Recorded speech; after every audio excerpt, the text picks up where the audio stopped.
Storm Publishing presents Never Strike Twice, written by Alex Sigmore, and read by Laura K. Bailey.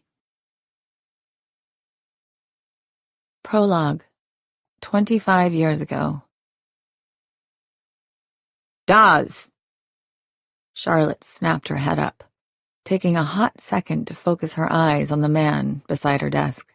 She'd been so deep in her research that she'd lost track of the time, which used to be a regular occurrence, but hadn't happened lately. Usually, she got bored quickly, her interests moving from one topic to another with little regard for extenuating circumstances. But in this case, she'd been looking into the background of a well-known politician who had been rumored to be taking bribes in exchange for passing local ordinances. She was sure it was all business as usual in a big city like Chicago, but it was intriguing to see just how far some people would go for money. Not only that, but she thought there was a case there, if she could just uncover it. Having only been a detective for the past 6 months, she had been determined to come into this job with a bang, and she'd seen this politician as her big chance, her ticket to make a name for herself. Her partner, Joseph Ortega, a veteran cop with more than 20 years under his belt, had been encouraging her to go out there and get her big fish. But now, here he was interrupting her in the middle of her work. Charlotte glanced up at the man who was probably 200 pounds of pure muscle fueled by a constant diet of hot dogs and steak. But he was strong as an ox. Ortega might not be fast, but you didn't want to let him catch up to you.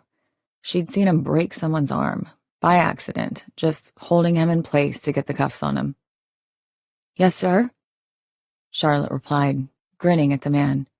Her partner was a pretty easygoing guy most of the time, but as soon as she saw the look on his face, she dropped the cavalier demeanor.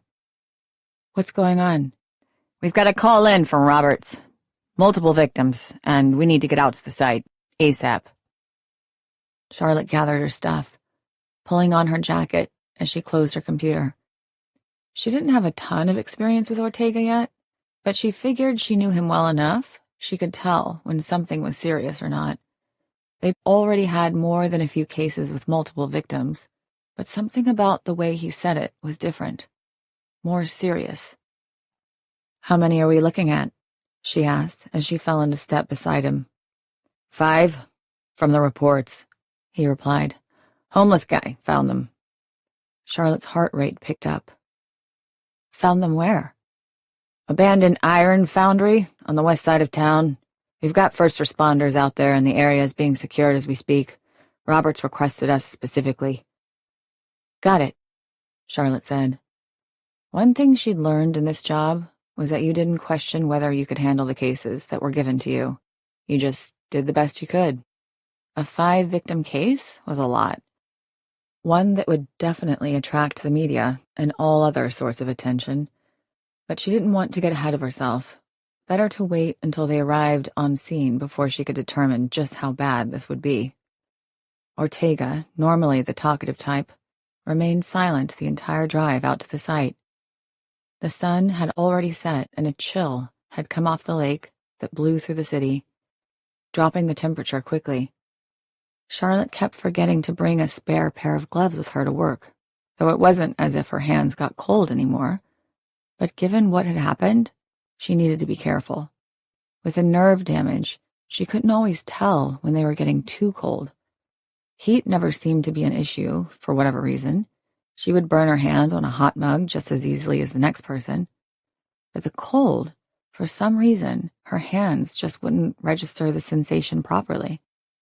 As Ortega drove, she rubbed them together in preparation, given that they would probably be out in the elements all night. Charlotte spotted the lights from the emergency vehicles while they were still 3 blocks away.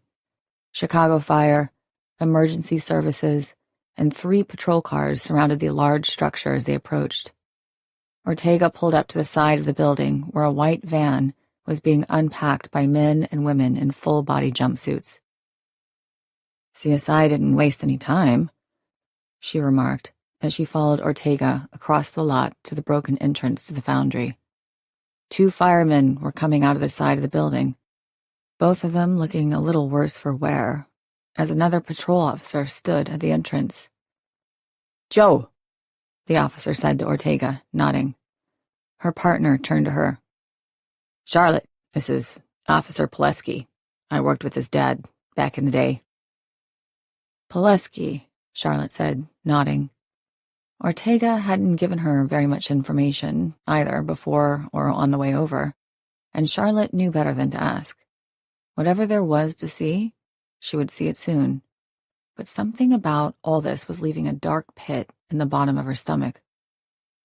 "Did you go in?" Ortega asked Pileski. "For a second," Pileski replied. "Couldn't stay. I needed air." "Shit," her partner replied, looking up into the clear night sky and taking a deep breath. Nothing about this was doing anything to alleviate any of Charlotte's anxiety. But she was the new detective, the low man on the totem pole. She didn't have the luxury of getting a heads up. Ortega turned to her. "It's not going to be pretty in there. But I want you to look past all that. I need your honest opinion of what you see. Understand?" "Yes, sir," Charlotte said, though she wasn't exactly sure what he meant.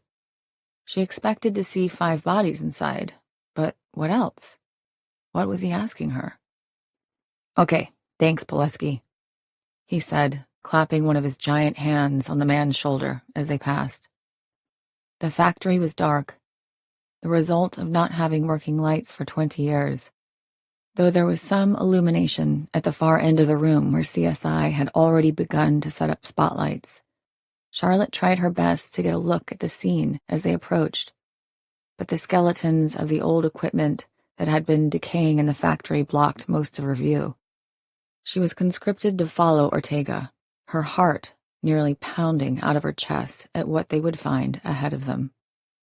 When they finally squeezed through 2 pieces of equipment into the area that had been lit, Charlotte took an instinctive step back. It was a scene out of a horror movie. 5 low tables had been set up in a semicircle around a central point. Each of the victims remained on each table, stripped of all their clothes. However, their wrists and necks had been cut with deep gashes, causing them to bleed out all over the place. There was so much blood, it didn't even look real. It was as if someone had painted the place with buckets and buckets of crimson, smearing it over every surface in every way possible. The victims themselves were relatively untouched other than the cuts, though even a cursory look told Charlotte whoever had done this hadn't been delicate about it. She could see the bone of the wrist on some of the victims' arms, the gashes so deep and ragged it looked like someone had taken a handsaw to them. Above the cuts on their wrists, dark marks on the insides of their arms. From here they looked like deep bruises, or maybe burns? Charlotte found herself taking in deep breaths, the tang of copper coming back to her with each inhalation. "How?" "That's what we need to find out," Ortega said, his hands in his pockets as he surveyed the scene with a cold detachment of someone who had seen it all. Charlotte envied that about the man, turning off his emotions so he wouldn't go through the turmoil of wondering what the last minutes of these people's lives must have been like. Had they been conscious? Had they been terrified? Who did they think about in their final moments? And who missed them now that they were gone? Charlotte felt something on her cheek, and for a brief second, she thought she might have gotten some of the blood from the crime scene on her face. But when she pulled her hand away, it was just clear and wet. No blood. She quickly wiped her eyes before her partner could see, but it was too late. Ortega regarded her with disappointment in his eyes. Damn it. She could handle this. She'd seen blood before, mostly when she'd taken an opponent out in the ring. This was the same thing, just more. "Pull yourself together," Ortega said. "I'm fine," she said, wiping her eyes a final time to make sure they were dry. Let's get to work. Okay, he replied. As far as Charlotte could tell, the blood was mostly contained to the circle that had been created by the tables. The tables themselves didn't have wheels, which meant they'd probably been pulled in here from somewhere else. Maybe another area of the foundry. Maybe whoever did this brought them with them. First impressions? Ortega asked as CSI continued to set up equipment before they entered the area. Looks ritualistic, Charlotte said. Maybe some kind of cult? Ortega didn't reply. He just continued to stare at the scene. She wasn't sure if he was testing her or if he was just thinking.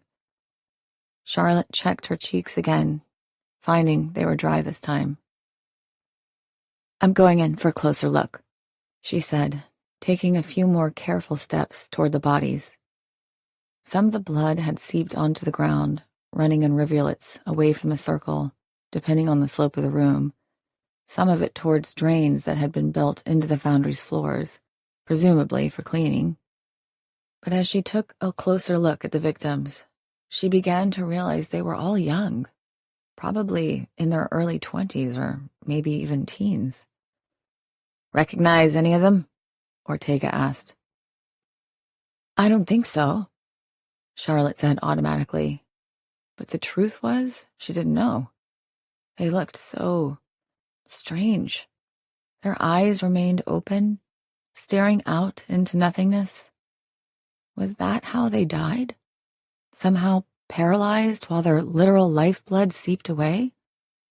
There didn't seem to be restraints on the tables or anything that would have held them in place. Footprints, Charlotte said, as soon as she got a better look at the circle itself. There were clear footprints in the blood that hadn't yet coagulated, but they were few and far between. Most of the blood had pooled in one area and had been smeared all over the floor in swirls, almost as if someone were painting with it. Was it a joint suicide? She asked, looking around for anything the victims could have used to cut their own wrists and throats, but she didn't see any evidence of weapons. Doubtful, Ortega said. A likelihood of getting 5 people to all take their own lives at exactly the same time. Not to mention we know someone else was here. Probably a few someones. People making sure it went according to plan. He pulled out a cigarette and stuck it in his mouth. Charlotte promptly pulled the cigarette from his lips, causing him to glare at her. Contamination. She handed it back to him. You're right, but sometimes a man needs one. He stuck it back in his mouth and lit it. Don't ever pull a cigarette from me again. Yes, sir. Sorry, she said. She had a reputation for being impulsive, something that served her well in the past, but she wasn't sure how well it would help her now. So, where do we go from here? Ortega looked around, watching as CSI continued to prepare their equipment for the go-ahead to start processing the scene.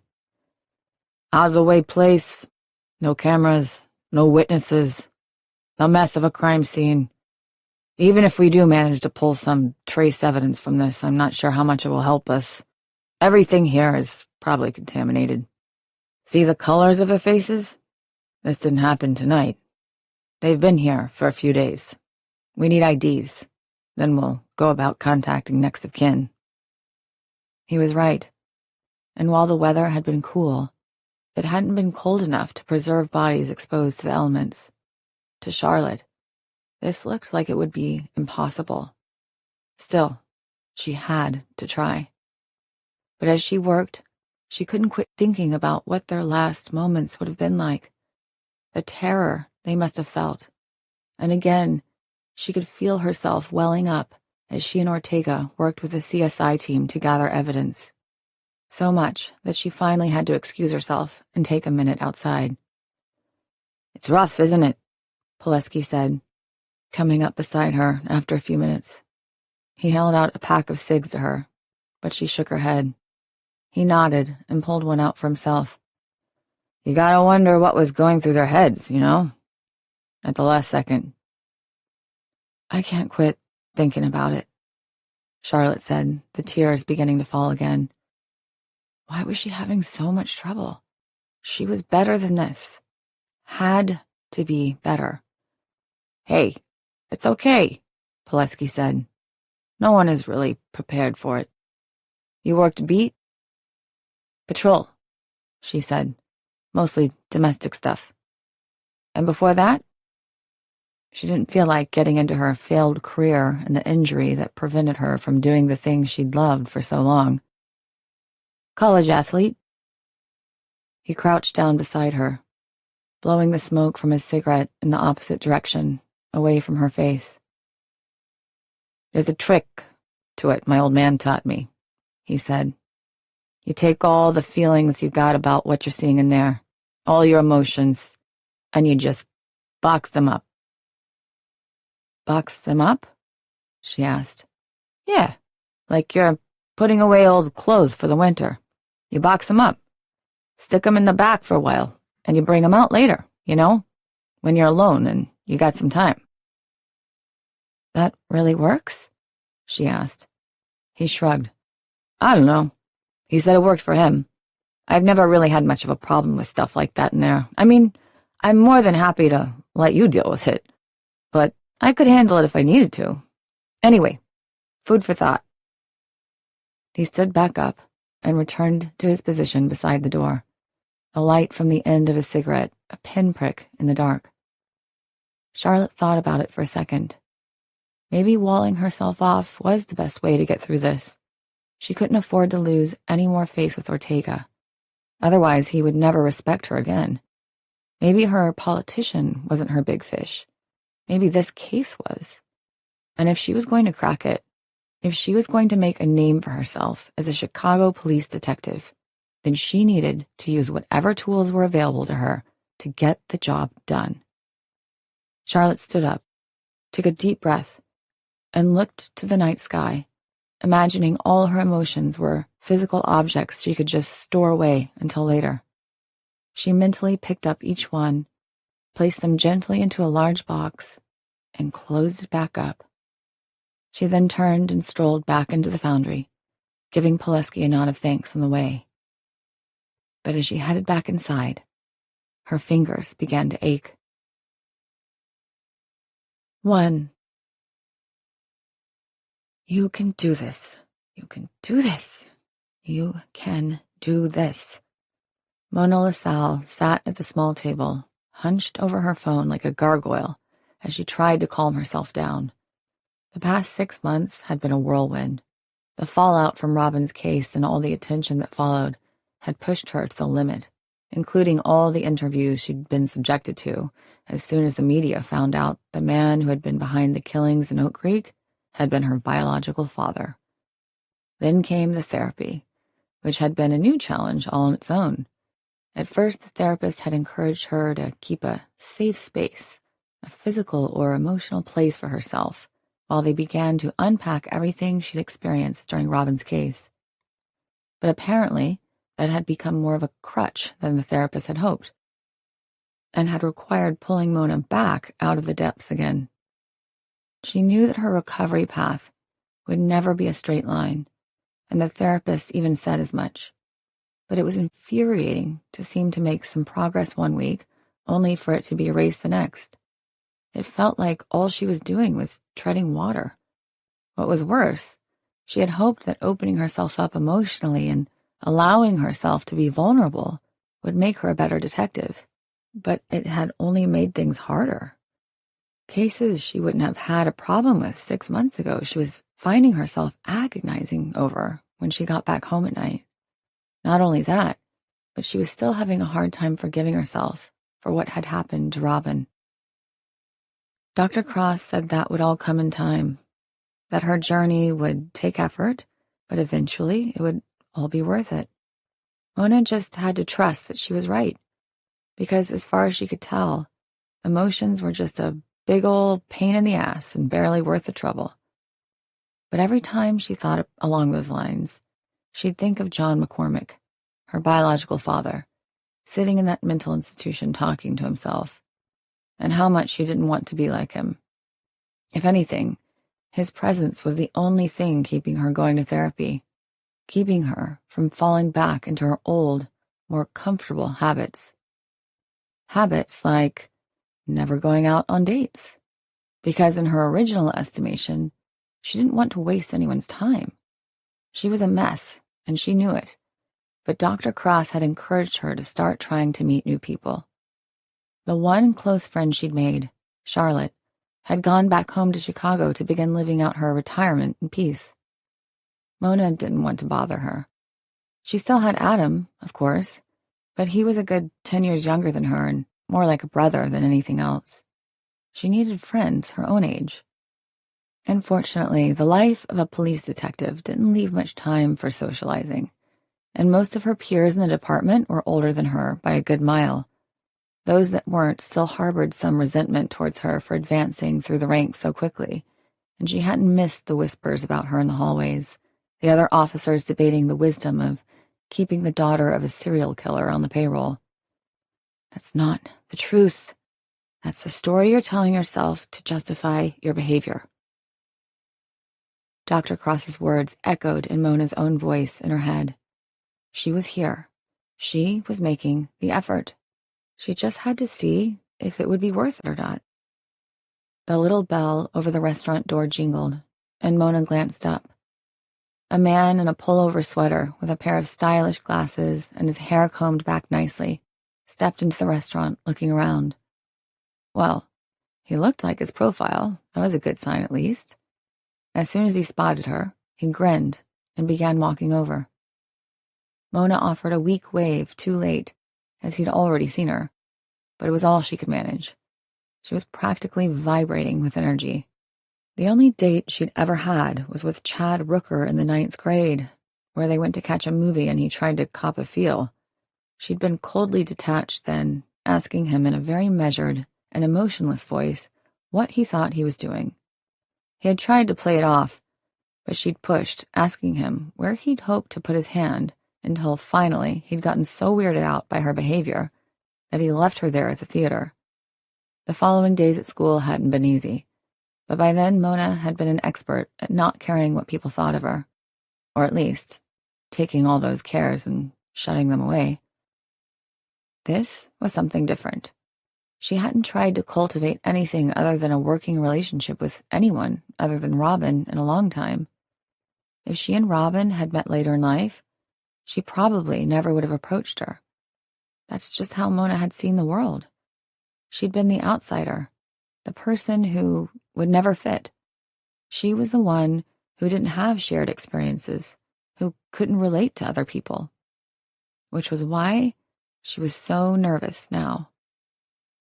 "Hi, Mona?" the man said, stopping short of the table.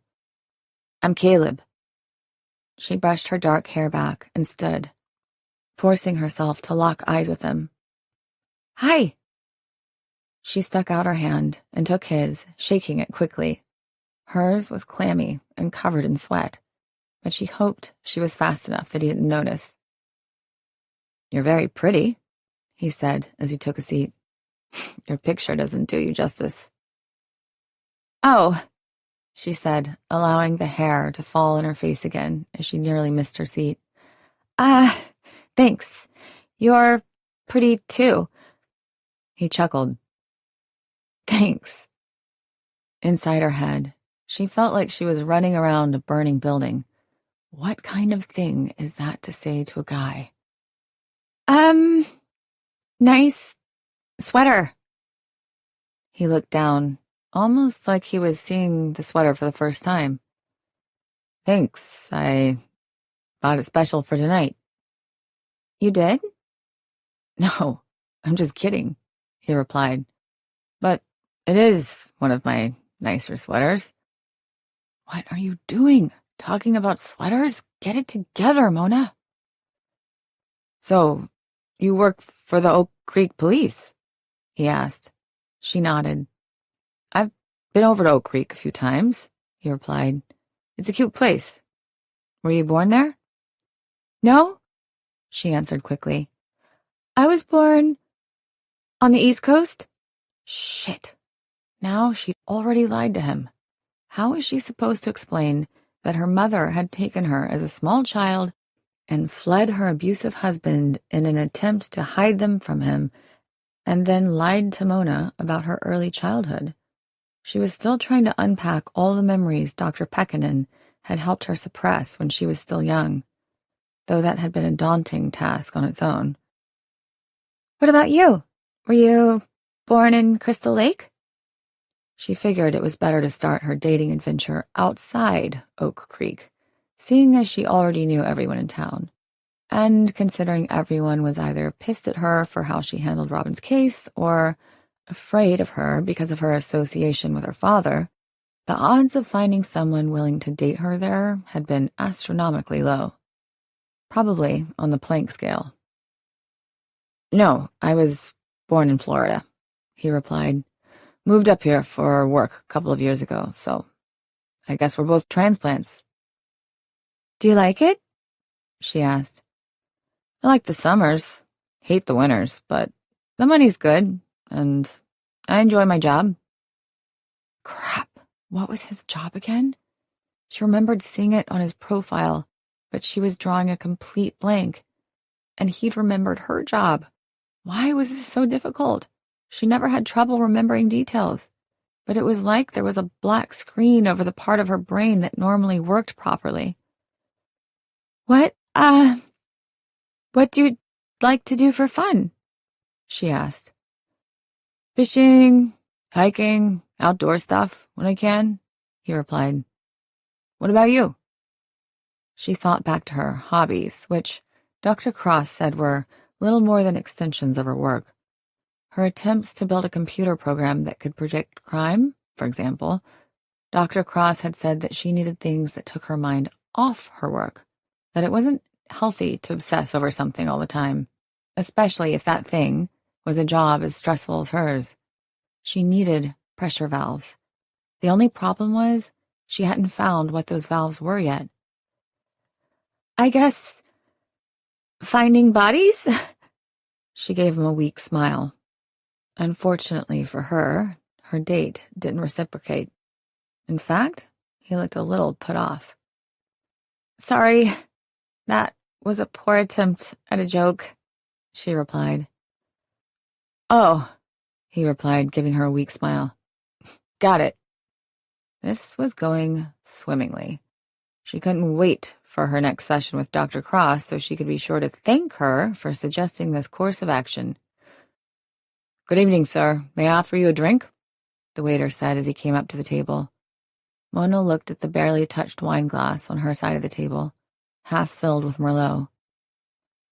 It's okay if you want to go, Mona said, before he could answer. I wouldn't blame you. The man across from her frowned. Why would I go? Because I'm weird and awkward and probably not at all what you expected, she said. I can also pretty much guarantee we're not having sex tonight. That comment seemed to startle both of them, but where the waiter seemed uncomfortable, her date only smiled. You're very direct. I can't help it. Caleb turned to the waiter. I'll take a glass of whatever she's having. The waiter looked from him to Mona and back again before turning and heading off to the bar. I'm serious. You can just go. I'll leave you a positive rating or whatever on the app, she said. Okay. First of all, I'm not that easy to scare off, he said. And second, do you know how hard it is to find someone who actually says what they mean? Do you know how many women out there want to play games? Some of them even get off on it. The mention of games caused Mona to involuntarily shudder. She'd had enough of games for a while, making a point to avoid the dragon's horde every time she walked across Oak Creek's town square. I definitely don't do that, she replied. Me either, he said as the waiter brought over his glass of wine. Would you like a few minutes to look over the menu? Mona caught the man's smile, which involuntarily made her smile herself. Maybe this wasn't so bad after all. That was another thing Dr. Cross told her she needed to watch, catastrophizing everything. One poorly timed joke didn't mean the end of the date. "Yes, please," he replied for both of them. As soon as the waiter was gone, he leaned closer. "Have you ever had their scallops here?" Mona shook her head. "Before a few months ago, I didn't get out of Oak Creek much. I'm trying a lot of new things lately." "Then I highly suggest them," he replied, "unless you're allergic to shellfish." "Not that I know of," she replied. "But if I am, I hope you have an EpiPen handy." Chiropractor. He was a chiropractor. Now she remembered. God, why had that been so hard to recall? It wasn't like it was a rare job. He chuckled again. "I don't generally carry them, but I'd say if there's any risk." "No, I eat shrimp all the time," she said. "I was just joking. Again, sorry, my sense of humor can be a little dark." "I imagine in your line of work it would have to be," he said. "You don't exactly get to see the bright side of life much, do you?" She offered him a pinched smile. "Not as often as I'd like." Just as the waiter was returning, and Mona had decided that she was definitely going for the scallops, the phone in her pocket vibrated. "Sorry," she said, pulling it out. "I'm kind of always on call." "Sure, of course," he said, turning to the waiter. Mona turned away from the table before answering. "LaSalle?" "It's Bowman. We got a hit and run on Route 34. One victim. Sergeant wants us out there right now." "I'm supposed to have the night off," she replied. "I'm in the middle of something." "Well, get out of it," Bowman replied. "I'll meet you out there, 6 miles from the intersection with Highway 20. He hung up before she could protest. Mona turned back to the table and her very handsome, smiling date. "I'm sorry to do this, but I have a work thing. It's sort of an emergency." "Oh, sure. I understand," he said without even an ounce of hesitation, which caused her to pause momentarily. "Really?" "Yeah, I know what I'm getting into here, Mona. I know you're going to have stuff that can't wait." "But it's only our first date," she said as she stood, gathering her things. He shook his head. "Let's call this a preview of what's to come. We'll reschedule." He stood and held out his hand again. "It was a real pleasure meeting you." She took his hand, somewhat bewildered. "Yeah, you too." "Good luck tonight. I'll message you." "Okay." Honestly, Mona couldn't believe this. She'd expected things to end badly, or at best neutral, with both of them walking away agreeing to never see each other again. But the promise of things going well left her feeling lighter than when she'd arrived. And given that she was probably about to face death yet again tonight, that wasn't such a bad thing at all. 2. As she drove to the site, Mona couldn't help her good mood. Maybe Dr. Cross wasn't full of it after all. Meeting someone hadn't been the end of the world, and Mona actually felt better than she had before it began. She hadn't expected a net positive, but still, she had a job to do and couldn't let her personal life interfere. It had been a difficult transition from a new up-and-comer with little to no experience to one of the most reliable and famous detectives on the force. The whole ordeal with Robin and her father had given Mona a new perspective on her job, and it had given her coworkers a new perspective on her. No longer was she the strange loner who worked on her computer all day. She had been given a commendation for her role in stopping John and saving any future victims while her department underwent a significant transformation. The loss of Sheriff Franklin had upended the entire town, requiring an interim sheriff to be hired by the mayor until another election could be held sometime later in the year. He brought in a man with almost as much experience, having come from a town somewhere in Wyoming, where Sheriff Franklin had been something of a father figure to Mona. Sheriff Earl was less friendly, more action and results-oriented. She had thought maybe he'd be running for the position when the election came up, but on his first day in the office, he made it known in no uncertain terms he was here on a temporary basis and that he would not be sticking around permanently. Apparently, the man had a ranch with a large lake for fishing he was very much looking forward to returning to. Still, in the few months he'd been in the job, Mona had developed a good working relationship with him. He trusted her with more than Franklin ever had, and way more than her former partner, Jack Ramsey, who was still under federal investigation for his role in what the FBI was calling a cover-up. Regardless, Mona had been working with Detective Bowman for almost 2 solid months, and they'd developed a good rapport. Bowman hadn't been like some of the others in the office, curious about Robin's case or her father's condition. Instead, he treated her like an equal, despite being almost 10 years her senior. The subject had only ever come up once, and Bowman had told her in no uncertain terms he didn't care about that kind of stuff. He was here for the job and the job alone. As long as she was reliable, that's all that concerned him. He was a good cop, and they'd meshed as well as she could have hoped. It took her longer than she'd like getting to the site, but as she did, the lights from the nearby patrol cars directing traffic guided her in. She pulled up next to Bowman's car and stepped out just as the ambulance was pulling up. Bowman was in the road, along with the other emergency responders, all of them standing around a specific area, presumably where the hit and run happened. They'd erected what looked like some kind of portable canvas to try and block the scene from the road to keep traffic moving, but people had slowed down anyway, creating a backup on both sides. Fortunately, Mona had no trouble riding the shoulder all the way there. "Hey, Will," Mona said, as she made her way across the traffic and over to where the men stood. "LaSalle, took you long enough." "I was in Crystal Lake," she replied. "It was supposed to be my night off." She turned to the fire chief, who stood close by with another of his men. "Tomley?" She turned to the portly man standing nearby with his long hair pulled back in a low ponytail. "Will?" "LaSalle," the man replied, nodding.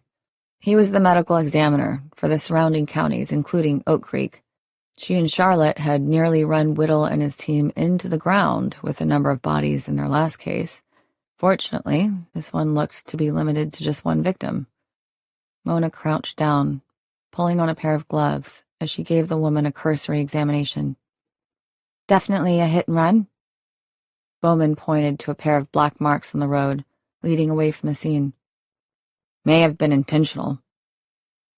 Mona glanced behind her, presumably from the direction the car had been coming. There were no skid marks on that side to indicate the car had slammed on its brakes, but the tracks on the other side indicated the driver may have floored it after the hit to get away quicker. "So, someone is just out here hitting whoever they come across?" Bowman shrugged. "What about the victim?" Mona asked. The body was turned away from her, lying on its side. Some blood had seeped onto the pavement, presumably from where the body had skidded or had been dragged, depending on what had happened. "Mallory Wakefield," Bowman said. "ID was in her pocket." He handed over a see-through plastic baggie with a small wallet inside. It was already open to a driver's license. According to the document, the victim was only 24 years old. Mona, still hunched, worked her way around to the front of Mallory's body.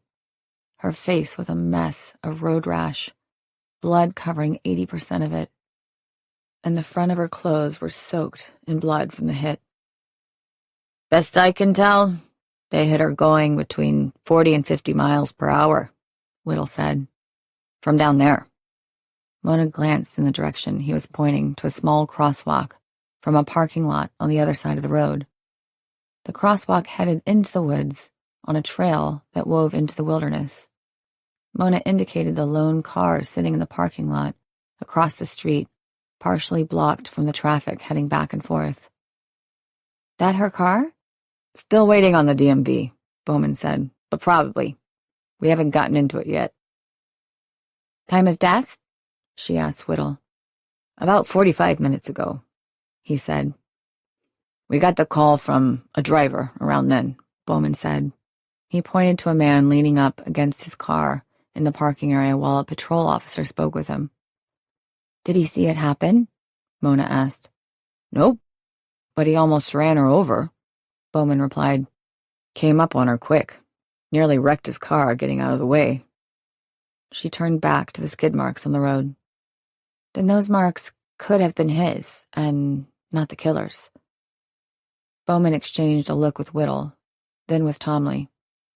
I suppose so. Where's her phone? Mona asked. Missing, Whittle replied. Presumably somewhere in the brush. We were going to wait until daylight before. I don't think you're going to find it out there, Mona said. Why not? Bowman asked. Because I don't think any part of this was an accident. What was she doing out here? Crossing the road at 7:30 at night with no lights anywhere. She wasn't going hiking. She pointed in the direction of the trail. What are you saying? Bowman asked. Someone lured her out here to hit her, she said. Then took her phone as evidence and drove away at a leisurely pace. You can't know that, Whittle replied. No, but you spend a few days looking for a phone you're not going to find and then tell me I'm wrong, she said. The group of men stared at her, drawing an uncomfortable silence. She was doing it again. The very habits she'd sought to avoid were becoming more noticeable. She cleared her throat. Where does she live? Bowman held up the wallet, looking at her license again. Red Grove Lane. She was right, and she knew it. But given her father's reputation, Mona needed a softer approach. On the other side of town. Look at her clothes. Dark jeans and a nice top. She's dressed for a night out, not a hike in the middle of the night by herself. Someone might have set her up for the hit, planned it. You're saying it can't be an accident? Tomley asked. I'm saying let's keep an open mind, she replied, turning to Whittle. And I think the evidence will support my theory. He sighed. We'll get her to the morgue as soon as we can. I guess I know what I'm doing tonight. I want to block off as much of this road as we can to preserve anything that's still out there, Mona said. Maybe we'll get lucky, and he broke a headlight when he ran into her. We didn't see any traces of the car left behind, Bowman replied. Mona nodded as she continued to inspect the body. She had all the normal trauma one would expect from a hit-and-run like this. Probably at least a few broken bones. Depending on how she was hit, she could have died instantly. Or she could have bled out here on the pavement. Either way, it was a poor way to go. What do we know about next of kin? I was working on that when you pulled up, Bowman replied. Still trying to track someone down. It's going to take a minute. The lights of the nearby cars passing by illuminated the scene before plunging it back into darkness every few seconds. It was a strange strobe effect, and it was giving Mona a headache. But as a car with particularly bright headlights, probably halogens, passed, she caught something beneath the blood on the woman's arm. Mona pulled out her phone and shone the light along the woman's skin, along the arm, realizing there was something hiding beneath all the blood. Did you see this? She asked Bowman. What? This marking here. Her partner made his way around to her side of the body, crouching down with a grunt as he strained to see what she had seen. That's just a bruise. No, it's something else. She carefully wiped back the blood with her gloved fingers. Even through the material, she could feel the roughness of the skin where it had been seared. It was a distinct symbol, though she hadn't seen anything like it before. It resembled a shepherd's hook, with a letter Y piercing it perpendicularly. "Is that a tattoo?" Tomley asked, having come around to take a look himself. "It's a brand," Mona said. "Burned into the skin. See where it's been cauterized and blackened?" She turned back to Whittle. "And it's recent. Is there any way to tell if this was done pre- or post-mortem?" "As soon as I get her back to the morgue, I'll have a better idea," he replied. "You think someone did this to her after they hit her?" Bowman asked. Mona sat on her haunches, staring at the strange symbol that etched into the body. It was unlike any symbol she'd ever seen before. She pulled off one of her gloves and retrieved her phone, taking a close-up picture. "I don't know, but it had to have been within the past few hours, right?" Whittle nodded. "The blistering indicates that much?" While the others continued to examine the body, Mona did an image search on the symbol. Strangely, nothing came back. There were some that looked close, but nothing that was a direct match to whatever had been burned into Mallory's body. Shoot. She had thought it might be a Greek or Sumerian letter, or at least something similar, but it could just as well be something someone made up. That was better for the investigation. A unique symbol would be easier to track down than something more ubiquitous. Mona stood, looking around the scene. Her high from the pseudo-date had completely worn off, leaving her feeling much like she had before it had begun, anxious and worried. She didn't like the implications of what this scene might mean. Despite the others' reservations, it was an intentional killing. That much she was sure. One that had happened just as she was waiting on Caleb to arrive at the restaurant. How could she even pretend to think she could find a potential companion when she had to face things like this on a near daily basis? Not only that, but she just couldn't seem to help letting everyone know she was right. Just like her father, it was almost enough to make her want to quit and start over with botany or something. Her thoughts turned back to Charlotte, as they often did. The woman had made a career of these kinds of cases, working the worst of the worst, and look what it had cost her. Was that the future in store for Mona? Or could it possibly be worse? At least Charlotte had tried to balance family life with work, but given all of Mona's proclivities, she wasn't even certain she'd ever get that far. Caleb may think he knew what he was getting into, but the truth was, he didn't know Mona. Not really. And she wasn't sure anyone ever would. 3. It was close to 1 in the morning by the time Mona and Bowman left the site. They'd spent the better part of 5 hours processing the scene, gathering evidence and coordinating with the other departments. Not what she'd planned for her Friday night off. Afterward, Mona headed back home for some sleep before heading back into the office early. A case like this had a certain kind of urgency that other cases didn't necessarily have. They had a killer out there somewhere who apparently had no problem mowing down a young woman in the middle of a dark country road. What really intrigued her and kept her from falling into a deep sleep were the circumstances of the death. How did he lure her out there, only to come around and hit her at the exact correct moment? And what was the deal with the symbol? She had done a more thorough search on the image before leaving for the office, only to come up empty yet again. "Morning," Mona said, trying to remain chipper as she made her way into the morgue. Whittle looked up as he was writing something on a clipboard, adjacent to the main examination room. "Is it?" he asked, hunching back over and continuing his notes. "Yeah. You were here all night?" she asked. "I was," he replied, Bowman implied, couldn't wait. He was right. We didn't find much out there last night, and I doubt the teams will find anything this morning. The only clue to who killed her would be on her body.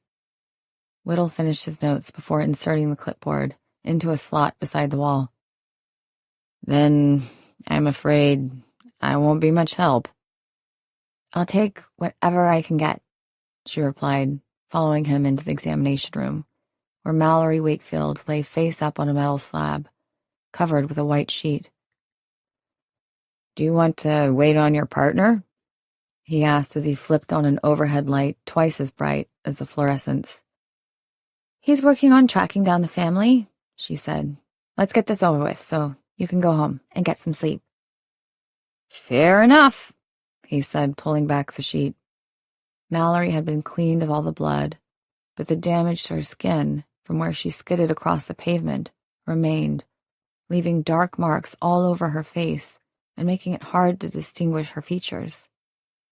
Cause of death was blunt force trauma, which resulted in massive internal hemorrhaging. The hit broke 6 of her ribs, collapsed her lung, and punctured both her liver and spleen, not to mention all the external damage from her exposed skin. Immediate? Mona asked, hoping. More or less. And the shock of it probably meant she didn't feel much, he replied. But still, there was probably a short time where she knew what was happening. Mona winced, but forced herself to continue. Anything that would indicate what hit her? Probably a sedan of some sort, but if you mean the impression of a hood ornament, I'm afraid we're not that lucky.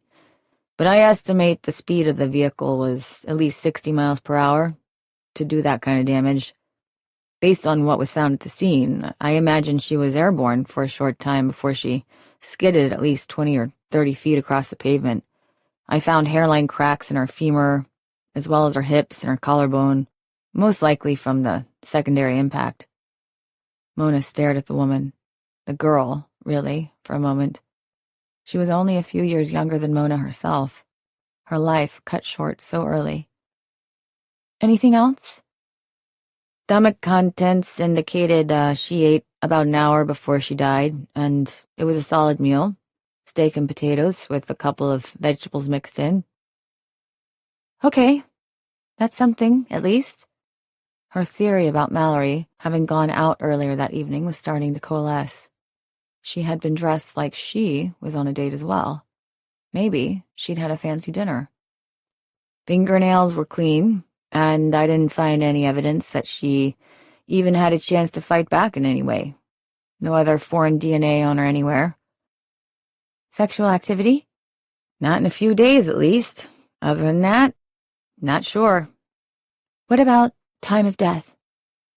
Whittle went back over to the computer on the desk against the back wall.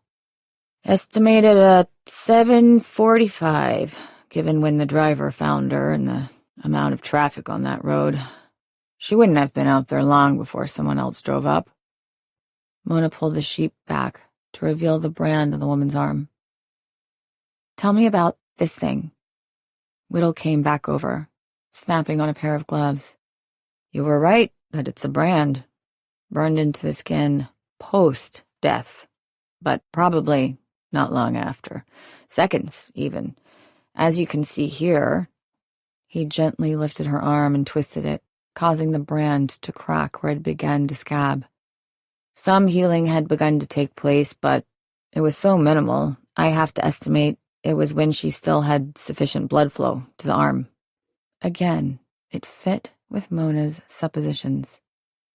So, someone hits her, hard enough that she is lifted into the air. Then they stop, get out, brand her with a symbol, and then leave before the next car can come up behind them.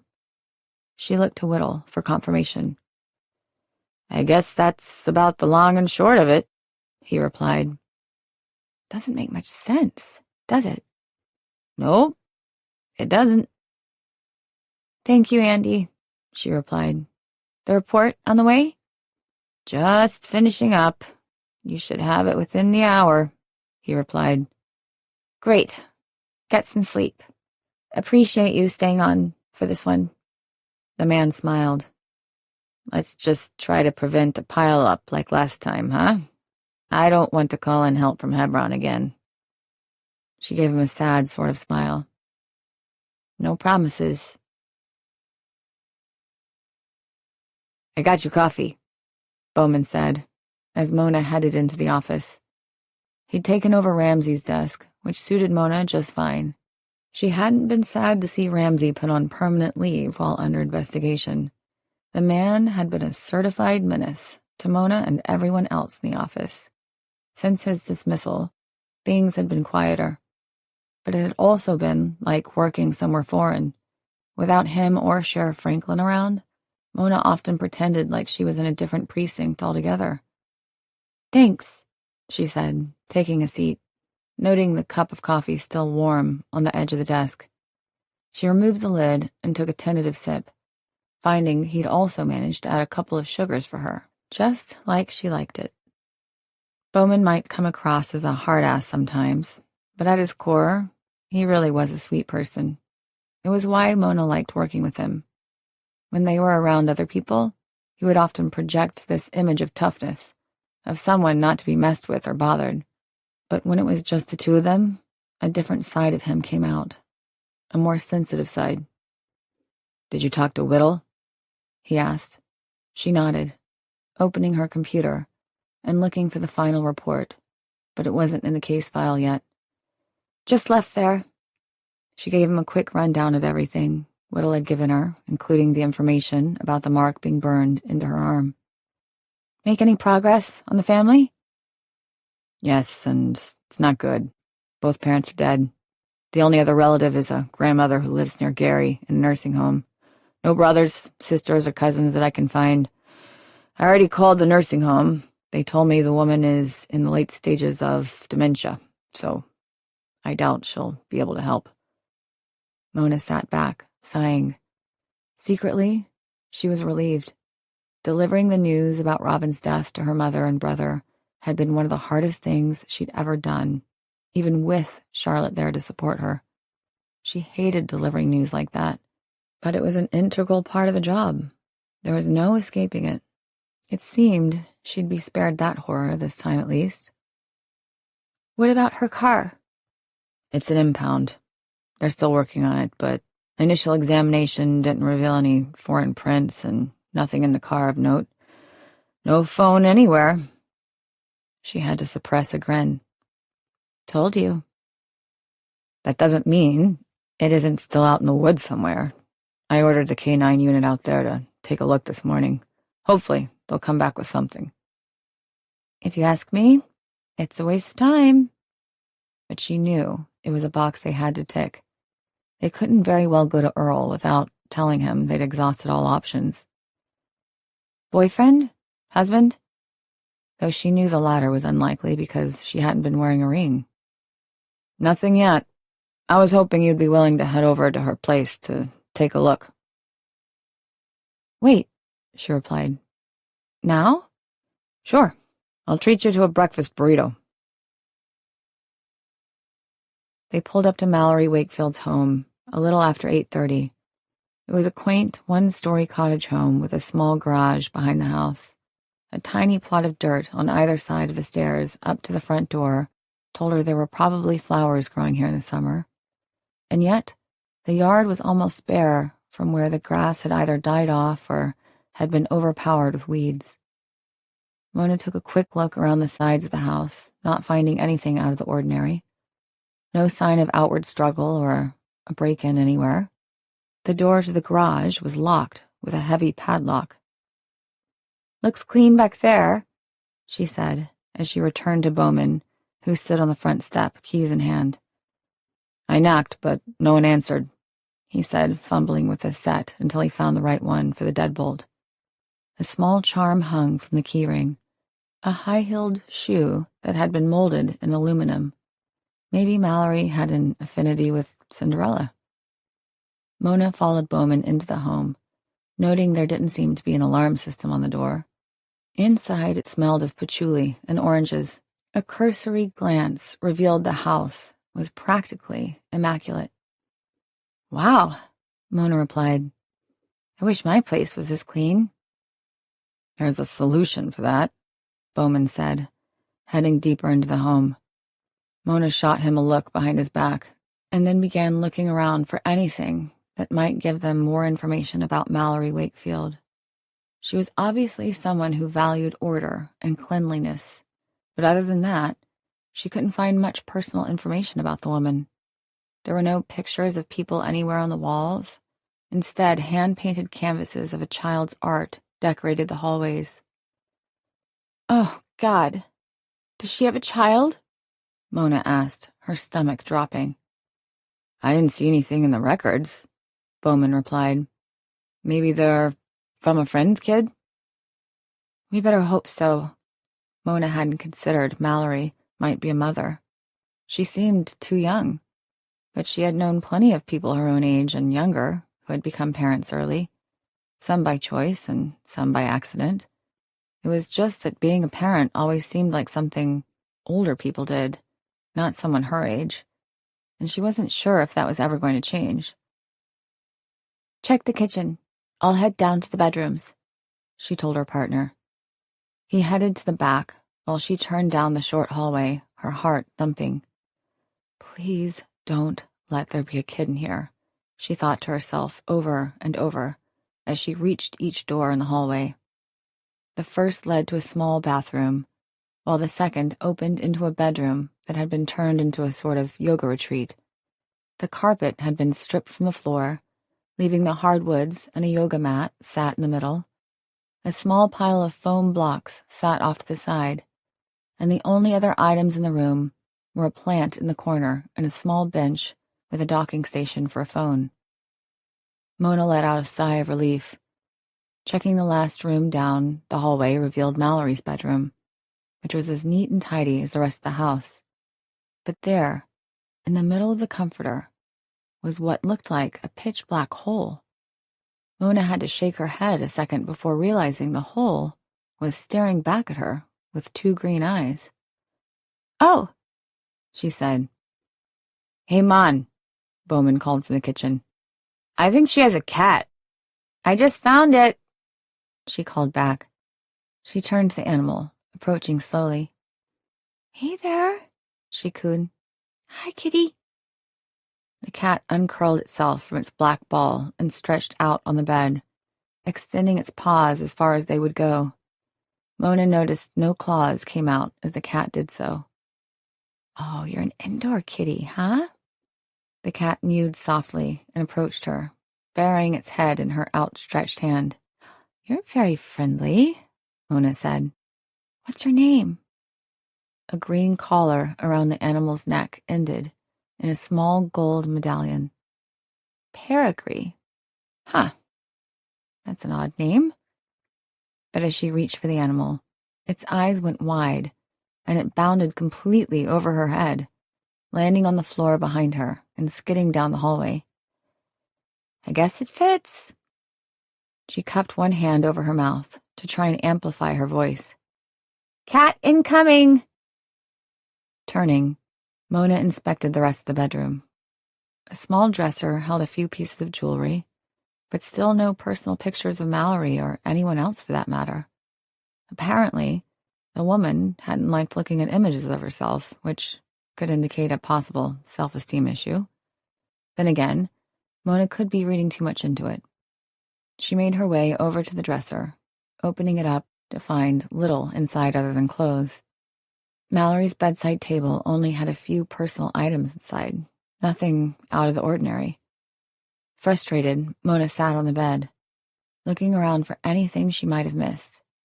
But there was nothing here. Maybe she had been the kind of woman who played her cards close. They needed to find some of her friends, figure out who had been in her sphere of influence, because her home was a complete bust.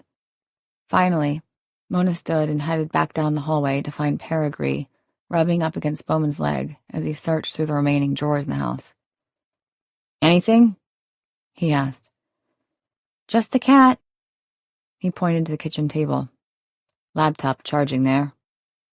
That's something, at least, Mona said. We'll get it to tech. See if they can get inside. Bowman shut the last of the drawers. Garage? Not unless you have bolt cutters. It's got a padlock this thick. She held her finger and thumb an inch apart. We'll come back, he replied, looking down at the cat. What about it?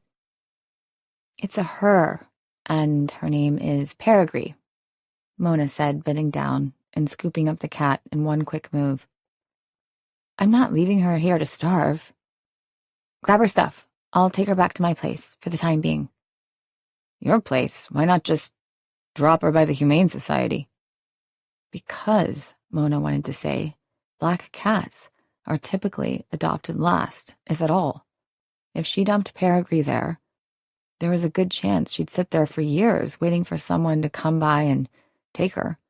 Besides, she could use some company at home for a change. Ever since everything had happened with Robin, her house had felt emptier than ever. Maybe it's just her lucky day. 4.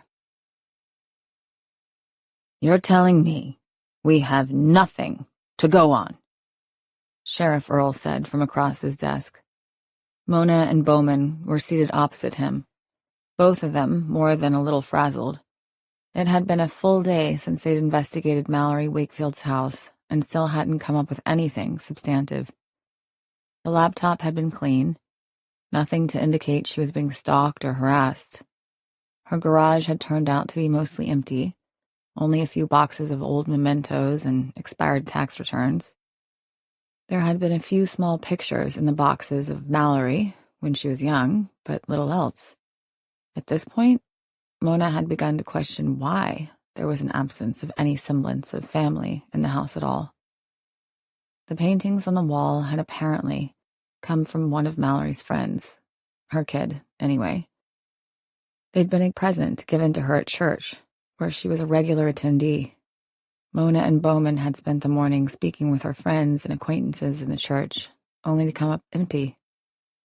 No one knew if Mallory was dating anyone, had dated anyone, or was having trouble with anyone. Apparently, the woman kept things very close to the chest. Everyone they spoke to only knew her tangentially. No one seemed to be close with her, even the friend who gave her his kids' paintings. In fact, it was weird. Mona knew all about cutting yourself off from others, but Mallory had taken it to the extreme, not letting anyone get close in any capacity. Her grandmother turned out not to be much help, as her partner had predicted. She couldn't even remember having a granddaughter, much less her name. It's all right there, in the file, Mona said.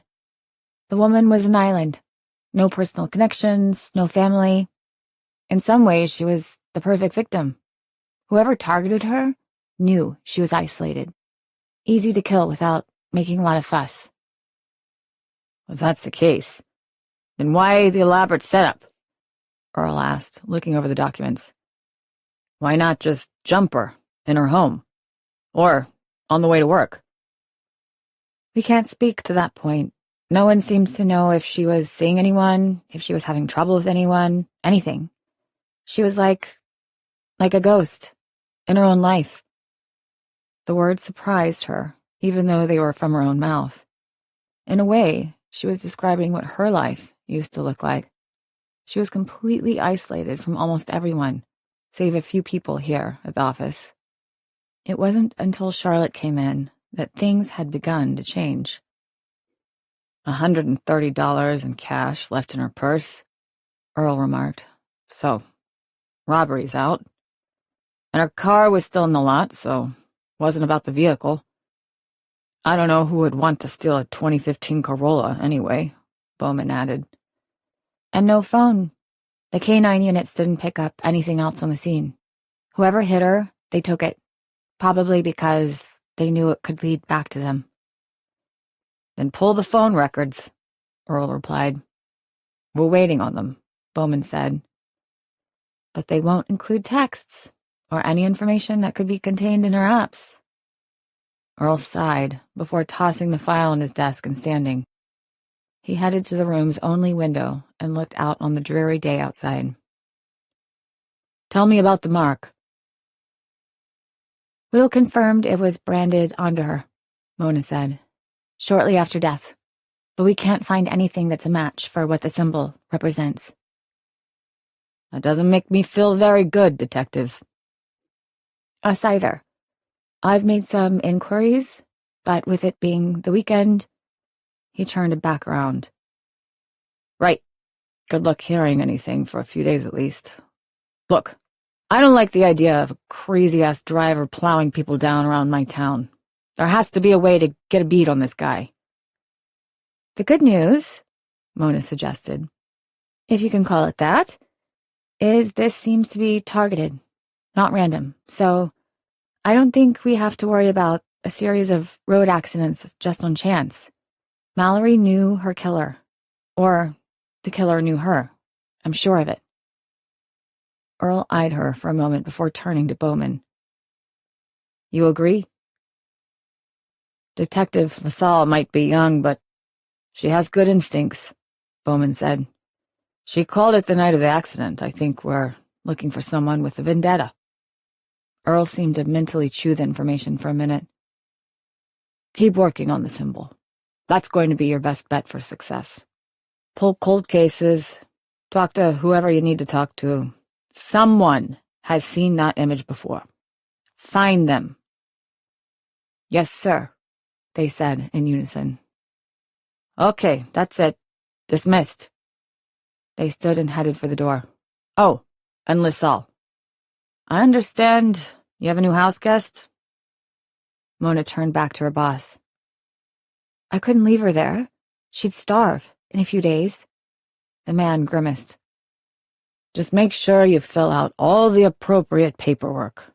And if we find a next of kin that actually has some mental capabilities, you be ready to give that creature up. Understand me?" She nodded. "Yes, sir." "All right. Go on." They headed back out to their desks to start the search all over again. "How was the first night?" Bowman asked as they sat back down. "A little skittish, but she seemed pretty comfortable," Mona replied. "She's an easygoing cat. Which reminds me, I need to stop and get some toys or something on the way home." "Ever had a pet before?" Thoughts of her father flooded her mind, of her asking when they'd get a dog or a cat, and always being told no. It had taken time with Dr. Cross, but Mona was slowly beginning to uncover all her memories of her father, including the bad ones. Mona had attempted to talk to her mother about him, but, given her failing health, hadn't gotten very far. That, and every time she brought up the subject, her mother would get into one of her fits. Still, she spent as much time with the woman as she could. She looked forward to letting her know she'd taken in a cat. When she'd been a kid, Mona had desperately wanted a pet. Her poor mother had been too timid to speak her mind, and for good reason. But John always said a house was no place for an outdoor animal, that they were wild and deserved to be outside. But Mona always thought differently. "She's my first. Why?" "Just curious," he said. "We used to have a couple of hound dogs. Got as fat as they could be, thanks to my wife, giving them table scraps all the time." "I think it would be good for me," Mona said. "Plus, cats are self-sufficient. I don't need to be home all day." "Good, because it doesn't look like either of us is getting home anytime soon." Mona glared at the clock on the wall. It was 7:45, and she had been at this for a solid 10 hours already, with little to show for it. Bowman had given up somewhere around 6 and headed home so he could get a fresh start in the morning, but Mona had stubbornly stayed put. She was sure she could find something on this symbol, but the closest she'd come was running across a few made-up languages someone had posted on DeviantArt. That's what this had to be. A made-up image. She wasn't even sure it was a symbol, but it had all the characteristics of one. And someone had gone to enough trouble to create a custom brand for it, something portable that they could carry around with them. It sounded insane when she tried to quantify it, but at the same time, those were the facts they were dealing with. She thought back to when she had believed she could predict crime with enough points of data. But who could predict something like this? Even if she'd had all the information in the world, there was something very strange and almost otherworldly about this case, and this symbol was the crux of it all. But if she'd never seen it before, how was she supposed to figure out what it meant? Even if she did, would it lead to her killer? Or just in another series of circles? Desperate for anything, Mona began pulling any case file in the state of Illinois that had to do with symbols or burns on victims' skin after Bowman went home. Needless to say, there were a lot, without even counting the federal files. These were all nothing more than local and state police cases, the ones that had been added to the shared database, anyway. No doubt there were more out there somewhere. But after about the 60th case file that had little in common with her own case, Mona was beginning to lose hope. It was possible whoever killed Mallory would actually get away with it, having planned something so precise and meticulous that they literally couldn't be caught. No, she didn't believe that. There was always evidence to be found somewhere. Her father had tried to control everything, and look where it had gotten him. He thought he'd been smarter than everyone else, that he'd been 5 or 10 steps ahead, leading them along like a puppy on a short leash. But he'd been wrong about one thing: people.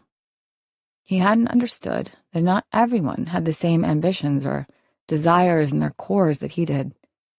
He hadn't realized that not everyone wanted to be like him. He'd been so wrapped up in his own delusions of grandeur that he'd forgotten there were other people out there. Thankfully, he hadn't tried to reach out to Mona since that last night in the hospital, and she had no plans on reaching out to him. In fact, she hoped he went crazy in there, talking to himself and seeing ghosts that weren't really there. It was a fitting end for someone who thought he was the smartest person on earth. Mona flipped to the next file on the screen, her eyes beginning to go fuzzy. Maybe it was time to call it a night and head back home. At least she had someone waiting for her when she got there. It had been nice, bringing Peregrine to her place and introducing her to everything. The cat was extremely curious, but also seemingly very cautious. Unlike some cats who apparently lived to knock things over, Peregrine had been deft enough not to even move the slightest cup. Yet, there was no telling what condition her place would be in when she got back home.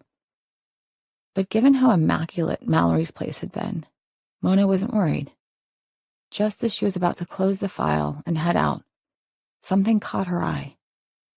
A picture of a mark on a victim with a burn on the arm in approximately the same place as Mallory's. She looked through the rest of the pictures. Apparently, there had been 5 different victims, all found at once, and all found with burns on just below the wrists. But from what she could tell, the burns didn't resemble the mark they'd found on Mallory at all. First off, they weren't brands, they were more like general burns, circular, like they had come from a flame having been applied to the skin. It wasn't a slam dunk, but it was the closest she'd found so far. The only problem was the case was 25 years old, which meant it was unlikely that it was connected to her case. It had also occurred in Chicago. Mona was beginning to think maybe she was seeing a connection that wasn't really there when she happened to catch the name of one of the detectives assigned to the case. She smiled. Sometimes a coincidence wasn't a coincidence after all. 5. Where is that damn piece? Charlotte Dawes stood hunched over the table like a predator, looking for the weak spot on its latest prey. Beneath her, on the table in her kitchen, were hundreds and hundreds of little cardboard pieces of all shapes and colors. She needed one very specific piece. Her hands gripped the edge of the table harder, almost like she could break through the old wood if she squeezed hard enough. She'd been looking for the little man with the blue hat for nearly 20 minutes. At this rate, she'd be done with the puzzle somewhere around Christmas. The phone beside her buzzed, but Charlotte didn't break her concentration. If she just stared a few seconds longer, she'd finally pick out the last missing piece of the mill, the one with the man's head as he helped raise the barn in the quaint New England scene on the box cover. But her phone continued to buzz. "Fuck you," she hissed before giving up and grabbing her phone. "Dawes." "Mom?" "Haley," Charlotte said, taking a seat in the banquet. The fight against the puzzle immediately stricken from her mind. "Is everything okay?" "Why do you ask that every time I call?" her daughter asked, seemingly annoyed. "Sorry, I guess I'm just not used to hearing your voice yet," she replied. "Why do you still answer your phone like you're on call?" Charlotte produced a rueful smile. "Old habits, I guess. How was your weekend?" "Good. Paul and I went out last night to a movie." "Oh, yeah? What did you see?" Charlotte asked, turning away from the puzzle. "Do you really care?" her daughter asked. "Well, if you're asking if I'm planning on seeing it, no, but I am interested." Haley huffed on the other end of the line. It had been quite the battle for both of them ever since Charlotte had formally retired from the force. She'd reached out to Haley a couple of times, each of them apologizing for her behavior over the years and asking for forgiveness, though she never really expected to hear from her daughter again. She was okay with that. As long as Haley was healthy and happy, which she believed she was, then there was nothing else to be done. She had already been a drag on her daughter's life long enough. But the girl, the woman, at least deserved an "I'm sorry." So it was quite the surprise when Haley actually returned one of her calls. They had begun as short 5-minute calls to catch up, and had been getting progressively longer, though they hadn't gone much deeper with each other than a few questions about their respective personal lives. That would probably come in time, if Charlotte didn't screw it up before then. She'd been trying to be careful, to continue to give Haley space, but it was hard. The girl lived 5 hours away in a completely different city with a man Charlotte had never met, but apparently had been introduced to Charlotte's ex and his wife. She figured if Ronson approved of him, Jack must not be all bad. But still, she hadn't even seen a picture of the two of them together yet. "It was called One Over the Moon," Haley replied. "It's an indie film." "What's it about?" Charlotte asked. "A woman who kills her mother because she asked too many annoying questions." Charlotte smiled. Even though they hadn't been talking long, she still had no trouble discerning when her daughter was being sarcastic. "I'll have to look that one up." "What are you doing?" "Oh, a puzzle." "A puzzle?" "Yeah, trying to stay busy." "What happened to gardening?" "It's almost fall. Not much to do at the moment." A total lie. The truth was, Charlotte had just about killed everything she'd tried to grow, to the point where she'd finally decided to just get fake plants and call it a day. "And the volunteering?" She hesitated a beat too long. "It's going well. They're looking for a place for me. There are a lot of volunteers." She neglected to mention that the volunteer coordinator practically threw her out because Charlotte tried to take control of the operation after being repeatedly asked not to. "Mom." "Listen, you don't need to worry about me," Charlotte said. You've got enough going on. Isn't Jack interviewing for that new job in London next week? Her daughter sighed.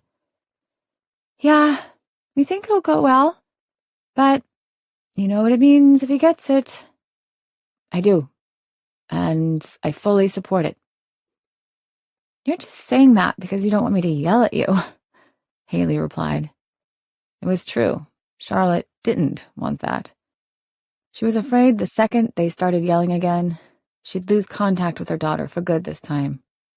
She wasn't going to be that person anymore, the person who criticized her daughter's choices. Her time with Mona had given her a new perspective on young women that age. Plus, Haley had made it this long without Charlotte's interference. She probably thought of Helen, Ronson's wife, as more of a mom than Charlotte. We'll still be able to talk on the phone, Charlotte said. Or chat, whatever it is you do. Haley snorted a laugh.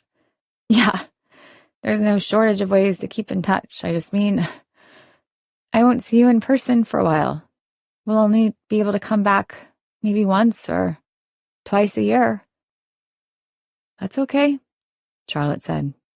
It's only a 7-hour flight. I'll come to you. You sure? Haley asked. I don't want to, be a burden. What else do I have to do? Charlotte asked, her heart sinking.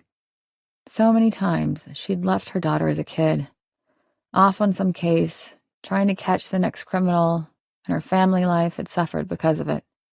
First, Ronson left, and eventually Haley followed until Charlotte had no one. That was when she really dove headfirst into work, not coming up for air until a few months ago when she finally accepted her retirement. She planned on fighting tooth and nail to get Jeremy to keep her on a provisional basis, but it had turned out not to be necessary. Everything changes eventually, and all things end, and Charlotte had finally accepted that. Okay, I'll let you know how it goes next week, Haley said, optimism in her voice. Had she been worried about Charlotte's reaction if Jack did get the job? Did she think Charlotte would be upset? It made her a little proud that her daughter still gave so much weight to her opinion, especially considering how long they'd been estranged. But Charlotte didn't want to be an obstacle to her daughter, something to overcome or avoid. She wanted to support her in every way possible. That sounds great. Tell him good luck from me. Okay, her daughter said, almost like she couldn't believe what she was hearing. They chatted for a few more minutes before the conversation began to drag, as it always did after they updated each other on their respective weeks. Well, I guess I'll talk to you later, Haley said. It was nice talking to you, Charlotte replied. Thanks for calling. Yeah, sure. I'll text or something. That sounds good, Charlotte replied. I love you. Thanks. Talk to you later. Haley hung up. Charlotte had to admit that still hurt. Her daughter hadn't said the L word since they'd reconnected. Not that she could blame her after everything Charlotte had put her through. Still, it didn't feel great. But she didn't want to linger on the feeling. Instead, she turned back to the puzzle. But she had lost her taste for it. She grabbed the box and swept all the pieces back into it, destroying what little work she'd managed to do. She wasn't a puzzle person, nor a Sudoku person, nor a gardening person, nor, apparently, a volunteer person. These last few months, she'd been restless. After speaking with her old partner, Dale Givens, about it, he'd suggested she needed to find something that intrigued her, something that gave her purpose. But the honest truth was the only thing that ever gave her purpose was serving as a police officer. She secretly wondered if maybe they could use someone on the call desk. She would even take third shift, if for no other reason than to get out of this house. Her phone buzzed just as she was putting the puzzle away. At first she thought it was Haley, but when she looked, she saw it was a text from Dale inviting her to dinner tomorrow night. She groaned. It wasn't that she didn't like being around Dale and his wife and their kids, but every one of these dinners so far had been a poor attempt to introduce Charlotte to new friends, and she always ended up being the fifth or seventh or ninth wheel. Oddly enough, all of Dale's friends came in pairs, and no matter how well the dinner went, Charlotte was always the odd one out. She appreciated the effort, she really did, but if she had to sit at Dale's dining table and watch other couples chat and laugh about the latest gossip, she might hang herself with Dale's hideous curtains. She sent a quick text back letting him know she'd be busy, but she'd take a rain check that she didn't actually plan on cashing. Though, in the middle of the text, her phone began to buzz again, a familiar name flashing up on the screen. It took Charlotte a second to realize just who was calling her. They'd been keeping in touch, but honestly, she hadn't heard much from Mona in the past month or two. She figured the woman would reach out for a short time, but eventually forget about Charlotte and get on with her life. She took a deep breath and recalled what her daughter had just chided her about. "This is Charlotte Dawes?" "Hi there," a familiar voice said on the other end. And while the greeting was welcome, there was something underpinning her words. "Mona?" Charlotte asked. "Hi, is everything all right?" "Not exactly," Mona replied, causing Charlotte to furrow her brow and stand on immediate alert. "What is it?" "Well, it's a little complicated," she said. "Are you doing anything right now?" Charlotte looked at the puzzle she'd haphazardly thrown back in its box, noting a stray piece had fallen on the floor. When she bent over to pick it up, she realized it had been the piece she'd just spent half an hour looking for. "Not a thing. How can I help?" 6.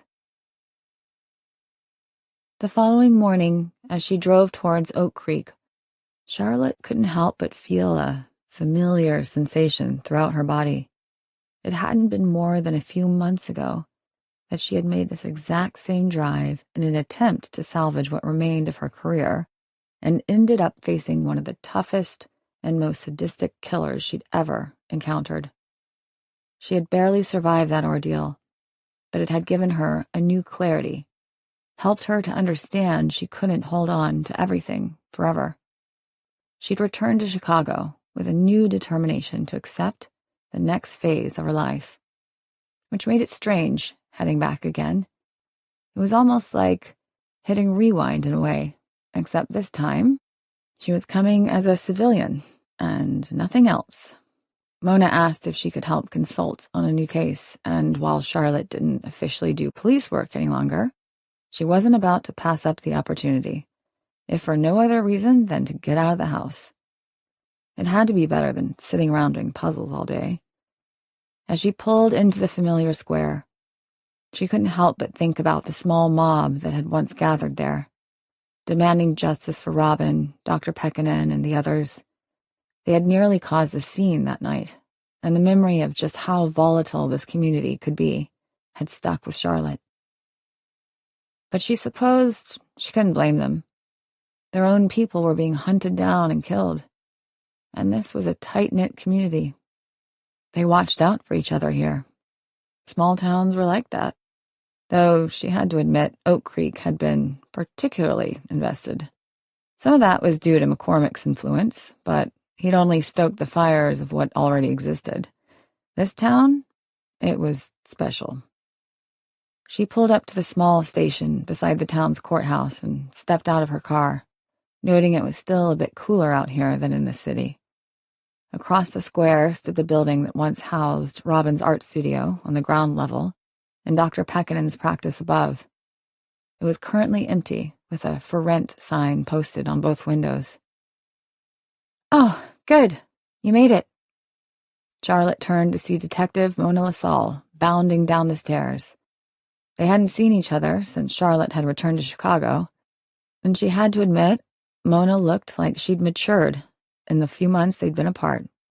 There was a new confidence about her, and she walked with more purpose in her step.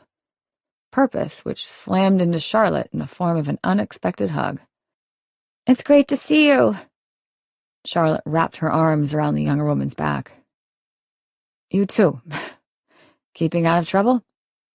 Mona pulled away. Not exactly. We have a new interim sheriff, and Ramsey is still under investigation. And up until this weekend, things had been pretty quiet. I thought we might be getting back to normal. At least people have mostly stopped staring at me when they think I'm not looking. That's to be expected, Charlotte replied, after news of your father got out. A pinched smile crossed Mona's face. Let's not talk about it. Come on, I've got someone I want you to meet. She took Charlotte by the arm and guided her up the stairs to the police station before opening the door for her and ushering her inside. This was the part Charlotte had been dreading the most. She hadn't gotten along with most of the local cops in Oak Creek. The last time she was here, they saw her as an interloper, someone who thought she was better than them, just because she was a cop from Chicago. Which hadn't been the case at all, but you couldn't exactly tell someone that and have them believe you when you were specifically brought in because of your experience. Jenkins, you remember Detective Dawes? Mona said as they approached the security door where the sergeant sat on the other side. It's just civilian Dawes now, Charlotte amended. I'm officially retired. The man inside the booth looked at the two of them for a second before buzzing them through without a word. Just as Charlotte had expected, a cold shoulder. I hope everyone else is just as happy to see me, she said. Don't worry about him. Jenkins is... Mona paused, resetting herself. Jenkins is Jenkins, and he's not representative of the general opinion around here. Mona smiled as they headed down the familiar corridors. This was harder than Charlotte had expected, and she had expected it not to be a walk in the park. All her confrontations with Ramsey, with the FBI, and even the few discussions with Mona's mentor, Sheriff Franklin, they had all happened in these halls. And even though they were exactly the same as they'd been when she last left them, something about the place seemed different, emptier somehow. And yet, Mona herself was so much more full of life than she'd been when Charlotte first met her. Gone was the shy detective who was afraid to speak up, who didn't let her personality shine through, and who kept every emotion guarded and locked away. Mona had blossomed into a vibrant and energetic person. It warmed Charlotte's heart. Wait a second, Charlotte said, stopping them in the hallway. Everything okay? Mona asked. Charlotte regarded her for a moment. You really have changed. You know that? Oh, I guess, Mona replied, though something darkened in her demeanor behind it all. I'm in therapy now. We're working on it. At least that's what Dr. Cross says. I got the impression from Sheriff Earl if I didn't stick to it, my job might be in jeopardy. Because of your dad? She nodded. But I don't call him that. He's just John to me. Charlotte wanted to be delicate here. She knew John McCormick was being remanded in the Illinois State Mental Facility about an hour north of the city, but since her retirement, it had been difficult to get any additional information. Last she heard, he was being held there indefinitely, pending an evaluation for standing trial. Have you heard from him? Mona looked away, some of that guarded personality Charlotte had become so familiar with reappearing momentarily. He's reached out on a few occasions, but I don't plan on responding. I think that's the smartest thing you could do, Charlotte replied. How are you handling all of it? Like Dr. Cross tells me, day by day. Here, come on. Mona led the way, down the hallway, back to her same desk, which happened to be right across from the sheriff's office. The desk where Charlotte had been temporarily set up had been removed completely, the office undergoing something of a rearrangement. In the desk across from Mona's, sat a man with a medium build, hunched over his computer, while a cup of coffee and half-eaten egg sandwich sat on the edge of his desk. "Will?" Mona asked. The man turned and looked up. Upon seeing Charlotte, his eyes flashed with recognition. "Ah, you must be Dawes." He probably had about 6 inches on her, was clean-shaven, and didn't carry the weight of the job that she saw in so many cops of his age. Still, he'd begun to gray at his temples, an early sign of stress for someone who couldn't be older than 35. Charlotte stopped short. "That's right." The man stood, extending his hand. "Will Bowman. Mona talks about you. A lot." Charlotte shook the man's hand. "We had quite the case together." "Will transferred up from Indianapolis," Mona said. "Earl thought it would be a good idea to get some new blood in the ranks after, well, you know." Charlotte nodded. "The department went through a lot." She turned to Bowman. "How are you liking Oak Creek?" "It's slow," he replied, "which is good for my back. And it's good for my kids. Worst we've had to deal with are a few punks selling substances. At least until Friday." Charlotte turned back to Mona. "Okay, you brought me all the way up here. What's going on?" Mona returned a sheepish smile. "I'm not trying to be cryptic, but I wanted to get your honest reaction when I asked you about the case, without clouding your judgment." "What case?" Charlotte replied. Mona had given her scant information over the phone, just asking if she could come help on an old case that Charlotte had worked once upon a time. But Charlotte had worked hundreds of cases over the years. There was no telling which one she was referring to. "Maybe it's better if I show you," Mona said, tapping her forefinger to her chin. "She's convinced you can help," Bowman replied, "though I'm still skeptical." He struck her as a very practical kind of detective, one who would follow the evidence and little else. Unfortunately for him, that wasn't how Mona operated, at least not in Charlotte's experience. The woman had a knack for seeing patterns where other people couldn't, and she knew if Mona had stumbled upon something important enough to ask for Charlotte's help, it was real. "Okay, show me," Charlotte said.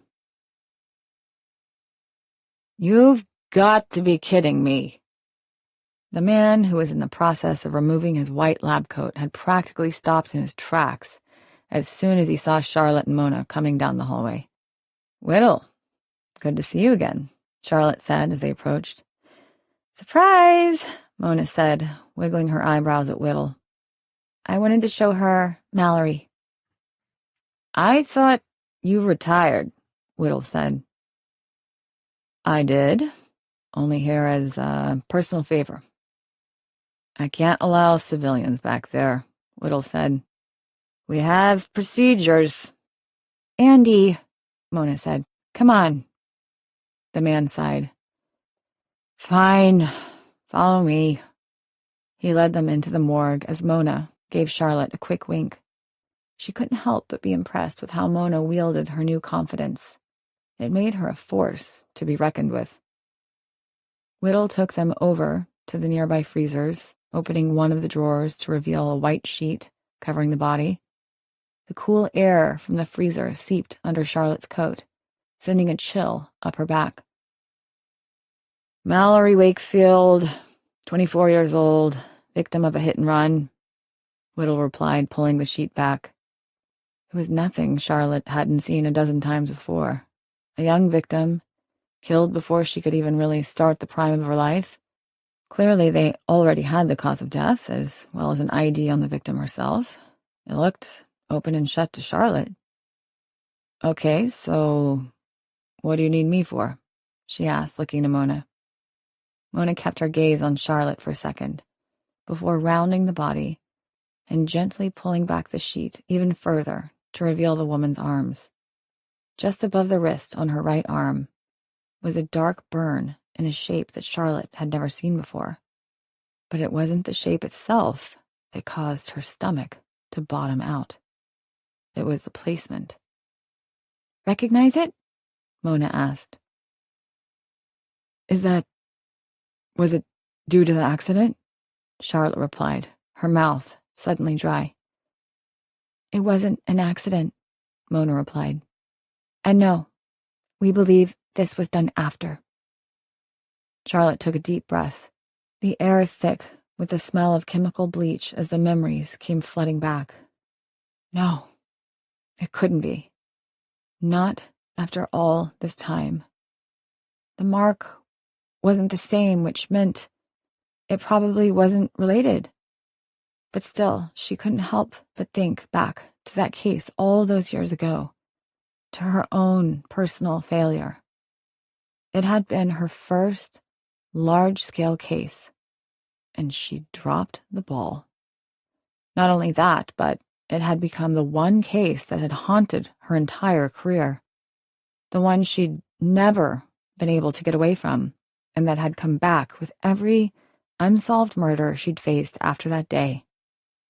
What she had believed would put her on the fast track to making a name for herself had become a ball and chain she'd never rid herself of. Whatever this was, it couldn't be part of that. And even if it were, she wanted nothing to do with it. "Sorry," Charlotte finally said, "but I don't think I'm going to do you any good." 7. "Wait a second," Mona said, trotting down the hallway after Charlotte. After taking one look at that mark on the poor woman's arm, Charlotte had practically turned and walked back out of the room, leaving Mona and Whittle baffled. Mona had run after her, with Whittle asking if she wanted him to keep her out or not. Mona didn't understand. She'd never seen Charlotte react like that, even when they found Robin's body or Sheriff Franklin's. The woman wasn't the kind of person to get rattled. But it was as if Charlotte had seen an honest-to-God ghost. "Charlotte!" Mona called, finally reaching the other woman just before she got to the doors. "I should really get back to Chicago," Charlotte said in a rush, not meeting Mona's eyeline. "I just spoke to my daughter, and I may need to go to Philadelphia for a few days. I need to pack." "Hang on," Mona said, taking the other woman by the arm. The action seemed to snap Charlotte out of whatever she'd fallen into, and she almost went stiff, staring at Mona. Mona released her grip immediately. She hadn't grabbed on hard at all, but it was almost like she'd slapped Charlotte. "I'm sorry." Charlotte seemed to come back to herself. "No, She shook her head, and a bevy of emotions scrambled their way across her face all at once, like she couldn't decide how to react and instead reacted every possible way all at once. "Are you okay?" "I'm fine," Charlotte replied. "You seem rattled." Charlotte shook her head too quickly. "No, it's just... What happened to your victim?" Okay, so they were going for the professional approach. "Like Whittle said, it was a hit and run. But it was in a remote part of town where there is little foot traffic. It happened after sunset, and the victim's phone was missing. We believe she was lured out there, then hit. We then believe the killer branded her with that symbol on her arm. I was going back through any case file I could find that might have something in common with it, and I found my case was completely different." Charlotte interrupted. Her abruptness caused Mona to pause. "I know, but you can't deny the placement of the marking. It matches exactly." "Mine weren't markings either. They were just burns." Mona nodded again, already aware of this information. "Yours was the only thing I could find that was even close." Charlotte swallowed, looking at the door before taking her hand away. I'm not asking you to work the case. I just wanted to get your honest opinion on whether you thought they could be connected or not. If you say no, I'll close a book and move on. You think they are, Charlotte replied. She couldn't deny it. As soon as Mona had read the case file, she had recognized something familiar about the case, but she couldn't put her finger on it. Charlotte was right. There wasn't a lot connecting the cases.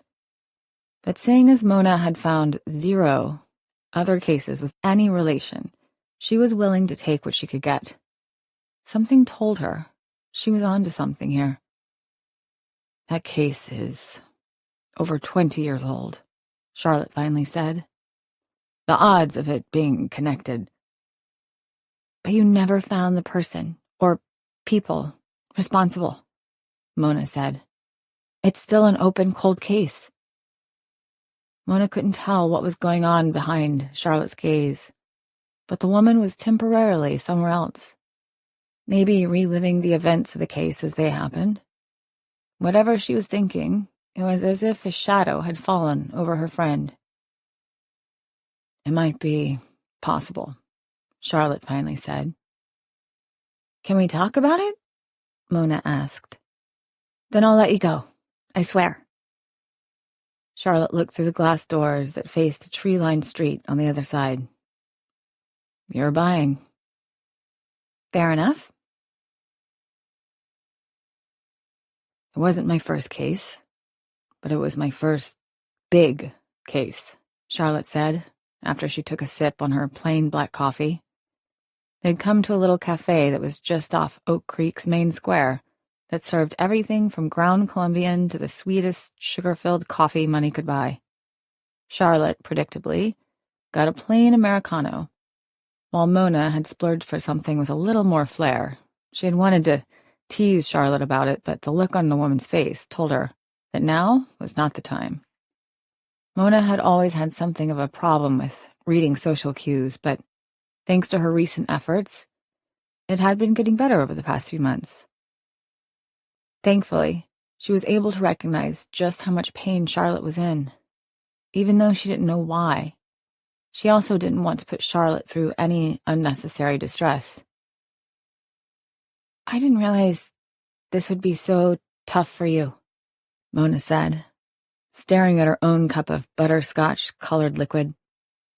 I just thought it was another case you worked. I've never had trouble with tough, Charlotte replied. But when you're thrown into the spotlight and expected to deliver results and then can't, no matter how hard you try, it starts to wear on you. She took a deep breath. I never wanted to think about this case again. I thought, especially after I'd retired, that it was dead and buried. I didn't expect it to come back to haunt me. Did you ever have a reasonable suspect? Mona asked. Charlotte shook her head. Took us weeks to even identify the victims. Those were 5 names she'd never forget. Gabrielle Ruiz, Rob Kepler, Blaine Weiss, Melissa Hawker, and Lori Evans. Me and my partner at the time, Ortega, we worked that case for months. Under the watch of all the cameras, the media, my boss, and we never made a dent in it. We talked to the families, looked for witnesses, appealed to the public. No one came forward. Things dragged on, and we got dragged along with them. For the longest time, I was afraid that was how they'd all be. Thankfully, it turned out to be the exception, not the rule. Why did they assign it to you? Mona asked. Aren't you still new? Who knows why the bureaucracy does anything, she replied. Short on staff, no one else wanted it. Someone wanted to prove something. It was a political move to put someone else in power. Doesn't matter. What remains is Ortega and I got it. The problem was we couldn't do anything with it. We had the bodies, but the place was littered with contaminated evidence. Literally hundreds of people's fingerprints came back, none of them matching anything we had in the system except for a few people who had worked at the factory years before it closed. But we eliminated them as suspects quickly. Mona nodded. I read your initial report and the follow-ups. Must have been hard, not being able to make any progress. It was maddening, Charlotte replied. No matter which way we looked, there was nothing. Nothing came back on all the blood spilled at the scene. As best we could tell, all the victims were chosen at random. None had any connection to each other. In fact, if I didn't know better, I would say they were all chosen because they were different and unrelated. None were even the same ethnicity. Must have been scary, Mona said. The city was terrified for a while, convinced someone was out there kidnapping people and then slicing them open, but it never happened again. At least, not in that exact same way. As far as we could tell, it was a one-time event. Eventually, my boss at the time wanted to rule it a mass suicide. But you knew better. I knew that getting 5 people to slice their wrists and throats all at once was like a bullet hitting another bullet in midair. It's possible, but the chances are so astronomically low that it might as well be impossible. Plus, we never found any weapons on the scene, so we couldn't make a determination one way or the other. She took a sip of her coffee. A coroner at the time, old guy by the name of Right Hawk, I'm sure he's dead now, couldn't even confirm for us that someone else had cut their throats. He said it had been done in such a way it was possible that they could have done it themselves. We just didn't have the evidence. She took a deep breath, setting her cup on the table. As she spoke, it was like a dark cloud was forming over her head, drowning her in bad memories. Mona felt guilty for bringing all this back up. It was obviously hard for Charlotte. When was the last time you checked on it? I went back to it once, after I'd been on the job about 5 years. I figured maybe I'd missed something back then and I was too green to notice. But after spending another week getting nowhere, I realized that wasn't the case. I just decided to let it go, try to forget it and move on with my career. 2 weeks later, I broke the Marino case and everything changed. That's the one that put you on the map, Mona said. I remember hearing about that on the news. After that, I didn't want to look back, Charlotte said. Suddenly, things seemed brighter. And you don't know if there have been any developments on it since? Charlotte shook her head. I haven't looked in years. The department is always looking for tips. What about copycats? At the time, that wasn't as prevalent, Charlotte replied. We didn't release all the information to the press at once for that very reason, but no, we never saw anyone attempt something similar. Mona sat back, thinking. Charlotte's case involved 5 people at once. Hers was only 1. And hers had been in a kind of ritualistic killing, while Mona's had been a hit and run. Not at all similar. And yet, there was the mark on the wrist. So, then you don't recognize that symbol? Mona finally said. Charlotte paused for a moment, went to grab her coffee, then thought better of it. There was always something that really bothered me about that case. It was the fact that each victim had been burned in the exact same spot, just like yours, all on the same arm. And like yours, it appeared to have been done post-mortem. Hope flourished in Mona's chest. Really? Was that confirmed? We never released that information either. Charlotte leaned forward.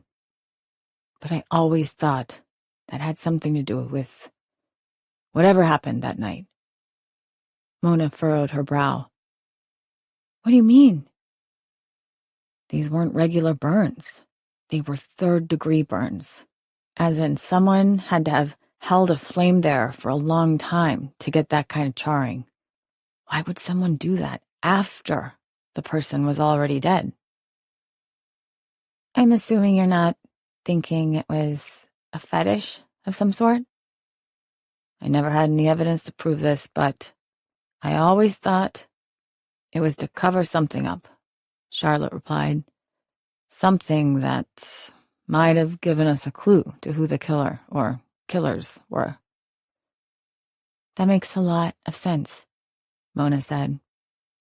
But if that's really the case, then I don't think ours are related at all. I mean, whoever branded Mallory left a very specific symbol on her, like they're almost pointing to something. Charlotte nodded. That's true. Yours seems very specific. It's unnerving. Brings back bad memories. I'm sorry, Mona replied.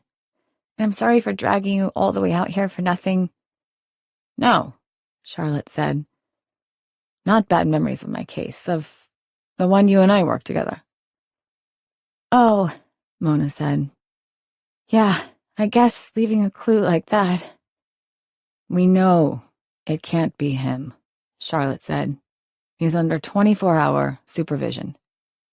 Mona smiled, but it was forced. I know. I think maybe I was just seeing a connection where there wasn't one. I should have just told you all this over the phone. I'm glad you didn't. It was nice coming out here, seeing you, meeting your new partner. You're making quite the life for yourself. How is your mother doing? Mona suppressed a wince. The same. She's in and out of it a lot, but I still see her once a week or so. And Adam? Charlotte asked. He's doing better. Getting back in a routine. We still talk often. I'm trying to help him with college essays. I owe Robin that much, at least. Mona couldn't help but be a little deflated at learning more about Charlotte's case. As terrible as the details were, it made sense. If she had staged a mass murder, she would have taken every opportunity to obscure or destroy as much evidence as possible. This matter with her symbol on Mallory's arm, that was something she couldn't understand. Charlotte was right. It was very similar to what John had done, a lure of sorts, as if the killer was trying to pull them along, make them follow a pre-planned course of action. But Mona wasn't about to get drawn into something like that again. Well, we gave it our best shot. She felt the pressure of Charlotte's gaze, much like she had when she first met the woman. Back then, she had been Detective Charlotte Dawes, a legend in the community. But as Mona had grown to know her, that pedestal had slowly lowered itself until they were on level ground. Now she saw Charlotte for who she really was, a flawed person doing the best she could with what she had, just like Mona. But that didn't mean she couldn't still be intimidating as hell. Her face was drawn in the way that told Mona she was deeply considering something. She just didn't know what. Everything okay? Mona asked. I was just thinking, I have a friend who deals with cryptology. He loves this kind of stuff. Why don't we go pay him a visit? At least I can be slightly useful. You can show him the symbol. Maybe he'll be able to make something of it. I've already looked in every online catalog and database I can find, Mona replied. There's no reference to it anywhere. Charlotte grinned. Kids think everything can be found on the internet. Believe it or not, there are people out there who know more than randos online do. You can just give me his information. I'll email him, Mona said. She'd already inconvenienced Charlotte enough. She didn't want to make it any worse. I'm sure you don't want to be bogged down with this. You said you had that thing with Your daughter? It's no trouble. He's in Chicago, and I'm headed back anyway. We might as well go together, Charlotte suggested. Sometimes he doesn't trust people he doesn't know. It'll be better if I'm there. You sure? Absolutely. She stood, depositing her empty coffee cup in the nearby trash can. How about we head over there now? Right now? Mona asked, looking around. Do you have something better to do? Mona got the distinct impression this wasn't all for her convenience, but she wasn't about to argue. 30 minutes ago, Charlotte had been on the verge of walking out of here, and she wasn't about to look a gift horse in the mouth. Ready when you are. 8. The drive back to Chicago was quiet. Charlotte didn't feel like playing the radio or even rolling down the windows to let in some fresh air. Instead, her mind was preoccupied with a case that almost ended her career before it began. Not that she would have been fired for not being able to solve a case such as that. The odds against them had been high from the beginning. But it had almost turned her off police work entirely. She hadn't been sure she could handle something so depraved on a regular basis. It had taken a lot of soul-searching to stick with it. That first night after seeing those people, those kids, splayed out on those slabs like that had nearly convinced her to go into another line of work. But she'd stuck with it. It had taken every ounce of strength to keep going, but she'd managed it somehow. It had taught her how to manage her emotions in cases like that. In fact, back then she hadn't been that dissimilar from Mona, though she'd never been able to turn them off completely like Mona had. It was probably why she had connected to Mona so deeply when they first met, because even though the woman seemed foreign in her uncanny ability to shut herself off, Charlotte had seen something of herself deep in there, and she hadn't wanted Mona to turn out like she had. Thankfully, the young detective had made leaps and bounds in the past few months, to the point Charlotte was practically astounded at how much she was blooming.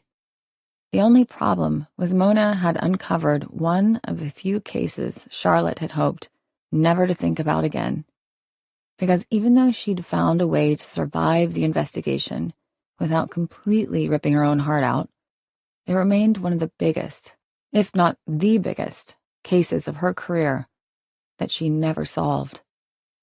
Back then, she had considered it the case that would put her on the map, fast-track her to a promotion, and bring justice to the city of Chicago. None of that had happened. Instead, she and Ortega had struggled with it for months before her boss brought in another team, effectively removing them from the case. And yet, the media portrayed it as their failure, not the department's. Maybe someone at the Tribune had a grudge, but they'd called Charlotte out personally to say how ineffective the police were being in tracking down Chicago's biggest killer at the time. It had taken Charlotte a long time to finally allow that to roll off her back. Predictably, no matter who eventually ended up with the case, they always ran into the same roadblocks. Charlotte had tried. She'd gone back to it a few times, but eventually she had to accept there was nothing else there before she stopped looking at all. She had hoped she could forget about it completely, but that wasn't possible. Not really. Charlotte glanced in the rearview mirror at Mona, following in the car behind her. She hadn't wanted to entertain the possibility of even examining the case again at first, but the more she recounted the case for Mona, the more she realized it wasn't about her case. It was about getting a win for Mona. The cases probably weren't related, but that didn't mean she couldn't help in another way. And maybe in some way, helping now could make up for her failure a quarter century ago. Was she being impulsive? Maybe. Was she using this opportunity as an excuse to come back to work in a way? She was pretty sure Jeremy and everyone else, including Dale, would see it that way. But this was honestly the most stimulating thing that had happened to her since she'd officially turned in her badge. Mona had become like a lifeline to her old life. She had tried. She really had. But investigating was in her blood. It didn't matter what else she tried to do. Everything else just felt empty. Maybe if she could get closure on this one case, it would change how she felt. But she knew somewhere deep in her heart that nothing would ever quench that fire. And she didn't want it to. As the first spires of Chicago appeared over the horizon, Charlotte decided to put her future out of her mind for now. She needed to focus on helping Mona as much as she could with her own particular mystery. And there was no one who knew cryptology better than Roger Kay. He had been a mainstay for the department back in the day, though Charlotte had lost track of him in the past 10 years or so. But if she knew Roger like she had back then, he was still kicking around, probably with his nose in some history book somewhere. They'd worked together on multiple cases, and she always found him affable and easygoing, despite everyone else thinking he was nothing more than a nerd. She pulled off I-90 just past O'Hare and headed down the side roads, making sure Mona was still behind her. She had to admit, when Mona wasn't hamstrung by her own lack of self-confidence, she was a force to be reckoned with. When Charlotte had first met the woman, she had seen that fire in her almost itching to get out. Her only concern was John was still out there. He might be in custody in a mental facility, but that didn't mean he was completely invisible. It would have been better for Mona if he had died. Then she could have moved on with her life. But knowing he might still be able to influence Mona in some way left an uneasy feeling in Charlotte's stomach. She pulled into a small parking structure, grabbing the ticket as the gate before her allowed her past. Mona pulled in right beside her, stepping out. "Your friend works in a parking garage?" "No," Charlotte said, locking her car. "He works at the main branch of the library in the middle of downtown, but it'll take a good 2 hours to get there if we drive. Easier to take the L." She led Mona to the nearby station, where they took a seat as they waited on the train to arrive. She wasn't sure why, but she could almost feel Mona's tension, though she didn't seem to know what the woman had to be nervous about. "Never ridden a train before?" "Plenty of times," Mona replied. "I'm just worried I'm putting you out. I already brought you all the way out to Oak Creek for no reason.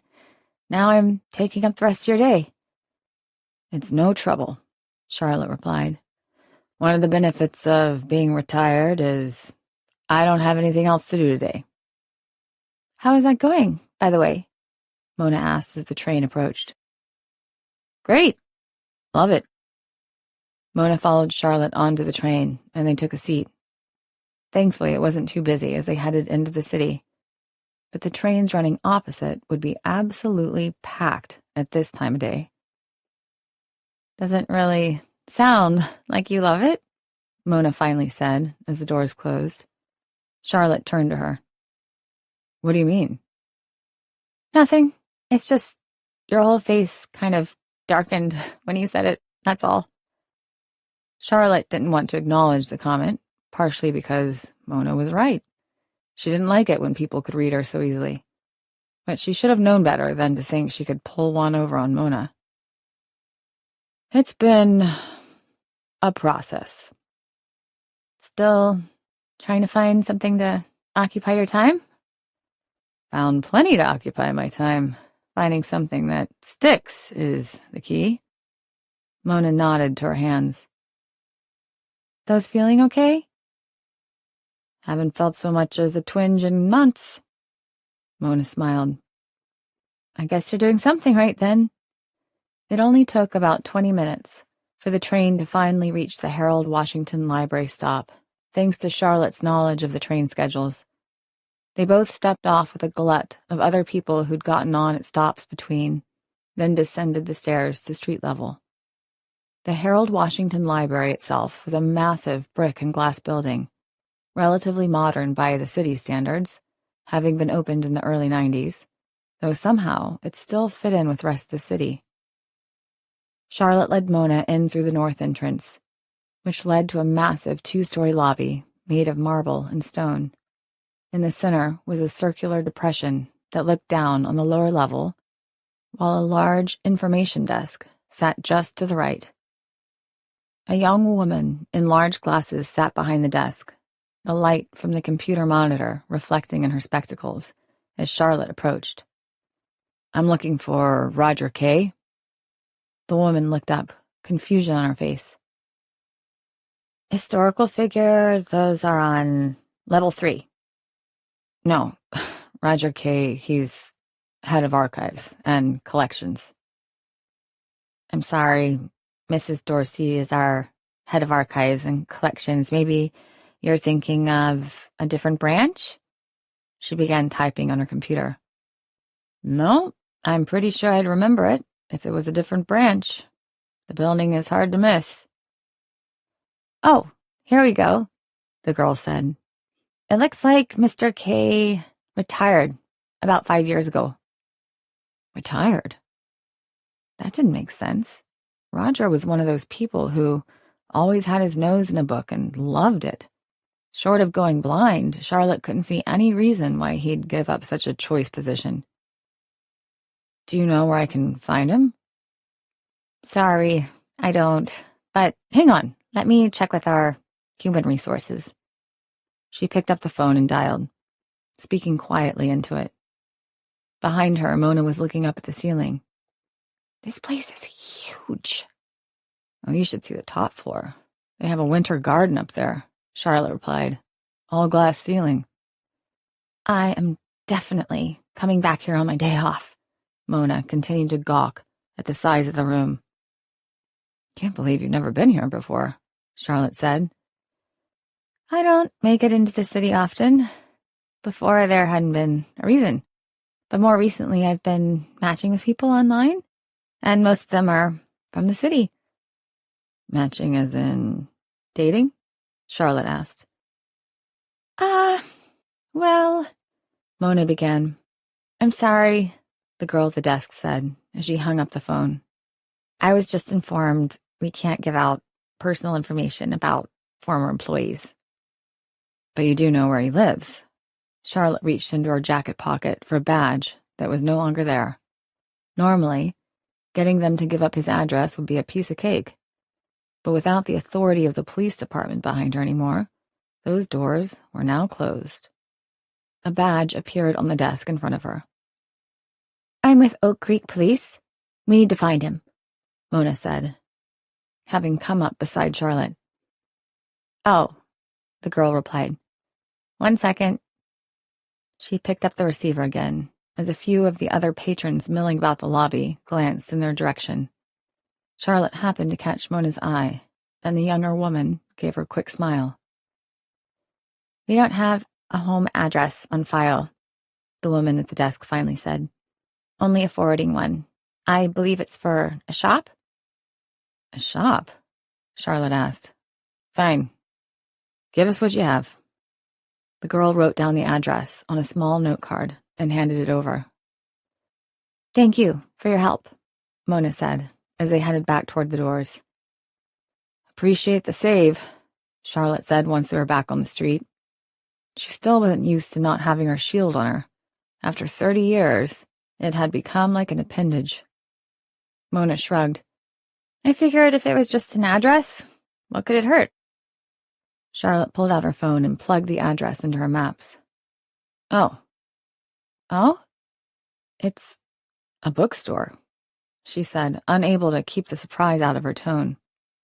Roger had quit the library to open his own bookstore. There was something innately charming about that. "Looks like it's only a few blocks away," Mona said. "I don't mind the walk if you don't." Chicago could be cold and blustery, as the narrow corridors created by all the tall buildings focused the wind down the streets. In the winter, it could get unbearably cold, especially after the sun was down. Thankfully, even though the sun was beginning to set, it was still relatively warm out. It took less than 15 minutes to walk down State Street before they found the storefront they were looking for. Unfortunately, the sign on the door told them he was already closed for the day. Charlotte cupped her hands over her eyes to see if anyone might still be milling around inside, but the shop was dark. Damn. It's okay, Mona replied. Really, I can come back another day on my own, now that I know where he is. I suppose that makes sense, Charlotte admitted. But she was deflated that the investigation had ended so suddenly. It felt good to be back on the street, chasing a lead, even if it was something as mundane as tracking down an address.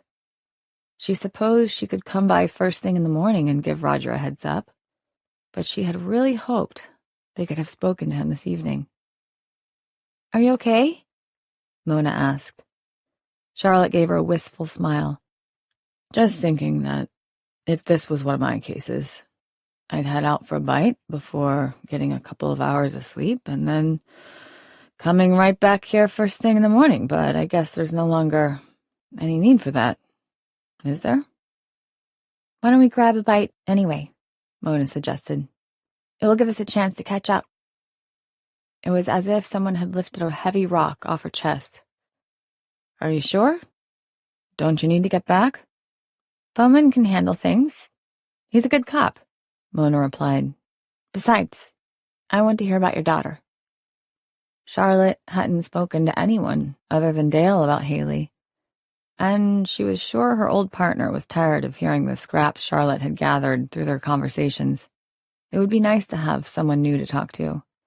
Maybe Mona could even help Charlotte figure out how to relate better to Haley. I'd be happy to tell you what little I know. How hard is it to get a good pizza around here? Mona asked. Charlotte couldn't help but smile. I know the perfect place. 9. One thing Mona had learned about herself as she'd began navigating new relationships was how aware she was of everything and everyone at all times. That was not a trait that other people seemed to share. Like when she had been waiting for Caleb at the restaurant, she had been mentally tracking not only her server, but half of the others in the room, while also subtly watching who came in and left the restaurant. She'd been able to tell exactly when her order was input into the computer, and usually knew when it was on its way to the table before anyone else ever did. Bowman, on the few times they'd been out to eat, called it uncanny, but it was just a matter of simple observation and of understanding general human behavior. It was easy to tell when the waitstaff was overworked versus not, or what they'd ordered too much of based on what was on special. Even though she tried to turn it off, she couldn't just stop observing. And maybe some of that was a trauma response. She'd spoken to Dr. Cross about it, who admitted they needed to do a deeper dive into Mona's past to really find out, but it had some similar hallmarks of underlying issues. But at the same time, Mona didn't want to stop. She liked knowing what was going on around her at all times. So she found it slightly unnerving when 2 hours had passed at the pizza place, and she'd barely noticed how much time had passed. Usually, she was hyper-aware of the clock in addition to everything else, but there was something about Charlotte's company that just helped all that melt away. In some ways, Charlotte was like the mentor Mona had always expected Sheriff Franklin to be. While he had always been supportive and helped Mona more than she could ever repay, he hadn't been a woman in this line of work, especially not a woman with 30 years under her belt. In many ways, Charlotte was the woman Mona aspired to be one day, at least as far as her career went. She obviously didn't want her personal life to mirror Charlotte's, though she also didn't think that was entirely Charlotte's fault. As the woman talked about how she'd worked to reconnect with her daughter, Mona considered that maybe it was part of the job itself, and how it was harder on women, who were traditionally expected to take on more of the domestic burden. Bowman had been great and all, but he couldn't see things from her perspective. It was impossible. And it was nice to have someone to relate to again. After dinner, it had been late, and even though it was only a 90-minute drive back to Oak Creek, Charlotte had insisted Mona stay at her place. She had a second bedroom that was never used, and she suggested they could head back over to Roger's bookshop early the following morning. Thankfully, Mona had already gotten Peregrine into the start of a routine and wasn't worried about leaving the cat overnight. She still had dry food if she needed and could be self-sufficient until Mona returned the following day. It also didn't escape Mona's attention that Charlotte kept using "we" when discussing the case. She supposed it was hard for her, working for the department for so long, then suddenly being asked to let it all go. It made sense that she would fall back into old habits. And honestly, Mona was glad to have the help. She really enjoyed working with Bowman. There was no question about that. But the man didn't have much of an imagination and always seemed to take things at face value. Charlotte, on the other hand, tended to think broader and outside the box.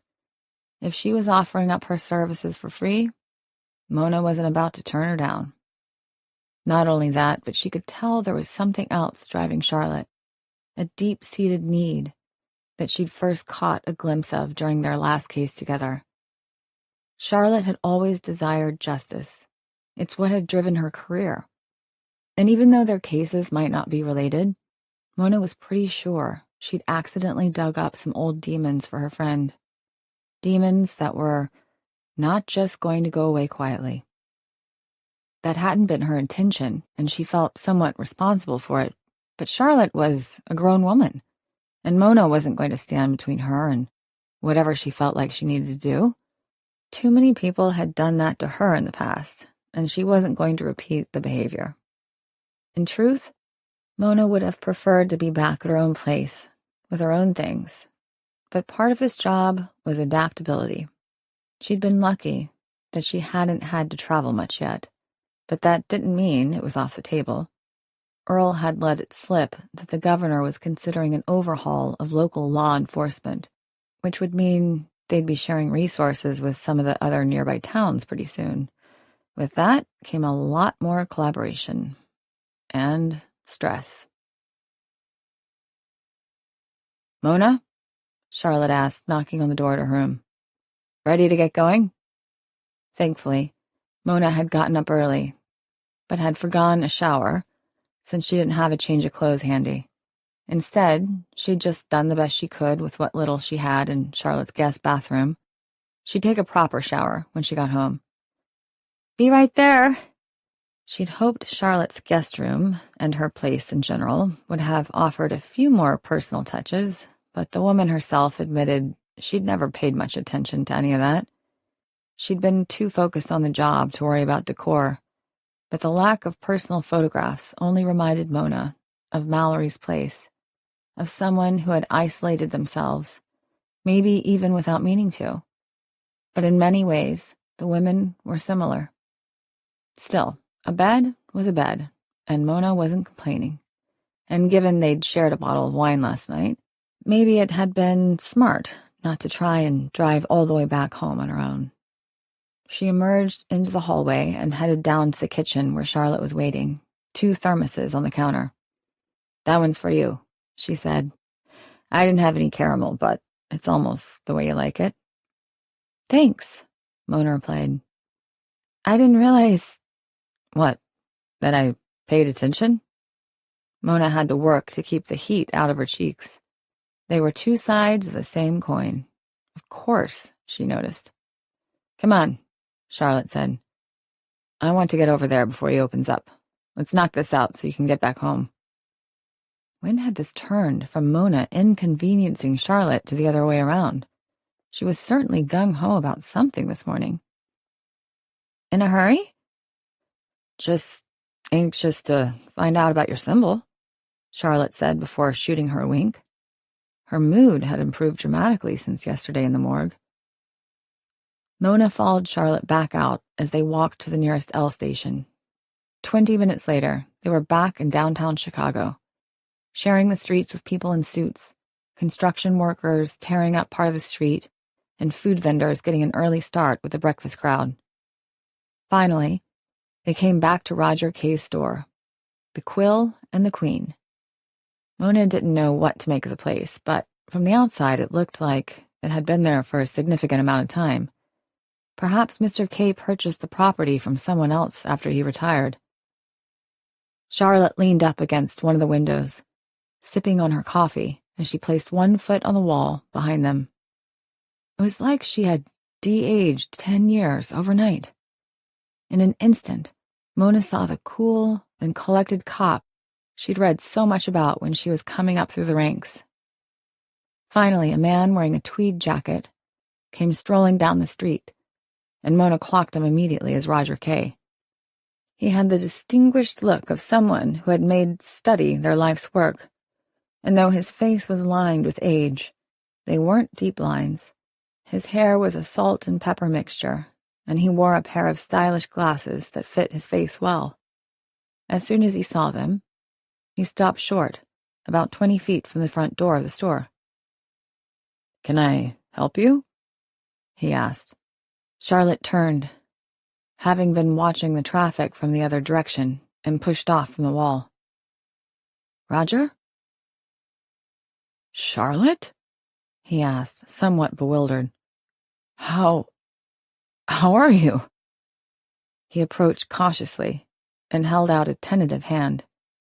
Charlotte took it, shaking it, though Mona noticed she didn't give him as much grip as she was capable. "I'm good," she said. "Retired, but good. I hear you're living the easy life now, too." She turned to Mona. "Oh, I'm sorry, Roger Kay. This is Detective Mona LaSalle. She's with the Oak Creek PD." "How do you do?" Roger asked, giving Mona's hand a quick shake, but he turned his attention back to Charlotte quickly. "You're retired?" "Couple of months now," Charlotte replied, grinning.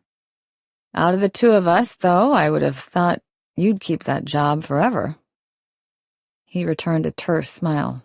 "Well, it wasn't exactly by choice." "Oh," Charlotte replied. "Sorry to hear that." Roger reset his smile. "Water under the bridge now. I assume you'd both like to come in rather than stand here on the street like a couple of pigeons." He headed over to the door, unlocking it from their side before bending down and unlocking the metal cage that sat right behind the door itself. He rolled it up before holding the door open for them as he walked inside, flipping on the lights. "It's not much, but it's cozy." The store had a very lived-in feel to it, like an old library. Books covered almost every surface and shelf, and there were a pair of chairs in the back of the main room, with a small table between them, a vibrant green plant growing in a tiny pot on the table. Roger disappeared through a door behind the counter while Mona and Charlotte took the place in. It carried the smell of old books and tea, and Mona instantly felt at home. If Roger had left the spotless and gleaming library for this place, she considered that a step up. "There we go," Roger said, coming back through the door. "Just had to double-check the security feeds overnight. Seems we had a couple of hooligans hanging around last evening. Needed to make sure they didn't try anything funny." He gave them both a wink. Mona smiled. Roger was friendly and personable. She could see why Charlotte trusted him. But her line about needing to be here to make an introduction for Mona had clearly been BS. Roger seemed like the kind of guy who never met a stranger. "Well, we didn't want to rough up the place too bad," Charlotte said, taking a long look around the main room. "Lots of nice stuff in here." "Thanks. I actually purchased the store from a man who'd run it his entire life and was looking to get out completely. Bought all the inventory, kept the rent going just like nothing had happened. We have a very loyal client base. Of course, I've been adding new products here and there, but most of the regulars tell me they can't even tell anything has changed, which was how I wanted it." It's very nice, Charlotte replied, taking another sip of her coffee. I doubt you decided to look me up because you wanted to talk about my shop, Roger replied. What can I help you with? Charlotte turned to Mona, who pulled out her phone. I'm working a case. We had a victim who was killed in a hit and run, but we found a strange symbol on her body. It's not one I could find anywhere, but Charlotte suggested you might be able to help. She scrolled to the image she'd taken from Mallory's body and handed the phone to Roger. You always were one of the best sources of symbology the department ever had, Charlotte said. They lost a real asset when you left the library. They could still call, he said, smiling, though I'm not sure my credentials would mean as much now. He turned to Mona's phone, removing his glasses, and squinted at the image, bringing the phone close to his face. Ah, it's a rune. A rune? Mona asked. What kind? He handed the phone back to her before making his way around the counter to one of his bookshelves. He ran his hand along the books until he found an old canvas-bound book. There was nothing written along the spine, or if there had been, it had long since rubbed away. Roger pulled the book from the shelf and began flipping through furiously until he found the page he was looking for. He turned it to show Mona. The symbol on the page was a dead match for the one on Mallory's body. What is that? Mona asked. A dead language, he replied, or at least the remnants of one. It's believed to have originated with the Welsh pagans, but there's no concrete evidence for that. Not much exists on the language, so most of the symbols remain unknown to us. Do you know what this one means? Charlotte asked. It's generally understood to mean life or life giver, or some variation thereof. As I said, it's a dead language with limited sources of information. It could very well mean carrots, and we wouldn't be 100% sure. Can I see that? Mona asked. Roger handed over the book. Inside were more runes, though none of them were close to matching the one Mona had found. The book also postulated potential explanations of the runes, as well as described where and when each instance of them had been found, most in Wales in the late 19th century. It was filled with photographs of stone versions of the runes, most taken in England. She handed the book back to Roger. Thank you. Question is, what is someone doing burning a 2,000-year-old rune on your victim? That's what we'd like to know, Charlotte replied. Whoever did it obviously knows about this language, enough that they went to the trouble to make a presumably iron brand for it. Has it showed up anywhere else? Roger asked Mona. Not yet, but this just happened Friday. We're still looking for suspects. Roger, do you remember that case? The one with the kids in the circle? Charlotte asked. The man's face darkened. I'd prefer not to. Me either. But remember how they each had burns on their arms? This most recent victim? The burn was in the exact same place. Wait, Mona said. You've known each other that long? Charlotte nodded. That was when we first met. I was looking for anyone who might be able to help me, which brought me to the library. She turned to Mona. This was back before the internet was as widespread as it is now. In those days, we still had to look things up. And walk both ways uphill to work, Roger said, grinning. I had only been at the library for a year or so at that point, but I knew the face of desperation when I saw it. Charlotte shot him a look. I wasn't desperate. Agree to disagree. You were looking for anything that might help with your case. We spent hours poring through the microfiche. Much like you, I was trying to find if there had been any related cases in the past few years. Pretty much anywhere, Charlotte admitted to Mona. But you already know how that turned out. Did you ever figure that one out? Roger asked. He wasn't just being polite. Mona could tell he really cared. I wish I could say we did, Charlotte replied. This case from Detective LaSalle has dug up some old ghosts, but that case is long in the past. Right now, this is our primary concern. Mona caught Roger tilt his head ever so slightly. He'd caught it as well, Charlotte referring to it as their case. Mona couldn't help but notice the way Roger kept sneaking glances at Charlotte when she wasn't looking, like he was trying to see beneath all that armor that she always wore. Ever since they'd arrived, he'd been overtly friendly, though that could have just been his demeanor. Still, Mona felt like there was more going on there than any of them realized. But before she could ponder it further, her phone rang in her pocket. This is LaSalle? It's Bowman. Where are you? In Chicago, she said, following a lead. We might have a break on that symbol burned into Mallory Wakefield. We need to get back here as soon as you can, he replied. Why? What's going on? They just found another body. 10. The whole way back to Oak Creek, Mona's mind should have been on the fact that her colleagues had found another body, and according to Bowman, it probably wasn't related to the first one. She'd asked if it was another hit and run, but he'd been scant on the specifics, just insisting she get back as soon as possible, as Earl was pulling all resources for this. She could imagine what kind of pressure the sheriff was under, especially since they had just wrapped up a multiple murder and things were only now beginning to settle down in Oak Creek. But a second death within a few days was not a good sign.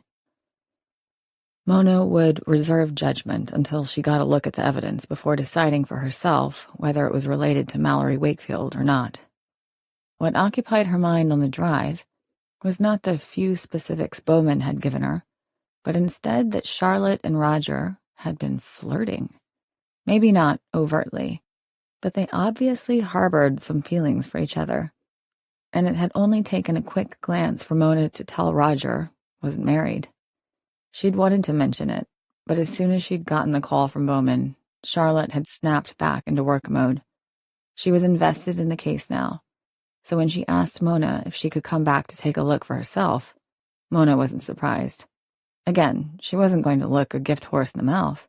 If Charlotte Dawes wanted to consult on her case, Mona was more than happy to let her. Mona pulled into Oak Creek's town square a little after 10, finding somehow Charlotte had beaten her there. She already stood outside her car waiting as Mona pulled up. How did you do that? Mona asked, getting out of her car. We left at the same time. Experience? Charlotte said, giving the woman a wink. I know some reliable back roads. Mona nodded. Let me go speak with Earl and see what's going on. Give me a minute? Charlotte nodded as Mona headed into the station. It was a flurry of activity inside, with the switchboards lighting up as word of another murder moved like a breath of wind through the town.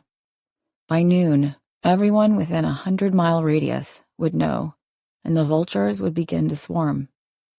One additional death was an anomaly. 2 was a pattern.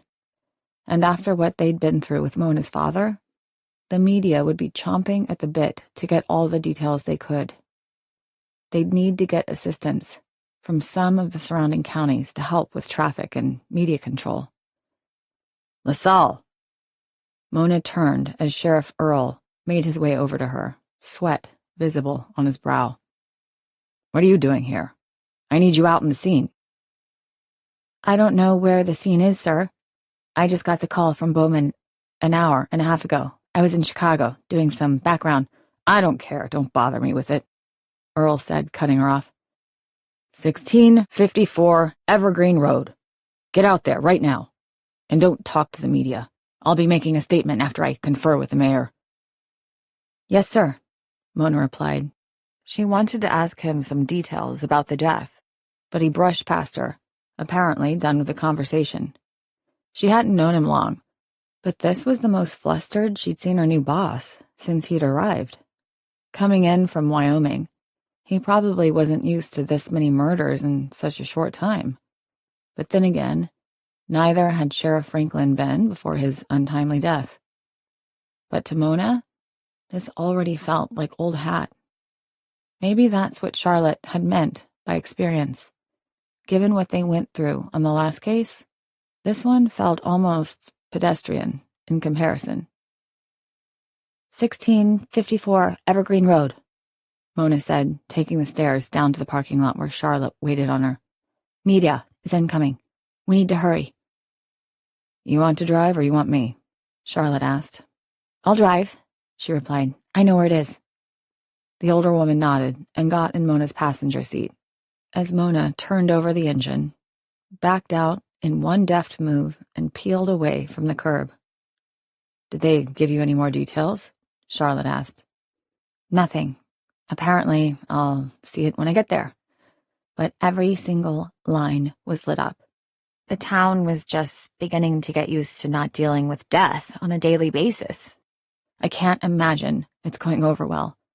This kind of pattern is concerning," Charlotte replied. "And it's going to cause stress on the town. Stress you might not be able to mitigate." Mona glanced in her direction. She was probably thinking about how one local business owner had almost instigated a mob against them last time. "I've spoken to Ken. He realizes he was out of line with us. I even think he's been going to anger therapy meetings." "It may not matter," Charlotte replied. "When push comes to shove, people will always revert to their base instincts. I'm just letting you know you need to be ready for it." They drove the rest of the way in silence, though Mona kept trying to figure out how to bring up the Roger angle, or if this was even the time.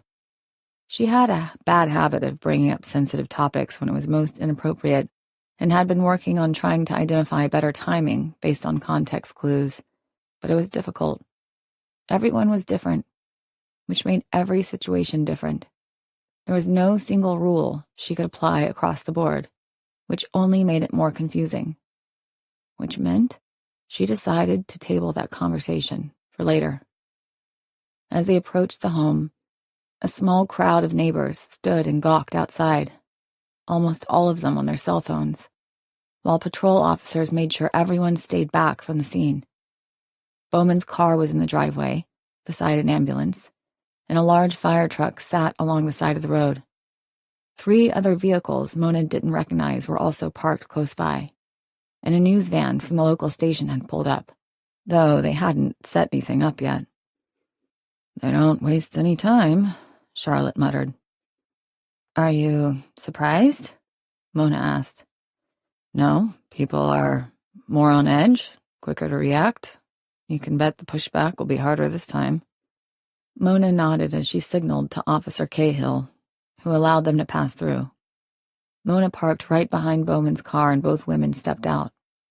The front door of the home was open, allowing them to see the activity inside, while the nearby neighbors craned their necks to try and get a look themselves. The home had been upgraded from an old split level into something a little more modern. Large windows dominated the front of the house on both floors, and the entire home had been painted white, with detailed paneling and sharp angles to complete the look. On either side of the front door were 2 lamps, with small, flickering flames inside, gas-fed. The whole home had undergone a massive renovation. "Any information about the victim?" Charlotte asked as they walked up the front steps. "Nothing.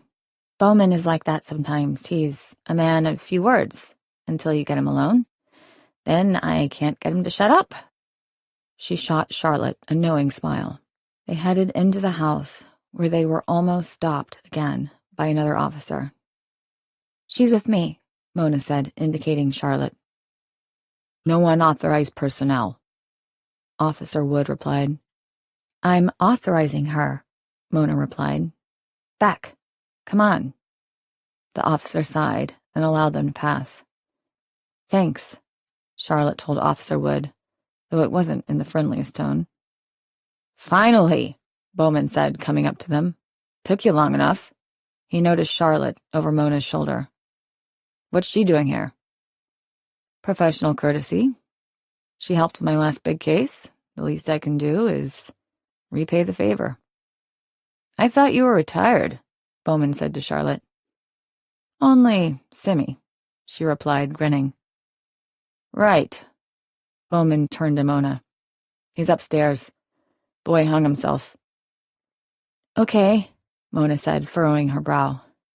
Suicide, so unlikely to be related to the Wakefield case. Why'd you tell me this was a homicide? You'll understand when you see him, Bowman replied. Why couldn't people just be direct? What was the point of all this cloak and dagger crap? Okay.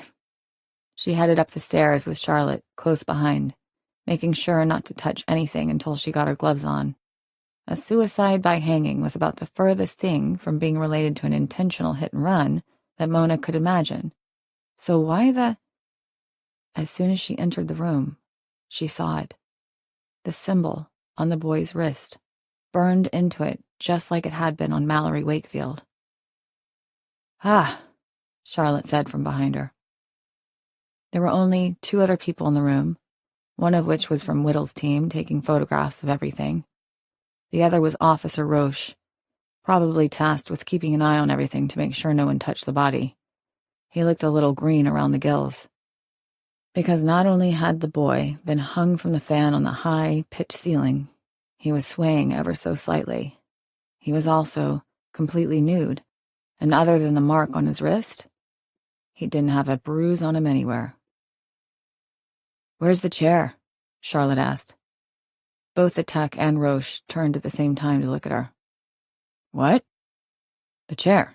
If he hung himself, he didn't get up there on his own. He had to have been standing on something. A quick glance around revealed that the only chairs in the bedroom were a cushioned chair in the corner and a small stool that sat under the desk. Do you mind? Charlotte asked the photographer, who stepped back, allowing her to get the stool. I need a glove. Here, Mona said, already seeing what she was doing. Charlotte snapped the glove on, then pulled the stool out and set it on the bed. The boy's feet were about 6 inches too high to reach even the stool. That kills that theory, Charlotte said. Who said it was a suicide? His mother. They turned to see Bowman in the doorway. She found him first thing this morning. Mona winced. She couldn't imagine finding someone you loved like this. I didn't want to argue with her, Bowman added. She's downstairs. We've been trying to keep her calm, but... He gestured to the victim. It's been rough going. ID on the victim? Charlotte asked. Connor Peterson, Bowman replied. Works for a data center somewhere in town. Graduated from Arizona State before coming back here.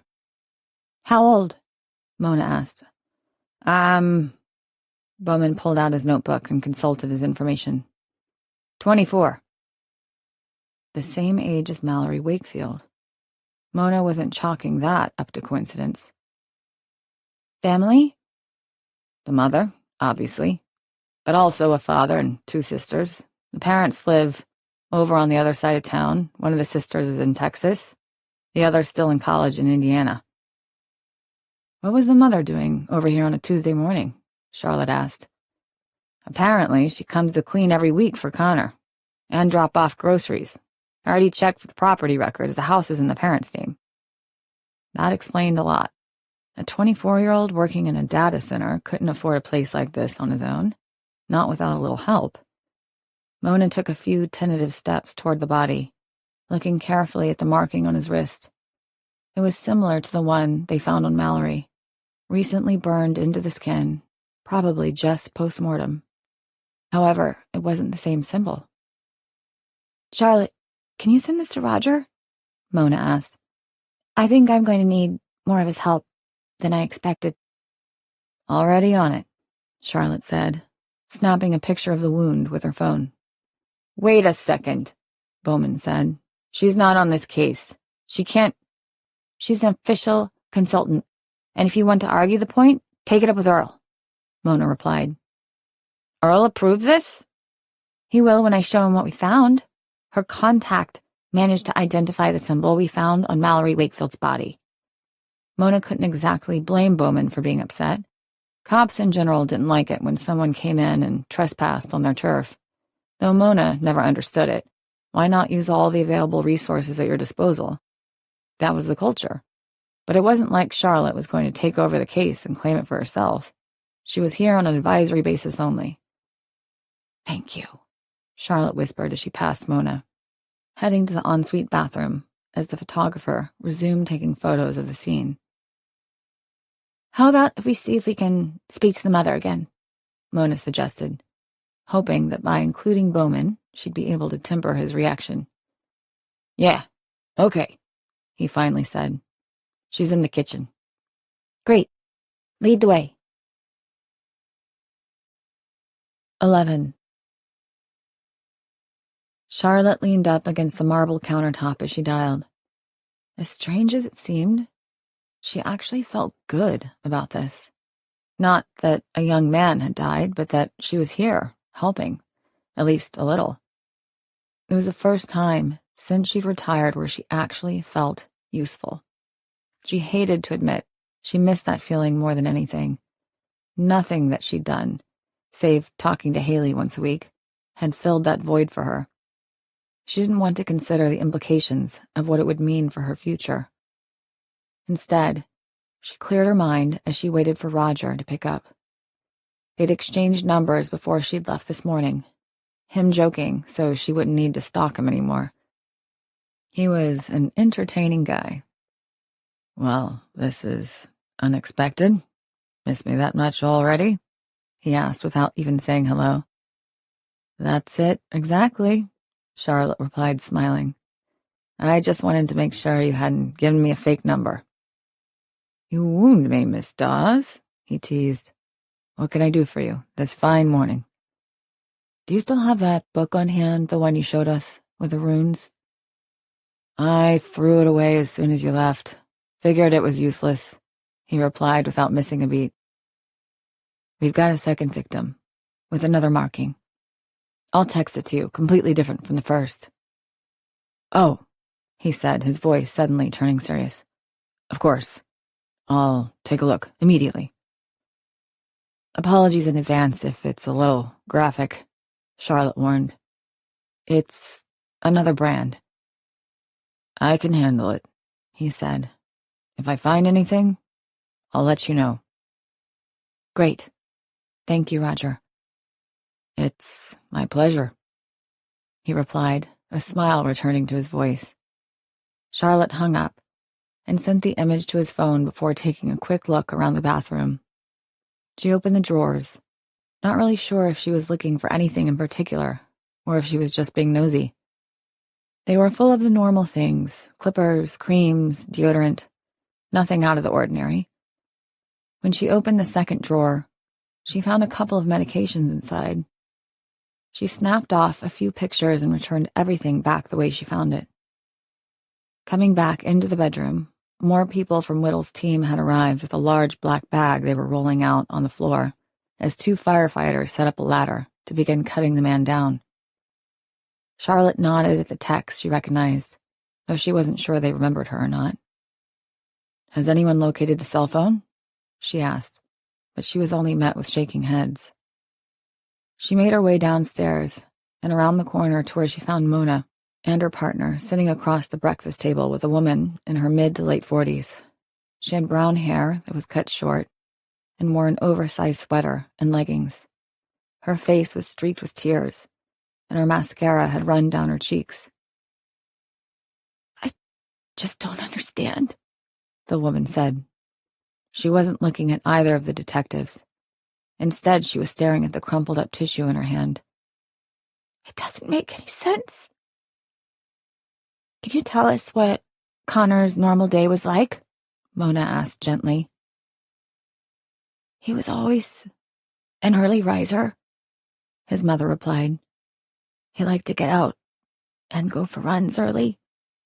Then he'd come back for a shower and head to work. I usually don't get here until around 10 or so to start cleaning, but it's a small house. It only takes an hour or two. Her fingers fumbled a small pendant around her neck with a design Charlotte had never seen before. And you do that every week? Bowman asked. She nodded. Every week since Connor came back from college.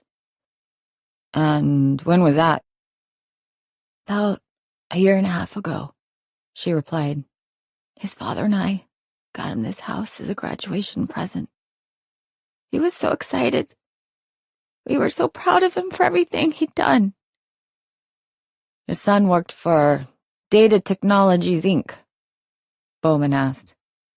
Mrs. Peterson nodded. He was one of their lead developers. He said he was working on a new kind of app that would make some of the bigger companies' apps obsolete. It was going to be a game changer for the industry. Charlotte caught Mona exchanging a quick look with Bowman. A potential industry-changing app could have given Connor a few extra enemies. Was there anyone he was having trouble with, outside of work? Mona asked. Mrs. Peterson looked up. I don't think so. Why? Mona sighed, and Charlotte could tell she was about to deliver the bad news. Because, unfortunately, your son didn't kill himself. We believe there was foul play involved. What? His mother said. No, that can't be right. Everyone loved Connor. Charlotte had to repress the urge to tell her. Obviously, someone didn't. The fact is, Mrs. Peterson, there is no way your son could have gotten into the position he was in without someone's assistance. Now, whether it was an accident or not, someone else was here, and they were involved, Bowman said. I don't understand what you're saying, she replied. You just said there was foul play. There may have been foul play, Mona added. We don't know yet. Charlotte cleared her throat, causing Mona to turn. She motioned for the younger detective to join her in the living room. Excuse me a moment, Mona said, and Mrs. Peterson nodded. Mona followed Charlotte into the living room, both of them keeping their voices low. I don't know how to tell that mother that Connor might have been involved in some kind of sexual game that got out of hand. You saw him up there. Then don't, Charlotte said, pulling out her phone. She showed Mona the picture of the medications from the bathroom. You and I both know this wasn't some autoerotic experiment gone wrong. This was deliberate. Mona's eyes went wide when she saw the medications. Can you text this to me? Charlotte nodded. Thanks. This helps. Ask about his girlfriend, Charlotte asked. There was a picture of them, up there on the dresser. Ask about his cell. They haven't found it yet. Mona squared her shoulders and took a deep breath, like she was going back into battle. Wish me luck. Mona headed back into the kitchen, while Charlotte thankfully stayed behind. She probably understood as well as Mona did that Mrs. Peterson was already under enough stress as it was and didn't need 3 cops bearing down on her. Her phone buzzed with a text image from Charlotte, which Mona opened immediately. Ritalin, Ativan, and Xanax. 3 powerful drugs that painted a very different picture to the one Mrs. Peterson had been portraying. Mona took a seat beside Bowman again, showing him the picture quickly. He nodded, allowing her to take the lead. Mrs. Peterson, was Connor on any medications? She took her pendant in her hand, gripping it until her knuckles went white. She'd been absently fumbling with it since Mona had first sat down with her. Not that I know of. Why? Because we found these in his drawer upstairs. She turned her phone around to show the woman, whose eyes went wide. He was supposed to be off Ritalin. He hasn't been on that since he was a child. How long was he on it that you knew of? Mona asked. Mrs. Peterson's mouth formed a line. Connor was always an active child, to the point where he could get destructive if he wanted to. We had to start the medication around age 5. We just didn't know what else to do. We thought he would grow out of the hitting phase, but it just got worse and worse. Hitting phase? Bowman asked. He would hit me, his father, sometimes his sisters, lashing out when he didn't get what he wanted, she explained. But we got it under control as soon as he was on the medication. And the others? Mona asked. Ativan is generally used for anxiety, and Xanax is for depression. He wasn't anxious or depressed, his mother insisted. I don't know why. Those were up there. Mona watched the woman carefully. She had gone from grieving mother to being on the defensive. Part of that could be because she considered this line of questioning an insult, or it could be because she knew more than she was telling them. When you arrived, did you happen to see Connor's cell phone anywhere? She screwed up her features. No, I didn't even look. He usually keeps it on him. Mona had a feeling, just like Mallory's, Connor's phone would turn up missing. What can you tell us about his girlfriend? Mona asked. Mrs. Peterson's face dropped. Oh my God. I completely forgot about Kaylee. Fresh tears ran down her cheeks. What is that poor girl going to do? How am I supposed to tell her? We can tell her, Bowman replied. You don't need to worry about that. How long had they been dating? Ever since before he left for college, Mrs. Peterson replied. They grew up together. Kaylee's father is the head of our church. We've known them forever. They started dating in high school. His father and I were so happy. They seemed like the perfect pair. We're planning on getting married soon. I had hoped Connor had already bought a ring. She trailed off, pressing her hand to her mouth as a fresh wave of grief overwhelmed her.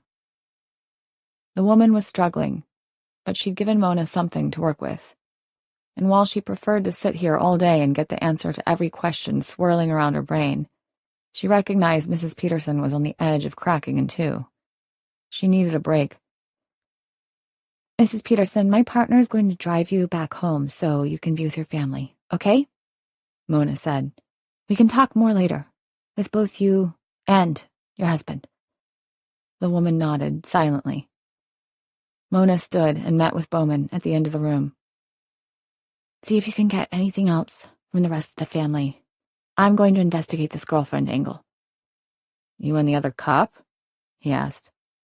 Hey, she's here. We might as well use her. She's the one who found those meds. Only because we haven't had time to do a thorough search, he shot back. That's exactly my point. 3 heads are better than 2. She can help us split up the work. And trust me, Dawes knows what she's doing. I wouldn't be here if it weren't for her. Bowman extended one of his fingers, pressing it into the shoulder of her jacket. Just make sure you're not doing this out of some sense of guilt.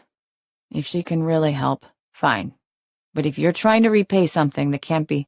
No, it's not that, Mona insisted. I swear. Bowman regarded her for a moment. Okay, let me see if I can get the girlfriend's details for you. Thanks, you're the best. Just make sure you get Earl's approval, he said, heading back for the kitchen. We don't need any more snafus. Not on something this sensitive. She nodded. He was right. They needed to make sure this was by the book. But if Charlotte was willing, maybe her presence here would help stave off some of the pressure to bring in more help. Any luck? Charlotte asked as Mona joined her in the living room again. She was staring at a painting hung on the wall above the fireplace. Not much. Girlfriend looks like she might be able to give us something. She's been a family friend a long time. I get the sense this woman is hiding something, but I don't think now is the time to pressure her. She'll just shut down. Charlotte nodded, though she seemed preoccupied with the painting. Give her a few days to get used to everything. Right now, everything is raw. A full shock. Meanwhile, Bowman is going to talk to the rest of the family. I thought you and I could go speak with this Kaylee. That got the other woman's attention. You want me to help? Mona took a deep breath.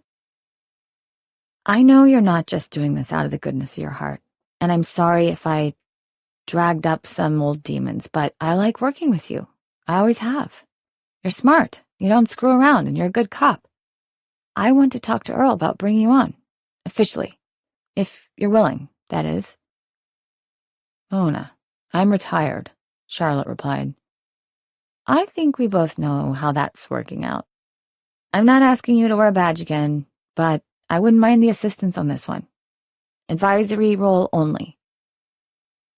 You think your boss will be okay with that? It didn't go over so well the last time, and that was an official assignment.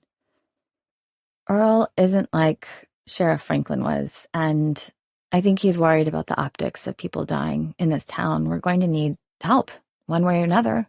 I'd rather be working with someone I know than someone from 3 counties over who has never worked a murder investigation in their life. Something seemed to soften in Charlotte. You're too damn perceptive for your own good. Retirement has been, well, complicated. Not that I don't like a good challenge, but something has seemed off since I hung up the shield. Don't get me wrong, I'm glad not to be on the force anymore, officially. But I'd be lying if I said I didn't miss it. Then help me. Maybe you'll figure out what you're missing along the way. The woman gave her a rueful smile. And it wouldn't hurt if we happened to solve a couple of murders. No, it wouldn't, Mona replied. I won't say I need you, because you'll just turn around and tell me I don't, but I would like to have you here. We're a good team. Charlotte took a deep breath, clearly at battle with herself over what to do. If you weren't invested, would you have come all the way up here twice? Mona asked. Okay, LaSalle, she finally said. You've got a deal. Mona couldn't help but beam. Great. Now, let's go make it official. 12. Charlotte didn't know what made her say yes. Maybe it was because she missed the job. Or maybe it was because she'd already invested a significant amount of mental energy into the case and knew the specifics. Another perspective was never a bad thing in their line of work. Or maybe, deep down, she knew that she would have done just about anything to get back on the job again. If Mona hadn't asked for her help, she would be on her way back to Chicago right now to pester Dale to reopen the murder case from 25 years ago so she could go back over the details of everything. Because while there didn't seem to be a concrete connection between Mona's case and Charlotte's from back then, there certainly were some similarities. Similarities that needed consideration, at the very least. And maybe a full revisit, taking in what was happening in Oak Creek. Something about seeing that boy hanging had made her realize she didn't want to finish her career without at least trying to find some closure for those families. She and Ortega had sat with them for hours and days trying to understand what had happened to their loved ones. She recalled seeing the very same pain on their faces as she'd seen on Mrs. Peterson's. It was unimaginable that they still had no answers all these years later. Charlotte was better than that. Maybe there was some way to re-examine the evidence or at least fast-track the DNA evidence from the scene. Depending on how this case went, she would make it her first priority as soon as she got back. But as they drove to the house of Kaylee Gould, she found herself replaying the thankfully short meeting with Sheriff Earl, approving her assistance on the case. Earl was clearly in over his head here, being pulled in 100 different directions at once, and Mona had used that distraction to her benefit, making what should have been a rigorous process much less cumbersome. Charlotte now found herself Oak Creek's newest police consultant, and even though she still didn't have a badge or weapon, at least now she had some authority to work. "Here we are," Mona said, her chipper demeanor a ghost of the last time they worked a murder case together. Back then, Charlotte had been worried that Mona's ability to truncate her emotions was a sign of something sinister, that maybe Mona had been capable of terrible things. But that had turned out not to be the case. Quite the opposite, in fact. Mona felt things deeply, and it was only by turning off her emotions she was able to get through this job without going insane. She'd made a lot of progress since then, finding a balance somewhere in the middle. But even so, old habits died hard. "Mona," Charlotte said as they approached the apartment complex. "Drop the smile." "Oh," Mona replied, pausing a quick second. "Right. Thanks. Sorry. I'm just excited that Earl approved you so quickly. It really means a lot. They're here." "Just don't let her see that," Charlotte reminded her. Mona's partner had gotten the girlfriend's information from Mrs. Peterson, who had then relayed it to Mona while they were still at the station. They'd then grabbed a quick lunch and made their way over to Forest Glen Apartments, where apparently Kaylee Gould worked from home. "Would you like to do the honors?" Mona asked as they approached the door. Charlotte stepped back. "Just an advisor." Mona turned and knocked on the door, stepping back so Kaylee could see them clearly through the peephole. "Who is it?" a young woman called from the other side. "Miss Gould?" Mona asked. "Oak Creek Police. May we speak with you a moment?" They heard the chain on the other side of the door, followed by the deadbolt. It opened to reveal a young girl, probably in her late teens to early 20s, with bright blonde hair pulled back and to the side. "What is this about?" she asked. Her face was cherub-like, almost as if she hadn't really grown up.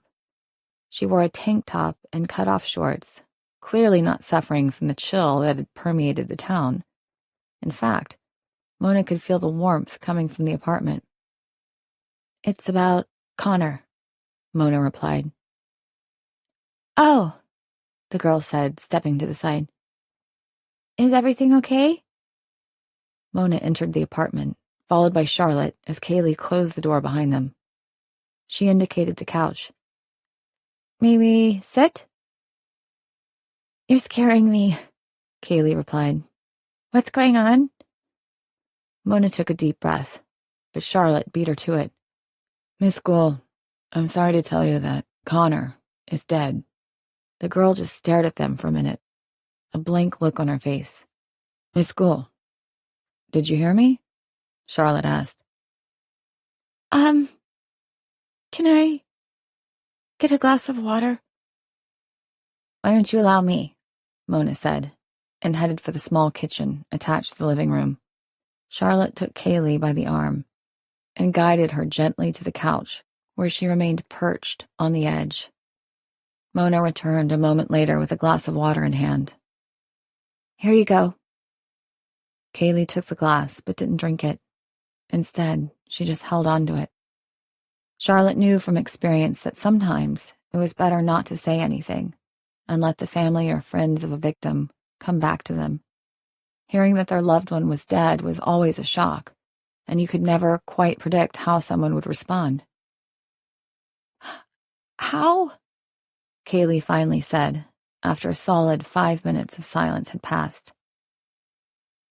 Mona had taken a seat on the chair opposite her couch while Charlotte remained standing. "Asphyxiation," Mona said gently. "When was the last time you spoke with Connor?" "Yesterday," Kaylee admitted. "Last night, I mean." "Do you remember what time?" "Around 11, I think. We were just texting memes back and forth, not really talking." "Did anything seem wrong last night? Mona asked. Was he acting strange at all? She shook her head. Did he say anything out of the ordinary when you did talk last? Charlotte added. Kaylee looked over to Charlotte like she'd forgotten she was there. No, not that I remember. Mona took a deep breath. Miss Gould, do you know anyone who might want to harm Connor? Anyone who had a problem with him? She shook her head back and forth very slowly, her eyes staring off into the distance. No, I don't think so. Charlotte didn't like that look. Do you know if he was on any medications? Yeah. Xanax, I think, and a few others. Ativan and Ritalin? Mona suggested. Kaylee nodded. I think so. Was he having problems with anxiety and depression? Charlotte asked. Not since he'd been on the meds, Kaylee replied. But before that, yeah. Regarding? Her eyebrows lifted. What? What was the cause of his anxiety and depression? Oh, she replied. Just normal stuff. Work, I guess. His parents. Not exactly what they were looking for, but plausible enough, though Charlotte wanted to dig deeper. His mother told us you two knew each other a long time, ever since you were kids. She nodded. We grew up together. Our parents, they're friends. Have you left your apartment this morning? Charlotte asked. Mona shot her a questioning look, but Charlotte kept her attention on Kaylee. I went out for a coffee like I always do, the girl replied, some of the life coming back into her. She blinked a few times and looked up at Charlotte. Why? We just have to cover all our bases, Charlotte replied. How long were you gone, and what time did you get back? Wait a second, Kaylee said, standing. Are you saying I had something to do with this? Do you own a key to Connor's house? Mona asked, picking up on what Charlotte was doing. Of course I do, but I wasn't anywhere near there this morning, Kaylee replied. Is there someone who can vouch for your whereabouts? Well, no, I live alone, but I swear I just went out for coffee. I had to be at my desk by 9 for my shift. What do you do for work, Miss Gould? Charlotte asked. I work for a local construction company. I field all their calls and get them to the right contractor. It's basically just scheduling and logistics. How long have you been working from home? I don't know, maybe a few years now. You like it? Charlotte made sure the questions kept coming quick, hoping to throw Kaylee off balance a bit. I guess it's a job. More of her emotions were beginning to show. What does that have to do with anything? Like I said, we're just trying to cover all our bases. Charlotte pulled out her phone and showed it to Kaylee. Have you ever seen this image before? The girl's eyes went wide. Was that burned into his skin? I thought you said he was strangled. I said he was asphyxiated, Mona corrected. He was found hanging from a ceiling fan. Kaylee put a hand over her mouth and sunk back into the couch. Oh my God! Now, is there anyone that might have wanted to harm Connor? Mona asked while the girl still processed what they told her. Anyone who could have hurt him? A flash of recognition passed across the girl's face, so brief it was practically invisible. But Charlotte had seen it. Kaylee knew something she hadn't mentioned yet. I don't think so, she finally said. Don't lie to us, Miss Gould, Mona replied. Maybe we should finish our discussion at the station. She stood to take Kaylee by the arm. The girl jerked away. You can't be serious, she replied. I didn't have anything to do with this. I loved Connor. Then tell us the truth, Charlotte replied. Who wanted to hurt him? The girl let out a frustrated and stressed breath, looking around as if she were trying to find a way out. Like she could almost convince herself this wasn't happening and all she needed to do was go on a walk and it would all just go away. I don't know why he would even want to. She trailed off. Who? Charlotte asked. She pinched her features together, struggling with some internal battle Charlotte could only imagine. Whatever secret she was keeping, it was tearing her up inside. And right now, she was trying to decide if keeping it was worth going to jail over. Terry, she finally said. My ex. Do you have a last name for Terry? Mona asked.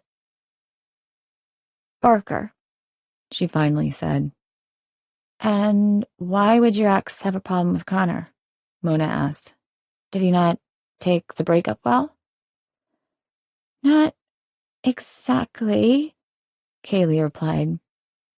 I'm sort of still seeing him. Charlotte paused a moment to take it in.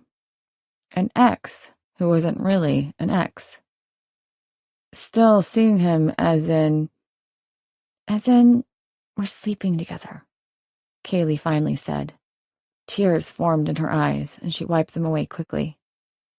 But it isn't what you think. I really do love Connor. I mean, I did. I still do. The thing with Terry is, it's complicated. Uncomplicate it for us, Mona prodded. The girl sat back on the sofa again, pressing herself into it. I've known Connor forever. He was my first boyfriend. We've always been part of each other's lives. A few years ago, I just got bored, I guess. I just wanted to try something else, you know? It didn't mean I didn't still love Connor, but he could be smothering sometimes, especially as we got older. So when he went off to college... You took the opportunity to try someone new, Charlotte said, jotting down Terry's name in her phone. It wasn't anything special, just sex at first. And then we hung out some more. Did Connor know? Mona asked. Not at first, but when he came back for vacation one Christmas, he saw us out. I told him it meant nothing and I'd break up with Terry. At first he was mad, but eventually he forgave me. And did you break up with Terry? Mona asked. Yes. And no. Kaylee waited a beat. We officially broke up, but kept seeing each other on the side. For how long? Charlotte asked. 2 years? Charlotte pressed a hand to her temple. She could feel a headache coming on. Why not just break things off with Connor if you wanted to be with Terry so bad? I didn't. At least, not all the time, Kaylee replied. You wouldn't understand. Mona took a seat again, leaning forward. Try us. Connor was sweet, attentive, loyal, you know? Like the perfect boyfriend. But Terry, he was wild, dangerous, everything that Connor wasn't. You wanted the best of both worlds. Just for a little while. I knew Connor was close to proposing. I told Terry that we'd have to break things off for good soon. How did he react to that? Charlotte asked. He didn't, she replied. He didn't really seem to care. Charlotte exchanged a glance with Mona. That kind of response could be indicative that he wasn't worried about losing Kaylee, because he knew in his mind it wouldn't happen. He had already planned to put a stop to it. It wasn't ironclad, but Terry was definitely a person of interest. Where can we find Terry? Charlotte asked. He lives at 454 Brookmore Road, she replied. Rents out the house with A couple of his friends. When was the last time you saw Terry? Mona asked. Yesterday, Kaylee admitted. He came over for a few hours. Did he say what his plans were last night? She shook her head. I don't ask. Terry, he doesn't like to be questioned. He does what he wants. Charlotte stood, putting her phone away as Mona withdrew one of her business cards, handing it to Kaylee. Stay close. We may have more questions for you. You don't think Terry really did it, do you? Kaylee asked. We'll be in touch, Charlotte said. Thank you for your time. She and Mona headed back out to the car. Did you notice her demeanor? Mona nodded. You'd think someone who just lost their childhood crush would have been more crushed. I'm not one to tell someone how to grieve, but am I crazy, or did she look relieved when we told her Connor was dead? Want me to call in a patrol unit to keep an eye on her here? Make sure she doesn't run? Mona asked. Charlotte nodded. I think that's prudent. In the meantime, we have a boyfriend to track down. 13. Mona found her anxiousness ramping up as they drove to the address Kaylee had provided. She felt like they were making some progress already, and that in itself was exciting. But she was also intrigued by this case. While it was nothing like Robin's case, she couldn't ignore it had some of the same hallmarks. Multiple victims, each identified by the killer in a strange and unexpected pattern. And she couldn't help but wonder if whoever had killed Mallory and Connor was some kind of twisted copycat of her father. Because this would have been right up his alley. All of which made her thankful Charlotte was close. It meant she didn't have to face this alone. Not that Bowman or any of the others would have let her, but they still didn't really understand Mona. They accepted her, and she was happy for that, but they didn't go much deeper than surface level. Was that because of who she was at her core, of what she represented, or was it something more? She couldn't really say. All she knew was Charlotte treated her like any other person, not some specimen to be studied from a distance. Not only that, but she knew how to get to the heart of what they needed. Like the way she'd worked Kaylee back there into giving up what she knew. Mona could have done it too, but it would have taken longer, and she might not have been as effective. And Kaylee had dropped an atom bomb on this investigation. They needed to find and question Terry as soon as possible before he got the heads up the cops were looking for him. From Kaylee's description of the boy, he didn't seem like the type who would just wait around for them. If they weren't quick, he would be in the wind soon. You want to take the lead on this one? Charlotte asked as they pulled up to the house address Kaylee had given them. Unlike Connor's place, this home was in desperate need of repair. The roof looked to be sagging in multiple places, and there wasn't any grass on the lawn. Instead, 2 cars were all parked haphazardly on the property, like a disoriented valet had taken charge. What are you going to do? Mona asked. Take a look around. I'll join you in a minute. Mona had learned not to question Charlotte's motives. Whatever she was sniffing, it was probably worth it. She headed to the front door, while Charlotte made her way around the back. As Mona approached, she could hear what sounded like gunfire from inside, but she immediately recognized it as a soundtrack from a video game, more likely a first-person shooter variety. She knocked hard, but there was no response from within. She slammed her fist on the door again, over and over, enough that it rattled its hinges. Finally, the soundtrack paused. A dark shadow covered the peephole.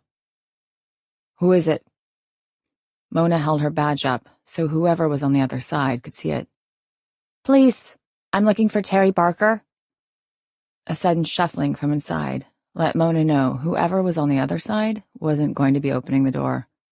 She sprinted around the side of the house to the back where Charlotte had already tackled one man and had him on the ground as another sprinted off behind the house. Neither of them looked like they could be more than 20. Mona broke into a run behind the one who had taken off, catching up to him quickly. She tackled the man to the ground, holding him down with one hand as he struggled under her grasp. "Are you Terry Barker?" Mona demanded. "Fuck you, pig!" the boy spat. Mona wrenched his arms behind him and cuffed them together before pulling him to his feet. He tried to fall to his knees again until she elbowed him right in the middle of the back, causing him to cry out. "You don't want me to drag you back to the house," she warned. As she returned, Charlotte already had the other kid sitting on the steps. His cheeks were wet. "Christ, Donnie, are you crying?" the kid in Mona's grasp said. "Definitely not Terry," Charlotte said. She turned to the boy in her custody. "Who is that?" She pointed to the man in Mona's custody. "Logan," he said, his voice shaky. "Man, shut the fuck up," Logan replied as Mona sat him down beside the other boy. "Take your own advice," Charlotte said. "I'm assuming you both know Terry Barker?" "You don't know anything, you dumb bitch," Logan replied, seething with anger. Charlotte turned to Mona. "Anger issues. Typical." Mona had to hide her smile. "Hey, I don't—" Charlotte bent down and got in the boy's face. "You say one more word, and I'll charge you with assaulting an officer. And trust me, Judge Coulter has no love lost for arrogant little shits like you, so you'll be spending a minimum of 6 months in prison. Got it?" Logan shut up. Mona nodded, getting the attention of Donnie. "Why did you run?" He motioned to Logan. "He said to. He said he'd arrest us no matter what." "And why would we arrest you?" Charlotte asked. Donnie exchanged a glance with Logan, who practically shot daggers out of his eyes at the boy, subtly shaking his head. "No reason." "Uh-huh." Charlotte turned to Mona.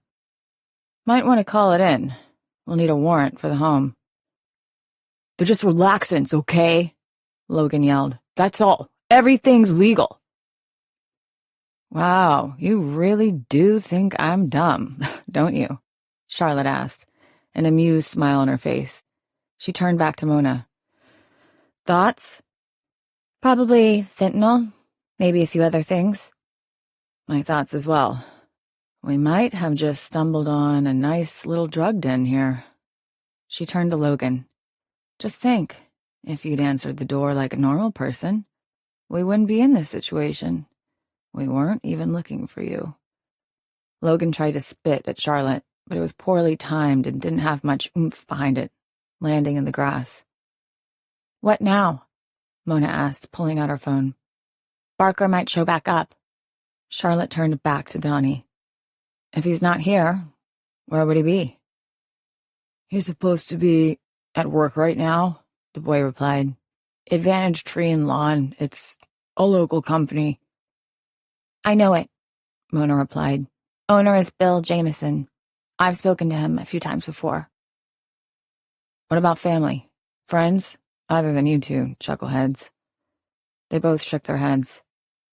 "Okay, let's get in contact with Jameson and get a couple of units over here to handle this. Maybe we'll get lucky and he's clueless at work. At the very least, they should have some more information on him."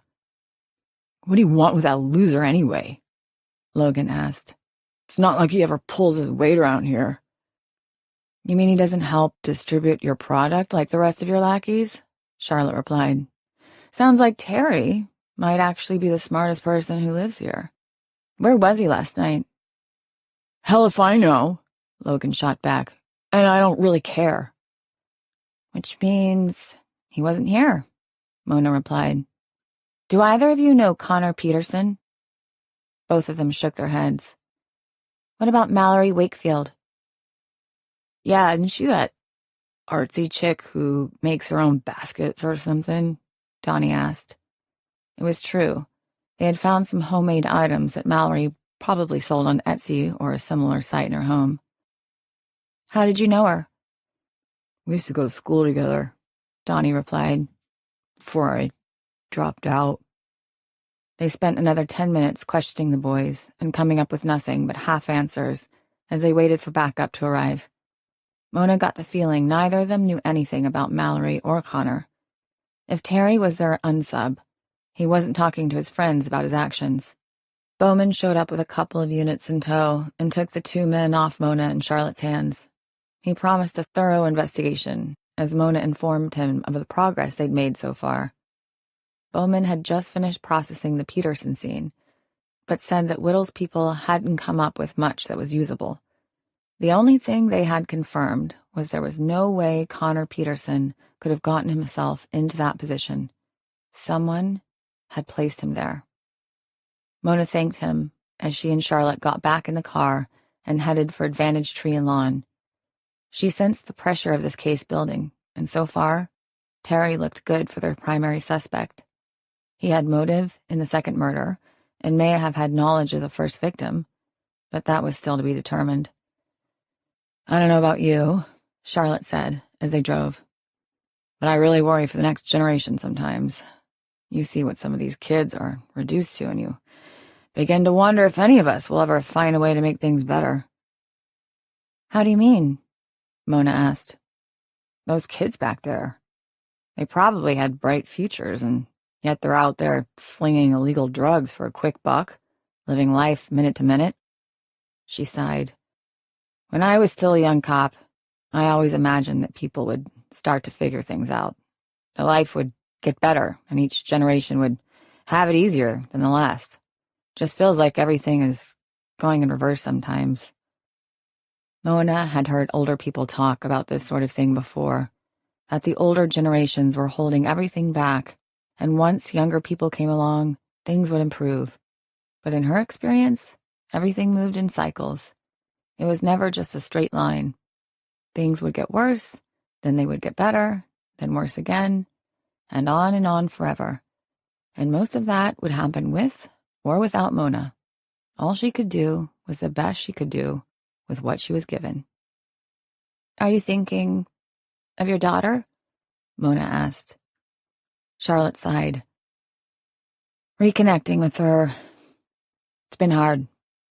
Good. I'm happy to talk to her, but she's still so guarded, so closed off.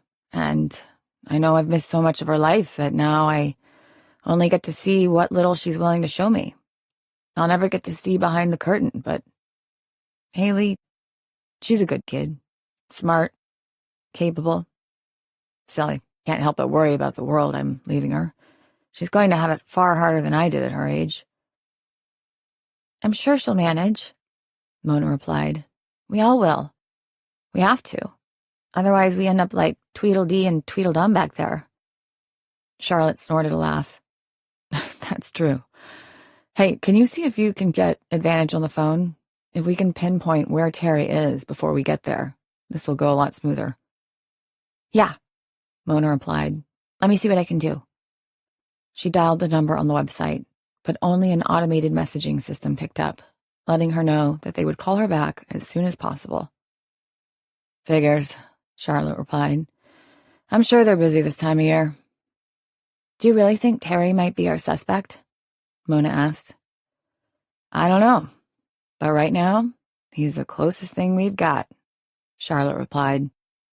"If I'm being completely honest, I really hope he is, because right now, we don't have another lead." Mona knew what she meant. If he turned up clean, then they were dealing with someone much more difficult to catch, and who probably wasn't done. She couldn't see the whole picture yet because they didn't have all the pieces. But if one thing was for sure, it was that if Terry wasn't their culprit, this was far from over. 14. God, it felt good to be out investigating again. Charlotte was practically giddy with excitement as they pulled up to Advantage Tree and Lawn's office.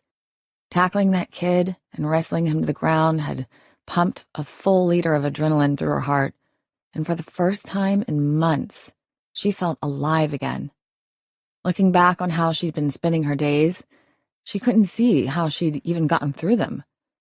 They had been so mundane and boring and typical. But this was her life. This was what she was meant to do, and it felt good to be back. And yet, She knew that once this was all over, she'd return to that life and fall right back into the same mindset. The prospect loomed over her like a dark cloud on the horizon, threatening to swallow her whole. No, she couldn't think about that right now. She needed to stay rooted in the present, continue to work the case, live in the moment, because it could very well be her last. It was funny, the last time she worked with Mona, Charlotte had been all too aware that it would be her final case as a police detective. And yet, here she was, continuing the work, just in a different capacity. What if there was some way that she didn't have to go back after this was all over? That was assuming they caught their culprit. Advantage Tree and Lawn was a small unit that sat adjacent to a strip mall. Behind the building was a large parking area that had been gated off and which probably held equipment when it wasn't being used. But today it was mostly empty, save for one pickup truck and a couple of partially disassembled riding lawnmowers. "Think anyone is in there?" Mona asked as they approached the building. There were no other cars in the parking lot, and the windows looked dark, though that could just be the anti-reflective coating. "Only one way to find out," Charlotte replied, trying the door. It opened with ease, and a cool blast of air hit them as they entered the bright space. Inside sat a small desk off to the right with the company's logo behind it. A young man, probably still in his teens, sat behind the desk. He was too young to be Terry, and from Kaylee's description of him, too small as well. He was in the middle of a call with the receiver to the landline on one shoulder and a cell phone in his other hand. "Yes, I believe we can. Just give me one moment," he said into the landline before putting the cell phone to his other ear. "She wants the full works, today if possible." "Uh-huh. Okay. Thanks." He hung up the cell phone and turned back to the landline. "Yes, we can do that. I have the address." He paused. "Probably around 5 this afternoon. It's the soonest the crew can get out there." "Yes. Okay. Thank you. You too." He hung up, took a breath, and reset himself for Charlotte and Mona. "Hi. If you're here for lawn services, unfortunately, we're all booked up for the next 2 weeks." The boy wore a name tag that said Preston. "We're looking for Terry Barker," Charlotte said. "Did he show up for work today?" "Oh, I'm not sure," Preston said, looking at his computer. "He's scheduled on crew 6, but I don't remember seeing him. Hang on, let me call my dad and find out." "You're Bill's son, aren't you?" Mona said, her warmth palpable. It was so startling, Charlotte almost took a step back. She wasn't used to that from Mona. "Yeah," Preston said, in the middle of dialing. "I'm Mona. LaSalle," she said. "I used to live in your neighborhood. You were still little then, I doubt. You remember me?" "Oh," Preston said. "Right. How are you?" "I'm good," Mona replied. "Thanks for asking." If she noticed the subtle shift in Preston's attitude, she didn't react. But Charlotte saw it clearly enough. As soon as she had said her name, the boy's demeanor had changed. He'd become more guarded. Mona's reputation in this town had swung from one extreme to the other. They fell into an uncomfortable silence as Preston dialed. "Hey, yeah, it's me," he said. "There are some police officers here looking for Terry. Is he on site with you?" Preston listened for a second and nodded. "Okay, thanks, Dad." He turned to them, setting the phone aside. "He never showed up for a shift." "Is that uncommon?" Charlotte asked. Preston shrugged. "It's not uncommon. Terry, he's late a lot, doesn't seem to take the job seriously." "Explain that, please," Charlotte added. "Well, he was hired because my dad needed some more muscle at the job sites. We take down some large trees sometimes, and it requires a few guys. He didn't have any experience, and when we tried training him—" "We?" Mona asked. Preston nodded. I'm in charge of training all the new employees, along with my dad, but Terry always just seemed to want to do his own thing. He wasn't serious about the work. Why not fire him? Charlotte asked. Dad needed the help. We've been short-staffed all summer, and not a lot of people want to go out and work in the heat, you know? Terry never seemed to mind that part. It was getting him to listen that was the problem. Do you have any idea where he could be? Charlotte asked. I have his address on file somewhere, Preston replied, but Charlotte just shook her head. We've already been there. Anywhere else? The boy shrugged. Sorry. What about his vehicle? Do you have his car on file? Mona asked. Bowman was running the plates of the vehicles at the Brookmore address, but there had only been 2 of them. He nodded. Yeah. We keep a record in case anyone has to use their personal vehicle for work. Sometimes we need to borrow a pickup or something with a hitch if the other vehicles are being used, you know. He typed something in his computer. He drives a gray Ford F-150. License plate is OGH54BX. Charlotte jotted it down. With Barker in the wind, they'd have to put out an APB. Thanks for your help. Preston nodded. I don't know if it'll do you any good, but the past couple of days, he's been bumming a ride to work. Why's that? Charlotte asked. Said his car was in the shop, that he hit a deer or something. Charlotte and Mona exchanged a quick glance. He did something, didn't he? We just need to ask him some questions, Mona said, smiling. But the question caused Charlotte to perk up. Why do you ask? Harry's been in a few scuffles here, he said. He's got a temper. I knew it would get him in trouble one day. What kind of temper? He pushed one of the guys up against the cages in the back one time, held him there by his neck until my dad broke it up. He had to pay the guy a bonus not to sue us. And that wasn't enough to let him go? Like I said, it's hard to find help this time of year. Pretty sure Dad is going to let him go as soon as things calm down, though. He said, I've never liked the guy. Charlotte held up the notes with the plate number on it. Thanks for this. Anytime. Good seeing you, Preston, Mona said. Tell your dad I say hi. The boy nodded. Sure. Back outside, Charlotte handed Mona the plate number, but she refused. I remember it. I'll call in the APB. We need to find him right now. If he's not driving that car, he could be anywhere. We have a description from Kaylee, Mona replied. I'll make sure every cop in Oak Creek is on the lookout. Let's check with the parents, too, just in case. Are you okay? Charlotte asked as they got back in the car. Yes, Mona replied. Fine. But Charlotte recognized that wall of hers going up again. She'd seen it too many times not to be able to tell what it was. Mona. She took a deep breath. Dr. Cross says if I'm ever going to get people to stop treating me like some kind of specimen, I need to keep trying to interact with them, to get to know them on a personal level. How's that going? Charlotte asked. Mona's shoulders slumped. Not as well as I'd hoped. At my therapist's suggestion, I signed up for a few of those online dating sites.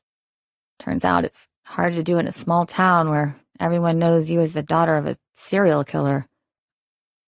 Don't beat yourself up too bad, she said. Most people can't understand what we do, which means they can't understand why we do it. Hell, my husband sure couldn't. But that wasn't entirely his fault. Still, I feel like he would have left eventually, no matter what. The stress and pressure of this job, it's a lot for people. Except not us, right? She asked, dialing the station on her phone. No, for us too, Charlotte replied. We're not immune. Eventually, it wears you down, gets into your bones. But by then, it's too late. She paused. And then when someone tries to take it away, you find it's like someone reaching in and pulling out a vital organ. Mona held her gaze a moment before finally turning away and calling in the APB. Maybe Mona wasn't integrating into this new role as seamlessly as Charlotte had first suspected. Was that why she was here? Because Mona still didn't feel like she could handle this without some backup? But now was not the time to analyze the situation. They had a suspect out there with a damaged car that could have very well have hit Mallory Wakefield. And he had a personal reason to attack Connor Peterson. They needed to find Terry as soon as possible. Charlotte drove them to Terry's parents' house, only to find the home empty. Apparently, both parents worked. It took them some time, but Charlotte and Mona managed to track down the father, who worked in an office in Crystal Lake. However, he admitted he hadn't seen his son in a few weeks, not since a family barbecue that had turned into another fight. His wife backed up the story when they spoke with her over the phone. It seemed that no matter where Terry went, he got into a scuffle with someone, even family, and neither parent had any idea of where Terry might be, which meant they had to go back to basics. "You gotta be kidding me," Logan said, as Charlotte and Mona stepped into the interrogation room where he sat with Bowman and his lawyer. "Please," Logan's lawyer said, standing as the two women entered. "Officers, take a seat. My client is cooperating fully." Bowman snorted back a laugh. "Considering how many charges we're bringing against him, he better be." Charlotte had only taken a few minutes to look over the report. As soon as they'd come back into the station, they'd found a felony-level number of pills in the home Logan, Donnie, and Terry rented, along with records for distribution.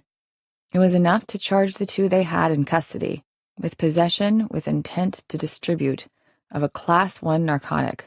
That was a 20-year charge. There had been evidence that more people than just Logan and Donnie had been staying at the house. Terry was probably only bumming a spot, and given the rental contract for the house was in Logan's name, it was impossible to tell how many people were actually staying there at any given time. "We just thought we'd come down and pay Mr. Halter a visit," Charlotte said, rounding the table. Logan sneered back at her. "Just isn't your lucky day, is it, bucko?"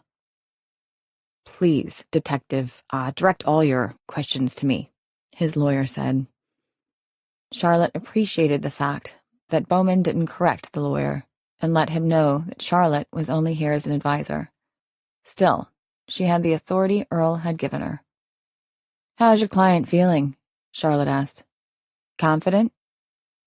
"As I said, we're cooperating in every way possible," the lawyer replied. Charlotte looked around the man at Logan again. "Pretty high-powered lawyer for a 20-something. How'd you afford it?" "Oh, right. Silly me." She grinned, just as Logan continued to sneer harder. She was pushing him, and she knew it, but the kid was a shit and deserved it. "Detectives, if there is nothing substantive here, we would like to get back. We're here to offer, Mr. Halter, an opportunity," Charlotte said. She discussed the plan with both Mona and Sheriff Earl, and all of them had come to the same conclusion. It was worth it to find Terry Barker. "A deal?" the lawyer asked. "No. An opportunity," Charlotte replied. She turned to Mona. "If you give up the location of Terry Barker, we'll reduce the charges to possession only." "No," Logan said before his lawyer could interject. "I want the charges dropped. Completely." His lawyer sat and whispered in his ear, but Logan pulled away. "No. They want something. They gotta pay." "Ah, a negotiator," Charlotte replied. "Look, this is the best deal you're gonna get. Otherwise, we walk out that door, and you stay in here for a very long time." "You're not gonna just walk out of here," Logan replied. "Whatever Terry did must be real bad if you're willing to cut a deal just to find him." Charlotte turned to Mona. Told you this is a waste of time. He doesn't even know where he is. No, I know, Logan reiterated. But it's going to cost you. Can't bluff your way out of this one, Charlotte replied. Give him up, and we'll talk. Logan just shook his head, despite his lawyer continuing to talk in his ear. That was the problem with entitled little brats. They didn't know a good thing when they were staring at it. Anyone with an ounce of sense would take this deal. Okay, fine, Charlotte said. Deal's off the table. Thanks for your time. She and Mona turned, heading back out into the hallway. What now? Mona asked. It didn't work. Let's give him some time to stew on it, Charlotte replied. Maybe once he sees he can't bravado his way out of it, he'll change his mind. And if he doesn't? Charlotte didn't have an answer for her. This job was occasionally a gamble, and sometimes it worked out. And again, sometimes it didn't. 15.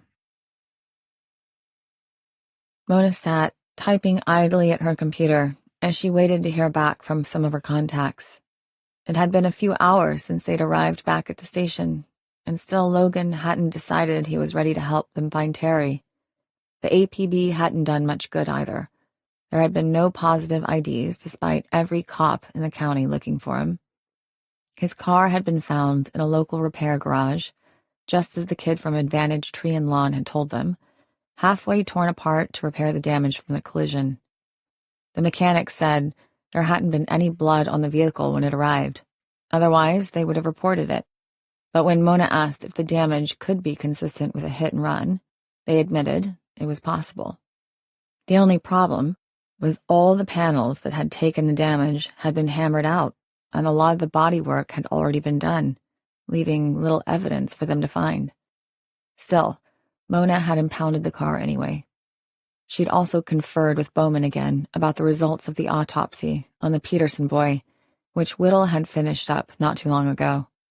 As expected, he'd died from asphyxiation, though his injuries were consistent with someone who had been struggling up there for a bit, which meant, just like Mallory, his death hadn't necessarily been quick. Whoever was targeting these kids, whether it be Terry or someone else, wanted them to suffer. These were not easy deaths. But the question was, why? What could they have done to deserve such horrible deaths? Other than a possible connection with Terry, they still hadn't found anything concrete connecting Mallory and Connor, except they both happened to be 24 years old. But Mona was doing the background work regardless. She just wanted to get Barker into custody so they could at least take a breath. She'd forgotten how stressful it was to have a killer on the loose and no way to find them. Oh, good. There you are, Charlotte said, coming around the corner. Her phone was turned up in her hand. Hang on, I just found her. Mona glanced over, pinching her features together. What's going on? I've got Roger on the phone, Charlotte said. Roger, tell Mona what you just told me. Hi, Mona, Roger said down the line. Charlotte sent me that second rune that was burned on the boy's skin. It took me a little longer than the first one, but I found it. It generally refers to harvest or preparation, usually in conjunction with the calendar. By that, I mean the word generally shows up when referring to the fall, more than any other season. Harvest? Mona asked. And the first one meant life giver? More or less. Okay, then. Hang on, Charlotte said.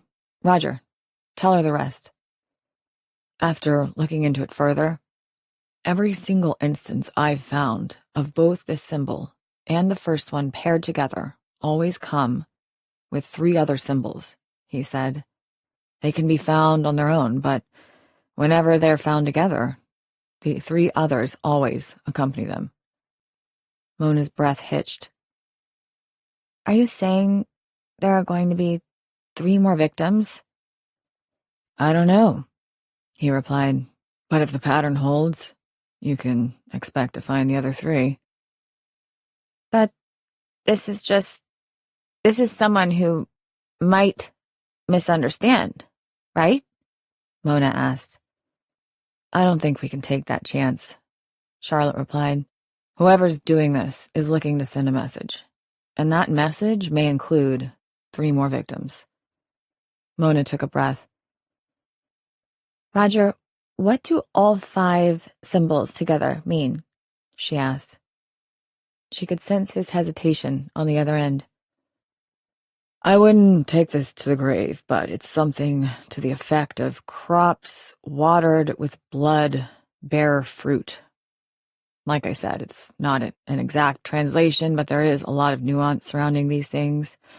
But I thought you should know. Charlotte's face was like a stone rune itself, etched with concern and worry. Was there anything else? I'm still looking. If I find anything, I'll let you know. Thanks, Roger, Charlotte replied. We'll be in touch. Anytime, he said. Let me know if you find any more, though I really hope you don't. He hung up. 5 victims total, Mona said. Do you think he's right? I don't think we can just ignore the possibility, Charlotte replied. Until we find the person doing this, we need to consider that our killer isn't done. Not by a long shot. We need to locate Terry, and we need to do it now.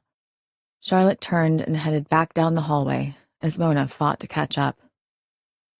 You were right. Roger is pretty smart. It's a good thing we have him. A soft smile tugged at the corner of her mouth. Yeah, we're lucky. He's always been studious, kind of a nerd that way. You like him. Charlotte turned to her, one eyebrow arched. I suppose. He's helping with the case. I don't have any reason not to like him. No, I mean you like him, she replied. Don't be ridiculous, Charlotte snapped. We're professional colleagues, that's it. Uh-huh. Except every time you talk to him, you can't quit grinning from ear to ear. It's cute. As if to spite her, Charlotte frowned. I'm not cute. You can be, Mona replied. Sometimes. And you know what?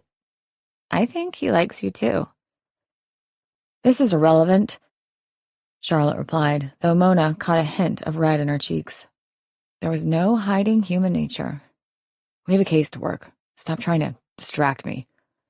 Don't change the subject, Mona replied.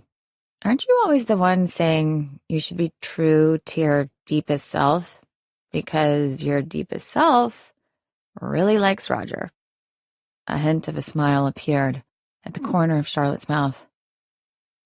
Okay, I'll admit he's handsome. And he can be charming when he wants to be, but it doesn't matter. It could never work out. Why not? You're divorced, and I didn't see a wedding ring when we went to his shop. Remember that conversation about not everyone understanding what we do? If I were to pursue anything with Roger, it'd end badly. He'd get hurt, and so would I. At least this way we can remain friends. Why would he get hurt? Charlotte huffed. Because I'm me, and I'm a workaholic. But you're retired. The woman stopped, then glared at Mona. Anyone ever tell you that you're too nosy for your own good? All I'm saying is that I think you should ask him out. Or at least not dismiss the idea out of hand. You can't just shut everyone out all the time, Mona replied. Trust me, I know. In fact, you were the one who encouraged me to push beyond my own personal boundaries and faults, and look at me now. Uh-huh. Thanks, Dr. LaSalle, Charlotte said, obviously not entertaining the idea any longer. Come on, let's take another shot at Logan. They headed back to the holding cells where Logan was waiting to be transferred to the local jail. The other boy, Donnie, had already been remanded back into the custody of his parents. Given the lease of the home wasn't on his name and the DA didn't have as strong of a case against him, they would be pinning it all on Logan. As soon as he saw Charlotte and Mona enter, he turned away, staring at the small window in the room. "Feeling talkative yet?" Charlotte asked, but he didn't reply, just kept looking defiantly in the other direction. "You know what is sad about all this? You know cooperating with us is the right move, and yet you're willing to spend more time in jail because of your pride." "It's not pride," Logan finally said. "It's loyalty, something you obviously know nothing about." "Loyalty to your friends?" "That's right." "You don't even know what we want with Terry, and yet here you are willing to sacrifice your future for him?"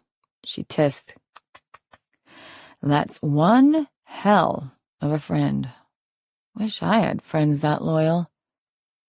Mona watched this whole conversation play out, carefully observing Logan to see if she could spot anything they might be able to use. Charlotte was right. He was sacrificing a lot for Terry. But why? "What does he have on you?" Mona asked. Logan finally turned to look at her. "What?" "He's holding something over you," she said. "It's the only thing that makes sense, so what is it?" Logan's eyes flashed for a brief moment before he turned to look out the window again. "You don't know what you're talking about." "My partner is right," Charlotte replied. "You're not being loyal to him. You're protecting yourself. The question is, from what? What could be so bad that you'd be willing to spend an extra 7 years in jail for?" Something sparked in Mona's brain. "He's not in charge." Charlotte turned to her, one eyebrow raised. But Mona was watching Logan, and she caught a nearly imperceptible jerk as she confronted him about it. "This is Terry's operation, isn't it? He pays you to use that house, to keep your name on it, so if things go south, he stays out of the light."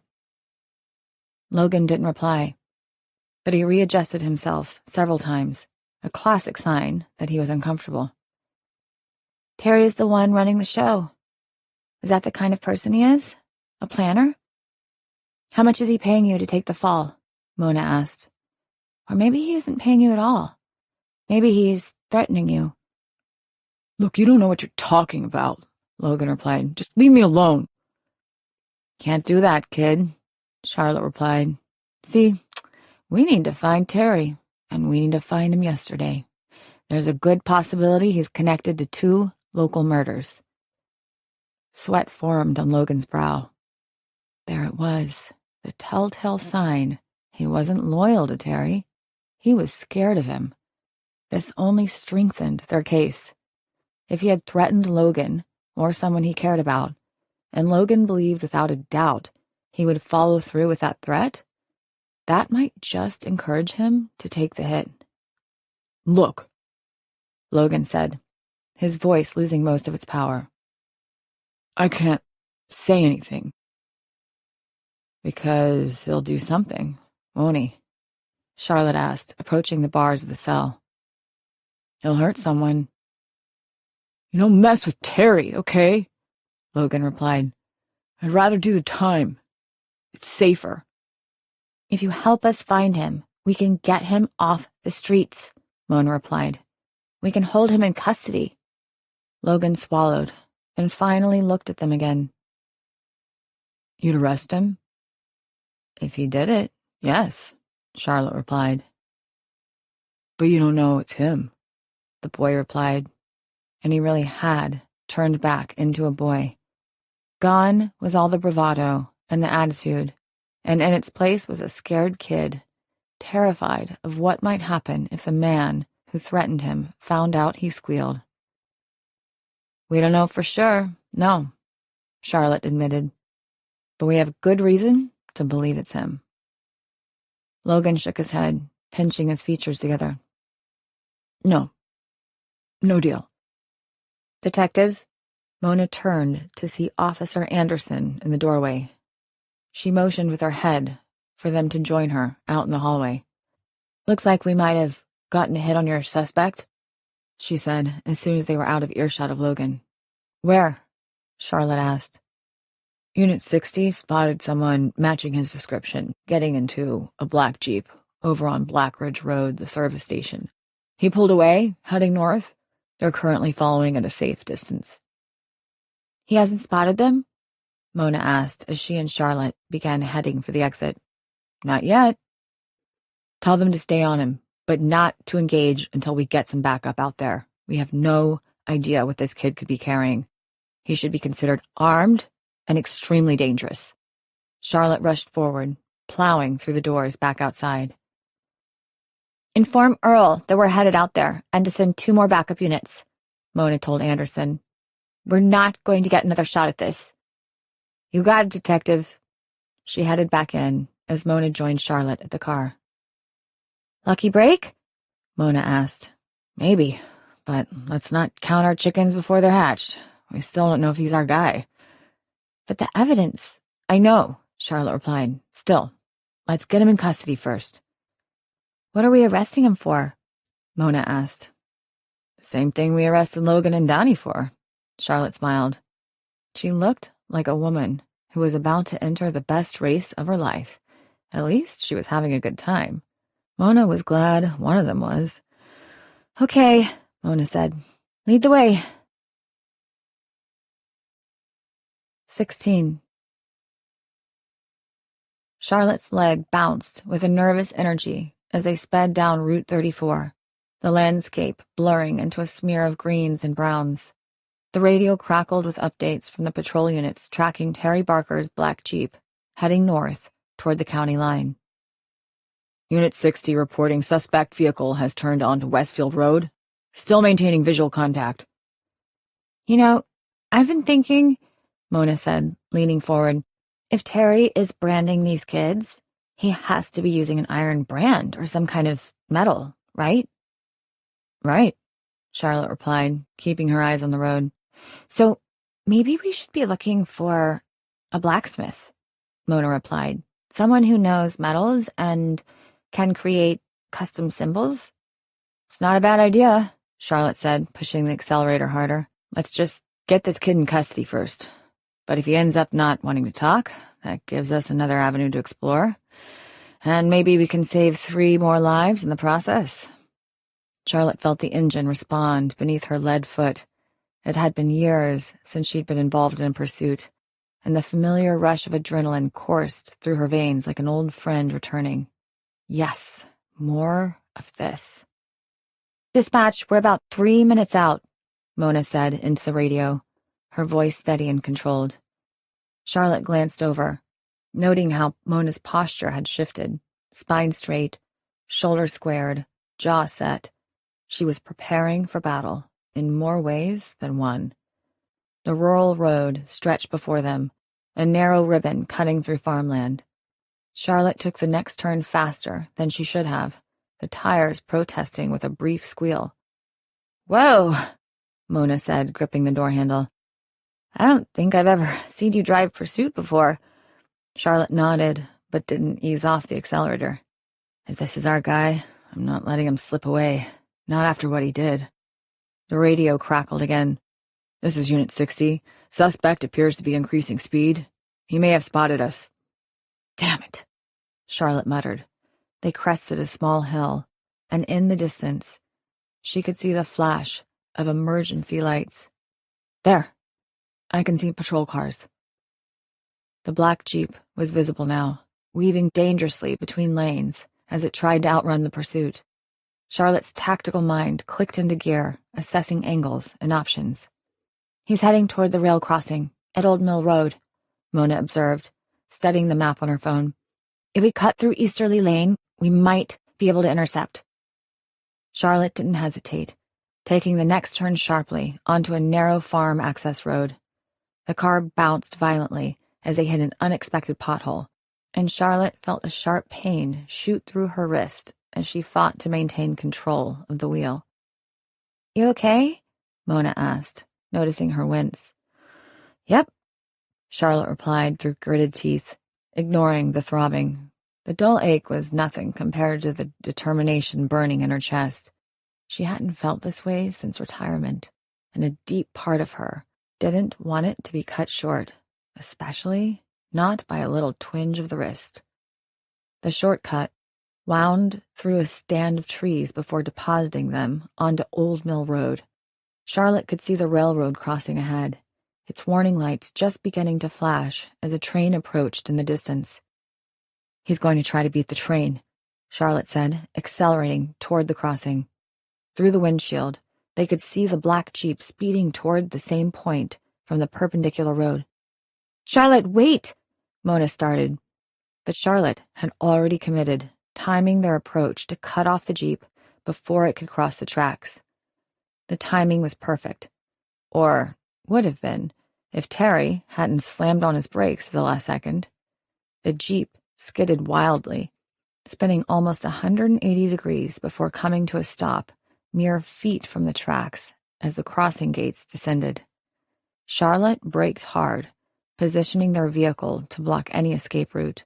The patrol cars that had been in pursuit arrived seconds later, boxing in the Jeep from behind. "He's running!" Mona shouted as a figure bolted from the driver's side door, vaulting over a nearby fence and sprinting across a fallow field. They were out of the car in seconds. Charlotte's body moved on autopilot, muscle memory from decades of pursuits taking over as she followed Mona over the fence. Her landing was less graceful than intended. Her right ankle rolled on the uneven ground, sending a spike of pain up her leg that she stubbornly ignored. The train's horn blared as it approached the crossing, the ground vibrating beneath their feet. Terry was 20 yards ahead, running toward a dense thicket of trees at the field's edge. "Split up!"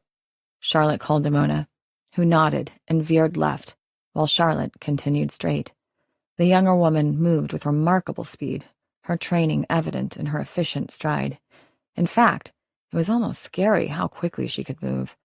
And for a brief second, Charlotte saw that strangeness about Mona that she knew everyone else saw. In some ways, the woman was uncanny. But it was gone a second later. Charlotte pushed herself harder, ignoring the protests from her ankle and wrist.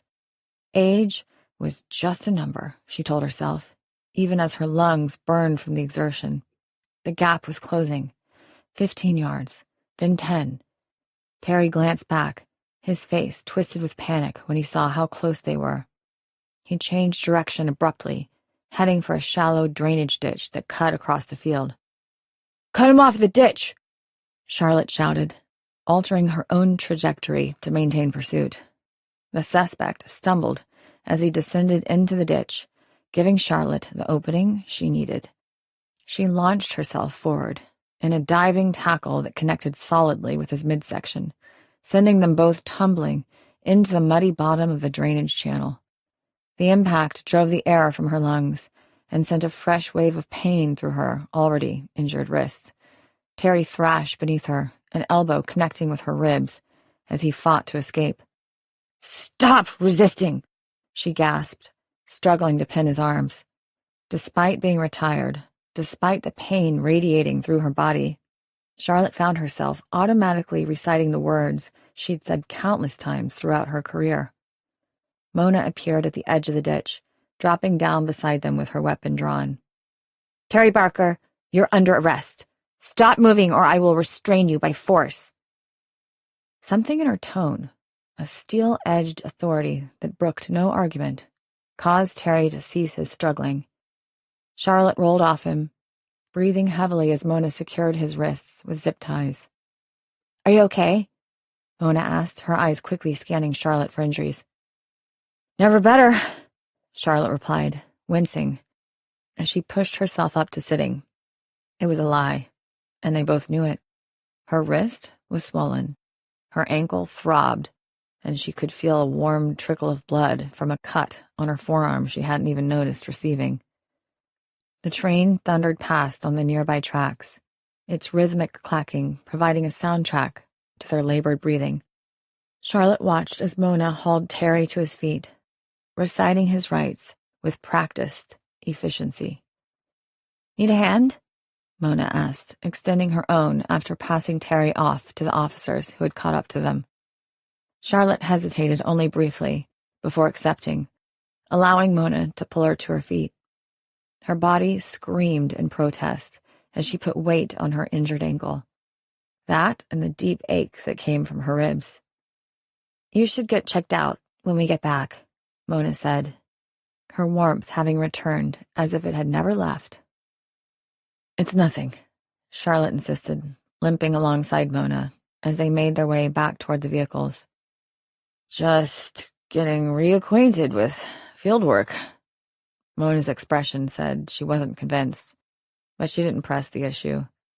"You know, most consultants don't tackle suspects into drainage ditches."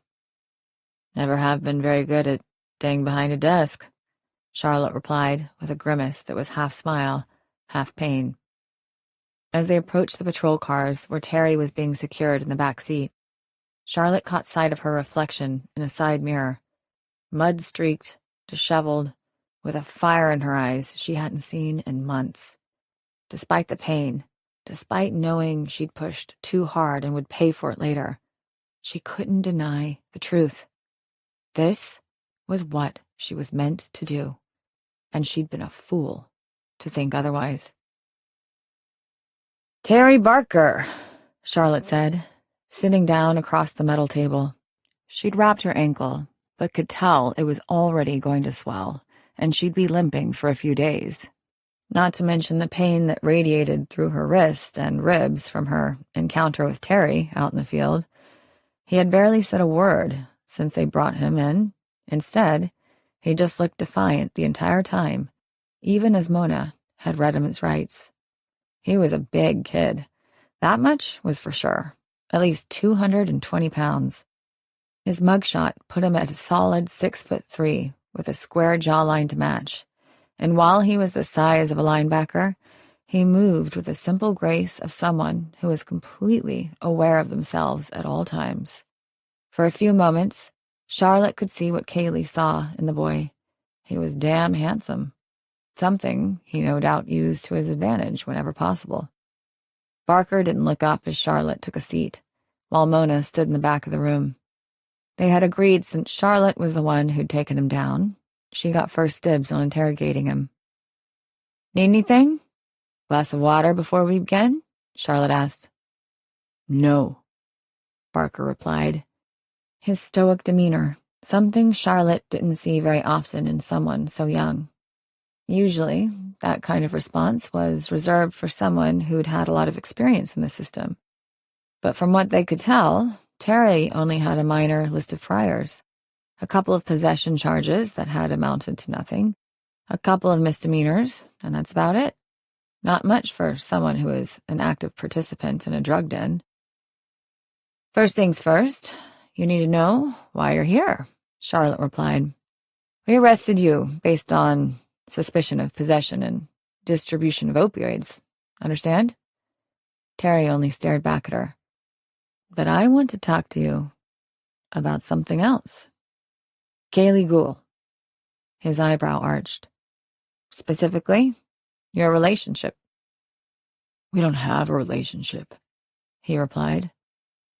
"Not according to her," Charlotte said. "She told us you two have been seeing each other recently." "Is that a crime?" "No, but I'm curious why you're still seeing her when you know she's in another relationship with Connor Peterson." So far, they'd managed to keep a lid on the Peterson story, limiting the media to reporting that an unidentified man had been found dead in his home until they could get Barker off the streets. Thankfully, the local news had been cooperative so far, but that would only last so long. Eventually, they'd release the details of the story, no matter what, probably on the 11 o'clock news tonight. "That's her business," Barker finally replied. "I don't care who she sees." "So it doesn't bother you that she's in a relationship with someone else at the same time she's seeing you?" Charlotte asked. He shrugged. "Peterson's a pushover. Everyone knows it. They don't have sex. Why do you think she comes to me?" Interesting. From the way Kaylee had spoken, it sounded like the two of them had been intimate. How do you know? She tells me, he replied. She's only with him because of their parents. What does that mean? Charlotte asked. Their parents wanted them to get together, he said, when they were little kids. Kind of sick, if you ask me. An arranged marriage at that age? Kaylee doesn't want him, though. She has particular needs. He cocked his head. So I satisfy her. Uh-huh, Charlotte said, taking this in. Kaylee hadn't mentioned any of this in their interview. Then again, it could all be a smokescreen on Barker's part to shift the spotlight away from him. How well do you know Connor Peterson? Never met the guy. Don't want to, Barker replied. What does any of this have to do with anything? Are you a big history buff, Terry? Charlotte asked, trying a different avenue. No, he scoffed. Why? What about family history? Ever do one of those genealogy tests? He looked at her like she was crazy. Or maybe you were just doing an internet search one day and happened upon something that looked cool. She pulled up a picture of the rune from Peterson's body and showed it to Terry. The boy barely flinched, but it was there. Yeah, Charlotte said. It was burned into him. Seen it before? No, he replied, a little too forcefully. You sure? Haven't been looking up symbols on the internet? No, he said again. Why would I waste my time with that? Charlotte ignored him. Can you tell me where you were on Monday evening between the hours of 6 in the evening to 8 the following morning? He huffed. Yeah, me and my uncles drove down to Indianapolis to deliver some furniture. I just got back a few hours ago. I thought you worked for Advantage Tree and Lawn, Charlotte said, looking through the file she'd brought with her. There was no reference in his work history that said anything about a delivery service. It was a personal favor, Barker replied. He sold some stuff online but had to transport it. We loaded it up in the back of his pickup because mine was in the shop, drove down last night, and came back this morning. Where? Charlotte asked. I don't know. Some shitty motel, Super 8 or something. If that was true, it meant Terry couldn't be their killer. Whittle had put Connor's death between the hours of midnight and 6 a.m. Tuesday morning. But if Terry was in a completely different state, then it would be a little difficult to pin him to the crime. Not to mention, he didn't seem to know anything about the runes. She glanced to the camera in the corner, where she knew Bowman and the others were watching. They'd be scrambling to check traffic cameras and hotel records. We're going to need your uncle's information, Charlotte said. Why? I thought this was about Logan's house. He eyed her carefully. One last question, Terry. Why is your car in the shop? Terry shook his head, like he couldn't believe he was being subjected to these questions. I clipped a deer the other day and needed to get the dents out. What does that have to do with anything? Charlotte glanced to Mona, her lips pressed in a line. The odds of Terry being their killer were dropping by the second. The deer story was easy enough to fabricate, but they both knew they didn't have any usable evidence off his car that connected him to Mallory's death. Their big play had been Connor. Rolling Mallory into the mix would have been the icing on the cake. Terry, I'm going to level with you, Charlotte finally said. You're not here because of some bullshit possession charge. Connor Peterson was found dead in his house yesterday morning, and there were signs of foul play. Wait a second, Terry said, scooting back from the table, clearly alarmed.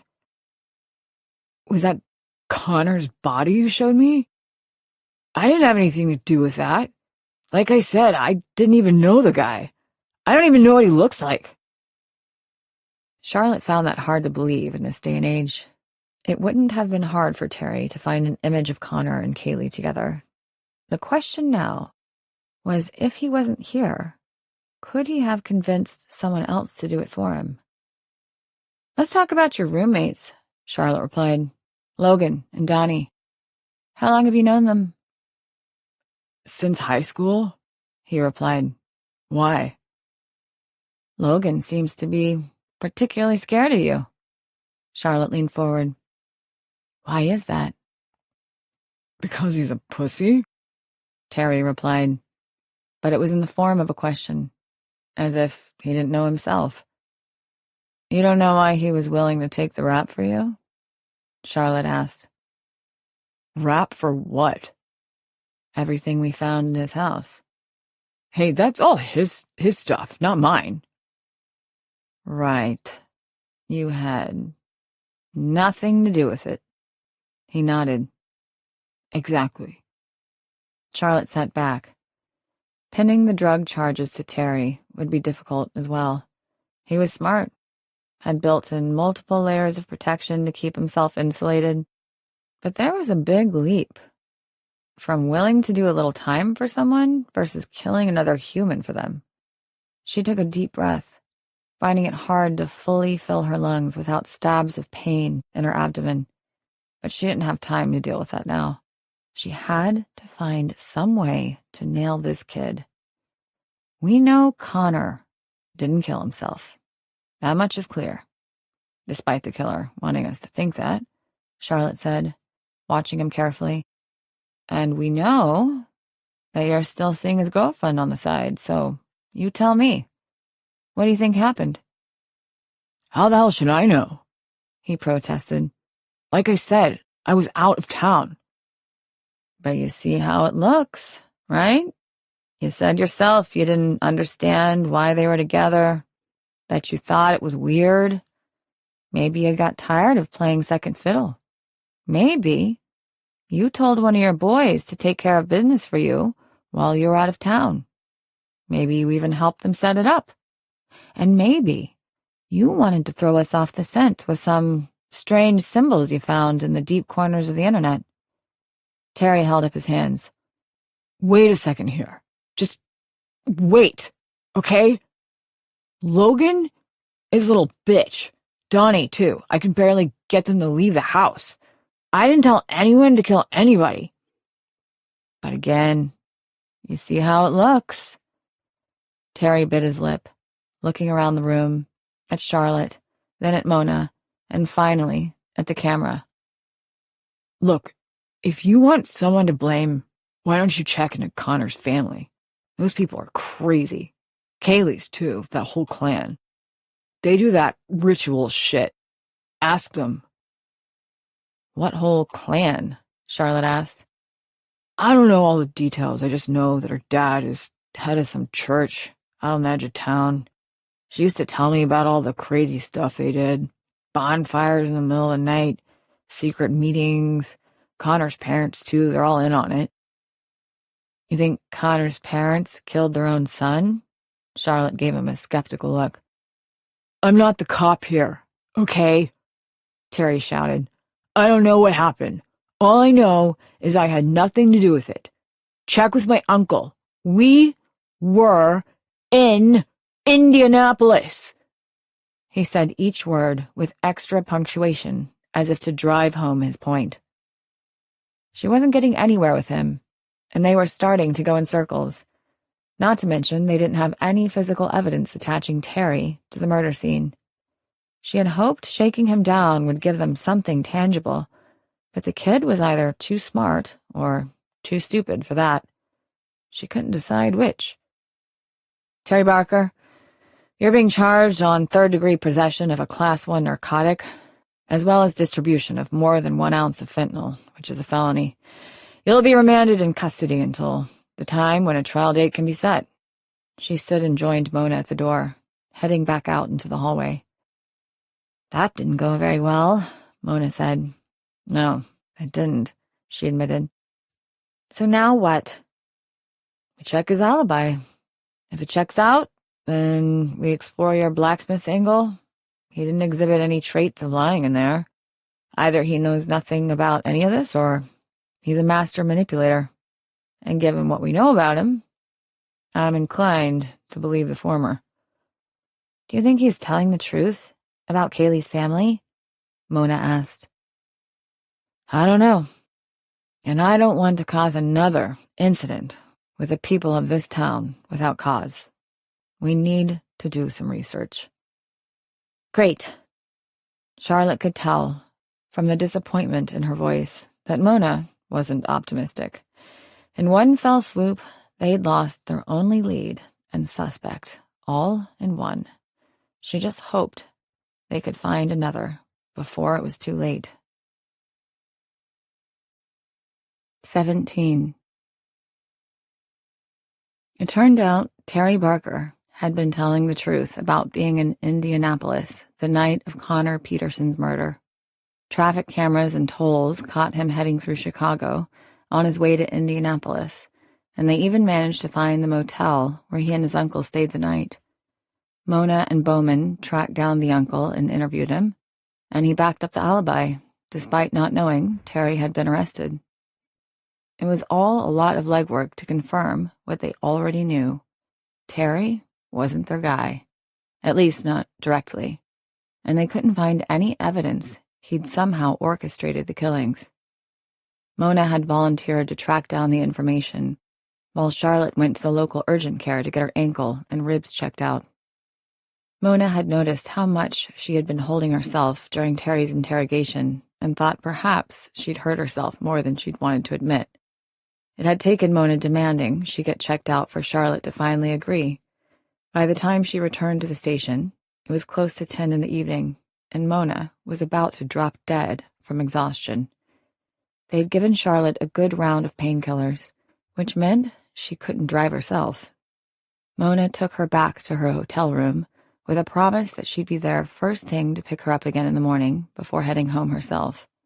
She barely pulled into the driveway of her place before falling asleep at the wheel. The past few days had been a full whirlwind, and Mona was feeling every inch of it. As she opened the door, Peregrine was there to welcome her, rubbing up against her leg. "Oh," Mona said, having temporarily forgotten she now owned a cat. "Hello there." She picked up the purring animal, who allowed itself to be cradled in her arms. Mona headed to the kitchen, checking to find Peregrine's bowl was empty. "Poor thing. You're probably starving." She put the cat down and retrieved a can of wet cat food from her pantry, a new addition, before opening it and mixing it as Peregrine stared up at her, licking her lips. As soon as Mona set the food down, the cat went to work, chomping away. Mona headed back to her bedroom and peeled off her clothes that felt like another layer of sweaty skin at this point. Once she was in a pair of oversized sweats, she returned to the living room to find Peregrine stretched out on the couch, a satisfied look on her face. That reminded her she'd forgotten to eat something herself. But one look in the fridge confirmed what she already knew. She had nothing worth eating. She'd pick something up in the morning, on the way to get Charlotte. Remembering to eat was important. She couldn't keep forgetting. Ever since she'd come out of her shell, she'd found the world a lot more complicated to deal with. She had to weigh her impact on others and vice versa, as well as navigate all the complex social situations that came with her job. She had to remember to be subdued when the situation called for it, or exuberant and excited when they had a breakthrough, because if she didn't actively think about it, it was too easy to fall back into old habits. What she had unaffectionately started to think of as her dad's persona, as a way to keep herself from doing it too often. Still, it was difficult, and her sessions with Dr. Cross had revealed just how far she had to go. She'd made massive breakthroughs in a short time, and Dr. Cross said those didn't come without repercussions. Errant thoughts, attempts to self-correct or falling back into old patterns. She had to constantly monitor herself, and it was exhausting. And the worst part of all was she missed her old self. Not all of it, of course, but there had been a simplicity to how she'd been before. It had made navigating everyday life easier. But now, with all she had to keep track of, things like eating easily fell off the to-do list. Dr. Cross had suggested building an easy-to-follow schedule. But how was she supposed to do that when her days changed from one to another? 5 days ago, she couldn't have predicted Charlotte would be here, helping her track down a killer who was leaving strange symbols on the bodies of his victims. Frustrated, she didn't have anything she could eat. Mona found an errant can of soup in the back of her pantry and took 5 minutes to heat it up. But by the time it was ready, she'd already lost the taste for it. Instead, she poured it back into a container and threw it in the fridge before heading to her bedroom. She needed a reset. They'd run themselves ragged today with little to show for it. But tomorrow would be better. It had to be. As she pulled the covers up and switched off the light, Peregrine hopped up on the bed, startling her before curling into a little ball against her legs. That's what you used to do with Mallory, wasn't it? Mona thought. Thankfully, the cat seemed to be adjusting to its new surroundings without too much trouble. But as Mona lay there, wishing for the exhaustion she felt to send her into a dreamless sleep, she couldn't help but think about all the things she'd forgotten to do in addition to eating. She'd forgotten again to get Peregrine some cat toys, so she didn't tear up the house, though there was no evidence of her destroying anything yet. She also couldn't get Terry Barker out of her mind. He had seemed like the perfect suspect, and yet they had nothing connecting him to either murder, which meant the killer was still out there, roaming around freely without a care in the world. She tried putting herself in his head, tried to figure out what could be driving him. Why these 2 victims? There was nothing solid connecting Mallory Wakefield and Connor Peterson. And were there really 3 more out there? Charlotte was right. They couldn't ignore the possibility. What was it about these symbols? Mona sat up. Between Charlotte heading to get herself checked out and she and Bowman doing the heavy lifting on Terry's uncle, she dropped the one thread that might give them a lead. She grabbed her laptop from the nearby nightstand and opened it, her eyes taking a moment to adjust to the bright light. A quick search revealed only 2 possible blacksmiths in the general area, with the ability to create the brands they'd seen on the victims. One was over in Fox Lake, while the other was in Lawrence. It would mean a lot of driving tomorrow, but if they could find who made these brands, it might give them a clue to the identity of who ordered them. Then again, it was just as likely that the person who was using these things made them themselves or sourced them from somewhere else. At any rate, it was a long shot. Mona closed the laptop and sighed. At her legs, Peregrine began to purr. Mona leaned over and ran her hand down the animal's soft fur. Why was she so conflicted lately? Hadn't she gotten everything she wanted? Sure, she'd only been on 1 date so far, but that was leagues better than where she'd started.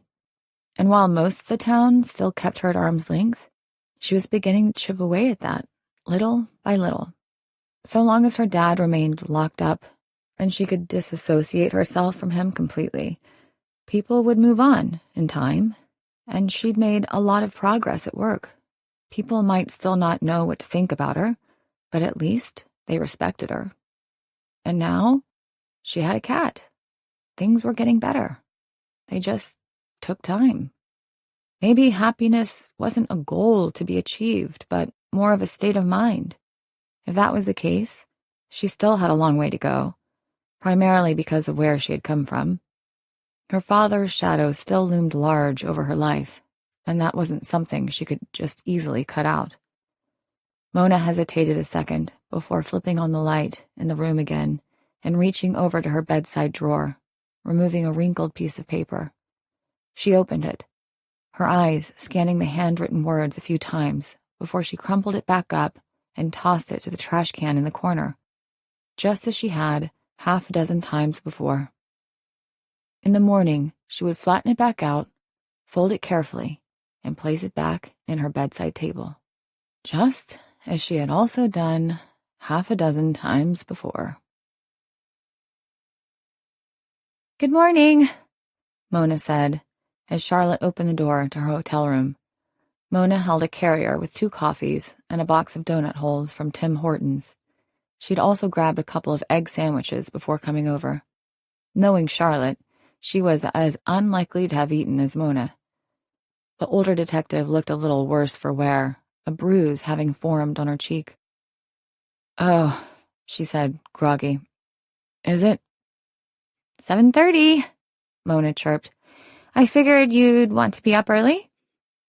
"I need to shower," Charlotte replied. "That's okay. I can wait in the lobby," Mona said. "Don't be ridiculous. Come in," Charlotte said, moving to the side. "I'll just be a few minutes."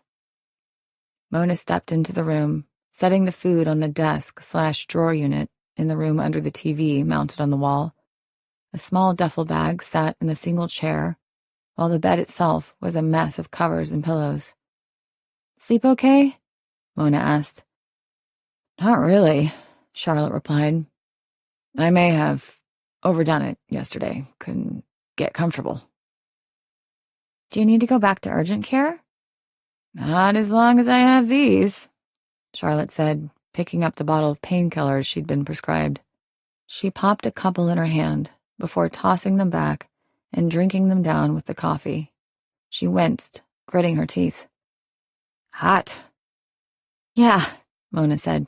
"It's coffee." "Okay, give me 15 minutes, Charlotte said, heading for the bathroom. "I have to unwrap all these bandages." "Need a hand?" Mona asked. "I got it," she called from inside the room.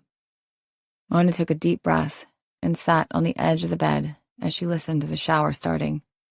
A series of grunts and cusses emanated from behind the closed door of the bathroom, and Mona thought about offering her assistance again. But if Charlotte wanted it, she'd ask. "I think we should check out a couple of metalworkers I found last night," Mona called out. "Metalworkers?" Charlotte asked. "Yeah, you know, blacksmiths, anyone who could have created those brands. It's a long shot, but maybe he got them from somewhere local." "Maybe," Charlotte replied. "It's just as possible that he made them himself." "I thought that too," Mona said. "I think we should go back to Kaylee Gould," Charlotte replied. "Maybe we overshot our mark. Terry might have been just trying to shift blame yesterday, but I'd like to look into it, especially if their church has some ritual component. He might not have been the one who wanted Connor out of the way." "You think she did it?" "She's our next most likely suspect," she called back. "She may have had more motive than Terry." The water shut off, allowing Charlotte not to yell as loud. "I should have seen it before, but I got lazy. Assumed Terry was our target." "We both did," Mona replied. Charlotte emerged from the bathroom with one towel wrapped around her head and another around her midsection. Mona couldn't help but notice the angry bruise on her ankle. Charlotte put pressure on it, but she could tell it was still tender. "I think the blacksmiths are a good idea, but we're limited on time. I have a bad feeling we haven't seen our last victim yet. Can you get Bowman on them while we speak with Kaylee again today?" Mona nodded. "I'm sure he doesn't mind making the drive." When Charlotte arched an eyebrow as she gathered clean clothes from a duffel bag, Mona explained both blacksmiths she'd found were outside of town. It took Charlotte a fair bit more than 15 minutes to finish getting ready. Apparently, she hadn't taken into account her injuries or how much they would slow her down. Mona even had to help her rewrap her ankle before she got her boots on. In the meantime, she called Bowman and gave him the lowdown on the metalworkers. He agreed to take care of it, and Mona again thought how lucky she was to have such a good partner. Bowman had been surprisingly flexible about Charlotte coming in to assist, something Ramsay never could accept. Before they left, Charlotte grabbed the box from Tim Hortons. "Thanks for getting these. I keep forgetting to eat breakfast." "Yeah," Mona replied. "I know the feeling." 18. Charlotte winced as she eased herself into the passenger seat of Mona's car. The painkillers had taken the edge off, but every little movement still sent dull throbs of protest through her ankle and ribs. She tried not to let it show. The last thing she needed was for Mona to suggest she sit this one out. Thankfully, her wrist seemed to be the least of her injuries and didn't even hurt this morning. But it wasn't her physical ailments that were giving her the most pause. It was the fact that there was now a very real chance Mona's case was connected to her original case from 25 years ago. Charlotte had continued to resist the idea until Roger had told them there were 5 runes in this sequence in total, which meant it was possible they'd end up with 5 victims, just like her case. She also had to consider the burns she'd found on her victims might have been someone's poor attempt at branding. The big difference was her victims were all found in one place at the same time. Mona's victims so far had been spread apart. Still, she couldn't ignore the connection. "You sure you're up for this?" Mona asked, catching Charlotte's grimace despite her best efforts to hide it. "I'm fine. Been through a lot worse," Charlotte replied, adjusting her position to minimize the pressure on her ribs. "Nothing a little more field work won't cure." Mona gave her a skeptical look, but started the car without further comment. As they pulled away from the hotel, Charlotte found herself trying not to think about her injuries and failing.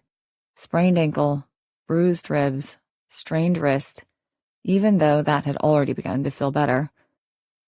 Not her worst day on the job by any means, but enough to make her feel every one of her years. Meanwhile, Mona had emerged from yesterday's pursuit without so much as a scratch. Charlotte pushed the thought away. This wasn't a competition, and envy wouldn't help them catch a killer. The drive to Kaylee's apartment was mercifully short. When they arrived, Charlotte allowed Mona to take the lead, hanging back slightly as they approached the door.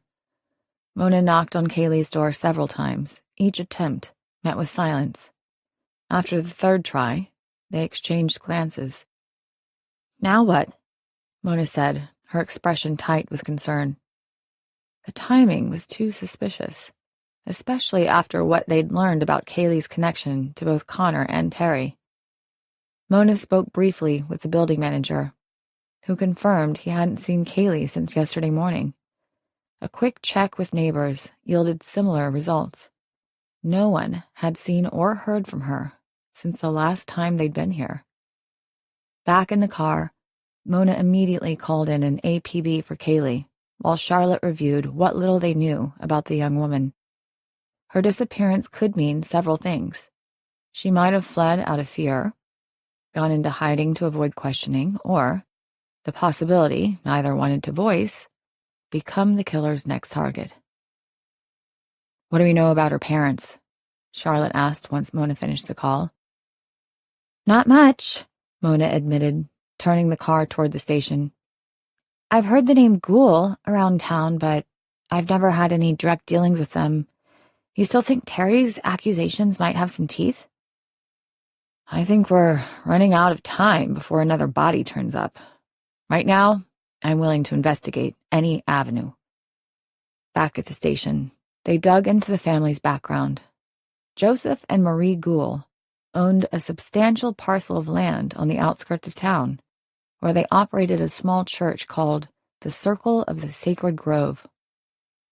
Public records showed they'd established the church in the early 2000s after moving from Chicago, though information prior to their arrival in Oak Creek was surprisingly sparse. "Got something," Charlotte said, pointing to the property records on Mona's computer screen. "The residence is classified as an auxiliary building to the church. That's how they're avoiding property taxes on most of the land." "Makes sense," Mona replied, scrolling through the documents. "Would have taken some savvy legal work to set that up." After an hour of digging through public records, they'd built a basic profile. Joseph and Marie Ghoul, mid-60s, no criminal records, minimal social media presence, and seemingly respected in the community despite keeping a low profile. They were known for some philanthropy as well as some community outreach, but beyond that, details were frustratingly scarce. "We're not getting anywhere with this," Charlotte said, leaning back in her chair with a grimace as her ribs protested the movement. "We need someone who actually knows them." Mona was quiet for a moment, her face darkening. "I know who might be able to help, but—" "But what?" Charlotte asked. "Well," Mona said, her voice going up an octave, "let's just say she's not the most reliable source." "What does that mean?" Mona huffed. "Do you know the Oak Creek Historical Society?" "Of course not. Why would you? Anyway, Mrs. Carter runs it. There's not a thing that happens in this town that she doesn't get wind of." "Great," Charlotte replied. "What's the problem?" "Oh, I mean, she's perfectly nice. She's just a busybody. The whole reason she runs the society is so she can have her fingers in everyone's business. The woman thrives on rumor and hearsay." Charlotte sighed. "Any word from Bowman on those blacksmiths?" Mona shook her head. "Then I guess we don't have much of a choice." 20 minutes later, they pulled up to a quaint Victorian house that served as the town's historical society. The building was painted a cheerful yellow with white trim, looking more like someone's grandmother's house than a municipal building. "Mrs. Carter is something of a local institution," Mona explained as they approached the front door. "She's been documenting Oak Creek's history and genealogy for over 40 years. If anyone knows about the ghouls, it's her." The door opened before they could knock, revealing a diminutive woman with silver hair pulled into a neat bun. Despite her age, Charlotte guessed mid-80s at least, her eyes were sharp and alert behind wire-rimmed glasses. "Detective LaSalle," Mrs. Carter said, her voice surprisingly strong. "What a wonderful surprise." Her gaze shifted to Charlotte, assessing her with quick efficiency. "And you must be Detective Dawes from Chicago. I read about your work on that horrible business earlier in the year." Charlotte exchanged a surprised glance with Mona. Mona hadn't been kidding.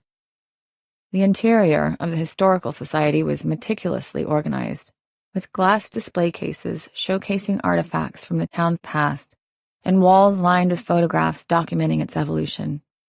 Mrs. Carter led them to a small office in the back, gesturing for them to take seats, while she settled behind a desk cluttered with papers and old ledgers.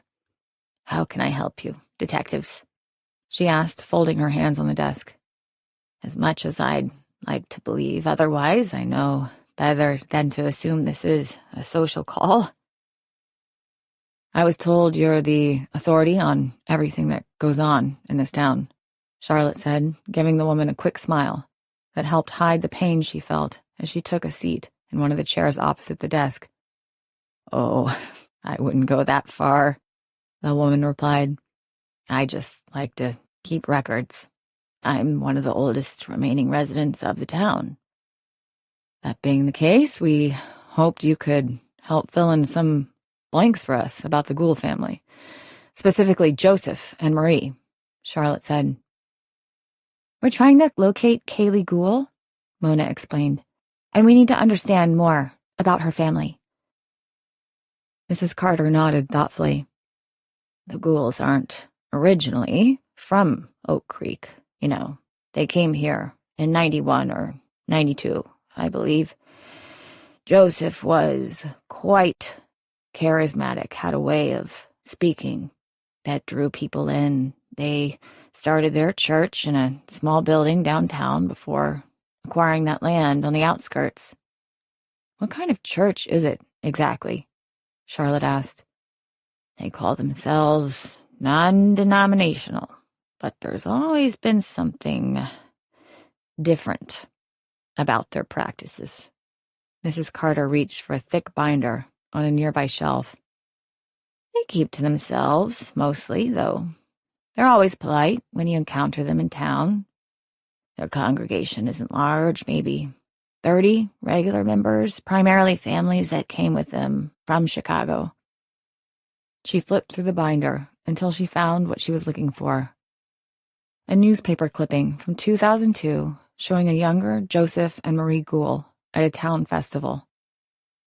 The interesting thing is how they've managed to maintain their privacy while still being part of the community, Mrs. Carter continued.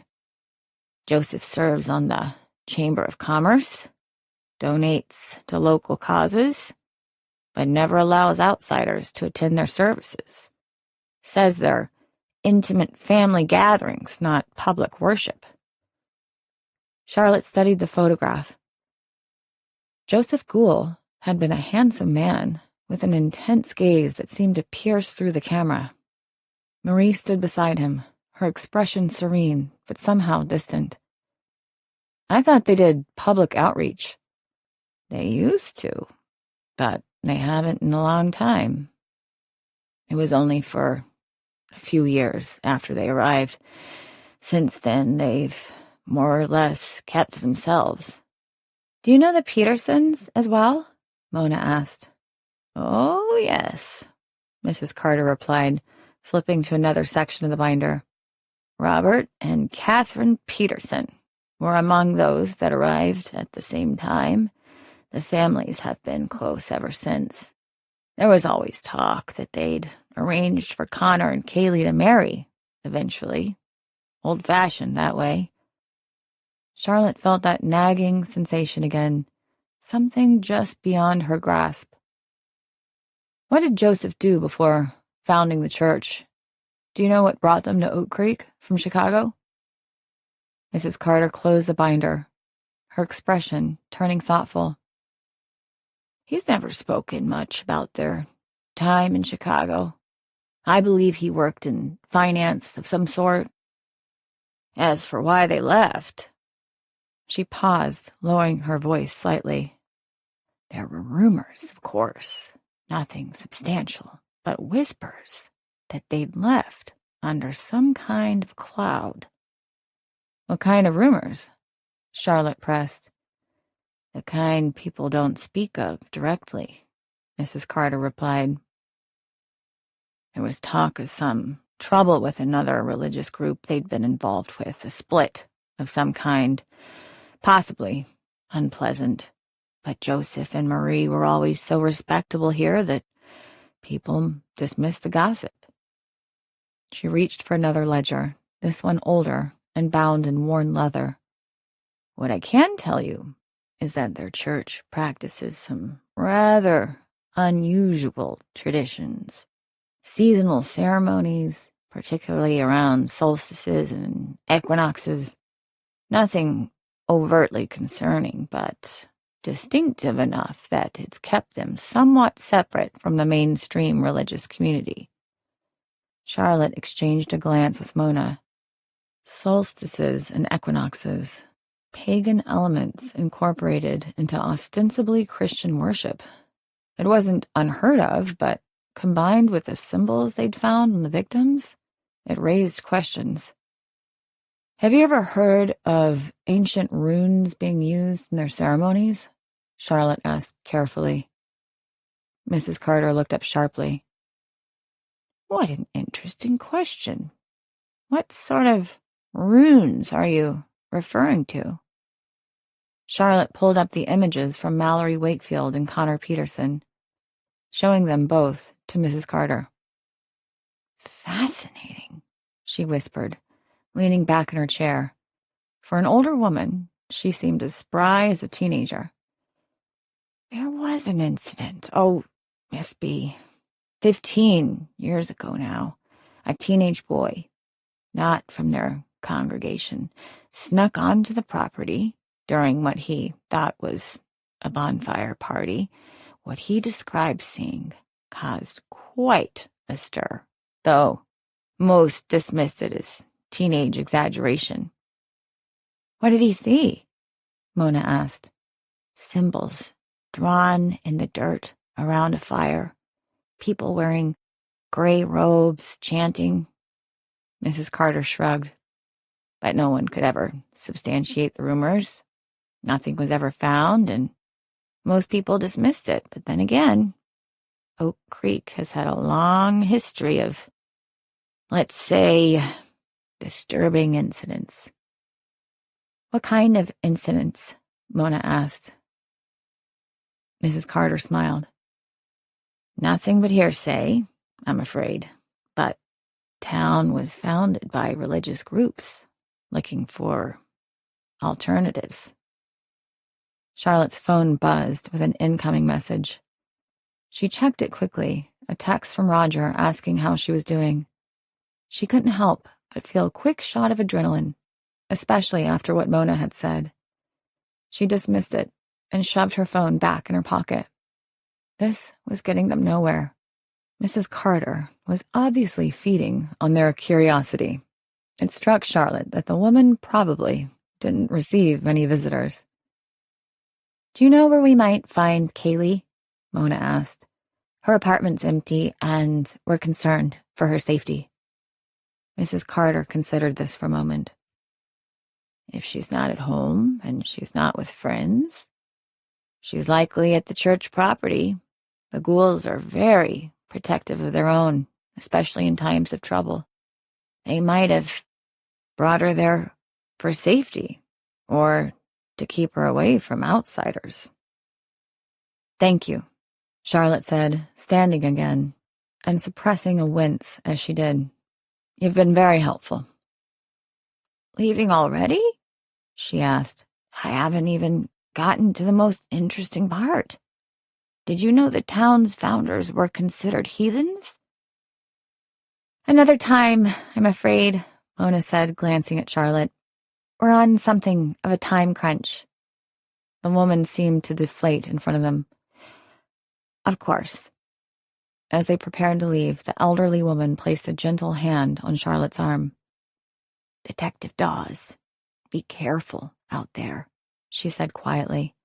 The ghouls have been part of this community for 30 years, but I've always sensed there are depths to them that we've never seen, and deep waters can be dangerous when stirred.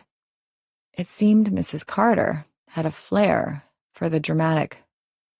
Back in the car, Charlotte scrolled through Roger's message, while Mona called the station to update them on their plans to visit the ghoul property. Who is that?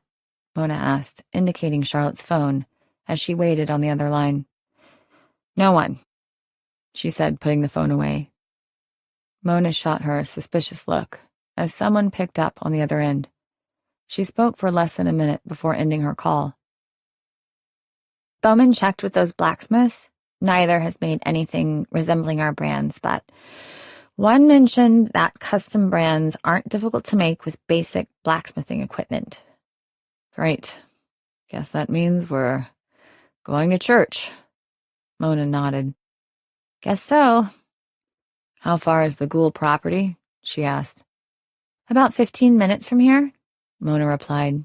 It's relatively isolated. Large parcel of land surrounded by woods on 3 sides. Great. Doesn't sound creepy at all. Whatever was going on, she didn't like the implications. She wasn't sure if they could trust the information from Mrs. Carter, but it had been something, at least. Her thoughts kept returning to that case from all those years ago. Could they really be chasing the same killer? Could he have come back after all this time? Mona's phone rang, breaking Charlotte's concentration. The caller ID on the car's screen identified the caller as Oak Creek PD. LaSalle, Mona said, tapping the answer button on her steering wheel. Charlotte still hadn't gotten used to people talking through their cars, and she doubted she ever would. It's Earl, the gruff man said on the other end. I need you out at Billy's Diner on Highway 44. Bowman is already on his way. Don't tell me, Mona said, shooting Charlotte a look of concern. Afraid so. We got another one. 19. After pulling a harrowing U-turn in the middle of the road, the drive to Billy's Diner took only about 10 minutes, but the entire way, Mona considered the implications of what another victim meant. One thing was for sure. Terry Barker was not their suspect. Not if the pattern held.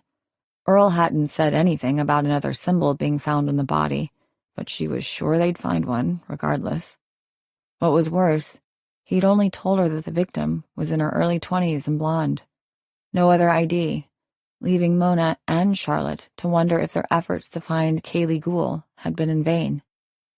Charlotte had cautioned against making too many assumptions before they arrived, but Mona couldn't help the wheels in her brain from turning.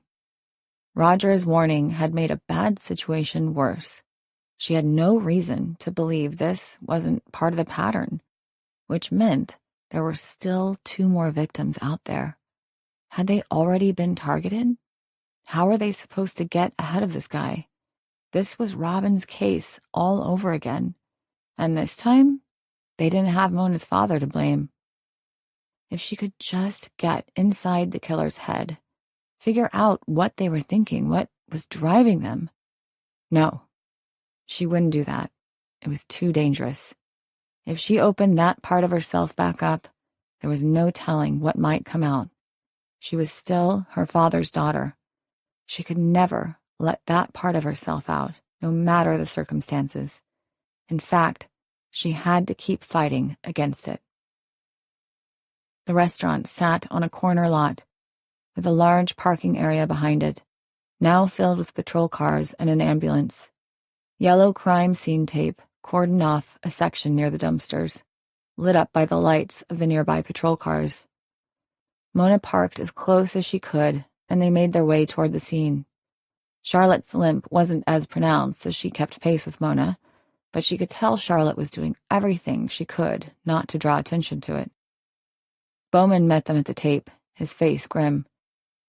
"Got an ID yet?" Mona asked, her heart practically thumping out of her chest. "Justine Mercer, 23. Worked here as a server." Mona let out a breath as he lifted the tape for them to duck under. It wasn't Kaylee, still. Another young woman dead. "What happened?" Charlotte asked. "Manager said she never clocked in for her shift. Another server found her when she went out for a smoke break after the evening rush." The scene was brutal. The victim lay on her back near the dumpster, her throat cut so deeply it nearly separated her head from her body. Blood had pooled around her, darkening the asphalt. She wore the restaurant's uniform, black pants and a white button-up shirt, now soaked crimson. "Jesus," Charlotte muttered, surveying the scene. Whittle crouched beside the body, his usual professional detachment firmly in place. "Evening, detectives." "Poor girl," Mona said, pulling on gloves. "Have you been able to determine anything yet?" "Female, early 20s. Cause of death is obvious. Exsanguination from the laceration to the carotid artery and jugular vein." Whittle pointed to the wound. "Death would have been relatively quick, though not instantaneous." "Time of death?" Charlotte asked. "Based on liver temp and the blood coagulation, I'd estimate between 6 and 8 this evening." "What time was she found?" "Call came in at 9:30, Bowman replied, flipping through his notebook. "Why did it take so long for someone to find her?" Mona asked. "Manager said they were busy this evening, so no one took a break until later. They were a person short, after all. She must have been the last one to come into work and was attacked before she could get to the back door." "Any signs of struggle?" Mona asked, scanning the area around the body. "None that I can see," Whittle replied.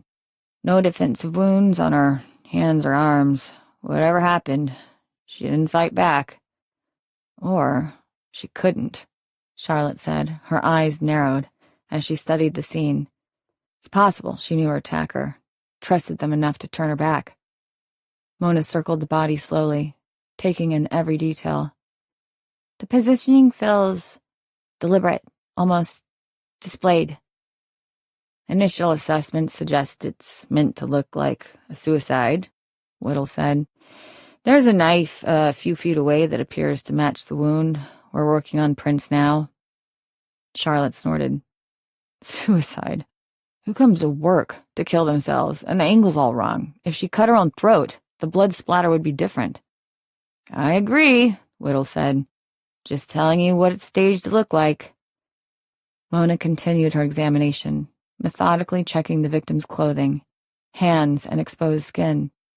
When she reached the right arm, she carefully turned it, revealing what she was looking for, a burn mark just above the wrist. Charlotte, she called, pointing to the mark. Charlotte leaned in, her expression darkening. Same placement. Different symbol, though, Mona noted, pulling out her phone to photograph it. Just like the others. The mark was distinct, unlike either of the previous brands they'd found, but clearly created with the same method. This one resembled a box with a strike mark through it, and 3 small lines at the top. Can you send it to Roger? Mona asked, straightening up. Charlotte nodded, already typing on her phone. Anything else distinct about the scene? Any witnesses? Bowman shook his head. This part of the building isn't visible from the road or the neighboring buildings. All the kitchen staff servers were inside working. No one saw or heard anything. Security cameras? Mona asked. One pointing at the back door, but it doesn't cover this area. Bowman gestured to where they stood.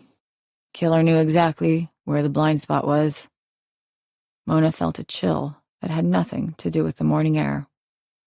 Our killer is either very lucky or they scouted this location.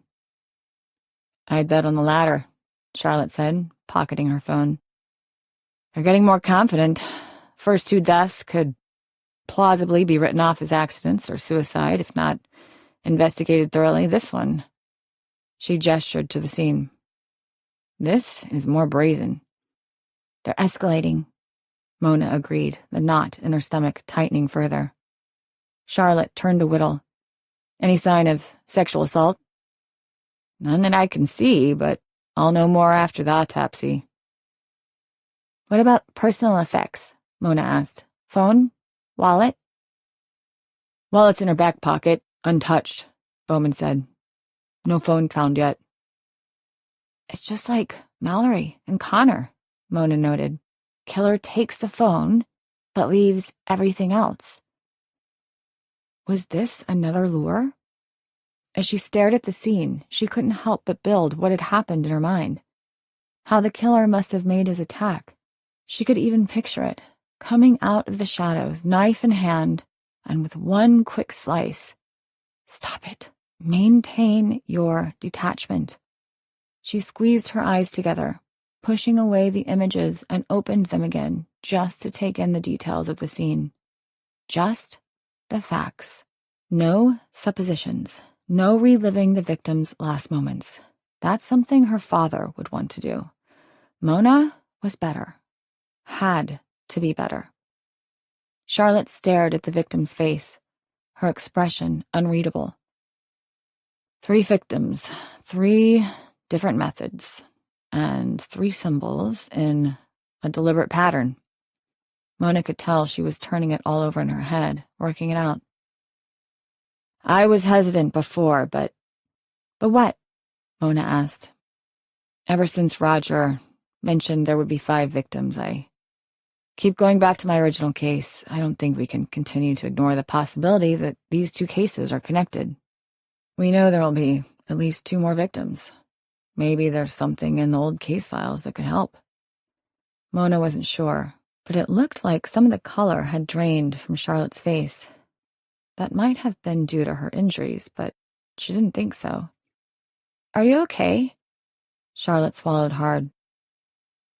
Out of all the victims so far, this one is most like the ones back then. They were all sliced open, their blood everywhere. The parallel hung in the air between them. Mona had been reluctant to draw the connection after Charlotte's initial dismissal, but now it seemed impossible to ignore. The markings were different back then, Mona said. If it's the same killer, why change the signature? I don't know, Charlotte admitted, but we need to find something that will lead us to whoever's doing this, and quickly. Bowman cleared his throat. I'll have CSI process everything, but honestly, I'm not expecting much. Scene's too clean. Mona shuddered, pushing away the thoughts darkening the corner of her mind again. We still need to talk to the ghouls.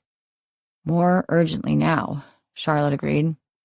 If there's a connection between these victims and that church, we need to know what it is, not to mention Kaylee is not out of the woods. Mona checked her phone for the time. It was closing in on 11. It's late. I know, Charlotte replied. Let's swing by Kaylee's place one more time, then meet with the ghouls first thing in the morning. In the meantime, I'll contact my old partner. Maybe he can pull up my old case files. I'll finish up here, Bowman said. You two go ahead. As they walked back to the car, Mona pushed away the dark thoughts threatening the edges of her consciousness. The town was becoming another bloodbath. They'd been able to reasonably contain the story before now. What would happen when word got out? Last time the FBI had gotten involved, and it had almost cost them everything. They couldn't afford to let this go on much longer. You really think your old case might be able to help? Mona asked, once they were back in the car. Charlotte buckled her seatbelt, wincing slightly as the movement pulled at her injured ribs.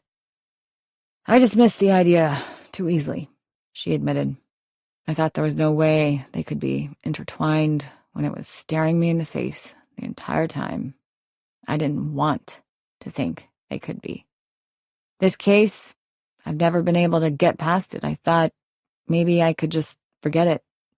You don't know what it feels like to have the case of the century hanging over your head. But you got past it, Mona said. Only because I got lucky. I had a few other high-profile cases early in my career, and thankfully they overshadowed this one.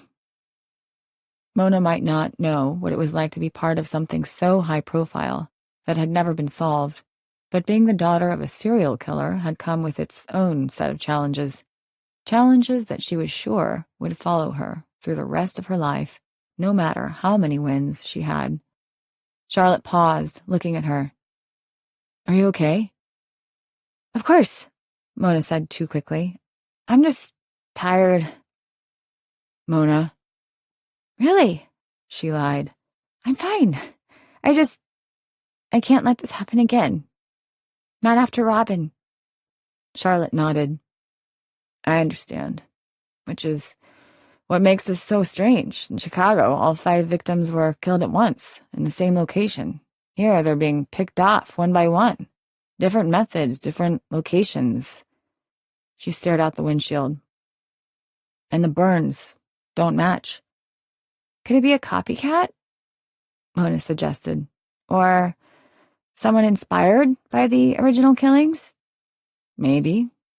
Or maybe it's the same killer, evolved. 25 years is a long time to perfect your technique. Mona started the car, her mind racing. If they are connected, that at least gives us another lead. I'll talk to Dale about putting together a witness list from the original case, Charlotte said as her phone buzzed.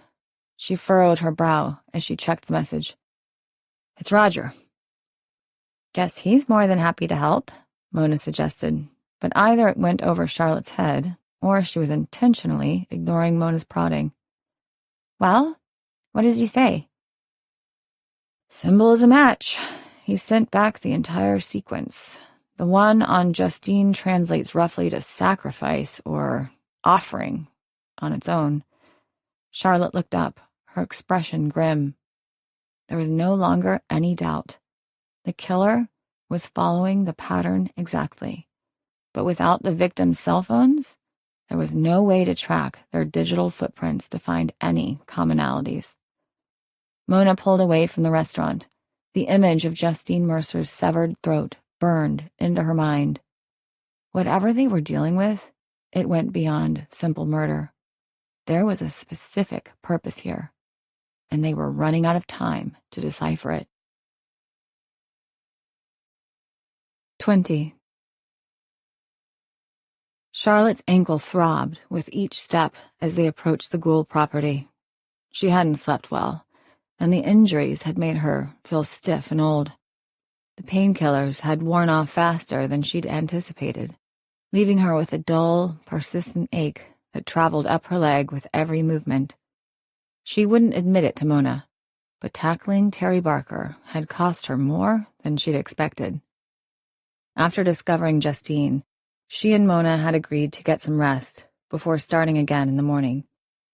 They still had to investigate the Gould property based on Terry Barker's tip, but at the same time, Charlotte didn't want to waste any time on her original investigation. She had left a late-night message with Dale, asking him to give her a call back as soon as possible. And because she hadn't slept well, Charlotte had already been awake and ready by the time Mona had shown up to drive them out to the Gould property. Thankfully, Mona hadn't said anything else about Charlotte's injuries, and she hoped to keep it that way. She didn't want to be the cause of yet another investigation not getting off the ground. However, Mona had arrived with news that forensics had come back, with the only prints on the knife that killed Justine being her own. Someone was going to a lot of trouble to stage these killings, but they were only doing a passable job at it. That told Charlotte whoever was doing this didn't have a lot of experience with this kind of thing. They were determined, effective, but not very knowledgeable. It wasn't much, but it was something to go on at least. The circle of the sacred grove sat at the end of a long gravel driveway, surrounded by towering oak trees. The church itself was a modest white clapboard building with a small steeple, the kind you might find in any rural American town. Behind it stood a larger 2-story farmhouse, presumably the Gould's residence. What struck Charlotte immediately was how ordinary it all appeared. She'd half expected something more dramatic based on Mrs. Carter's descriptions, perhaps stone gargoyles or ominous fencing. Instead, it looked like a typical country church, complete with well-tended flower beds and a hand-painted sign welcoming visitors. Doesn't exactly scream cult headquarters, does it? Charlotte murmured. Mona didn't respond immediately. Her attention seemed elsewhere, her eyes distant as they had been since they left the crime scene. Finally, she said, "The most dangerous places rarely advertise themselves as such." As they approached the house, the front door opened before they could knock. A tall man with silver-streaked dark hair stood in the doorway, regarding them with calm interest. Despite being in his 60s, Joseph Gould carried himself with the straight-backed confidence of a much younger man. His eyes, a striking pale blue, assessed them quickly. "Detectives?" he said, his voice smooth and resonant. "I've been expecting you." Charlotte exchanged a quick glance with Mona. They hadn't called ahead. "Mr. Gould?" Charlotte asked, showing her consultant's badge. "I'm Charlotte Dawes, consulting with the Oak Creek Police Department. This is Detective Mona LaSalle. Please, call me Joseph." He stepped aside, gesturing for them to enter. "Everyone does." The interior of the house was as unremarkable as its exterior, comfortable, but not ostentatious, with traditional furniture and family photos lining the walls. Charlotte noted several pictures of Kaylee at various ages, often posed with Connor Peterson. "I assume you're here about Connor," Joseph said, leading them into a sitting room. "A terrible tragedy. Our community is devastated." "Actually," Mona said, taking a seat on an offered sofa, "we're looking for your daughter, Kaylee. She wasn't at her apartment, and no one seems to be able to reach her." Joseph settled into an armchair across from them, folding his hands in his lap. "Kaylee is here, safe with us. After Connor's death, she was understandably distraught. My wife and I thought it best she come home for a while." "We'd like to speak with her," Charlotte said. "Of course." Joseph's smile didn't reach his eyes. Though I should warn you, she's still quite fragile. We've been praying together for strength. He rose and disappeared down a hallway, leaving Charlotte and Mona alone. Charlotte took the opportunity to scan the room more thoroughly. Nothing seemed out of place or suspicious. Family photos, religious texts on bookshelves, a cross on the wall. Normal trappings of a religious household. Has she been here this entire time? Mona whispered. Maybe. Kids tend to go home when they get scared, Charlotte said, though that certainly wasn't the case with Haley. I don't know. Something feels off about this place. I don't like it. Charlotte turned to her. Off how? Before she could respond, Joseph returned with Kaylee. The young woman looked markedly different from when they'd interviewed her at her apartment. Her hair was pulled back in a severe ponytail, and she wore a simple gray dress that hung loosely on her frame. Her eyes were red-rimmed but dry. Hello again, Charlotte said gently. How are you holding up? Kaylee glanced briefly at her father before answering. I'm managing, with my family's support. Joseph placed a hand on his daughter's shoulder. Our daughter knows that she can always come home whenever she needs support. Our children are our most important treasure. Charlotte noticed how Kaylee stiffened slightly at her father's touch, though her expression remained neutral. Kaylee, we were concerned when we couldn't find you. I'm sorry about that, she replied, her voice barely above a whisper. After what happened to Connor, I couldn't stay there alone. Understandable, Mona said. We have some additional questions about Connor, if you're up for it. Kaylee nodded, taking a seat beside her father. We spoke with Mr. Barker. He told us you and Connor weren't getting along?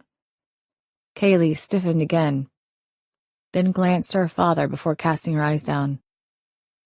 No, that's not true at all. Everything was good between us. Barker? Joseph asked. Terrence Barker. Why would he know anything about Kaylee? Charlotte didn't want to lie, but she had seen this kind of dynamic before. It was plainly obvious Joseph Gould was the head of the household, and whatever he said went. He also more than likely expected his daughter to be completely honest with him. And if Charlotte knew anything about religious households, finding out that his daughter had been having an affair with someone while practically engaged to the man her father had set her up with would not go over well. Mr. Barker is a witness for us. He had observed Connor and Kaylee around town. She turned back to Kaylee before Gould could interrupt. Do you happen to know Justine Mercer? Charlotte asked, watching her reaction carefully. Confusion crossed Kaylee's face. Justine? Of course. Why? Joseph's expression remained impassive. Justine works at Billy's Diner, doesn't she? Lovely girl. Worked, Mona corrected. I'm sorry to inform you, but she was found dead last night. Kaylee's hand flew to her mouth. She's dead? How? Murdered, Charlotte said bluntly, still watching Kaylee's face. The shock seemed genuine. Joseph closed his eyes briefly. Another tragedy. This town has seen far too much death recently. Did you know Justine well? Charlotte asked Kaylee. Not really. We went to school together as kids, but... She trailed off, looking down at her hands. But? Mona prompted. She hadn't attended our services for a while. She became involved in other pursuits. Joseph finished for her. Though of course that doesn't make her death any less tragic. Have you spoken to her parents? She was a member of your congregation, Charlotte asked. He nodded. The entire family is. I've known them for decades. This will, no doubt, destroy them. Then both Connor Peterson and Justine Mercer were members of the church, Mona said. Charlotte shifted her full focus to Joseph. Mr. Gould, Joseph, did you know Mallory Wakefield as well? Something flickered across his face. So brief, Charlotte might have missed it if she hadn't been watching closely. Yes, I did. Her parents were also members of our congregation for many years, before their untimely deaths. Can you tell us about that? Mona asked. They passed away in a car accident about 5 years ago. After that, Mallory distanced herself from us. A note of regret entered his voice. I tried to reach out to her, offer support, but grief affects people differently. Some people turn toward faith, others away from it. However, one would think that in a time of deep pain, the young girl would have reached out to her church family for help. My wife helped nurse her as a baby. She was like a second daughter to us. Charlotte leaned forward, ignoring the twinge in her ribs. Mr. Gould, surely you see the pattern here. We've had 3 deaths in less than a week, and it just so happens to turn out that all 3 victims were connected to your church. Do you have any reason to believe someone would target you?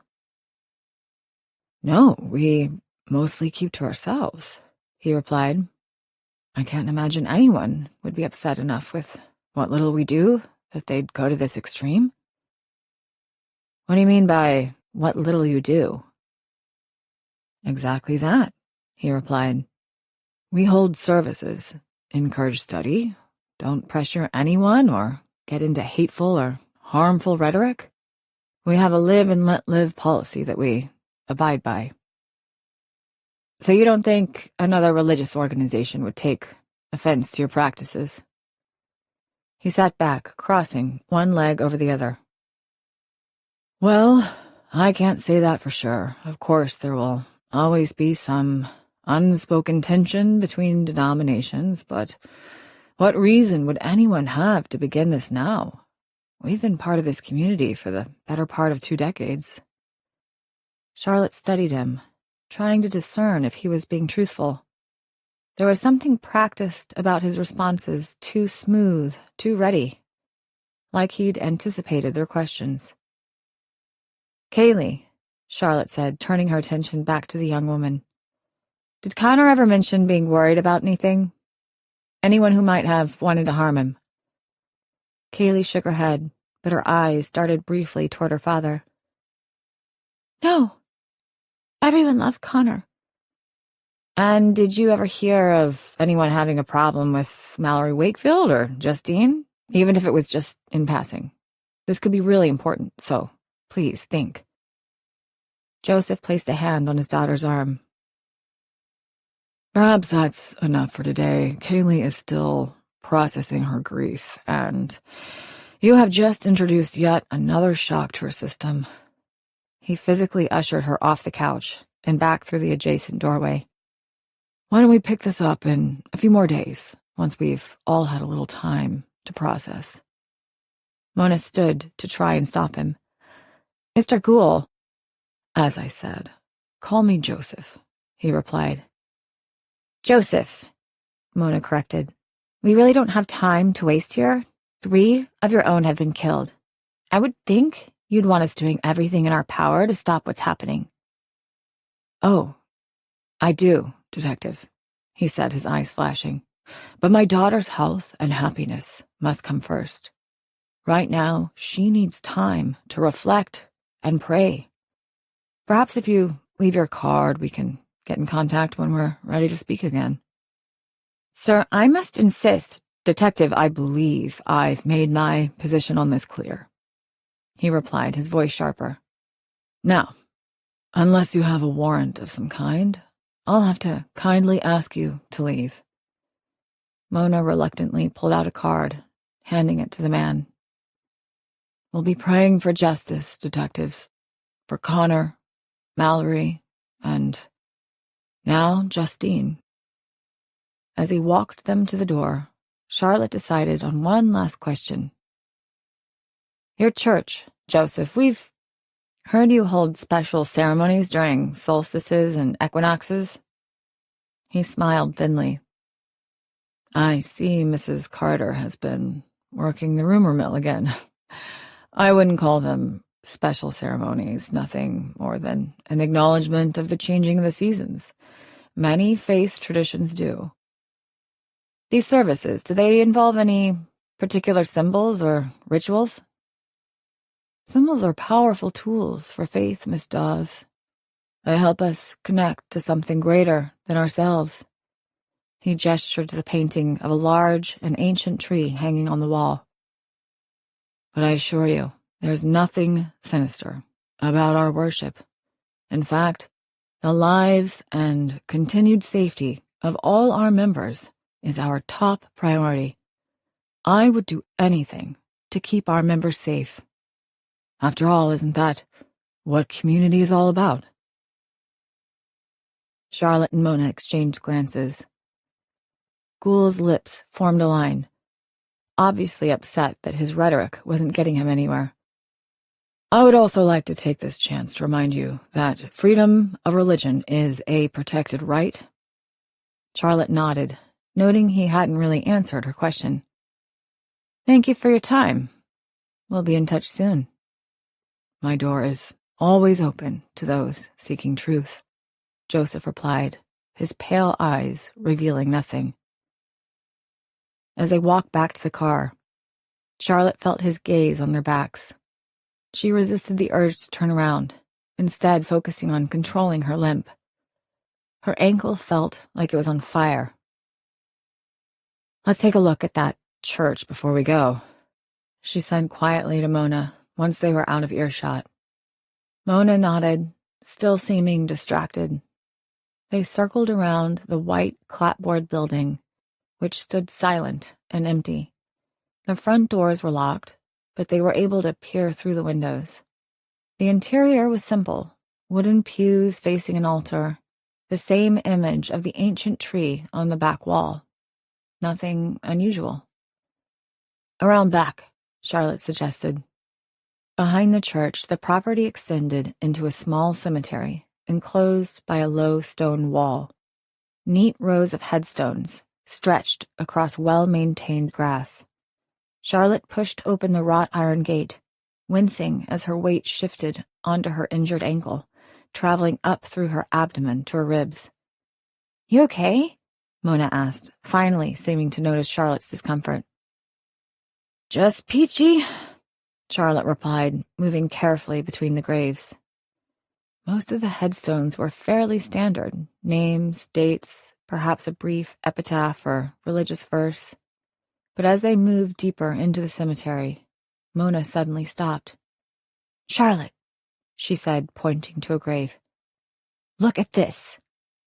Charlotte peered at the headstone Mona indicated. Dina and Casper Wakefield.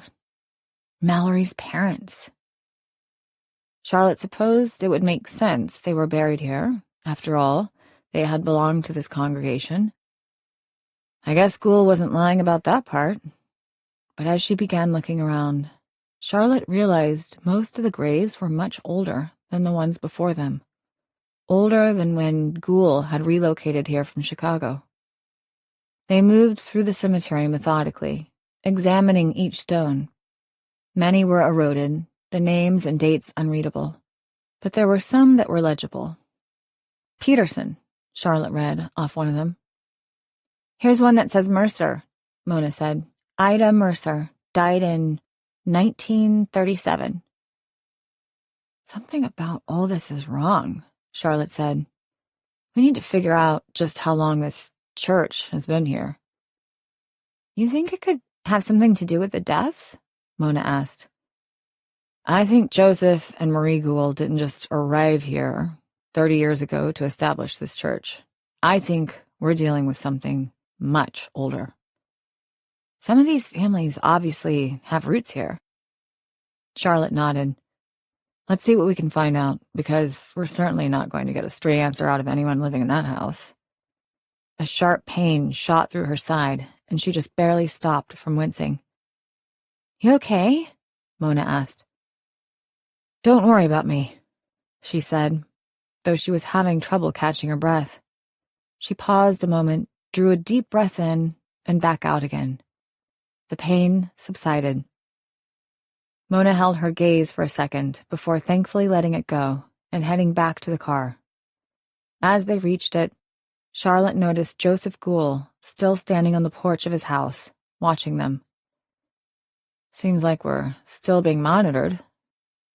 When she turned to Mona, she saw a troubled look on the young detective's face. What's wrong? Mona hesitated. Him. Reminds me of my father. Charlotte didn't push for more. John McCormick's shadow still loomed large over Mona, and Charlotte knew better than to poke at that particular wound. Instead, she said, Let's head back. Another stitch, this one worse than before, drove itself through her side like a spike. Actually, can you drop me off at the hotel? I have a few things I need to take care of. You sure? Mona asked.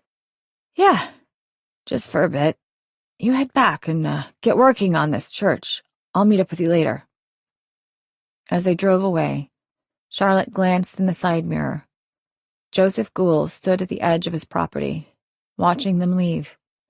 He raised one hand in what might have been a wave, but looked more like a benediction. Or a warning. 21. Terry Barker posted bail. Mona looked up as she headed into the station, Bowman's words catching her off guard. What? Her partner nodded. Yep. Turns out that lawyer is worth its salt. Got the judge to agree to allow both Logan and Terry to be released on their own recognizance if they could put up 50 grand. Mona shook her head in disgust. Great. That meant Barker and the other kid would probably be out of town by this afternoon. That was a bonehead move, she said, sitting down at her desk. The DA agrees, Bowman replied, glancing over, his eyes scanning behind Mona. Where's Dawes? I dropped her back off at the hotel, Mona said. She said she had some things she needed to catch up on. She didn't mention how she'd noticed the pain on Charlotte's face with each pothole in the road. She'd really injured herself taking down Terry Barker, but Mona knew Charlotte well enough that if she continued asking her about it, Charlotte would just shut down. Mona just hoped she was taking care of herself. Bowman scoffed. I like her. She's got a good head on her shoulders. Wouldn't expect anything less from a Chicago cop, though. Yeah, Mona replied, her mind drifting again. Ever since coming back from the Gould residence/church, she'd had trouble keeping her mind from wondering.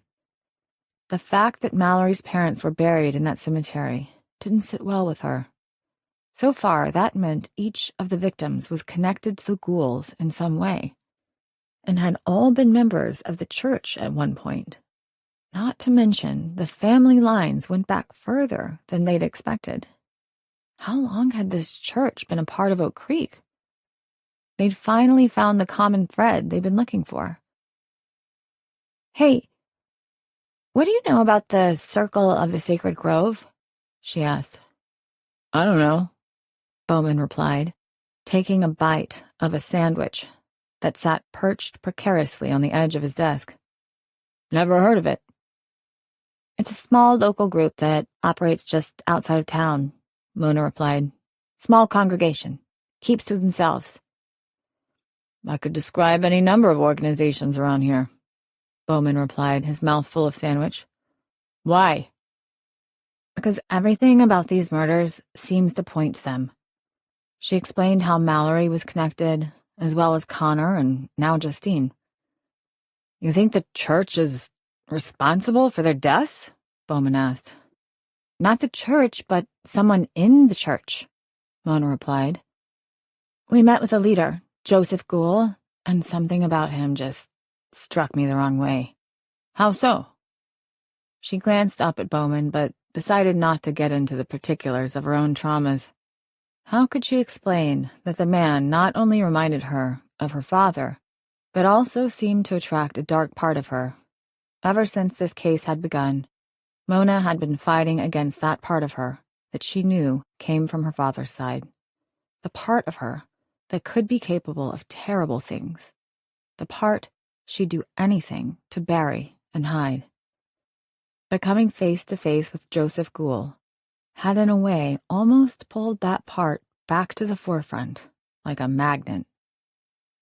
I don't know, it's just a feeling. Probably nothing. Why would anyone in the church want to hurt their own parishioners? Bowman asked. It isn't really even about that, Mona said. All the targets have been young people, children of the church. It's like someone is taking out their anger on them.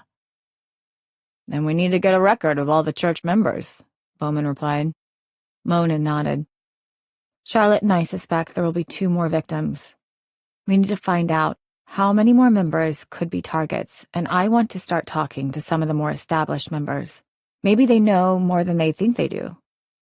Do you really think they'll break rank? He asked. Those communities are tight. That's the million-dollar question. When they'd confronted Gould about Justine, he hadn't even seemed fazed, and he'd seemed more concerned with Mallory leaving the church than her actual death. Mona could see a situation where perhaps someone wanted her to return, and she refused, and perhaps things got out of hand. But Connor and Justine were enigmas. As far as she could tell, Connor had attended regularly and was even planning on being engaged to Gould's daughter. Justine... Mona needed to do a deeper dive into her backstory.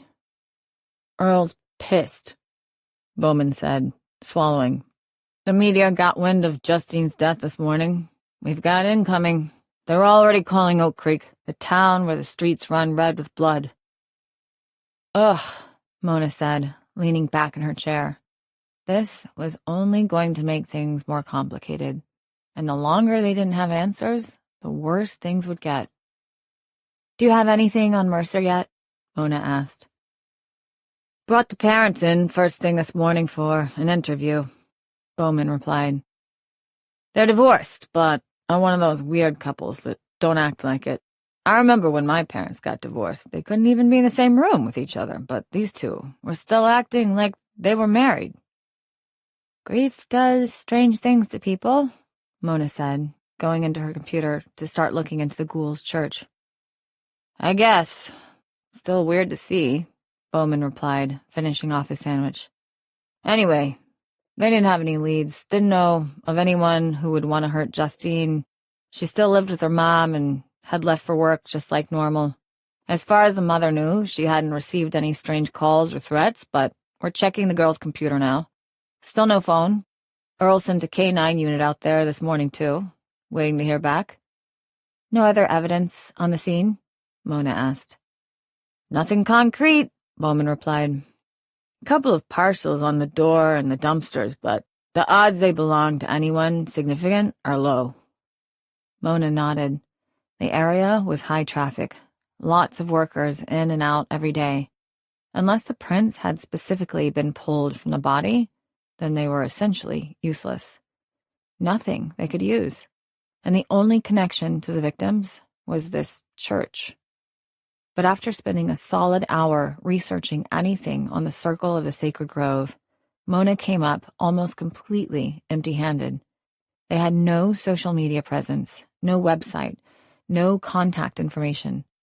A full list of members was out of the question.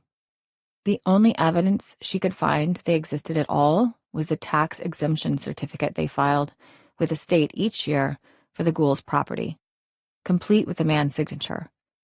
A property that had been purchased in the early 2000s. Before that, it had belonged to a local farming couple as part of a larger parcel. But a series of motions and rezonings in the 90s had created the new parcel, which the Goulds now owned. Mona sat back. Did that mean the cemetery had been there when the property was part of the farm? It had to have been, as there were no records of any graves being exhumed and moved anywhere in the area in the last 30 years. Something about this didn't make sense, and it was starting to give Mona a headache. These people lived off the grid, literally, which meant tracking their activities was proving to be difficult. Finally, an email popped up from Michaels, the department's primary tech guy. Anytime they had a computer that needed cracking, Michaels was the one to do it. But as Mona read through the report contained in the email, her heart sank. "You reading this?" Bowman asked. "Yeah," she replied. There had been nothing useful found on Justine Mercer's computer. All her social media accounts had been dragged, and nothing had come back with any flags. Mona used the information in the email to look at Justine Mercer's social media accounts herself. But they were all pictures of nature. Very rarely did she ever photograph herself or anyone else. And most of the time she just reposted things she liked. Very little of it was her original content. Mona sighed. This was going to be impossible. Was this why the killer was targeting these people? Because they had little connection outside of their church? In Mona's experience, it was always easier to target those who were already isolated. There were fewer ripple effects. This was getting them nowhere. She needed help. Mona did a quick search and pulled up Roger's information on her computer. So far, he'd been the only one who had managed to decode these symbols, and she needed some clarification. She didn't think Charlotte would mind if she gave him a call without her knowledge. Plus, there was something else she wanted to discuss. "Hello?" His velvety voice answered, as Mona called his business number. "Roger, this is Mona LaSalle, Charlotte's friend." "Mona, yes, how are you? How goes the investigation? I texted Charlotte last night." "Yes, thank you for that," Mona replied. "We're still trying to piece things together. So far, we haven't made much progress." "Oh," he replied. "I'm sorry to hear that." "I wanted to ask you more about these symbols and where they originated," Mona said. "Of course. All the literature dates them about 1,000 years ago, deep in the Welsh countryside. That part of the world was in a bit of turmoil then, and we have lots of instances of smaller religious factions like this, popping up and disappearing just as quickly." 1,000 years. "I'm trying to figure out how someone from today would have even found out about them," Mona said. "Well, if I were to venture a guess, I'd have to say the knowledge was passed down through generations. That's usually how these things propagate." She supposed she could understand that, but at the same time, she hadn't been able to find anything on these runes when she'd first started looking. And she considered herself a savvy searcher. But how would an obscure medieval rune make its way to 21st century Chicago? "There would have to be some strong beliefs," he added. "Something that could withstand the erosion of time. Secrecy also would play a large part. And, in fact, the secrecy itself is what may have helped it survive. It's very possible people lived with this religion for centuries in Europe before bringing it to the New World." Her headache was getting worse. "Other than what you showed us, there haven't been any other instances of runes like this being found anywhere in the world?" "Well, I can't speak to that entirely," he replied. "As permanent as we like to think things like stone carvings are, they wear away with time like everything else. It's possible other evidence could have been lost to time, or it could have been discovered and cataloged in some other obscure volume somewhere, no one having put the pieces together yet. In fact, the only reason I knew about it was because I happened to read that specific book during my graduate studies. Had I not, we may not know as much as we know now." Is there anything that you could see that would connect Oak Creek back to the old world? Mona asked. There had to be a reason this was happening here, of all places. Well, give me a moment, he replied. In the background, she heard the shuffling of papers and the clacking of keys as he typed. Let me do a little research and get back to you on that. You want more information about the town history, in particular? Well, we have a town historian, but I'm looking for something a little less biased. Understood, he said, with a smile in his voice. Let me see what I can find for you. I really appreciate that, Mona replied. Of course, he replied. Is Charlotte okay? Mona smiled. She's taking a quick break. She overextended herself yesterday while chasing down a suspect. Yeah, she's tenacious like that. You really like her, don't you? Mona asked.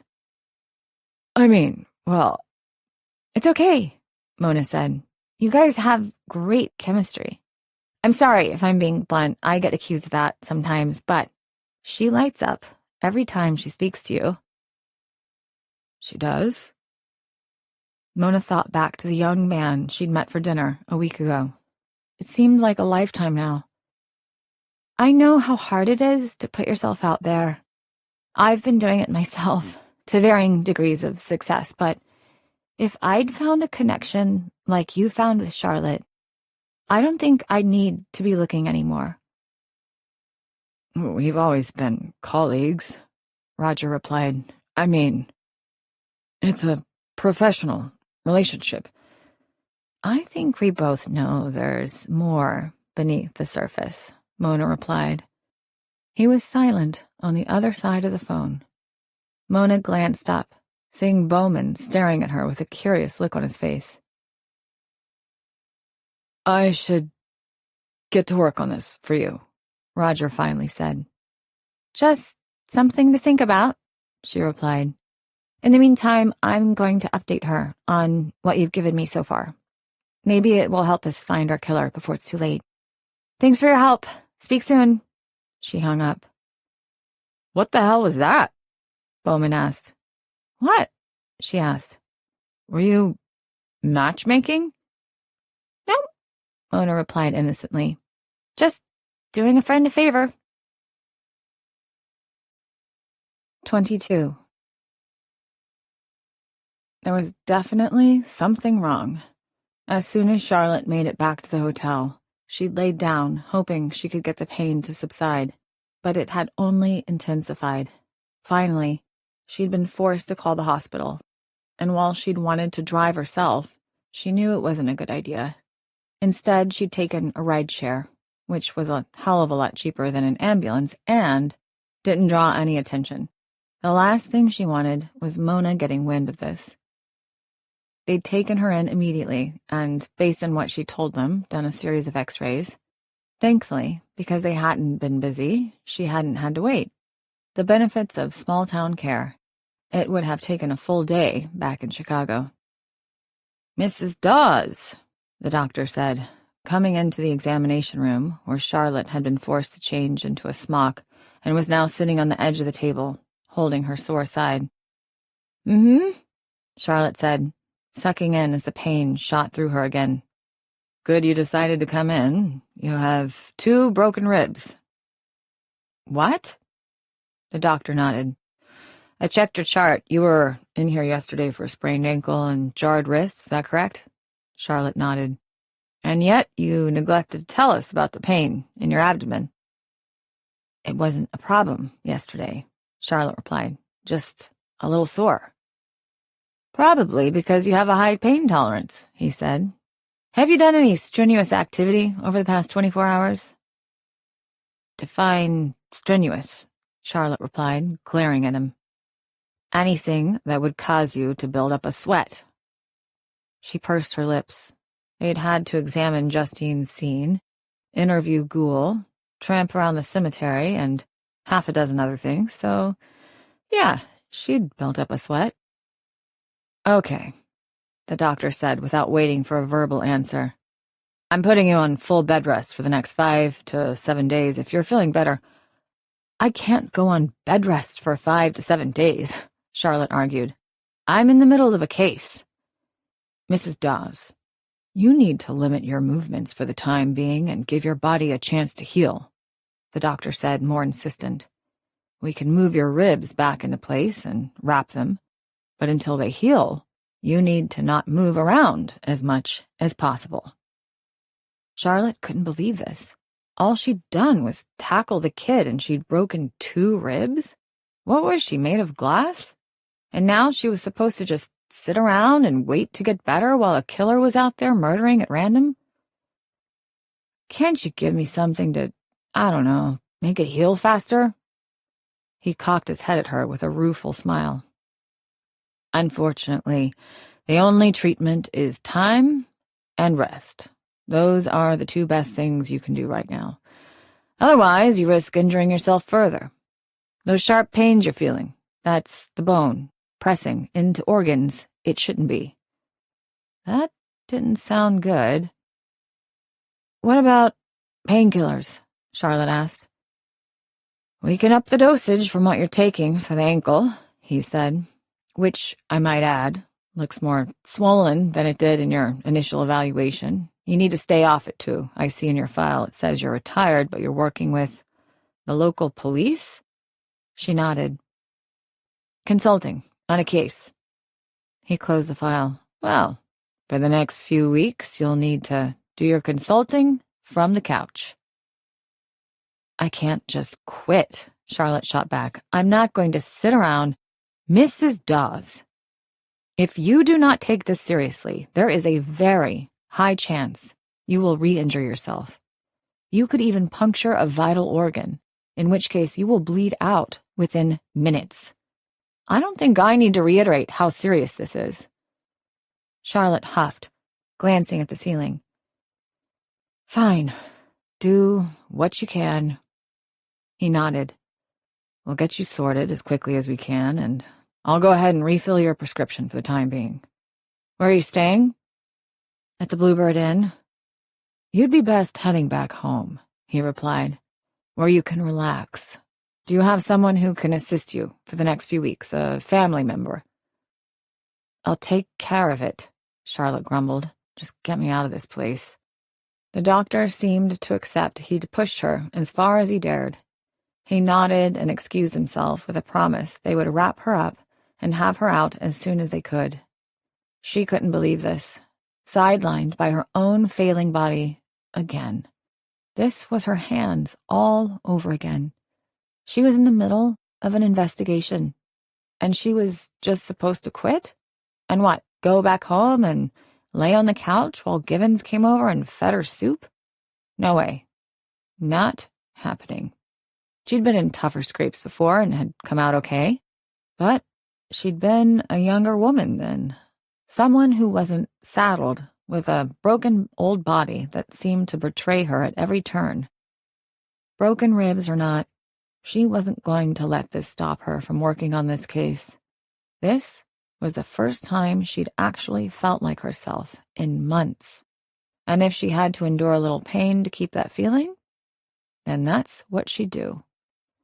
2 hours and a careful wrap job later, Charlotte got back out of the ride-share vehicle. While she'd told the doctor she was headed back to the hotel and would return home within the day, she instructed the ride-share driver to take her to the only place that mattered right now, the Oak Creek Police Station. Oh, hey, Mona said, looking up as Charlotte entered. Thanks to the painkillers, the sharp pain in her side had subsided, and she barely even felt the soreness in her ankle anymore. Everything okay? Charlotte nodded. Yep, just had to take care of some business. Figured it was easier for me to come back over here to you than for you to come get me again. She nodded to Bowman, who gave her a quick salute. Made any progress? As Mona filled her in on what little she'd managed to find on Justine Mercer and the Circle of the Sacred Grove, Charlotte scrutinized how she was feeling. The pain wasn't too bad right now. She could manage this. Doctors, always assuming the worst. He was probably just being paranoid because he didn't want to get sued. But the reality was, she was more or less okay. She'd just be careful over the next week or so. No more chasing down suspects on foot. That's not much, Charlotte said, after Mona had finished. No, Justine looks like a dead end, but we did manage to make a little progress on Mallory Wakefield. It seems she left the church years ago, after her parents died in that accident. And it took some scouring, but there were some old social media posts from her about the evils of the sanctuary, some that could have been nothing but misplaced anger, but then again... Can I see the posts? Charlotte asked. Sure, Bowman said, and pulled up the files on his computer. She and Mona went over to his desk, Charlotte monitoring her pain as they did. From what we've been able to gather, she used to run gaming live streams as a means of income. Most have nothing to do with anything in her real life, but there were a few. This was the first, Bowman said. He pulled up a grainy video of a younger Mallory Wakefield, probably only 17 or 18. Her eyes were streaked with mascara. Sorry, guys, I can't do a live stream tonight, she said, wiping her eyes. Apparently, WOW is the land of the devil, she exhaled. I'll never understand what my parents saw in that cult. It's just a bunch of bored, middle-aged people reciting ancient languages out in the middle of the woods and pretending like it means something. They act like it's the end of the world if they don't give thanks. I was just coming back from the grocery store and I ran into my old pastor, and it was like nothing had even happened.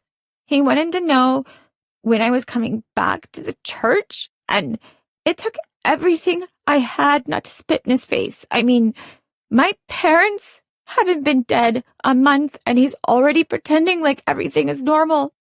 There's something wrong with those people. Huh, Charlotte said. It wasn't uncommon for children to rebel against religion, especially in times of trauma.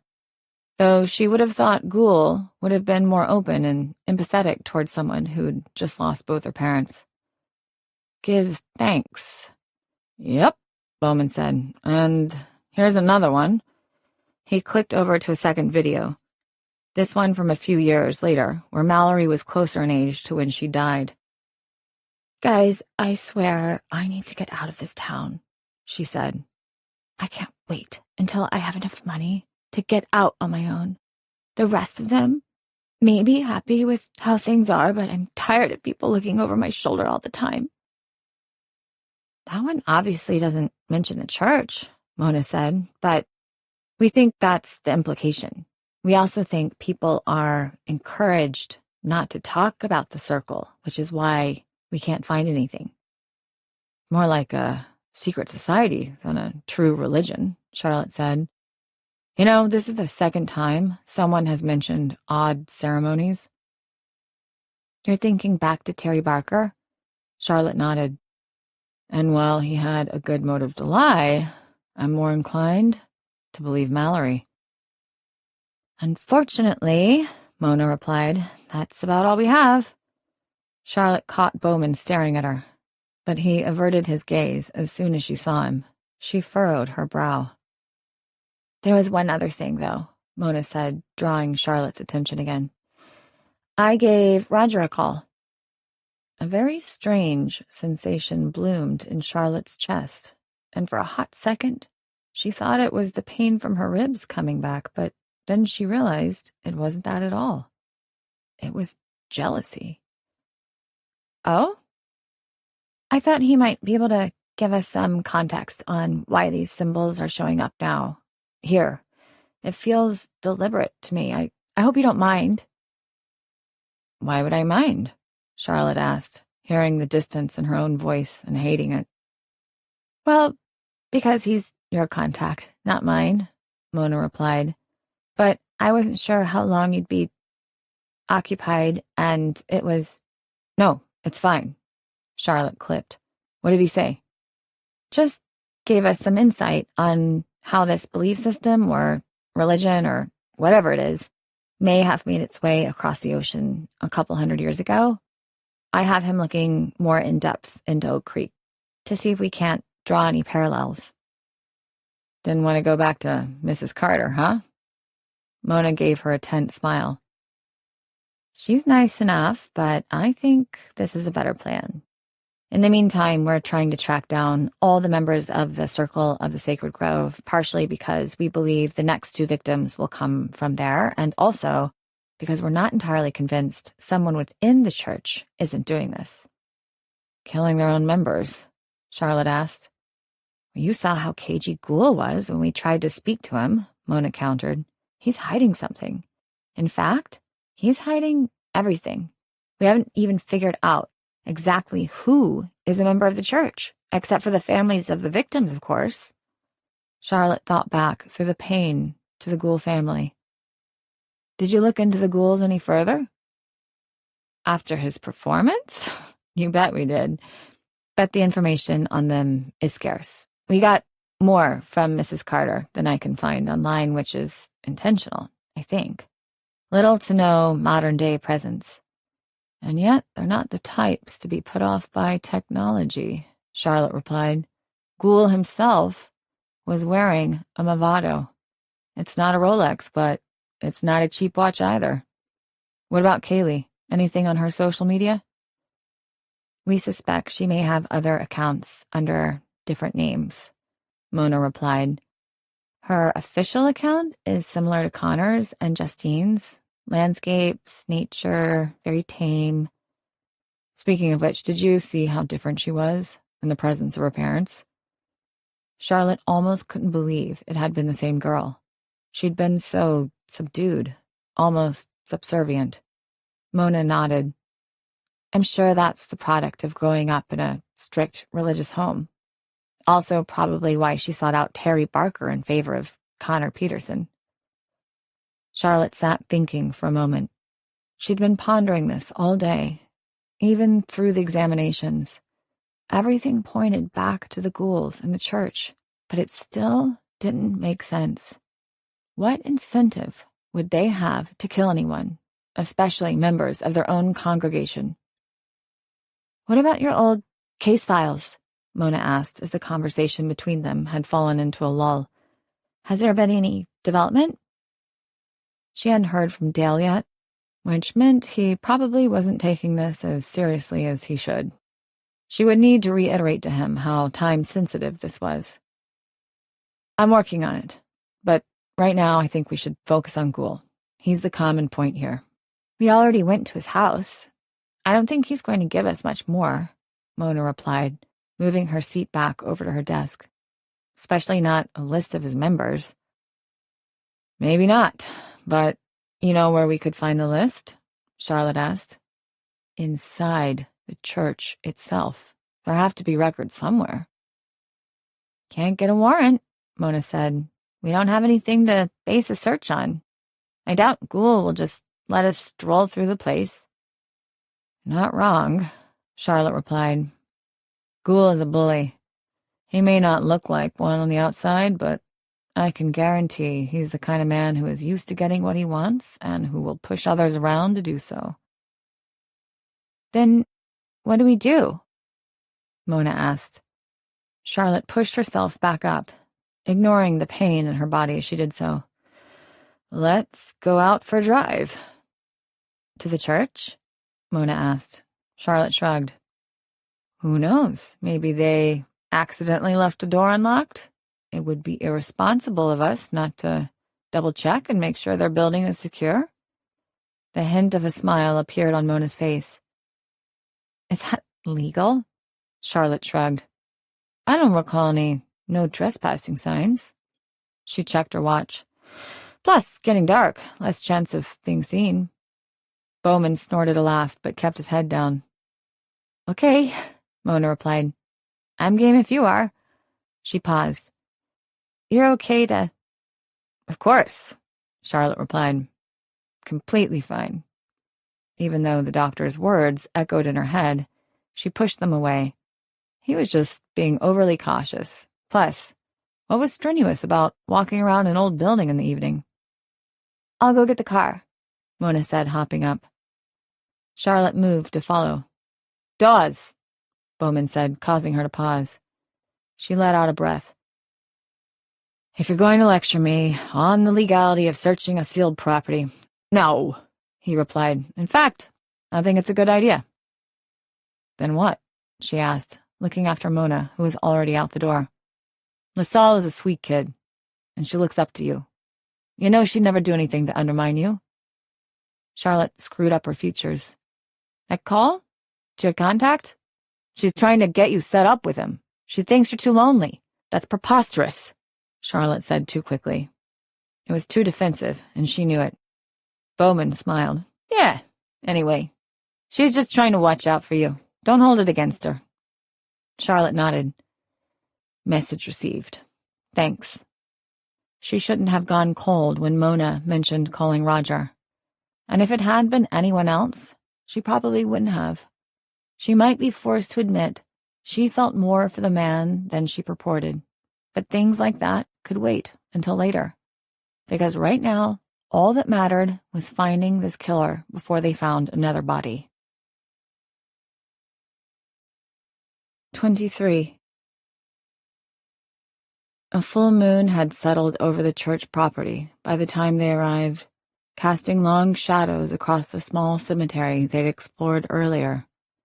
Mona parked a quarter-mile down the road, tucking her car behind a stand of trees where it wouldn't be visible from the main driveway. The precaution felt excessive. There had been no vehicles at the Gould residence when they'd driven past, but instinct told her to be cautious.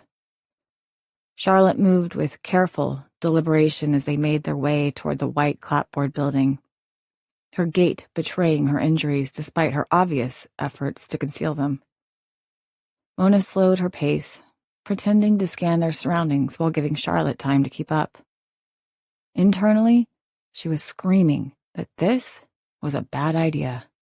Charlotte was injured, whether she wanted to admit it or not, which meant if they got in a bind, they might not be able to get back out quickly. She just hoped Charlotte knew what she was doing. Stay low, Mona whispered as they approached the rear of the church. The building's silhouette was stark against the darkening sky, its steeple a sharp point piercing the gathering dusk. No lights shone from within, and the property appeared deserted. The silence felt wrong somehow, too complete, as if the normal sounds of evening had been deliberately muted. No crickets chirped, no nocturnal birds called. Even the wind seemed to hold its breath. Mona felt her pulse quicken, that familiar hyper-awareness setting in, as her senses catalogued every detail of their surroundings. She circled the building, testing each window and door. The front entrance was securely locked, but a side door, near the rear, yielded slightly when she applied pressure. The wood around the lock appeared weathered, weakened by years of exposure to the elements. This one, she murmured to Charlotte, who stood watch at the corner of the building. Charlotte nodded, joining her at the door. Not exactly a security-conscious congregation, she observed quietly. Mona worked the edge of her ID card into the gap between the door and the frame, feeling for the latch. It took only moments before the lock surrendered with a soft click. She paused, listening for any response from within, but the church remained silent. After you, she whispered, holding the door open just enough for Charlotte to slip through. The older woman moved with surprising stealth despite her injuries, and Mona followed, easing the door closed behind them. The interior was dim, illuminated only by what little moonlight filtered through the stained glass windows. Mona clicked on her small flashlight, keeping the beam pointed downward to minimize the risk of it being seen from outside. The sanctuary stretched before them, rows of wooden pews facing a simple altar. A large wooden cross dominated the wall behind the pulpit. Perfectly ordinary, perfectly innocent. Except it wasn't. The air inside felt heavy, charged with something Mona couldn't quite name. The hair on her arms stood on end as they moved deeper into the sanctuary. She swept her light across the floor, noting the well-worn carpet runner down the center aisle, the hymnals neatly arranged in their holders. Charlotte moved toward the altar, her fingers trailing lightly over the back of the last pew. "Let's check the offices," she suggested, voice barely audible. "That's the most likely location of the list." They found a narrow hallway behind the pulpit that led to several small rooms. The first appeared to be a simple storage area containing folding chairs and tables. The second was a small kitchen, its counters clean and bare. The third, locked. Mona worked the lock again, this time with greater difficulty. When the door finally opened, she stepped into what was clearly Joseph Gould's office. A large desk dominated the space, its surface meticulously organized. Bookshelves lined the walls, filled with religious texts and reference materials. Charlotte moved immediately to the desk, carefully opening drawers while Mona examined the bookshelves. Most contained expected titles, religious commentaries, theological works, church management guides. But on the bottom shelf, partially hidden behind a row of identical black binders, she found something unexpected. A thin volume bound in worn leather, its spine unmarked. She pulled it free, opening it carefully. The pages were covered with handwritten text and faded ink, interspersed with drawings, intricate symbols and diagrams. The text was in a language she didn't recognize, and none of the symbols matched the ones they'd seen on the bodies, but they seemed to be of similar design. However, there was one symbol that was more familiar than the others, and it took Mona a few seconds to realize where she'd seen it before. "Charlotte," she whispered, turning to show her the book. "Find something? Recognize this?" Mona asked, pointing at the small symbol amongst the others. "It's the same one that was on the necklace Mrs. Peterson wore." Charlotte pulled out her phone, snapping a series of pictures. "I want Roger to take a look at these." She tried texting them, but found she was only at one bar, and the texts failed to go through. It seemed the rural wilds had both their benefits and drawbacks. "None of these match the ones on the bodies," Mona said. "They're all different." "But they're close," Charlotte said. "That's what matters. It's obviously the same written language, which means Gould, or one of his followers, has something to do with this. Any luck on finding a list of members?" "Nothing yet," Mona said, working her way through the shelves. "Nothing in the desk?" "Everything is locked," Charlotte replied. Next to one of the half bookcases sat a stack of file folders. Mona started going through them one by one, but they were mostly financial statements or property records. "Wait a second," Mona whispered, as she pulled out a sheet from the list. "What is it?" Charlotte asked. "I think it's a dues list. See here, Peterson, 2,600. Mercer, 2,600. Watterson, 1,100. Castillo, 220, etc." "Dues?" Charlotte asked. "I thought the church operated on tithes." "Most do," Mona replied, "but this looks more like what you'd find at a country club than church." "Is this monthly?" Charlotte asked. Mona checked the date at the top. "Looks like it." If she added up all the numbers, it meant the church was getting over $30,000 in dues per month. "What are they doing with all that cash?" Charlotte asked. "Clearly they're not putting it back into the facilities." The building they were in wasn't run down by any means, but it was clear it hadn't been updated in a while. And the Gould family lived in a modest house. This was mansion money. "No, but look at this. Nathaniel Bradshaw, -12,000. Looks like he hasn't paid in over 9 months.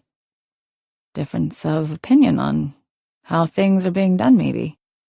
Or maybe he's trying to leave and isn't being allowed, Mona suggested. What if he's being pressured or even blackmailed?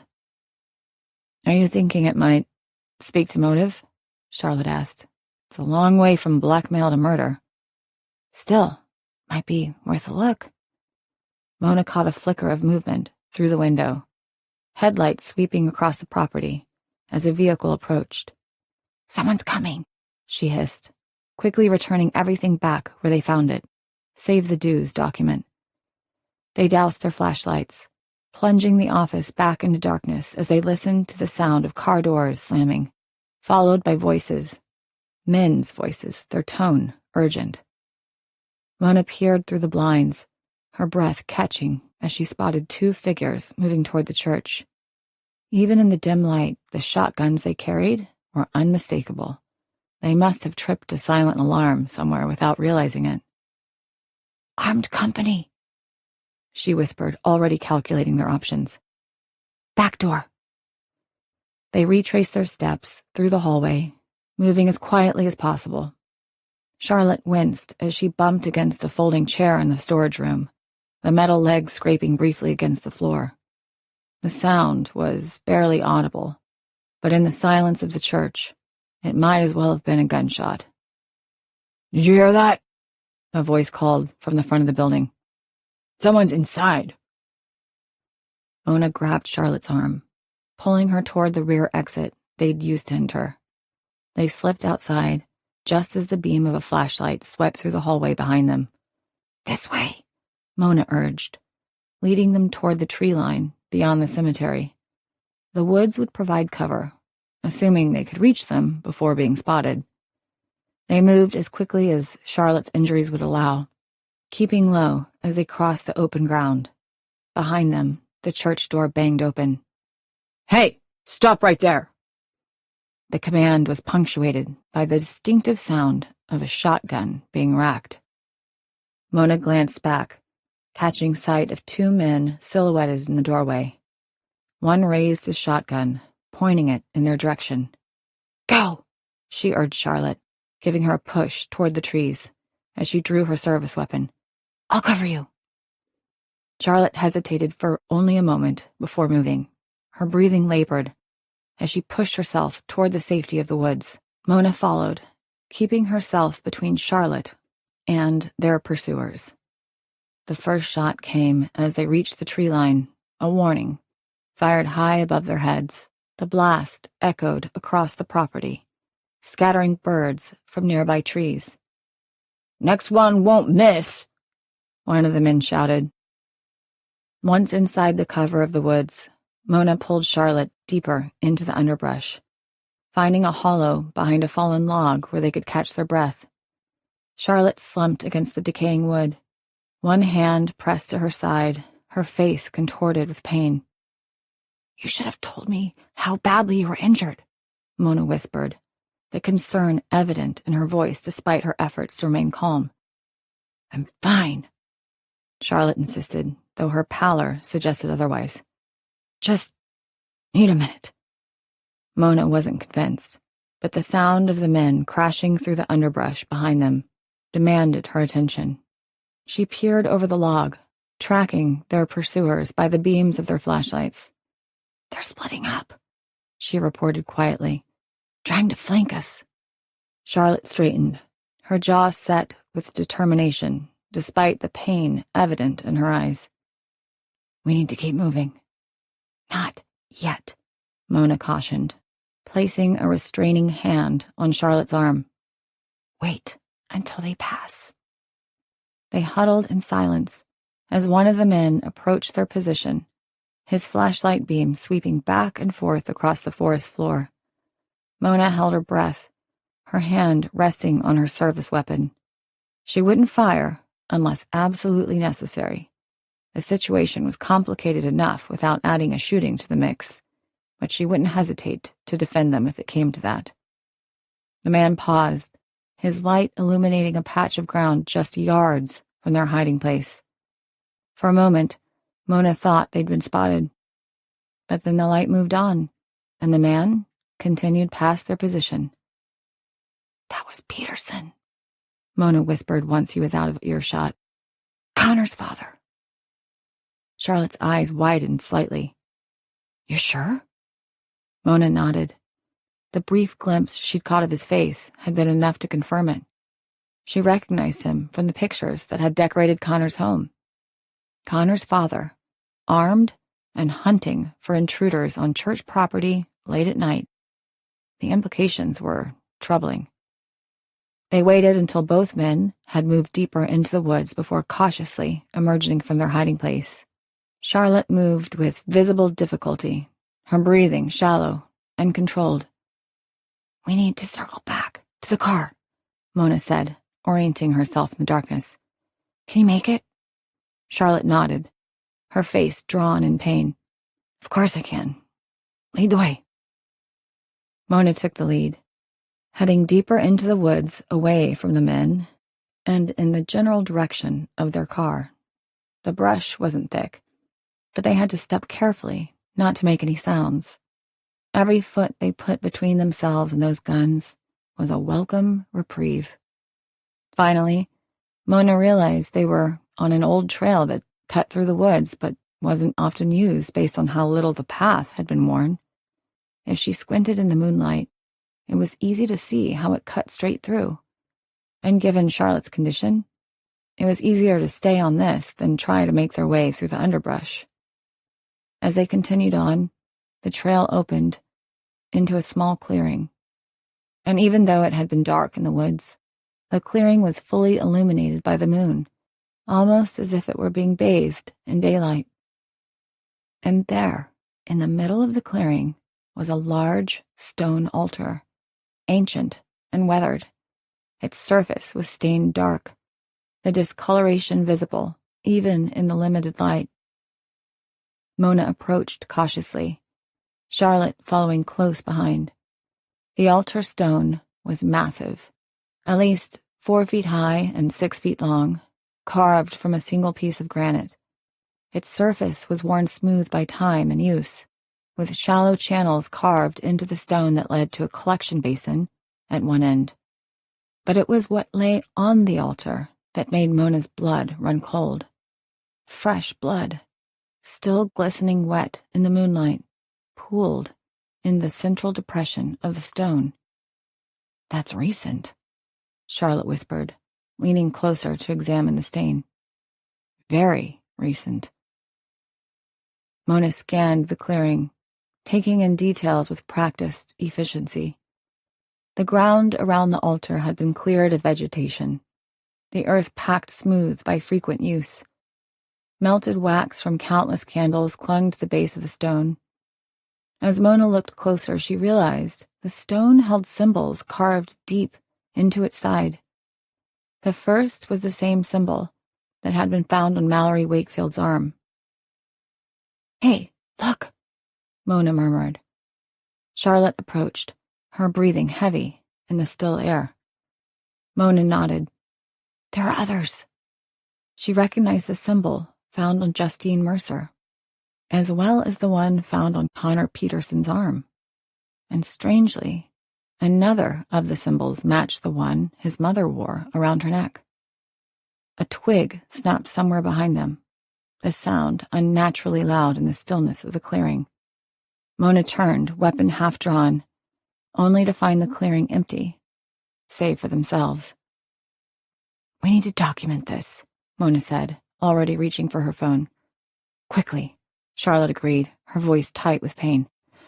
"I don't think our friends have given up the search." Mona took several photos, making sure to capture the altar from multiple angles, the blood and the carved symbols. As she worked, Charlotte moved around the perimeter of the clearing, examining the arrangement of candles and other items placed around the altar. This was it. This was the evidence they'd been looking for. All 5 symbols Roger had provided to them had been carved into the altar, and not recently. This place, it was ancient. and given there was fresh blood on the scene, the implication was clear. Mona finished taking pictures just as the sound of voices reached them. Peterson and his companion, returning from deeper in the woods. "Time to go," she whispered, helping Charlotte to her feet. They retreated from the clearing, moving as quietly as possible through the underbrush. Charlotte leaned heavily against Mona now, her earlier determination giving way to exhaustion and pain. "Just a little further," Mona encouraged, supporting more of Charlotte's weight as they made their way back toward the road. "Car's not far now." But as they navigated through the darkness, Mona couldn't shake the image of the blood-stained altar from her mind. Whatever was happening at the circle of the sacred grove went far beyond unorthodox religious practices. They'd stumbled onto something ancient and bloody, a ritual that had already claimed 3 lives. And as far as she was concerned, this was enough to nail Ghoul to the wall for good. 24. By the time they made it back to the station, the pain in Charlotte's side had subsided. She was sure crouching and running through the woods hadn't been what the doctor meant when he'd told her to take it easy, and her slowness had nearly cost them their lives out there. But none of that mattered now. Now they finally had the evidence they needed to get some real answers. Fresh blood on an altar that was either on or adjacent to Ghoul's property was damning. But it wasn't a slam dunk. But Charlotte could almost feel Mallory Wakefield reaching up from beyond the grave to guide them in the right direction. She'd been right about the ritual. Now all they needed to do was figure out why. Charlotte also had to consider that Ghoul himself might not be involved. They had the list of members now, which would require a deep dive to figure out who might have motive to start killing off members of their own congregation. But first, they needed to start with Ghoul. Despite multiple protests, Mona convinced Charlotte that she needed to head back for some rest. She said she and Bowman would take care of getting the warrants and convincing Earl that Ghoul was at least a person of interest that should be brought in for questioning. Charlotte had wanted to argue, but she knew she'd already pushed herself too far. She needed to at least get a good night's sleep before tackling what would be a difficult day ahead. After Mona dropped her back off, Charlotte had taken a good 10 minutes getting up to her room.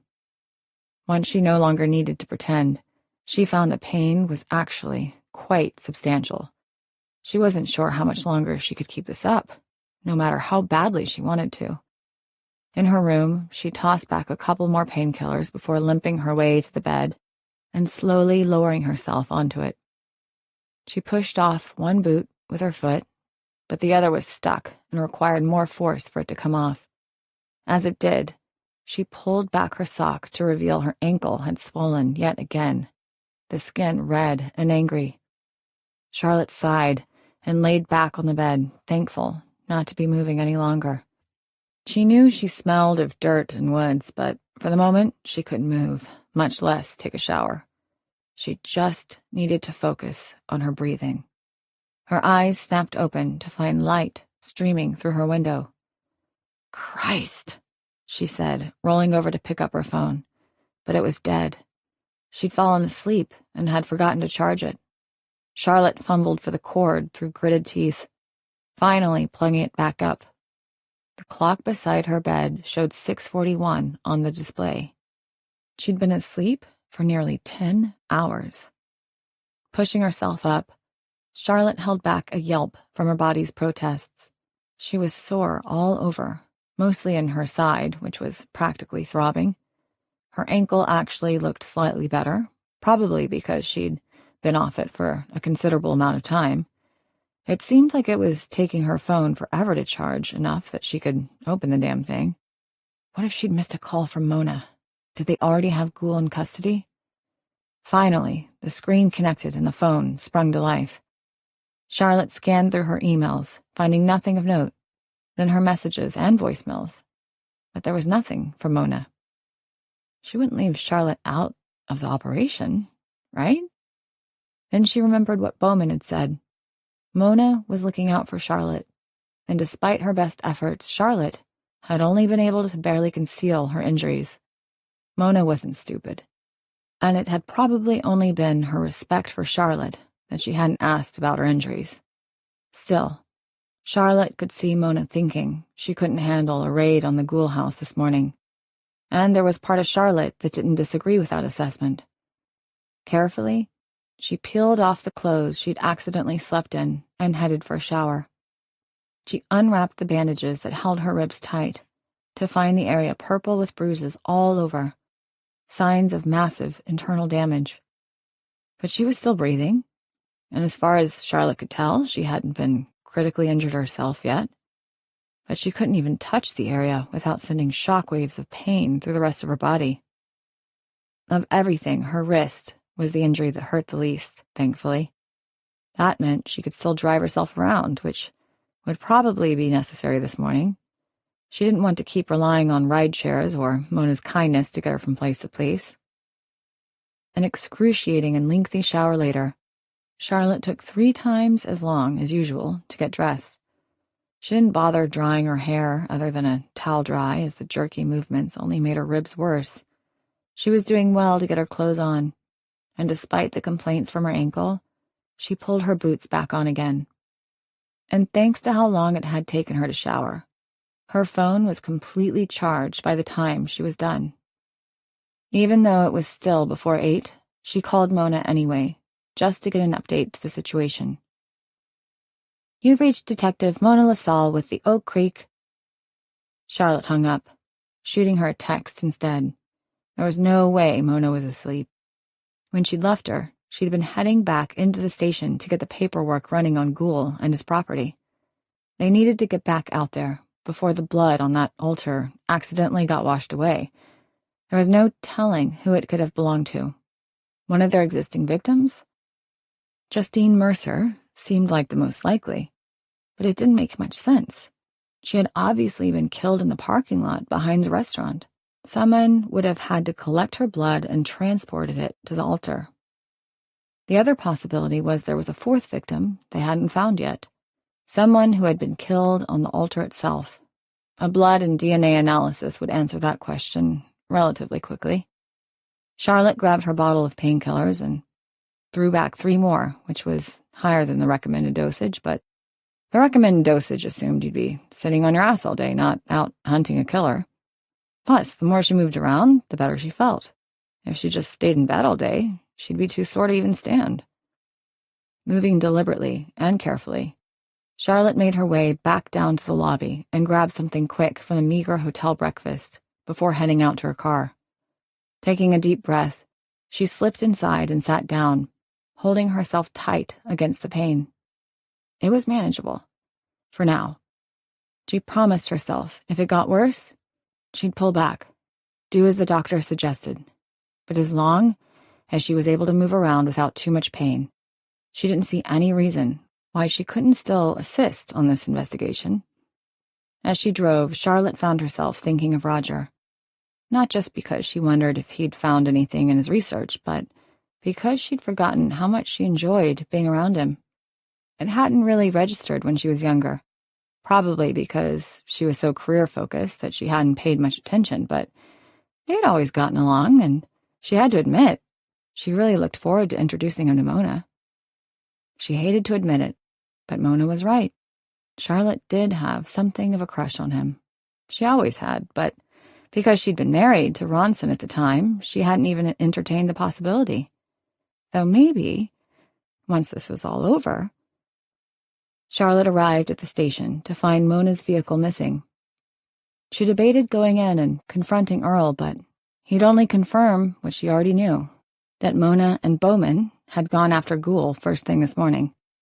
She backed out of the lot again and headed out toward Ghoul's place. But before she even arrived, she saw the flashing lights surrounding the property. There were 3 patrol cars already on the scene, along with Whittle's vehicle and a CSI van. Mona's vehicle sat up in front of the church building, just adjacent to the Ghoul's home. The officer directing traffic around the property tried to stop Charlotte until he recognized her, then waved her through to the scene. She pulled up behind Mona's car and stepped out, just as Mona and Bowman emerged from the Gould home with Joseph Gould in custody. "Do you understand these rights as we've read them to you?"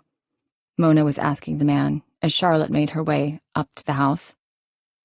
"Of course, Detective. I'm willing to cooperate completely, but I want to reiterate, you are making a mistake." "Well, make a note of that," Bowman said, directing Gould to a nearby patrol car, where he helped him into the back, making sure he didn't hit his head. "Oh," Mona said as soon as she saw Charlotte. She trotted over to meet her. "Good morning. You should have called me. I would have come and picked you up." Charlotte waved her off, not bothering to tell her she tried calling already. "You're busy. I assume you had no problem with the warrant?" "Judge signed it at 6 this morning. I called you, but it went straight to voicemail." "Phone died," Charlotte replied. "Any trouble?" "He's been perfectly cooperative," Mona said. "Says he knows nothing about blood on the altar in the woods, that it's just an old relic." "The one that just happens to sit behind his church, right?" Charlotte said. "Are you feeling okay this morning?" Mona asked. "A little sore, but I'll be okay," Charlotte replied. "What's the situation? Need me to do anything?" Mona shook her head. "Whittle and his team are over at the altar. I was just about to speak with Miss Gould and Kaylee again, and we need to search the home." "Great," Charlotte replied. "Let's get on it. Time's wasting." Mona nodded, and they headed back to the front door. "Did you hear back from Roger?" "I figured he'd call you before me," Mona replied. "We've been swamped with this, and I didn't want to overstep again." Charlotte stopped her with a hand on her shoulder. "You didn't overstep. Bowman told me what you did. I appreciate it, but I'm not ready to start dating yet. Not while I've got this going on." "You might not be ready, but he is," Mona said. "And I wouldn't look a gift horse in the mouth if I were you." She grinned and headed inside. "Wait a second. Are you saying you don't think I can get a date?" Charlotte asked, following her in. "Listen, I'm in the dating pool. It's a nightmare," Mona replied. "If I had someone as interested in me as Roger is in you, I'd jump on him in a second and never let go. You two have known each other a long time, and there's obviously an attraction there, so why not go for it?" "Because," Charlotte's mind replied, "you haven't dated since your husband left." There were a whole host of reasons Charlotte hadn't sought out companionship since Ronson, but the primary one was she wasn't sure she could take someone leaving her again. If she wasn't with someone, it was impossible for them to leave, right? At least, that's what she'd justified to herself all those years since. Plus, being partners with a detective was irritating at best, oppressive at worst. Ronson had made that abundantly clear. It was why work had become everything to Charlotte. They entered the kitchen without Charlotte providing an answer for Mona. It was a conversation they could continue later, because right now, Mrs. Gould and her daughter sat at the 4-person kitchen table, both of them staring off into space. "Mrs. Gould, this is my associate, Detective Dawes," Mona said.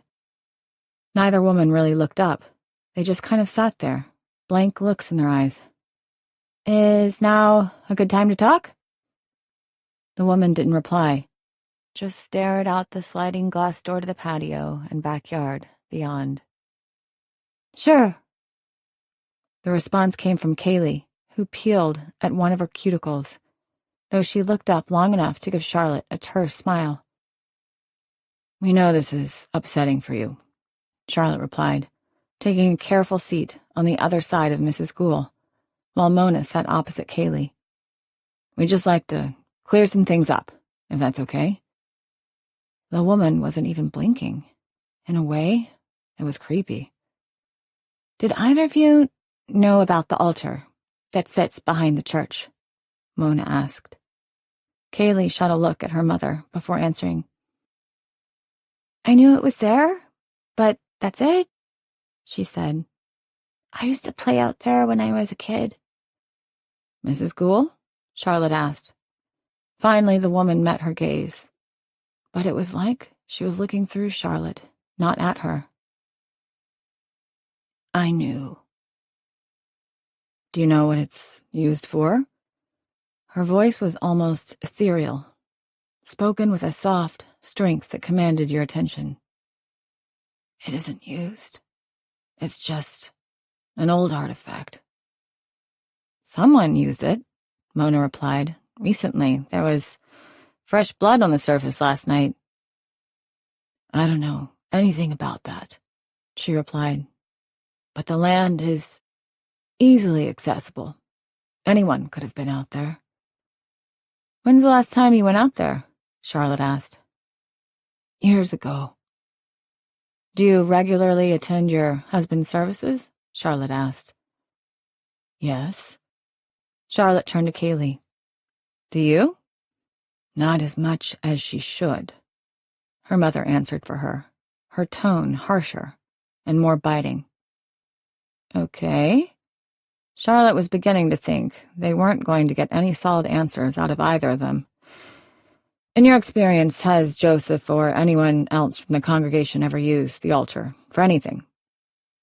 No, Mrs. Gould replied quickly. Kaylee shook her head. What about the symbols around the bottom? Mona asked. Can you tell us about those? I have no idea, Mrs. Gould replied without looking at either of them. Like I said, it was there when we bought the property.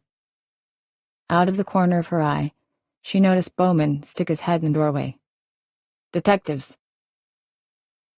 Excuse us for a moment, Mona said, as both she and Charlotte got up, following Bowman deeper into the house.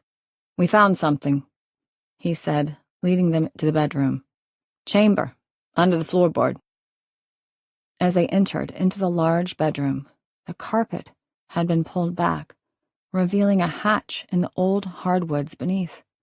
It opened on a hinge, and one of the other officers was pulling out items, setting them all on a nearby tarp that had been spread out. Immediately, one of the items caught Charlotte's eye. It was a small piece of metal with a handle, and on the end was an engraved piece of iron or aluminum in the shape of the symbol found on Mallory Wakefield's body. Beside it were 4 more, all with identical handles and differing symbols, matching those of their victims. Damn, Mona said. I think that's pretty conclusive. Charlotte nodded. We got the bastard. 25. I've been trying to tell you, I am a peaceful man. Joseph Gould sat across from Mona and Charlotte at the very same table where they'd interrogated Terry Barker. Through the entire process, he'd remained adamant that they had the wrong person, that he'd committed no crime. He'd even waived his right to a lawyer, saying it was unnecessary. But unlike when they'd had their discussion with Terry Barker, this time they had solid evidence against him.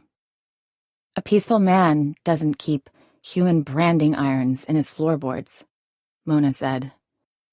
Charlotte had been gracious enough to allow Mona to conduct most of the interview with Gould. Mona was afraid she'd upset her by not including her on the raid, but the truth was, Mona had been worried, and she had tried to call Charlotte before they headed out, but she hadn't followed up or gotten in contact with the hotel to wake her up.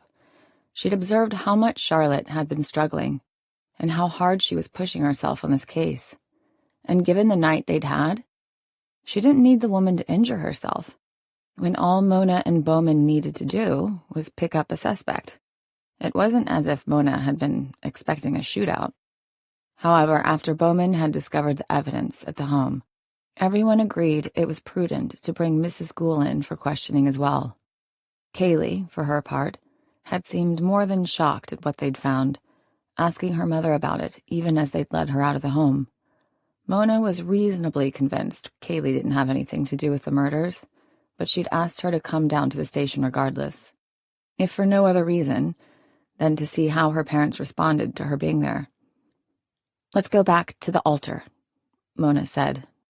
They'd already asked Gould over and over about the branding irons, but he insisted he knew nothing about them, that he didn't even know the house had a hatch underneath the floorboards.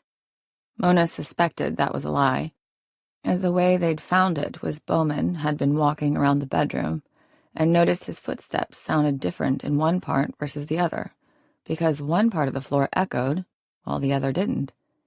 Bowman was a big man, and it was probably easier to tell with him than someone 50 pounds lighter, such as Ghoul, but still, she was willing to bet he knew. When the forensics came back, they'd have him dead to rights. The other option was Ghoul was telling the truth, and Mrs. Ghoul was the culprit.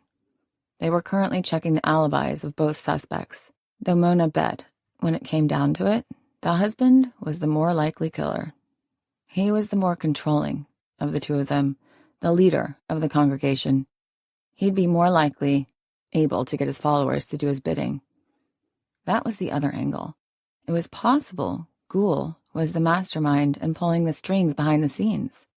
They currently had 3 other officers tracking down the whereabouts of every single person on the list Mona and Charlotte had obtained, with a particular interest in finding Nathaniel Bradshaw. Your wife told us the altar was on the property when you bought it. Is that correct? Mona asked. We certainly didn't put it there. It was a curiosity, nothing more, Ghoul replied. My daughter used to play on it as a child. So she told us, Charlotte said. And you have no idea why it was covered in blood? Mona asked. None. Mona leaned forward. When was the last time you visited the altar? It's been a few years, he replied. We found candles that had been recently burned there, Mona said. The ground around it, trampled. Someone was using it. Who else knows about it? I'm sure a few of my parishioners know, Ghoul replied, but none of them would ever do anything like you're suggesting. We are not a violent people. What about Nathaniel Bradshaw? Ghoul paused for a brief second, either caught off guard that they knew who Bradshaw was, or because he was trying to come up with a lie in real time. Nathan is a good man, strong, a family man. Why do you ask? Mona pulled out the paper from Ghoul's church. Because it looks to me like he owes you a lot of money. Ghoul's eyes hardened. Maybe he's upset that the church is pressuring him for money, Mona continued. Maybe even upset enough to do something about it. You're suggesting one of my own congregants is behind these murders? Ghoul said. Maybe you're in it together, Mona suggested. And in lieu of payment, you're getting him to do your dirty work for you. That is as impossible as it is preposterous, Ghoul replied. Nathaniel wouldn't harm a soul. So you keep saying. And yet, we have 3 dead people in our morgue. People, I might add, that used to be part of your congregation. Someone is targeting your children, and I want to know why. If I knew, I would be more than happy to tell you. This was getting them nowhere. Can you tell us more about the Circle of the Sacred Grove? Charlotte asked. The man pinched his features together. I'd rather not. We like to keep our practices private. There tends to be a negative view of practices like ours, which don't follow a more mainstream dogma. But we are honest, hard-working members of this community and have been for over 20 years. You moved here from Chicago, isn't that right? Mona asked. Yes, my wife and I moved when we found out we were pregnant with Kaylee, he replied. Did you operate the church while living in Chicago? Less formally, yes, he replied. But our meetings were in community centers or sometimes private dining rooms. We made the decision to leave the city for our family's sake to give our children a better life outside the pressures of somewhere, such as Chicago. Mona motioned to Charlotte. You know, Detective Dawes is from Chicago. She's been a cop there for how long? 29 years, Charlotte replied, staring the man down. To his credit, he didn't shrink under her gaze like so many others. But he did avert his eyes. So, you leave Chicago, move to Oak Creek, buy a plot of land that happens to have an altar on it, Mona said. An altar with symbols that match the ones we found on brands underneath your floorboards. See how that looks? I don't know what to tell you, Detective, Gould replied, holding up his hands. Whoever owned the property before us was a 92-year-old couple who had owned the farm their entire lives, Mona finished for him, which you already know because you're the one who negotiated with them to split off a portion of that land for you, and you built that house and that church on that land. So don't sit here and tell me it was someone else because there is no one else. Just you, Mr. Gould, and your wife. Marie has nothing to do with any of this, he said. One of you did, Charlotte replied. And we're going to find out which one. Mona checked the time. They'd been in with him for almost 2 hours, going in circles. Sit tight, Mr. Gould. We'll be back in a few minutes. She stood while Charlotte followed, both of them heading back into the hallway. Mona stopped at the water fountain and downed one cup, followed by another. I think you should take a crack at him when we go back in, she said between sips. Why? You're doing fine, Charlotte replied, getting her own cup of water. He's not saying anything, just pulling us around on a string, Mona protested. Doesn't matter. As soon as the forensics are back, we'll have everything we need. He's just stalling, hoping he can figure a way out of this. They headed back to their desks, where Bowman was already waiting for them. Bad news. Both Marie and Joseph Gould were at a social function last Friday night when Mallory Wakefield was killed. Doesn't mean they couldn't have ordered Bradshaw or someone else to do it, Charlotte said, giving them the brand. Their daughter also confirmed they were home when Justine Mercer's death took place, he replied. If they are behind this, it's going to be damn hard to prove. We have the brands, Mona said. How much more concrete can it get? Detectives! All three of them turned to Sheriff Earle, who stood at the entrance to their section. In my office. All of you. Mona shot Charlotte a glance, but the woman only shrugged. Mona had noticed she was holding her side particularly close, which had been the same side she'd landed on when tackling Terry Barker. But her face hadn't betrayed any of that earlier pain. Maybe Mona had been overreacting after all. They filed into Earl's office, with Charlotte closing the door behind them. I just heard from Whittle. No prints on the branding irons. That doesn't mean anything, Charlotte argued. Gould's a smart man. He probably cleaned them after using them or just wore gloves, or ordered one of his lackeys to wear gloves. And the brands don't match the wounds, Earl said. Of course they do, Mona said. I saw them myself. Those marks. They are an exact match. He shook his head, turning around his computer. On the screen was an image of the first brand found on Mallory Wakefield, and beside it, in another picture, the brand they'd obtained from Gould's home. Mona squinted at the pair of images. Immediately, it was evident they weren't the same.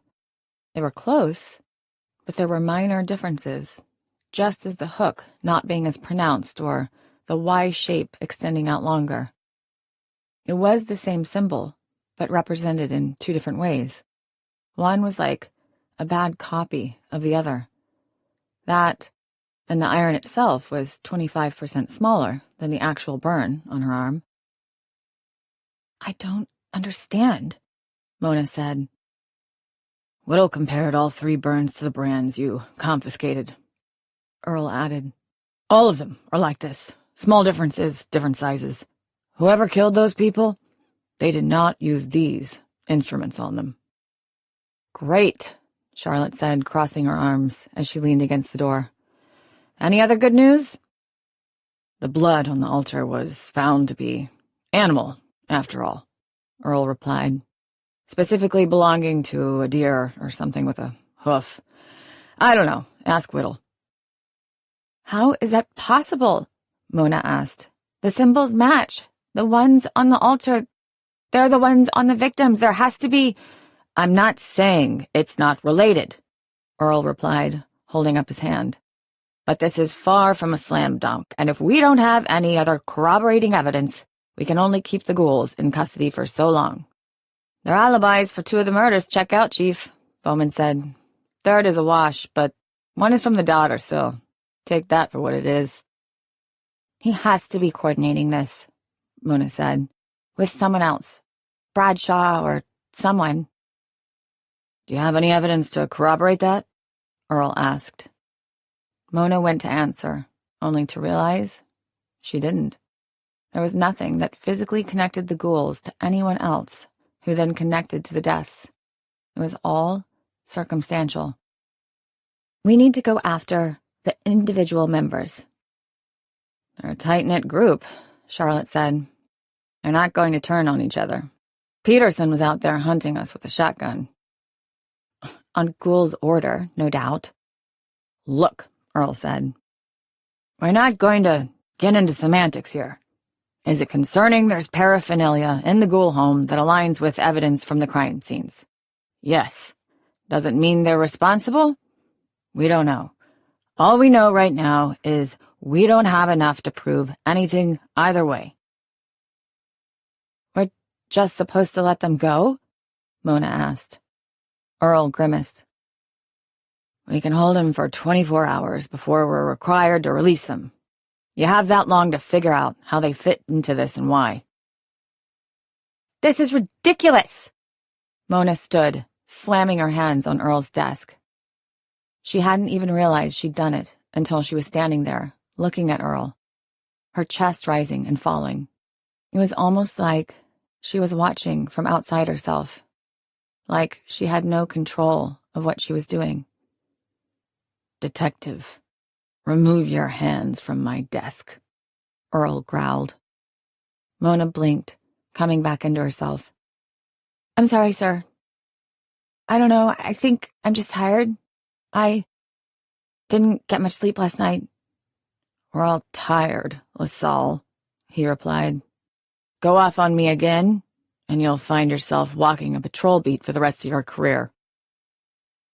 Yes, sir. Sorry, sir, Mona said again. That's it, he said. Get on it. Time is wasting. Are you okay? Charlotte asked as they headed back to their desks. Bowman seemed to walk around Mona, giving her a wide berth. I think this has been a little harder on me than I'd realized. Bad memories, Charlotte said. It's more than that. Mona clamped her mouth shut before she could say anything else. They didn't need to sit here discussing her mental state.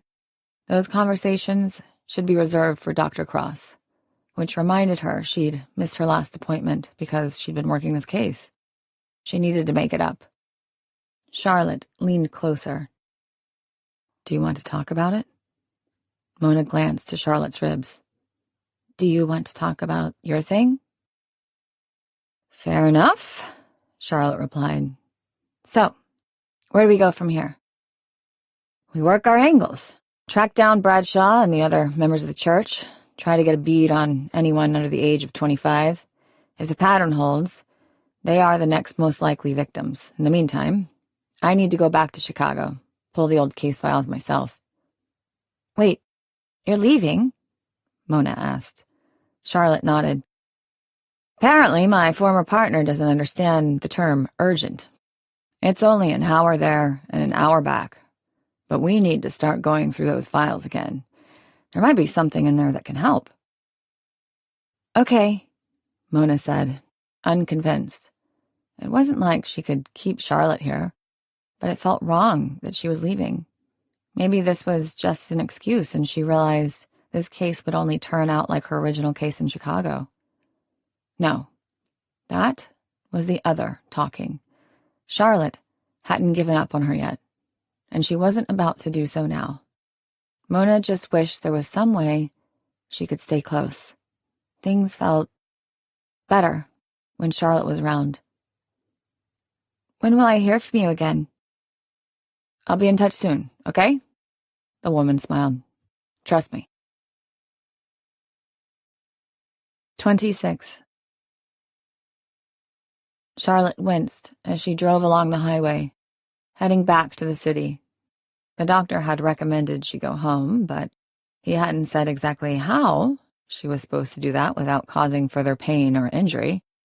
Sitting in the seat with the seatbelt strapped over her was causing considerable pressure to her abdomen, which further caused her to hold herself tighter than normal.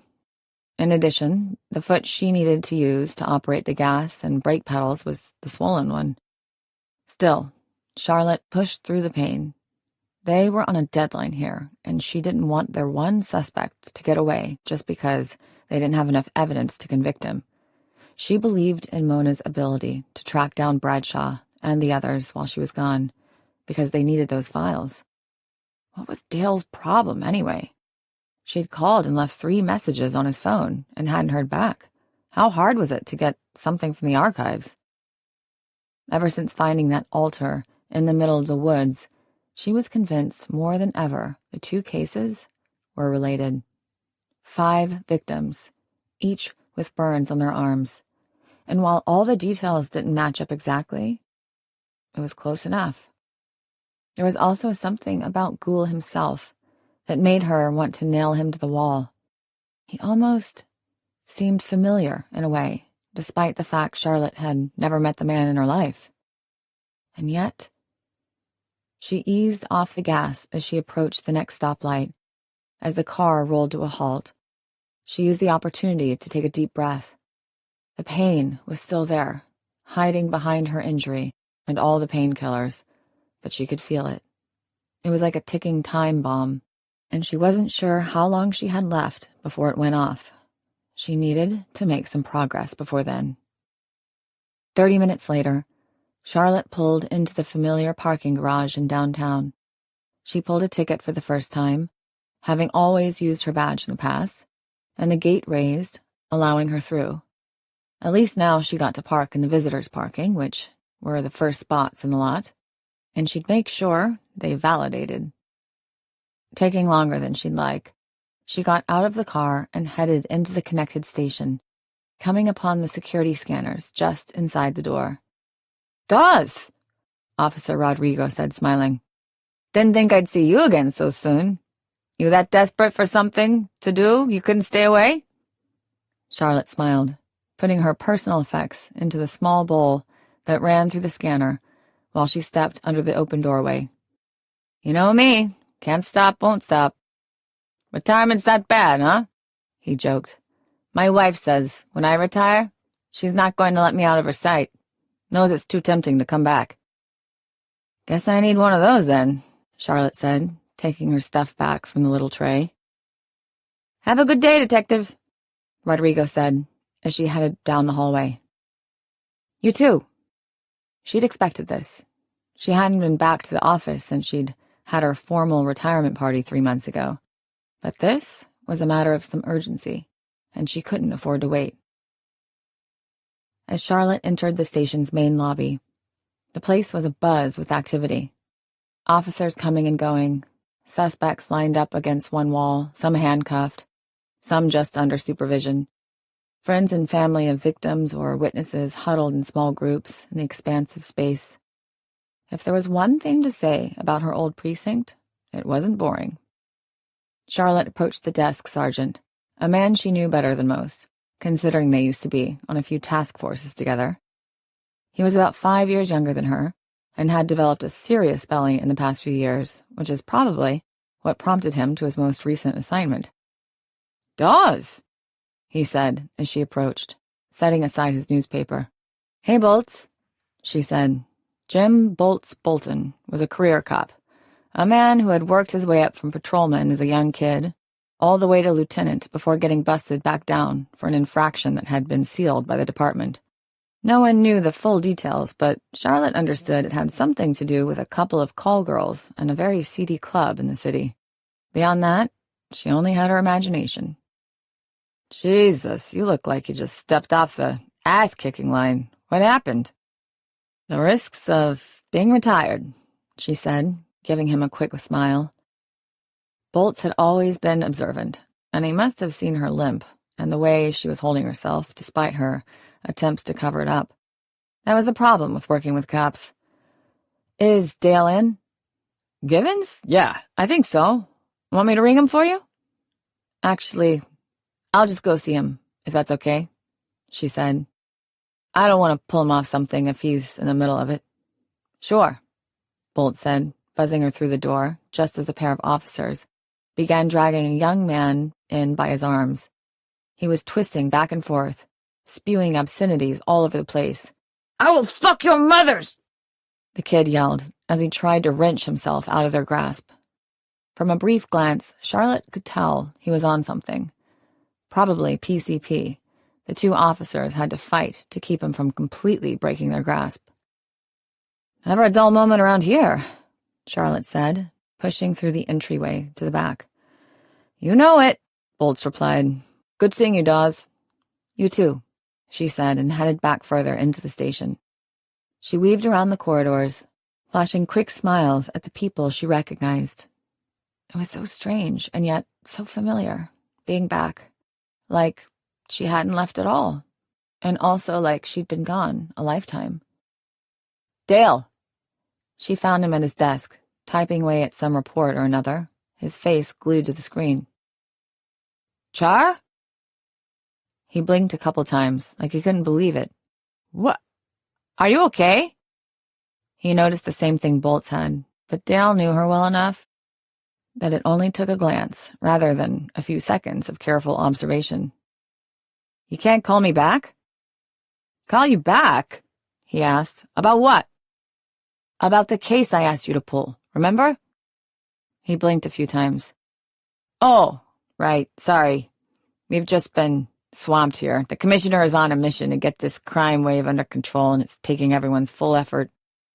Dale, I left you 3 messages, she said more urgently. I'm sorry, he replied. I figured it could wait. It's not like you're still on the clock. He furrowed his brow. You're on the clock, aren't you? Just help me get these things so I can get back to work, she said. You're supposed to be retired, he reiterated as she turned and headed for the archives. He stood and followed. What happened to you? It's nothing, she said, though she knew that wouldn't satisfy him. Just an accident, that's all. Char, come on, it's me, he said. She exhaled. Fine. I've been up in Oak Creek. Mona LaSalle, from a few months ago. She called and asked for some help, so I've been helping. And you're limping. I don't need you to point out my failings, she snapped. I wasn't, he replied. But is that a result of your help? Officially, it's a consult job, but don't get your panties in a twist, she said, taking a nearby seat. It was exhausting just standing up for too long. Not a good sign. Doesn't look like just consulting, he said. Well, maybe if someone would have pulled the files like I asked, I wouldn't have had to come all the way back down here, she replied. Givens sighed.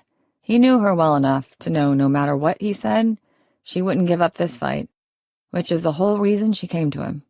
If she'd tried to request the files through official channels, it would have taken months. Or, even if she'd gone to Whiteside and tried to ask, she could have been turned down. But Givens? He knew how stubborn she could be. He also knew that whatever she was doing, it was important. Okay, message received, he finally said. What case? It's 44 GH 2695, she replied without even thinking. He paused. Wait, Is that the one I think it is? Just tell me where the files are, she said. I'll need to go into the archives. Give me a few minutes. I'm coming with you, she replied, standing with some effort. Can you just let someone do something for you, for once? He asked, exasperated. She only glared at him. Fine, come on. They made their way to the elevator, Charlotte doing her best not to look in the direction of her old boss's office. While they had left on good terms, they'd still been strained due to what happened in Oak Creek with Sheriff Franklin. Jeremy Whiteside had still been processing the loss of his friend, and, in some ways, Charlotte suspected he blamed her for not finding John McCormick soon enough to save Franklin's life.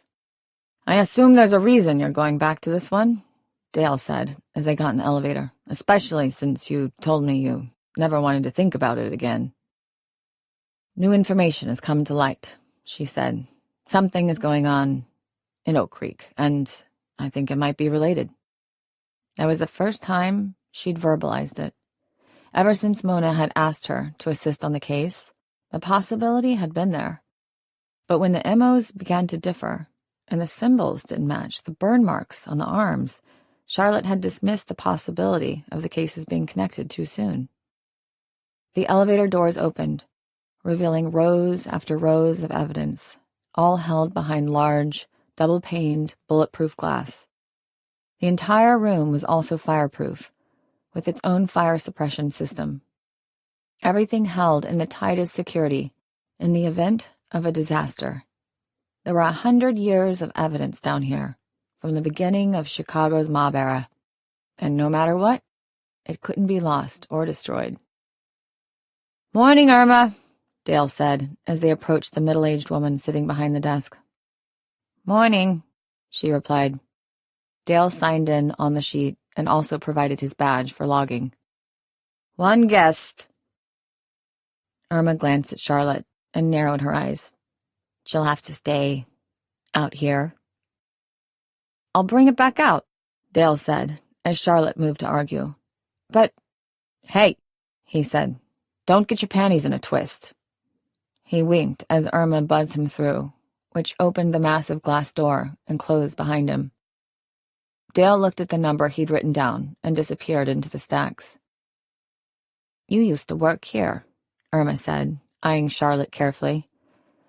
Recently retired, Charlotte said. Looks like it didn't stick. Just taking care of some unfinished business. Dale returned a few minutes later with 2 white banker's boxes. Irma buzzed him through again, and he stopped again at her desk. Checking these out for the day, he said, giving her the serial numbers on the side of the box. They're not to leave the building, and all items inside must be accounted for before being returned to storage, Irma said. I know the drill. Charlotte went to take one of the boxes, but Dale turned away. No, ma'am, you get the door. Back upstairs, they took one of the empty conference rooms and began unpacking the boxes. So, what is it exactly you're looking for? He asked as she gingerly removed the evidence samples, reports, and notes from the case. Charlotte examined each carefully, a flood of memories coming back to her. Notes scribbled in Ortega's nearly indistinguishable scrawl, blood sample analyses, pieces of evidence from the scene, and photographs, back before digital photos were the norm. It was the latter that interested Charlotte the most. She pulled out the stack of photos, flipping through them one at a time. She'd gotten so used to digital photography, she forgot what it was like back then. Overexposed images, dark backgrounds, never capturing all the detail you needed, even when a professional did it. I've never looked at this case before, Given said, peering over her shoulder as she thumbed through the images of the victims, sprawled out on their tables, blood running everywhere. Mixed in with the pictures were close-up images of the burns on each of the victims' arms. Charlotte set those aside as she continued to look. It's not a pleasant one, she replied. Finally, she came to the photo she had been looking for.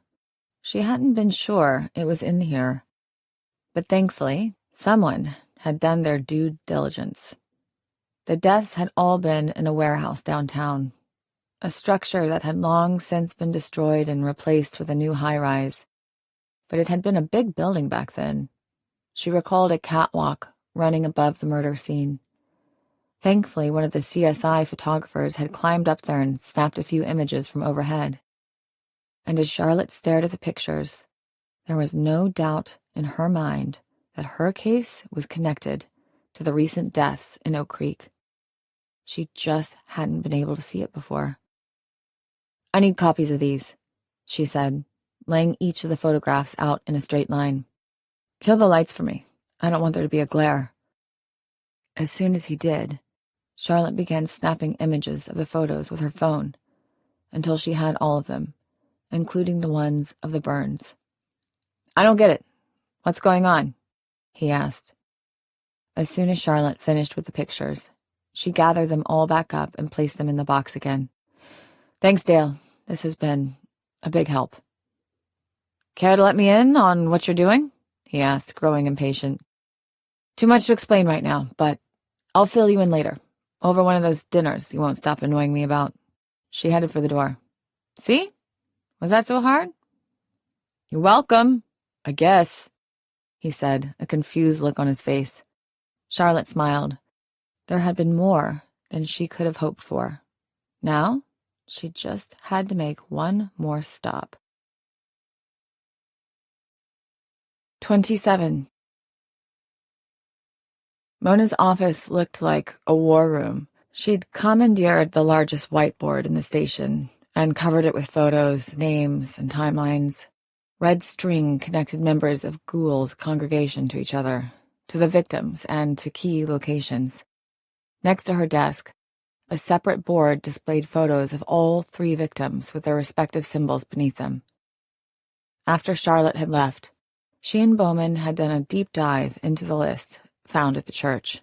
They'd managed to identify 43 active members, though they still hadn't managed to locate Nathaniel Bradshaw. There was a bolo out on the man, but given they had literally nothing to charge him with, Mona was just hoping they'd get a hit so they could talk to him. They'd also managed to identify 4 other possible victims: Micah Gibson, Annabelle Roundtree, James Langford, and finally, Kaylee Ghoul. They were the only 4 members of the congregation young enough to fit the pattern, and the department was having a hell of a time tracking them down. Her phone buzzed. She checked it, hoping for word from Charlotte, but it was just a news alert about the latest death in Oak Creek. The media was having a field day. Bowman appeared in the doorway with 2 cups of coffee. "Thought you could use this." "Thanks." She accepted the cup gratefully, not mentioning she'd already had 3. Sleep felt impossible with a killer still out there, and their main suspect's detention clock ticking down. "Any word from Dawes?" Mona shook her head, trying not to let him see how much it bothered her that Charlotte had just left. "Nothing, but she seems convinced there was something in those files that could help us." "Any idea what?" "None, and if she doesn't get back quick, Ghoul walks in 18 hours. They'd been interrogating various church members all morning, but each interview yielded the same result: blank stares, vague answers, and ironclad alibis. The church members protected each other, forming an impenetrable wall around whatever secrets they held. Mona turned back to her timeline. There has to be something we're missing. She traced Joseph Ghoul's activities over the past month, looking for any pattern, any indication he was orchestrating these murders. But nothing concrete had emerged. Church meetings, community events, family dinners, all accounted for. Marie Ghoul's schedule was similarly innocuous. "It's like they knew we'd be looking," Mona said, tapping her pen against the desk. "They've covered all their tracks." "Maybe we're overthinking this," Bowman suggested, leaning against the doorframe. "What if it's not Joseph or the church at all? What if it's someone with a grudge against the church? Mona considered this. The symbols point directly to their practices, and those brands were in their house. But they don't match exactly, Bowman reminded her. You saw Whittle's report. Close enough to be connected, Mona insisted. No way that's a coincidence. I'm not saying they're not involved. I'm saying maybe Joseph isn't the mastermind we think he is. Before Mona could respond, Sheriff Earl appeared in the doorway, behind Bowman, his face grim. We've got another one. Shit, Mona said. Who? The Gibson kid, Earl replied. Damn it, they'd been too late again. Same M.O.? Reports of a symbol on the wrist, Earl said. He didn't need to spell it out.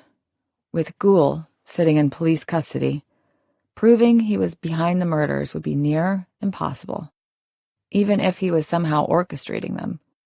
Any lawyer worth their salt would be able to get him released in a second. They'd have to cut him loose sooner than expected. Where? She managed to ask, already reaching for her jacket. Island Palm Apartments, Unit 317. Earl handed her a slip of paper with the address. First responders are securing the scene. Neighborhood, a gunshot. Called it in. Gunshot? Bowman asked. That's different. Yeah, and unlike the others, it looks like the killer didn't have time to stage this one, Earl added. Something must have spooked them. Mona felt her chest tighten, just like before. Escalating violence, escalating boldness, which meant he was getting reckless, no longer caring about the consequences. Was he aware they were getting close? We'll head over now, she said, forcing her voice to remain steady. We need to get those other 3 kids in protective custody. Just got a lock on Roundtree. A unit is headed over to pick her up now. One was better than none, but it still meant there was at least one more victim out there. Kaylee Gould was safe at the station, and with Roundtree accounted for, they just needed to find Langford. As she and Bowman hurried to her car, Mona tried to push away the memories that threatened to overwhelm her. She couldn't afford to be distracted, not now. There would be time for her to fall apart later. You okay? Bowman asked as they pulled out of the station. Fine, she said automatically. He didn't push, and she was grateful, because right now, she didn't have time to dissect what was happening inside her head. She needed to be focused on what was in front of her. The past would still be there tomorrow. The scene at Island Palm Apartments was chaos. News vans lined the street, reporters jockeying for position behind the police tape. Uniformed officers struggled to keep curious onlookers at bay. Mona felt the weight of all those eyes on her as she and Bowman approached. This case had exploded into a circus. Detective LaSalle! A reporter thrust a microphone toward her. Is it true Oak Creek has another serial killer? Is this connected to John McCormick? Mona flinched at her father's name, but kept walking. You have to make a statement, another shouted. People are scared. Bowman stepped between Mona and the press. No comment at this time. Inside the apartment building, the air felt thick and stale. They climbed to the 3rd floor, where Officer Tao waited outside Unit 317. Single gunshot, wound to the head, close range, Tao reported as they approached. Neighbor in 319 heard the shot about 40 minutes ago, came to check, found the door ajar and the victim on the floor. Witness see anyone? Bowman asked. Tao shook his head. Said she heard footsteps running down the stairwell, but didn't get a look. Mona pulled on gloves before entering the apartment. Unlike the previous scenes, there was no attempt at staging here. The victim laid sprawled on his living room floor, a single bullet hole in his forehead. Blood pooled beneath his head, soaking into the carpet. His eyes were open, staring at nothing. The stark violence of it, the brutality, sent a chill through Mona. This wasn't like the other deaths. This was rushed, panicked. The killer had been impatient to get this one over with. Could that mean they were getting close? Was he feeling the pressure of their investigation, or was he building to something more climatic?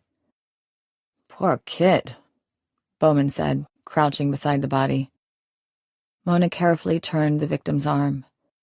There, on his right wrist, was a fresh burn mark, the same location as the others, but a different symbol. This one was a circle with a straight line through it, and a small cross perched on top. It matched one of the symbols on the altar. 4 for 4, she murmured, photographing the mark with her phone. Whittle arrived, pushing past them to examine the body. Time of death is consistent with when the shot was reported. Ballistics will tell us more, but preliminary guess is a 38 or 9mm. Close range, probably pressed right against the skull. Mona stood, scanning the apartment. It was sparse, but neat. A small dining table with 2 chairs, a couch facing a modest television, a bookshelf with a few paperbacks and framed photos, and no phone in sight. The photos caught her attention.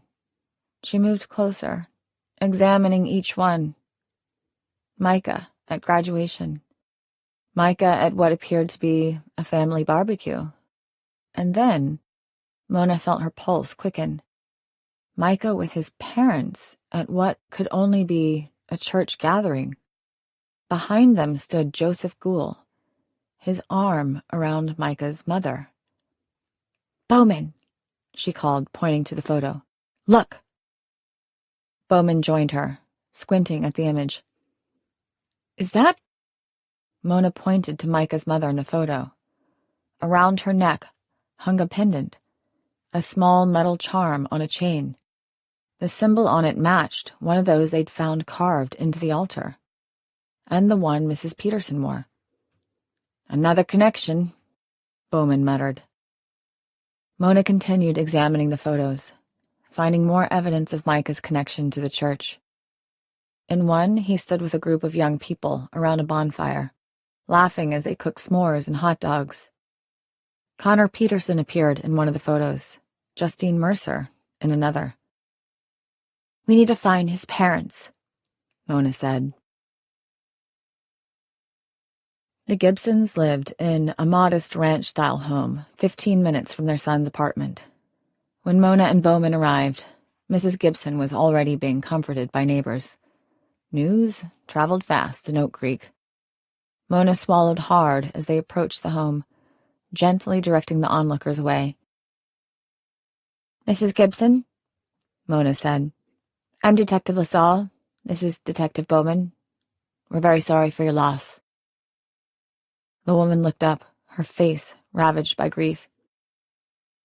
I don't understand. What is happening? That's what we're trying to find out, Mona said, sitting beside her. We understand your family is part of the Circle of the Sacred Grove? Mrs. Gibson nodded, clutching a tissue. We've all been longtime members. And you know Joseph and Marie Gould? Of course. Joseph has been our spiritual guide for decades. Mona glanced at Bowman before continuing. Mrs. Gibson, I noticed in photos that you wear a pendant with a symbol on it. May I ask about that? Mrs. Gibson's hand went to her throat, where the pendant rested. This? It was a gift from Joseph. When I completed my spiritual journey 25 years ago, all female members receive one when they're ready. May I see it? Mrs. Gibson hesitated, then pulled the chain over her head and handed it to Mona. The symbol matched one of those carved into the altar stone, not one they'd found on any victim yet. "What does it mean?" Mona asked. "Protection," Mrs. Gibson said automatically. "It keeps us safe from harm." "Not safe enough," Mr. Gibson muttered from the doorway. He'd been silent until now, watching them with red-rimmed eyes. "Harold," his wife admonished. "No, enough secrets." He turned to Mona. "Joseph told us those symbols would protect our children, that as long as we followed his guidance, no harm would come to them." "Harold, please!" "Our son is dead, Catherine. Dead!" His voice broke. "And he's not the first one. We all know what's happening. Connor, Mallory, Justine, all gone. It's all falling apart. That necklace might as well be made out of string and cardboard for all the protection it provides." Mona's attention sharpened. "Are you saying there's some connection between the victims, other than being part of the church?" "Course there is," Mr. Gibson replied bitterly. "They were the chosen ones." "Chosen for what?" Bowman asked. Mr. Gibson opened his mouth to answer, but his wife cut him off. "Remember your oath." "What good is an oath when our son is dead? Harold!" The word came out sharp and cold, like a knife. The man deflated, suddenly looking years older. "Never mind. It's not important." "What oath?" Mona asked. Neither person spoke. "If you know something about what's happening, you have a duty to tell us." But it was as if someone had clamped their mouths shut. They wouldn't even look at the two detectives. "Fine, then I'll have you both arrested for obstructing an official investigation. Is that what you want?" "Do what you have to do," Harold replied, his eyes still downcast. "Doesn't matter. Now, anyway." Mona took a breath. Maybe a softer approach was necessary. "When was the last time you saw Joseph Gould?" "Last Sunday, for service," Mrs. Gibson answered. "I tried calling, but he's been unavailable." "Because he was in custody?" Mona exchanged a look with Bowman. If Joseph had been detained when Micah was killed, he couldn't have pulled the trigger. But that didn't mean he wasn't involved. "Did Micah mention anyone threatening him, acting strangely around him?" Both parents shook their heads. "Where were you both this morning?" Bowman asked. "I was at work," Mr. Gibson said. "I manage the hardware store on Main." "And I was at my sister's," Mrs. Gibson added. "We have coffee every Thursday." Alibis they could verify. Mona handed Mrs. Gibson back her pendant. She wasn't about to arrest two people who had just lost their only child, but still, the fact they knew something would continue to gnaw at her. "Are you sure there's nothing else you can tell us?" Both people just stared off into the distance. Mona sighed. "Thank you for your time. Again, we're very sorry for your loss." Outside, Mona and Bowman paused by their car. "Chosen ones," Bowman repeated. "What the hell does that mean?" "I don't know, but it connects all four victims." Mona rubbed her temples, fighting a growing headache. "They were all children of the congregation, all the same age, all marked with different symbols." "With one more to go. But Gould physically couldn't have done it, and he hasn't made so much as a phone call since he was brought in, so he couldn't have coordinated it either." "Which means either he's innocent or—" "He pre-planned all this," Bowman finished. And someone like Bradshaw is carrying out these killings. But that still doesn't answer why. What's the motive? Mona leaned against the car, feeling the weight of 4 deaths pressing down on her. Why use different methods each time? Hit and run, hanging, throat cutting, gunshot. There's no consistency. Mona's phone buzzed. She checked it, hoping for Charlotte, but it was Earl. Sheriff wants us back at the station. Looks like, after the news about Micah, he finally decided to lawyer up, and the lawyer is demanding his release. Says we have no grounds to hold him with Micah's murder happening while he was in custody. He's right, Bowman said grimly. We're going to have to cut him loose. Mona stared out at the bustling suburban street, neighbors gawking at the house as a media van pulled up and parked in front of the home. She could feel that familiar sense of helplessness creeping in. 4 young people dead, a killer still at large, and their prime suspect about to walk free. She pulled out her phone and dialed Charlotte's number, but it went straight to voicemail. She sighed and left the woman a message anyway, telling her about Gibson. If she didn't get back here soon, there wouldn't be anyone left to save. As they drove back to the station, Mona couldn't shake the feeling that they were missing something critical, something hidden in plain sight. The connections were there, the church, the symbols, the victims' ages, but the pattern remained elusive. What did chosen ones mean? And why these specific victims?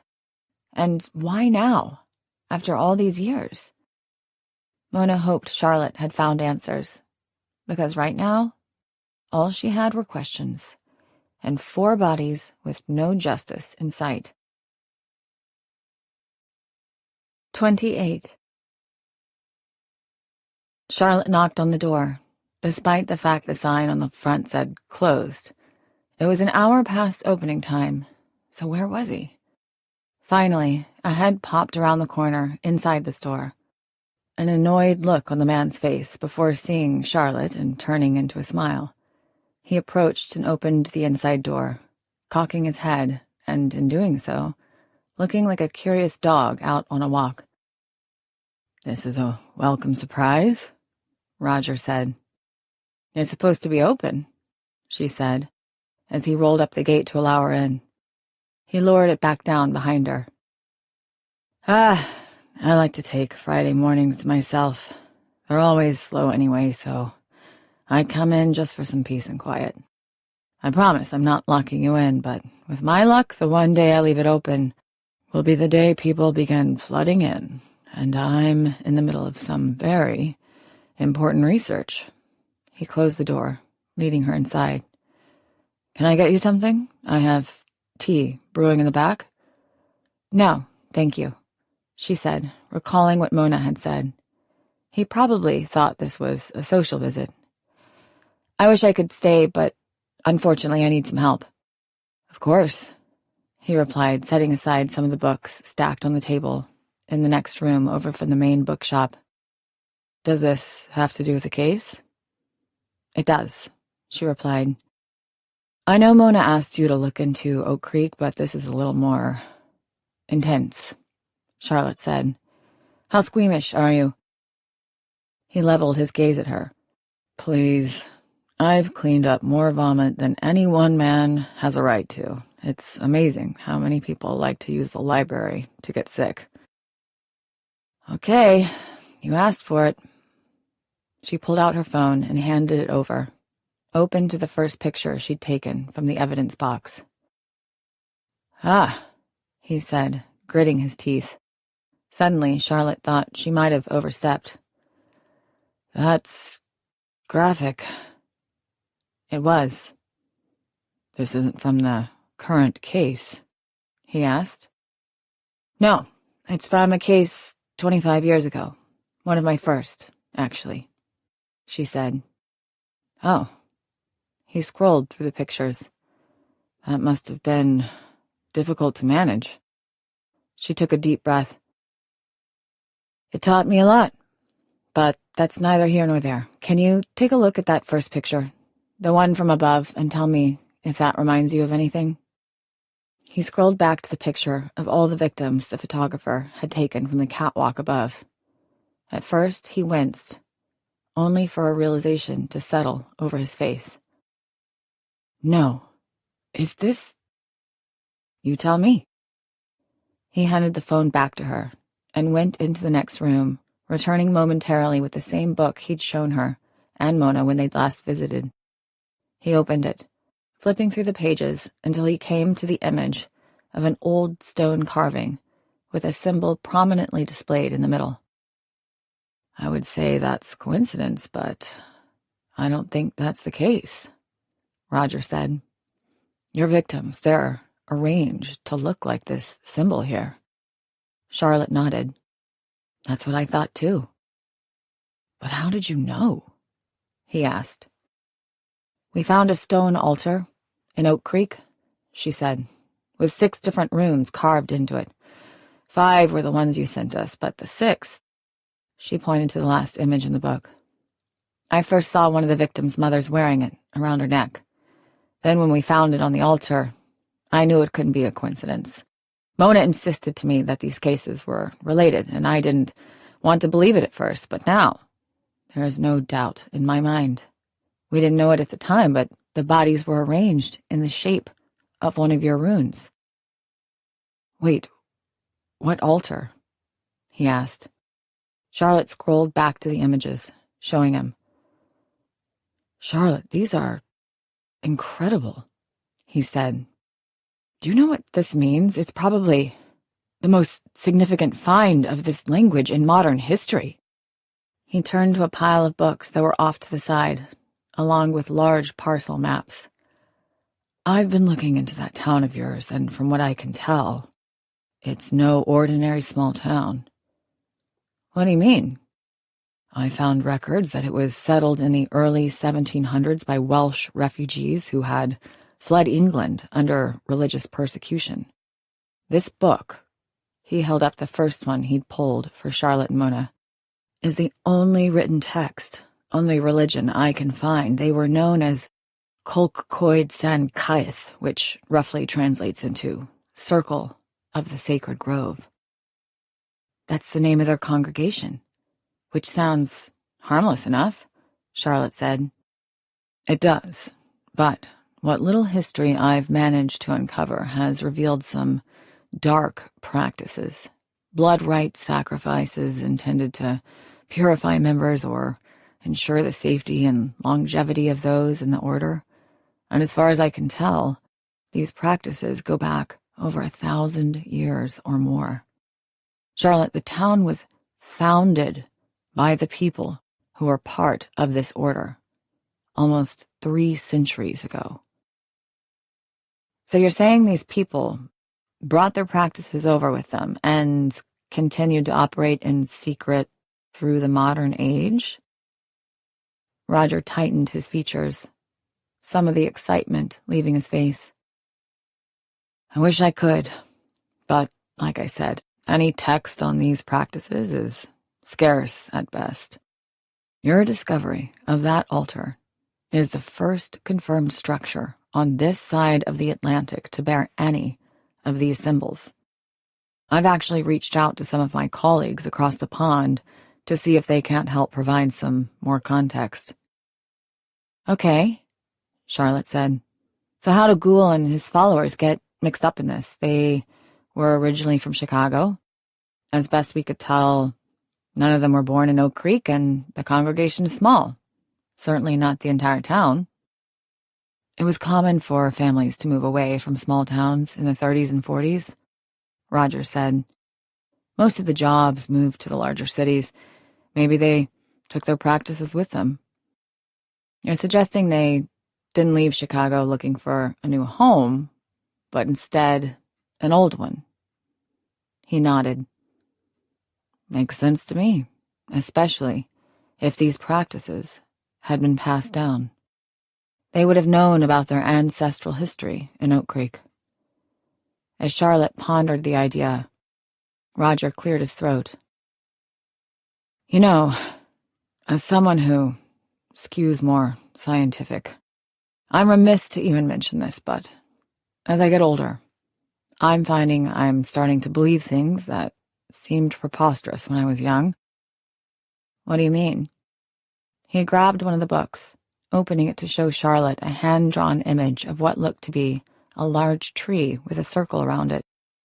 The image itself looked like it was in the style of the medieval ages, but at the base was a person who had been cut open, their insides spilling out.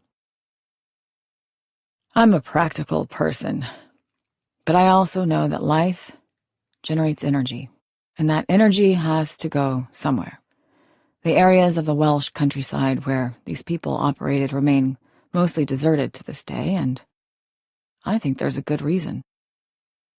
Roger, Charlotte said, narrowing her gaze. I know, he replied. It sounds crazy, but I don't think you can do these kinds of things without attracting something unnatural. This sixth image, the one you found on the pendant, it means protection. Protection from what? She asked. That's the million-dollar question, he replied. There are a few other interpretations, but I'd say it's more prevalent than the others. It also shows up in more places. Whatever these people are doing, they are trying to protect themselves from the consequences. You mean like killing 5 people and arranging them into one of the symbols? Charlotte said. He nodded. Something stuck in the back of Charlotte's mind. This dark energy they're protecting themselves from, could it attract something else? What do you mean? She couldn't believe she was about to ask this, but in for a penny. Could it attract someone who might have a propensity for killing? I don't know, he replied. Maybe. Mona and her mother had escaped to Oak Creek, trying to outrun Mona's father. But he'd managed to find them anyway, and Charlotte had never been able to square that. Out of all the towns in the entire country, he happened upon the right one. Was it because there was something about Oak Creek that had pulled him in? There's something else, Charlotte said, setting that aside for the moment. Right now, she didn't have the time to chase fairy tales. There was a real-life killer out there. It involves the Burns. The Brands? Not exactly. She scrolled to the images of the burns on her victims from 25 years ago. The official autopsy photos were clearer than what Charlotte had seen in the dark warehouse that night. And while she'd likely glanced at them in the course of her investigation, she'd never really taken a good, hard look until now. Maybe now it was because she knew exactly what she was looking for. She showed Roger the first image, a dark burn that had left the skin peeling in places, almost black from where it had charred the skin. He pulled back from the phone, not really examining the photo. I'm sorry, Charlotte said, covering it back up. Sometimes I forget how desensitized I am to this stuff. No, that's okay, Roger said, and gently took her hand, moving it to the side. As he did, she felt a jolt of electricity race up her arm, not unlike when she used to feel the pain in her hands from her injury. But this was completely different. This was a good feeling, the kind that made her want to shiver all over. Roger pulled his hand back quickly, like he'd just realized what he'd done. He took a nearby napkin and dabbed his brow. Right. So, it's a burn mark? Quite bad, it appears. Charlotte smiled, indulging the feeling for a brief second. Maybe Mona wasn't as far off the mark as she'd thought. She turned her attention back to the photo. Look at the edges of the burn. See anything? He squinted. Yes, looks like markings beyond the burn radius. Wait a second. He flipped the book to another page. Is that the bottom of this rune here?" He pointed to the rune that had appeared on Mallory Wakefield, the shepherd's hook with a Y shape bisecting it. "I believe it is." She showed him the other pictures. Some were too burned to be able to tell, but in at least 3 there were hints of what had been on the victims before the burns. "You're saying that each of these victims was marked with the same runes you're investigating?" Roger asked. 25 years ago, Charlotte had assumed the burns had been some sort of signature of their own, something the killer did to their victims as part of a ritual or a calling card of some kind. She hadn't considered the possibility that the burns had been to cover up other, more immediate evidence. Someone had tried burning those marks off the bodies, marks that could have been brands, and, given the size of them, they were much more likely to match those that were confiscated from Joseph Gould's home. "Back then, we didn't know about the runes, the symbols," she said. "If we had, we might have been able to put it together. Someone covered it up, so we wouldn't be able to investigate." "And now they're back at it again," he said. "After all this time." Charlotte nodded. "Certainly looks that way." 29. Mona watched Charlotte's car pull into the parking lot with a mixture of relief and apprehension. She'd been waiting outside the station for 20 minutes, too restless to stay indoors after everything that had happened. The weight of Micah Gibson's death hung heavily in the air around her, made worse by the knowledge that Joseph and Marie Gould had been released a few hours ago, along with their daughter. Mona had tried to argue that Kaylee was safer at the station, that she should remain in police protection. But Gould hadn't wanted to hear a word of it. Apparently, they had burned any remaining goodwill with the family by bringing them in on murder charges. Gould had insisted that they could protect Kaylee themselves. Charlotte parked haphazardly across 2 spaces, something so unlike her that Mona's concern immediately deepened. As the older detective got out of the car, Mona could see she was moving with extreme caution, her face tight with pain she was trying desperately to conceal. "You look terrible," Mona said bluntly as Charlotte approached. "Good to see you too," Charlotte replied, her voice strained. "I have something." "So do I. There's been another murder." Charlotte stopped short. "Who?" "Micah Gibson, 24 years old, single gunshot wound to the head, and the same placement of a symbol on his wrist." "When?" "This morning, while Joseph Gould was in custody." Charlotte's expression shifted, calculation replacing the pain in her eyes for a brief moment. "Shit. That changes things." "And not in our favor," Mona replied. "We had to release them both.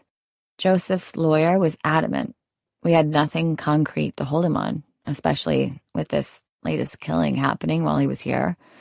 We managed to identify 3 other potential victims, and 2 are under guard at this moment. Bowman just tracked down Langford." "And the 3rd?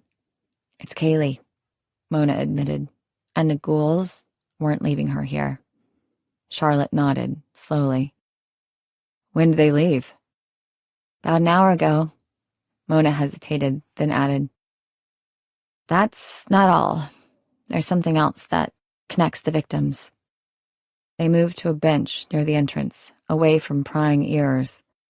Charlotte lowered herself with obvious difficulty, and Mona pretended not to notice the way she had to brace herself against the armrest. "Gibson's father called them the chosen ones," Mona explained. "All 4 victims grew up in the church together. They were all only children. They were all the same age. And get this, Mrs. Gibson was wearing the same pendant necklace with that symbol we found on the altar and around Mrs. Peterson's neck." Charlotte's eyes widened. Protection. What? The symbol. The one on the pendants. It means protection. Charlotte pulled out her phone, showing Mona a page from what looked like an ancient text with a familiar symbol. Roger confirmed it. That's exactly what Mrs. Gibson told us about her pendant, Mona said. She said Joseph and Marie gave it to her when she completed her spiritual journey 25 years ago. 25 years. Charlotte's voice was hollow. Right before the kids were born. Mona nodded. All of them were born within 4 months of each other. That can't be a coincidence. Did you find anything in the case files? You were right from the beginning. The cases are connected. Charlotte swiped through several photos on her phone, crime scene photos from decades ago, showing 5 bodies arranged in a very odd pattern, blood everywhere. Look at the arrangement from above. Mona studied the horrific image, then suddenly saw what Charlotte was pointing out. It's the same symbol. Exactly. And there's more. Charlotte showed her close-ups of the burn marks on the victim's wrists. These burns were covering up something. Brands, the same kind of brands we found in Ghoul's house. Mona felt a chill run through her that had nothing to do with the evening air. So, Joseph and Marie were involved with what happened in Chicago. Charlotte nodded. There's more. She filled Mona in about what Roger had found on the town, though she left out her inquiry into Mona's father. They had enough to deal with at the moment. I wonder if Mrs. Carter knows, Mona said. She has the town's history. Do you think she might be involved with this? Kulk Koid San Kayeth? There's no telling, Charlotte replied. Seems a lot of people in this town know more than what they're willing to say. So, what do we do? Mona asked. Let's double the security on the potential victims. With Micah Gibson, that makes 4, giving our killer only 1 more target before they're done. Then I think we need to sit down with every single member of this group, whatever they want to call themselves, until we get some answers. Did you find Bradshaw yet? Mona shook her head. And Bowman and I have gone through 20 interviews already. No one is talking. I thought we could get something out of the Gibsons, but even with their son dead, they weren't willing to reveal anything. They are definitely hiding something, though. Maybe they'll be more cooperative if I have a talk with them. Mona had to admit, she looked stronger than she had over the past 2 days, but still, the injuries had to be taking a toll on her.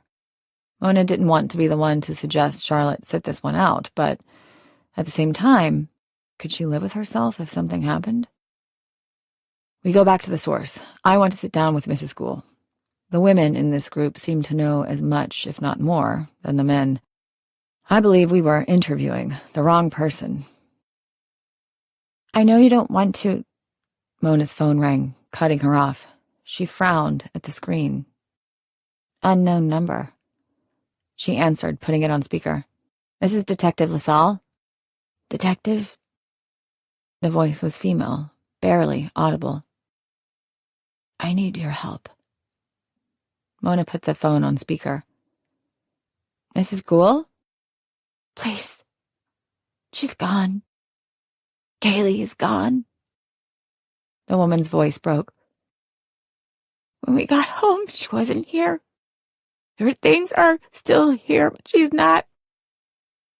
I thought she returned home with you, Mona said. She was only 5 or 10 minutes ahead of us, Mrs. Gould replied. I don't know what could have happened. Is her cell phone still there? Mona asked. The woman was breathless on the other end. I think he's going to kill her. Like the others. Stay where you are, Mona said. We're coming to you. They arrived at the Gould residence within 15 minutes. Marie Gould sat alone at the kitchen table, her face ashen, hands clutched around a mug of untouched tea. She didn't look up when they entered, didn't acknowledge their presence at all. "Mrs. Gould?" Mona approached carefully. "Where's your husband?" "Looking for her," Marie whispered. Her voice had the same distant quality it had held when they'd spoken with her earlier, but now there was a tremor underneath it. "He thinks she might have gotten scared and left on her own." Mona pulled out a chair across from Marie while Charlotte stood back, observing. "Give us the entire sequence of events, starting from when you left the station." She nodded. "Joseph and I were speaking with the lawyer. Kaylee said she would meet us back home. We told her we'd be right behind her." Marie's eyes remained fixed on her mug. "Her car is still here. Her phone. Everything." "Did she leave a note? Any indication of where she might have gone?" Marie shook her head slightly. "Has she ever disappeared like this before?" Charlotte asked from her position in the doorway. "No." Marie finally looked up, her pale eyes rimmed with red. "Never." Mona studied the woman carefully. There was something off about her reactions, a detachment that went beyond shock or grief. It was almost like she'd been expecting this. "Mrs. Gould," Mona said gently, "I couldn't help but notice the pendant you wear." She pointed to the silver charm hanging around Marie's neck. "Several other members of your congregation wear similar ones. Can you tell me more about them?" Marie's hand went to her throat, clutching the pendant. "Protection," she murmured. "They're meant to ward off bad things." "What kinds of bad things?" "The past. But it doesn't work that way." Her gaze drifted back to her tea. "The past doesn't forgive. The past doesn't forget." Charlotte moved closer, wincing slightly as she lowered herself into a chair. "We know you lived in Chicago before you moved here, or should I say moved back here. What happened that caused you to return?" The woman didn't respond. "4 children from your congregation are dead," Charlotte pressed. "All the same age, all marked with symbols, like the ones on the altar, behind your home." "And now Kaylee is missing," Mona added. "We want to help her, but we need to understand what's happening." Marie's fingers tightened around her pendant. "They were chosen," she whispered. "One for each family. A gift." "A gift to whom?" Charlotte asked. "For protection. For all of us." Mona felt a familiar prickle of dread crawl up her spine. "Are you saying that what happened to these victims, to Mallory, Connor, Justine, and Micah, was planned?" Marie's eyes snapped to Mona's, suddenly lucid and intense. "No. That wasn't supposed to happen. They were supposed to be safe. They were our miracles." "Tell us about the brands," Charlotte prompted. "The ones we found here, in the house." "Sacred symbols. Given at birth." Marie's breathing quickened. "Trees watered with blood. Bear fruit." Mona exchanged a quick glance with Charlotte. The 5 symbols, that was their rough translation. 5 children. to continue, to make sure everything survives. But you think someone is targeting them specifically, Mona said, trying to bring the woman back to them. Someone who knows about the symbols, about your church. We're paying the price, Marie said, her voice rising. All of us. For what we did. For what we agreed to. What did you agree to, Marie? Charlotte asked quietly. The sacrifice. Marie's eyes welled with tears. The exchange. Exchange of what? Life. For life. Marie's hand shook so badly that tea sloshed over the rim of her mug. 5 lives for our children. That was the bargain. Mona exchanged a glance with Charlotte. This was starting to sound like a confession to the Chicago murders from 25 years ago. Are you talking about what happened in the warehouse in Chicago? Mona asked. The 5 people who were killed? Marie's face contorted. We were different then. It was wrong. I knew it was wrong. But it was tradition. Joseph said it was the only way. Anything else was blasphemy. I went along with it. We didn't think we had a choice. All we wanted was a future. She suddenly grabbed Mona's wrist with surprising strength. Can you understand that, detective? Do you have any idea what we did for our children? What we sacrificed? Her fingernails dug into Mona's arm, breaking the skin, and she tried to work to get out of the woman's grip. Mrs. Gould! She struggled until another hand grabbed Marie's wrist and in one simple move applied enough pressure that the other woman cried out, crumpling under the grip. Charlotte released her as Mona grabbed a nearby napkin, applying pressure against the 4 puncture marks in her skin. Are you okay? Charlotte asked. Mona nodded, though the wounds burned. Mrs. Gould, I'm placing you back under arrest for assault on an officer of the law, Charlotte said, but Marie had retreated into herself, her eyes vacant again. The past doesn't forgive, she repeated. The past doesn't forget. We're paying the price. It's okay, Mona said. Leave her. I don't think it was intentional. She turned back to her attacker. Mrs. Gould, does Kaylee have somewhere she likes to go when she's scared? Is there somewhere special to her, somewhere she might feel safe? Marie didn't seem to hear the question. She began rocking slightly in her chair, her breathing becoming more erratic. He's going to take her, like the others, and there's nothing I can do. Nothing any of us can do. Who is going to take her? Mona asked, trying to keep her voice calm despite the growing sense of urgency. Who killed the others? The past doesn't forgive, Marie said, her voice rising to a near shout. The past doesn't forget.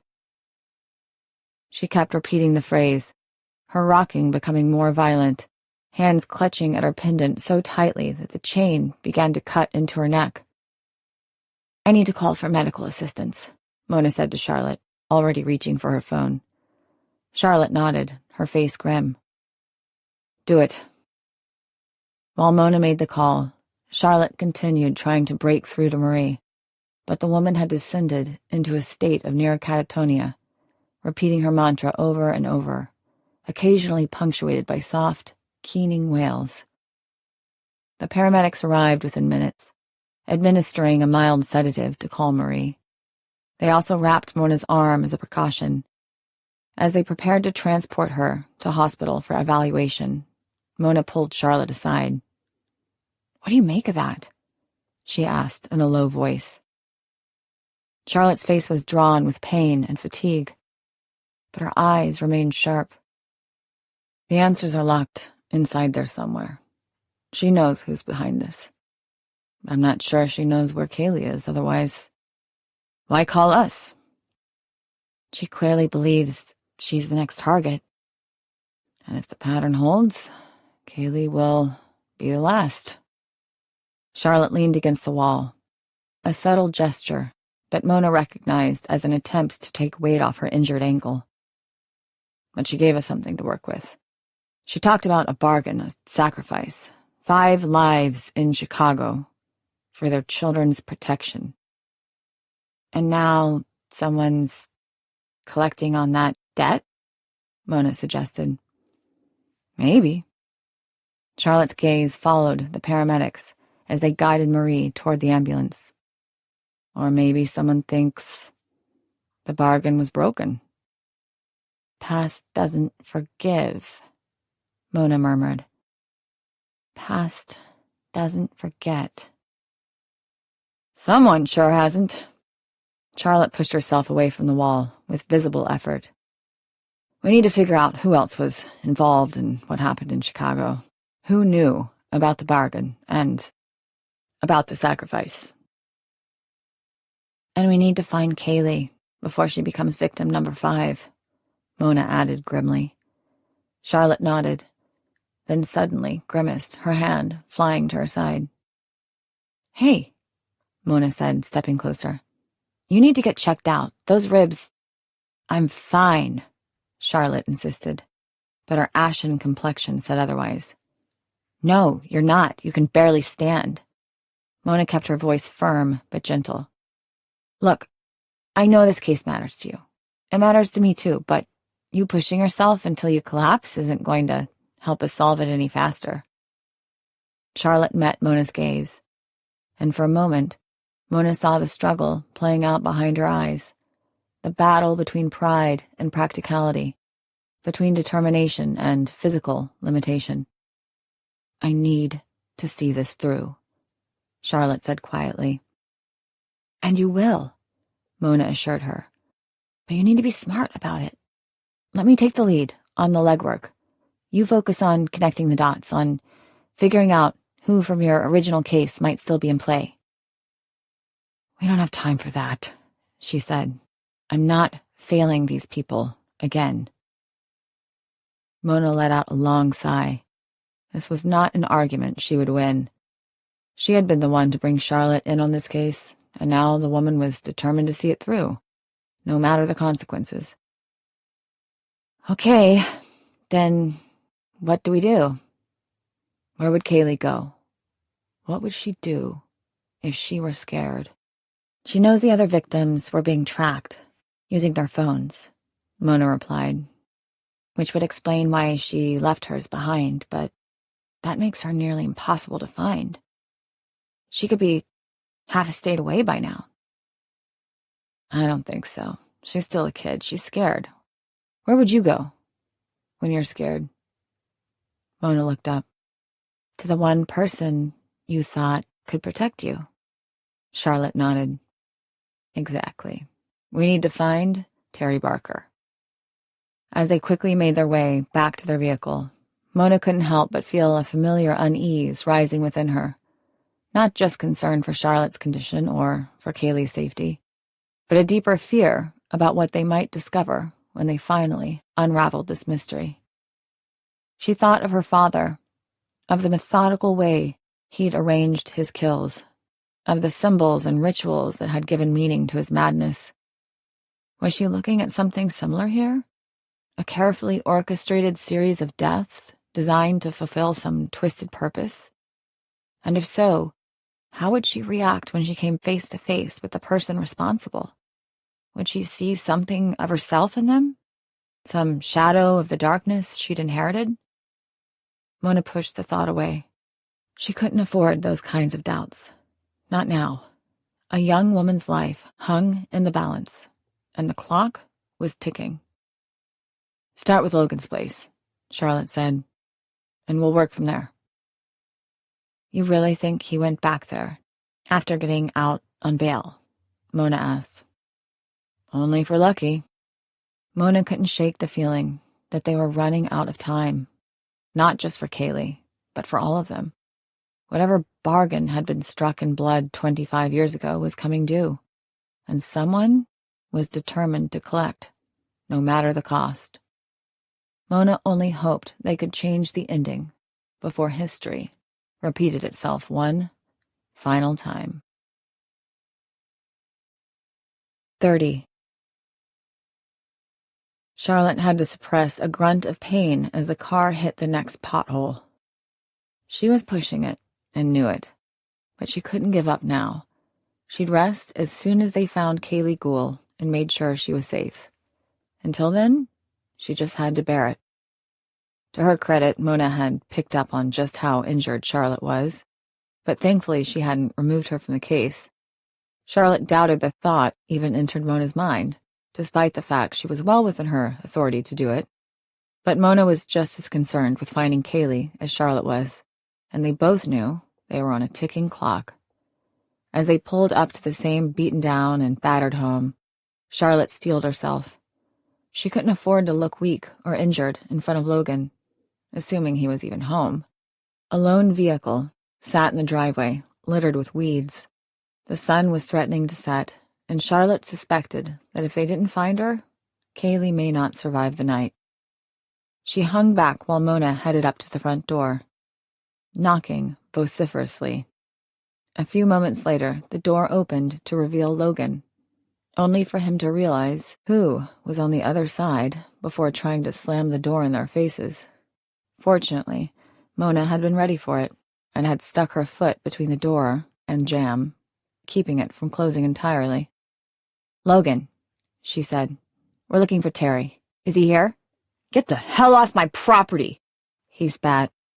"You're renting. It's not your property," Mona replied. "I don't have to talk to you," he said. "My lawyer's gonna—" "Your lawyer isn't here right now," Charlotte said, coming up to the kid and pushing the door open. "Where's Terry?" "Fuck you," he replied, backing up a few steps. "Do you even understand what's happening out there?" Charlotte asked, bearing down on the boy, despite the pain it caused her. "Have you been watching the news at all?" This seemed to catch him off guard as he continued backing up, his bravado once again falling away quickly to reveal the scared kid underneath. "No, I'm not 90 like you." 4 people, Logan. 4 people have been murdered in the past week. All people your age. The last one was killed with a gunshot to the head. "So?" he asked. "So the killer is still out there, targeting people. And he's looking for Kaylee. Maybe Terry, too. Maybe he's even looking for you.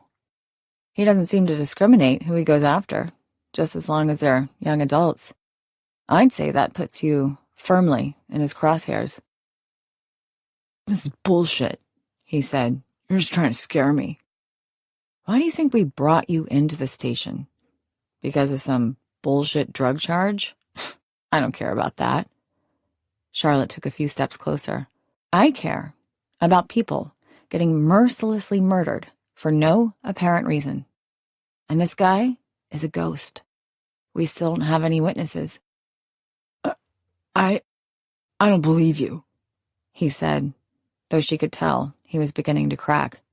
"If you're not going to help us, at least help yourself," Charlotte added. "The sooner we find this guy, the sooner everyone can go back to life as normal. Or, after we leave, you can keep looking over your shoulder." "Why would he come after me?" Logan stumbled back and ended up sitting on his ratty couch. "No reason. It's been completely random so far, but you're an easy target. And this house isn't very secure. I'd be willing to bet I could find a couple of windows that could be opened with just a little work." Did I mention Justine Mercer? Her throat was sliced from ear to ear. She never even saw it coming. "Okay, fine," he said. "Jeez, get off my back." "Terry. Now." Logan huffed. His dad has an old hunting cabin out on Chambers Highway. He sometimes takes girls out there when he wants to be alone. Why doesn't he live out there? Mona asked. If it belongs to his family. Small. Barely bedroom, Logan replied. Plus, it's a long way from town. Charlotte leaned forward. Do you have an address? Logan dug his phone out of his pocket and tapped away for a few moments. Finally, he turned it around to show Charlotte the map. There. 62 Chambers Highway, Charlotte said. Have you had any contact with Terry today? No. He was gone by the time I got up. Call him. He looked at her incredulously. He won't pick up if we call. Call him. Now. Logan tapped Terry's name on his phone, and it began ringing. Put it on speaker. The call rang 4 times before going to Terry's voicemail. Terry B. Then there was a beep. Logan hung up. Try again, Charlotte said. He may be screening. She had him call Terry 4 times, but after the 5th, it was unlikely he would pick up. Service can be spotty out there, too, Logan said. He might get them all at once. Mona handed over her business card. If he calls you back, let us know, immediately. Logan hesitated, taking the card. Unless you want their blood on your hands. He huffed again, taking the card from her. Come on, Charlotte said.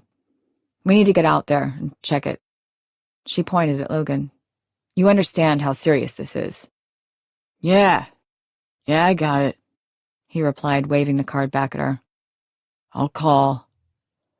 They headed back out to the car, and Charlotte finally released how hard she'd been holding herself in there. Ribbons of pain shot through her side, causing her to grimace. She put a hand to her abdomen, as if she were trying to hold the pain in and keep it from leaching out. Are you? I'm fine, Charlotte replied. Let's just get out there. Quickly. Thankfully, Mona didn't argue, but she could tell the younger detective wanted to. They were so close now. All they needed to do was find Kaylee and get her to safety. Then, Charlotte could take a break. The drive out to the cabin was long, longer than she'd expected. Logan hadn't been kidding when he said it wasn't close to anything. It sat in a remote part of the country, surrounded not by farmland, but by woods and old-growth trees. By the time they arrived, the sun had fully disappeared, leaving the entire area in complete darkness. The road up to the cabin wasn't paved, and Charlotte felt each and every bump as they traversed the gravel road.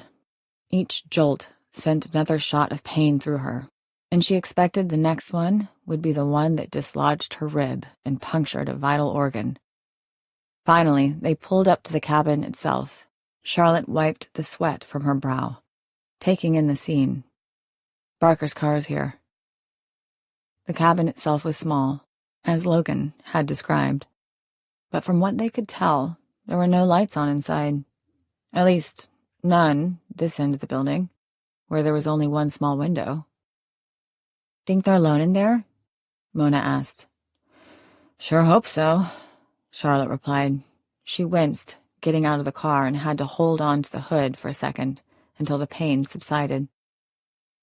Charlotte, Mona said in a low voice. Just stay here. I'll take care of this. No, You're not doing me any good by going up there and getting in the way, Mona shot back. Right now, you're a liability. Stay with the car. The words hit Charlotte like cold water. Mona had never spoken to her like that before. And in a brief instant, she saw the same Mona she'd seen in that basement when she thought she'd been under the spell of her father. A momentary viciousness that was so unlike her and yet fit Mona like a glove. Can't let you go alone, Charlotte finally said. You're not going up there, Mona replied, pulling out her weapon.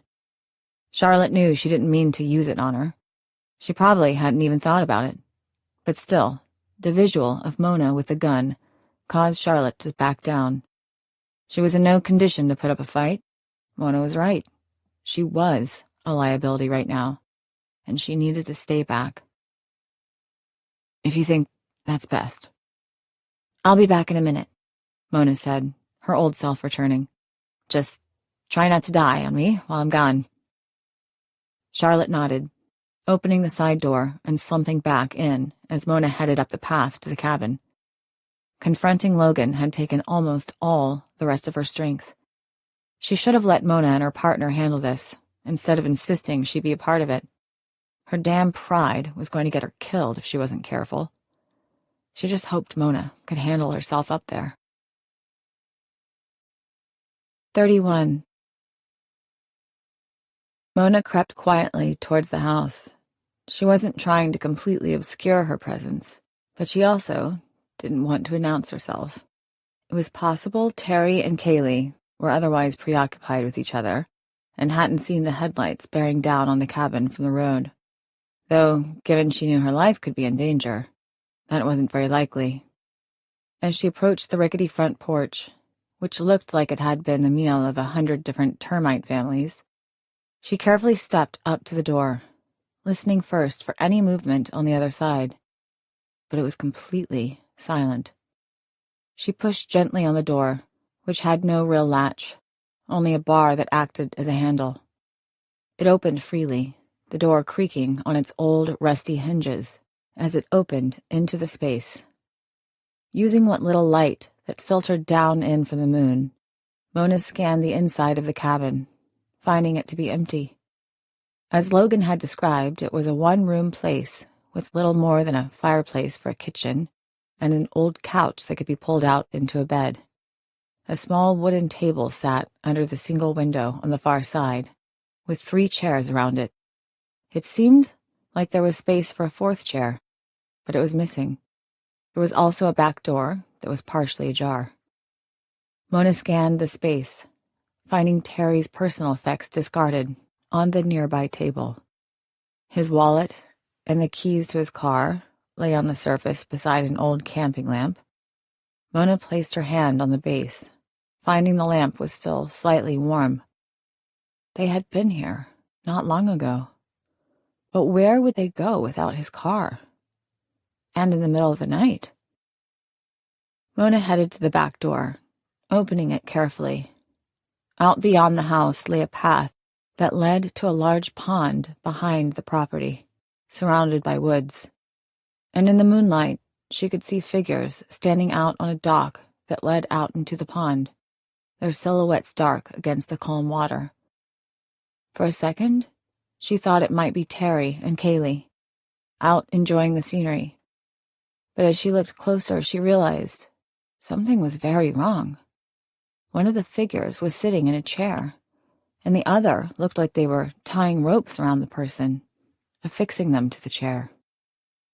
Mona rushed forward along the path, nearly tripping when her foot hit a large root. But when she looked down, she realized it wasn't a root at all. The dead eyes of Terry Barker stared back at her. The middle of his white shirt was dark with crimson blood, and it had pooled all around his body. She didn't need to check his pulse to know that he was gone. There was no life left in him at all. Someone had stuck him like a pig and left him to die there. Mona pulled out her phone as she continued running towards the dock. She tried dialing Charlotte, but the phone wouldn't connect, even though they couldn't be more than 100 yards from each other. She didn't want to yell out either, for fear of spooking whoever was on the dock into early action. Her best bet was to try and interrupt whatever they were doing before being spotted. Mona shoved her phone back in her pocket and kept low, making her way forward as the 2 figures became clearer. Even from here, she recognized Kaylee as the person in the chair. As far as she could tell, she was still alive, as she was jerking back and forth as her captor continued working on the lashings to bind her. Her legs and arms had already been tied, and he was currently tying a series of ropes around her midsection, as well as her neck, to make sure she wouldn't be able to get free. The chair itself was perched on the edge of the dock, and Mona could already see what was about to happen. He meant to drown her in that pond, weighing her down so she couldn't float back up to the surface. The figure doing the lashing was turned away from Mona, mostly obscured by the chair itself, which allowed her to get close. However, Kaylee was facing her and saw Mona before she wanted her to. She began thrashing harder, an adrenaline-fueled panic brought on by Mona's mere presence. "Quit wiggling, girl, you're only making this worse," the voice behind Kaylee said. Mona emerged onto the dock and raised her weapon, pointing it straight at the man behind her. Mona noticed that Kaylee's arm already bore the brand burned into her skin, the final symbol from the altar.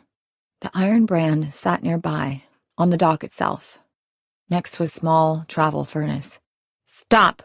Right there!" Mona said, her weapon trained dead on the man. He froze, not coming out from behind Kaylee. "Come out slowly, with your hands in the air and where I can see them," Mona ordered. He wore dark chinos and a pullover, but she still couldn't see his face. "You're early," he said. "I think I'm right on time," Mona replied. "Come out. Now." "I'm sorry about Mr. Barker," the man said. "He got in the way. He wasn't supposed to be part of this." "Just come out, and we can talk." Mona tried to get a good beat on him, but he was using Kaylee as a makeshift shield, making it difficult for her to get a clean shot. "If I come out, you'll kill me," he said. "No, I don't want to kill you," Mona replied. "But I do want you to let Kaylee go." "Can't do that," he said. "She's the last one. After her, it's all done." Kaylee tried crying out in response, but only a muffled scream emanated from behind the tape on her mouth. "The last one of what?" Mona asked.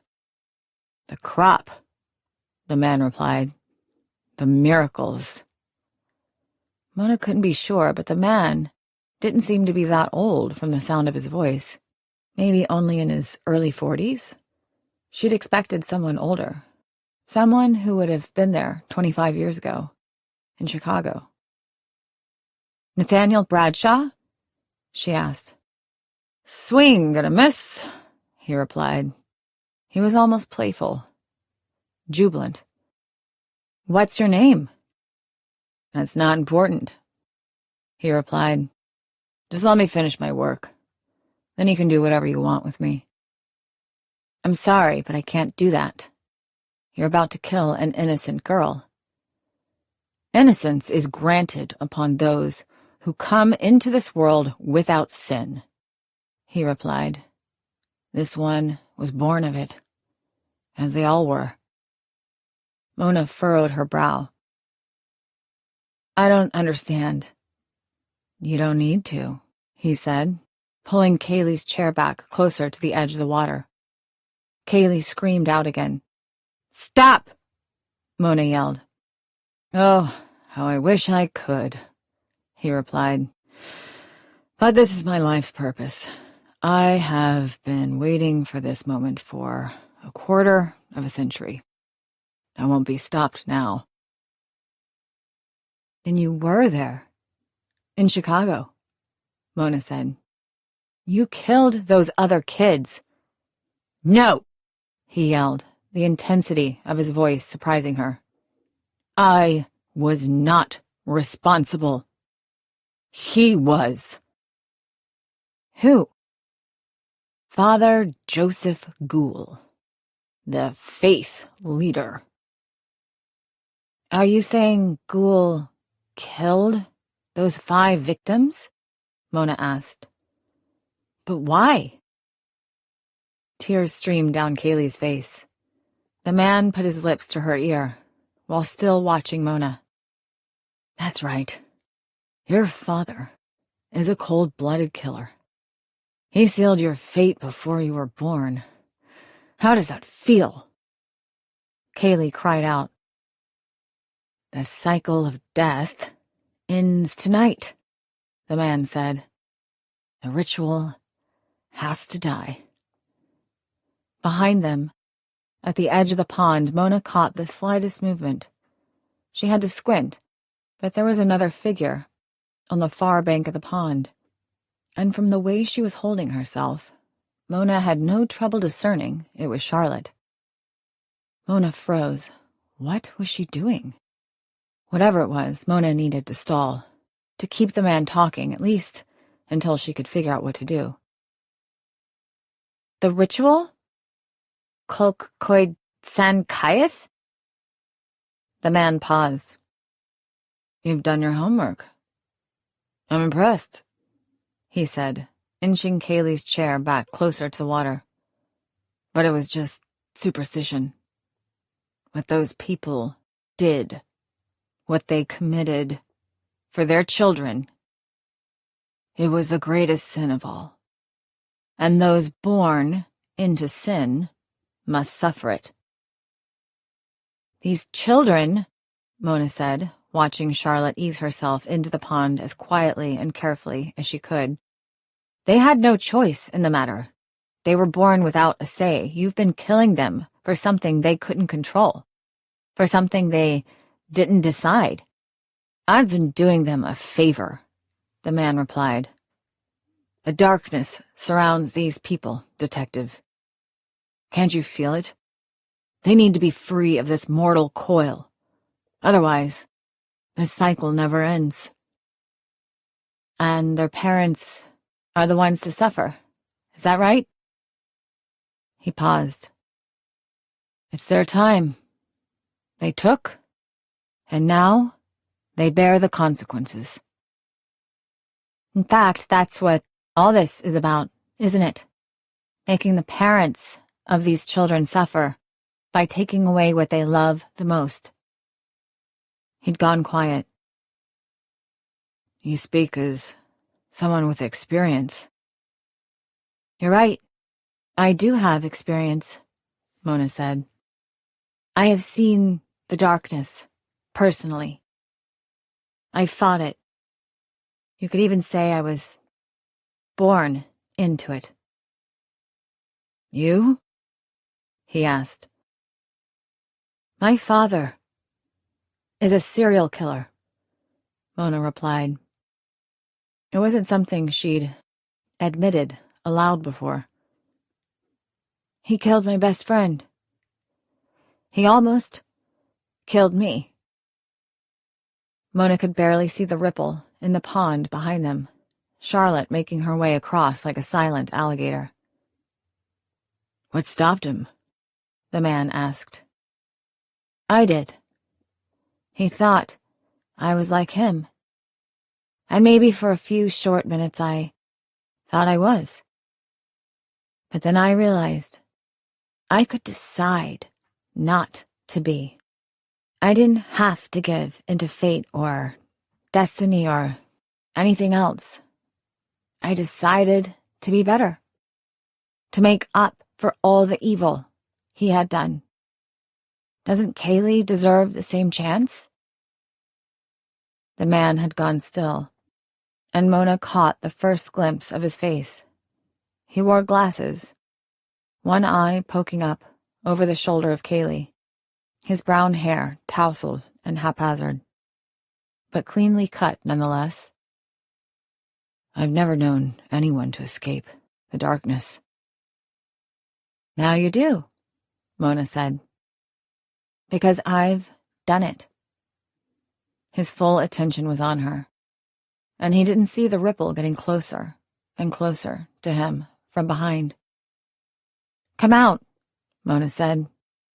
Give Kaylee a chance to make up for her father's misdeeds. He seemed to consider it for a brief moment. No action can make up for what I've lost, he said. I'm sorry. He moved to tip Kaylee into the water, and 3 things happened at once. Kaylee screamed as she felt the chair tilt back, and Mona rushed forward in a vain attempt to stop the man. But another scream pierced the air at the same time as Kaylee's, coming from the man himself. Charlotte had reached the dock and grabbed the still-hot branding iron, plunging it into the man's midsection and searing his pullover right onto his skin. He fell back, writhing and screaming on the dock, letting go of the chair, which rocked back into a stable, sitting position. Mona grabbed the man by the arms, pulling them back and handcuffing them behind him. "No!" he yelled. "I have to finish! I owe her!" "Shut up for 1 minute," Charlotte said, hanging onto the edge of the dock with one hand. The other still held the brand, which she tossed onto the dock itself. "Need a hand?" Mona asked, stowing her weapon. "Just help me get around to the shore," Charlotte said. "I don't think I can pull myself up." Mona helped her around until she was able to get her feet under her, and even then, Mona had to help Charlotte up onto the bank of the pond. She was holding her side and breathing heavily. "Charlotte?" Mona asked, but the woman was going in and out of consciousness. "Let me finish!" the man screamed. But Mona wasn't worried about him. He wasn't going anywhere. Her primary concern was her partner. She pulled out her phone and dialed emergency services, praying it would connect this time. 32. Charlotte blinked herself awake. For a second, she didn't know where she was, but it came back to her the moment she recognized the harsh, fluorescent lights above her as typical for a hospital. She was dressed in another one of those damn robes, lying on an adjustable bed with little more than a thin blanket covering her for warmth. She lifted up one side of the blanket, noticing her wrist had been bandaged, and sighed as she saw the near-complete encasement of her ribs in new wrappings. She also pulled off the cover to reveal her ankle had been treated again as well. With all these bandages, she felt like a mummy. The TV in the room was on, but there was no sound. Nearby, her clothes and other personal effects sat on a nearby chair, folded neatly. She couldn't reach her phone. It was too far away. Outside, the sun was shining, indicating it was at least midday. How long had she been out? She grabbed the nearby controller for the bed and TV, nearly getting the cord tangled with the IV that ran into a needle that had been taped to her hand. She pressed the call button on the device, and a little red light went on above her. Charlotte tried taking a deep breath only to realize she couldn't, that a heavy stitch prevented her from breathing deeply, probably courtesy of her ribs. "Ah!" the nurse said, coming into the room. "Hang on. I'll get the doctor, Miss Dawes. Are you in severe pain in any way?" "No," Charlotte grunted. "Just the dull kind." The nurse nodded and headed back out quickly. Charlotte tried to recall what had happened. She'd grown worried when she hadn't heard from Mona in the cabin and, despite her better judgment, had followed her out there. Only by the time she'd gotten there, Mona had been on the dock in a standoff with their suspect. Charlotte could have joined her on the dock, but considering she didn't have a weapon, all she could have done was make the situation worse. But he was close to the edge of the water, so she figured if she could get into the pond unseen, she could sneak up behind him and maybe give Mona the edge. She'd gotten in the water easily enough, and for the first time in days the buoyancy had given her some temporary relief to her injuries, allowing her to float silently towards the dock. It had been then when she spotted the still, red-hot brand on the dock beside the man. She'd made it her life's mission to get that brand and shove it into his balls.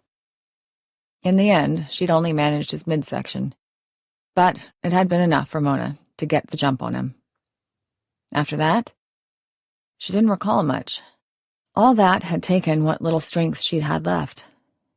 She needed help getting out of the water, but how had that happened? Had she accidentally gone under? She couldn't recall. "Miss Dawes," a woman's voice said, entering the room. She was dressed in a smart pantsuit and wore a white coat. The tag on her left pocket identified her as Dr. Bellin. "How are we feeling?" 4 out of 10, Charlotte replied. Dr. Bellin pulled out a pen light, shining it in each of Charlotte's eyes quickly before clicking it off again.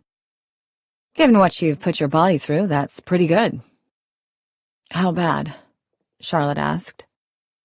"You had some internal hemorrhaging, which we managed to get under control, thankfully, but you were lucky. Most patients who experience that kind of injury don't get a second chance. I reviewed Dr. Anston's notes. You were supposed to be on bed rest after your last visit." "Couldn't," Charlotte said. "I need to speak with Mona LaSalle." "Detective LaSalle has already been in here 3 times, Bellin replied. "And I believe she's coming back this afternoon. The question is, am I going to have to tell her to restrain you to this bed, or are you going to cooperate?" Charlotte gave her a rueful smile. "No, I'll cooperate." "Good. And when I tell you that you need 6 weeks of recovery, I mean it. You are not to do anything but lay on your couch and let someone else do whatever you need. Understand?"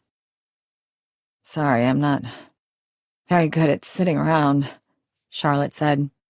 "Well, get good at it, because if you don't let your injuries heal, you could very well kill yourself. You already almost succeeded once." Charlotte swallowed hard. She hadn't meant to push herself so hard and so far. 10, even 5 years ago, she could have handled injuries like this without much fuss. It was like her body was betraying her at a time when she needed it the most. 6 weeks. Understood." "Good," Dr. Bellin replied. "I know it's probably hard, given your previous profession, but we make adjustments depending on where we are in life. We adapt. I read your medical file. You're no stranger to hardship."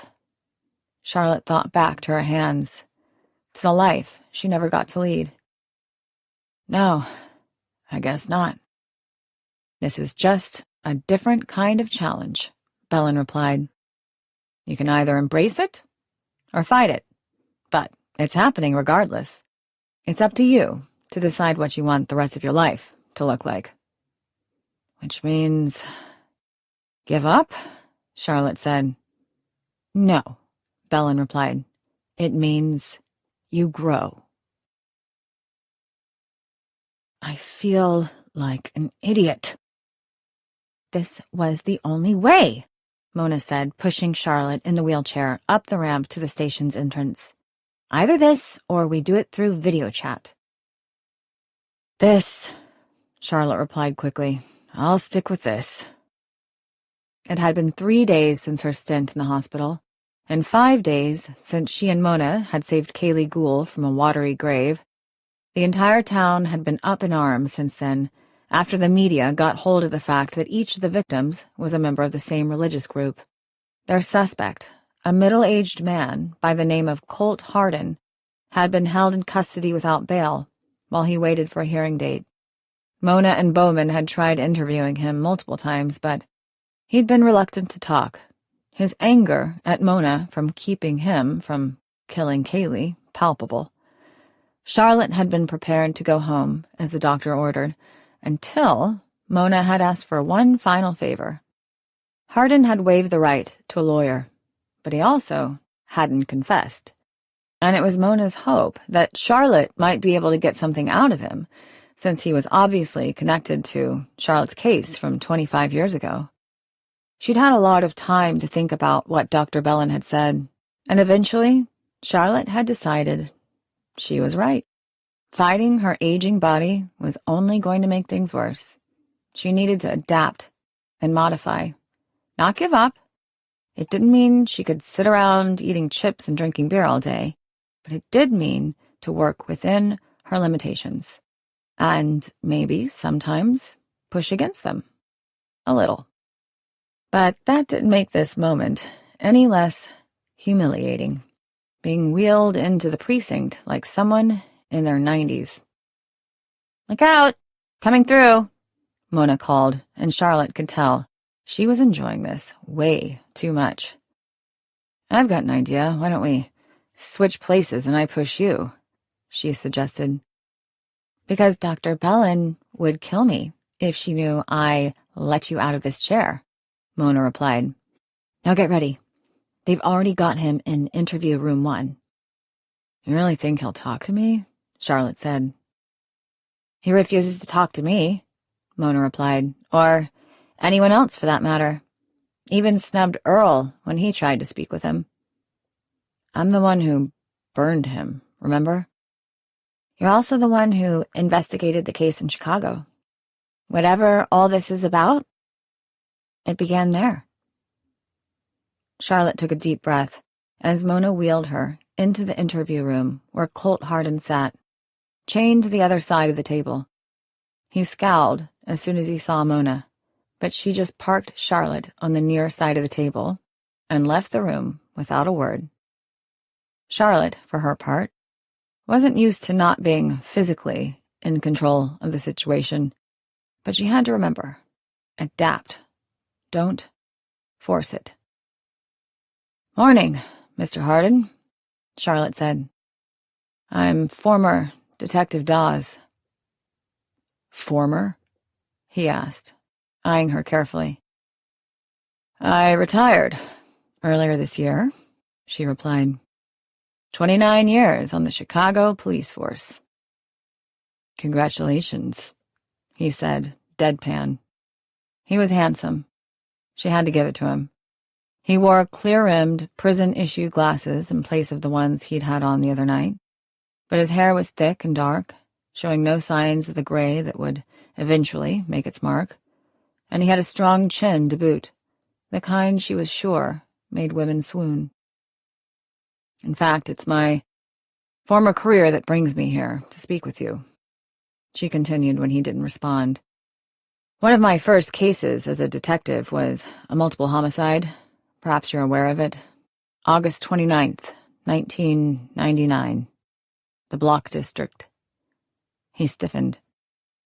She nodded. "We found 5 bodies that night, each of which had their wrists and necks cut, allowing them to bleed out. And they all had these peculiar burns on their arms right about here." She pointed to the middle of her forearm, causing Colt to look away. "I'll be honest, Mr. Hardin. We didn't know what to make of it. It's remained an unsolved case ever since. But I think you know what happened that night." He continued, looking away. "I'm aware you already know the charges against you. You're looking at 5 counts of murder and an additional count of attempted murder, in addition to a slew of lesser charges. As you know, the state no longer has the death penalty. But you would be looking at 5 life sentences at the bare minimum. And I've already spoken with the DA. He's looking to make those to be served in sequence. In other words, you are never seeing the light of day again. You understand that, don't you?" He didn't respond. "And the worst part of it was you never got your revenge. You never completed the work you started back in 99. He turned to her, fury on his face. "The work I started. I didn't start anything. I was only 15 back then." "So I read," Charlotte replied, keeping her cool. "Impressive for a 15-year-old. My question is, how did you do it? How did you get them to kill themselves?" He slammed a fist down on the table. "That wasn't me!" "Then why start now? All these years later?" Charlotte asked. "Using the same brands?" He perked up, his anger ebbing and flowing. "What? You're using the same brands we found on the bodies back then?" Charlotte replied. He narrowed his eyes. You found markings? She smiled. I'll admit, I was a junior detective back then and really had no idea what I was looking at. I was more concerned with keeping my lunch down, but I recently went back to take a look. I found patterns beneath the initial burns that seemed to match the 5 symbols we found on your victims. Symbols that someone tried to erase, to cover up, by burning the flesh away. You don't understand, he said. You can't.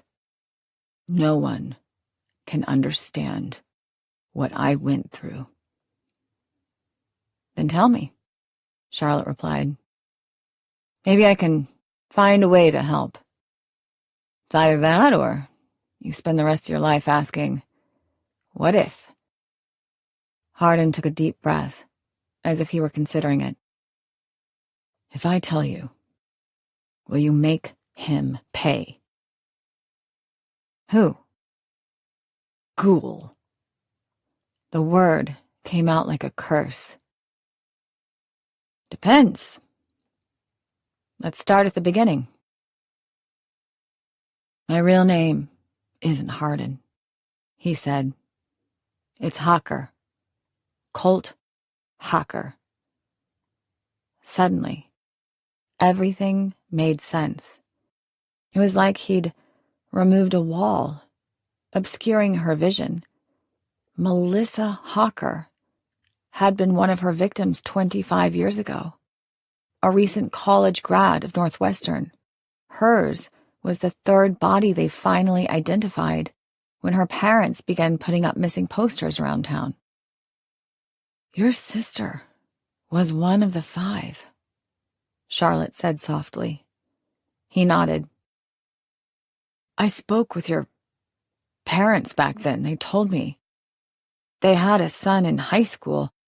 Yeah, he replied. I dropped out. Charlotte was sure Mona and Bowman were scrambling behind the scenes, trying to get as much information on Colt Hocker as they could. But she didn't need any of it. She remembered the file vividly. Your sister worked for a biochemical company researching cancer, didn't she? He nodded. And your parents never had any idea about how she could have become involved in a cult killing like that, but you know, don't you? A couple of months before, I overheard her talking to one of her friends on the phone, he said. Talking about all kinds of weird stuff, rituals, ceremonies. I thought she was talking about a movie or something. When I asked her about it, she pretended like it was nothing. So I did what any little brother would do. Started going through her personal things. I found her diary with all sorts of information about the Circle of the Sacred Grove. They'd approached her at work, asking if she would be interested in helping people, to be part of something bigger than herself. My sister was always very level-headed about things like science and technology, but there was another part of her that yearned for the fantastic. And I think the idea appealed to her. She started going to meetings. She began making friends, and over the course of 6 months became indoctrinated to the church, and to one man in particular, Joseph Ghoul. Charlotte didn't dare interrupt. She could see Hocker reliving the events as if they'd happened yesterday. Back then, Ghoul was young, charismatic, handsome, and powerful. And he drew young men and women to him like moths to a flame. He brought my sister into the group, but there is something you have to understand about the church. It is made up of 2 types of people, those in a couple and those not. My sister, obviously unattached at the time, was in the second group. The entire philosophy of the church is to propagate by bearing strong, resilient children, and it's all based on an ancient Welsh religion, I didn't realize it at the time, but the entire point of bringing in single people to the church was so they could support the couples, to help them have those strong children. Charlotte could imagine Roger having a field day with this information.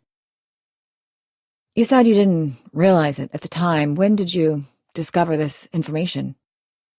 The night of the 29th, he said. It was a date she'd circled in her calendar, listed in there as an Ascension Day. By then, I was beginning to get worried. I'd followed her to a few meetings before, but never gone inside, and this time, I did. He locked eyes with Charlotte. I don't know why. Maybe I wanted to see this ascension ceremony. Maybe I was just stupid. But I'd heard Melissa say that some of the ceremonies were erotic in nature, and as a 15-year-old boy, that's like telling him there's money in the street for the taking.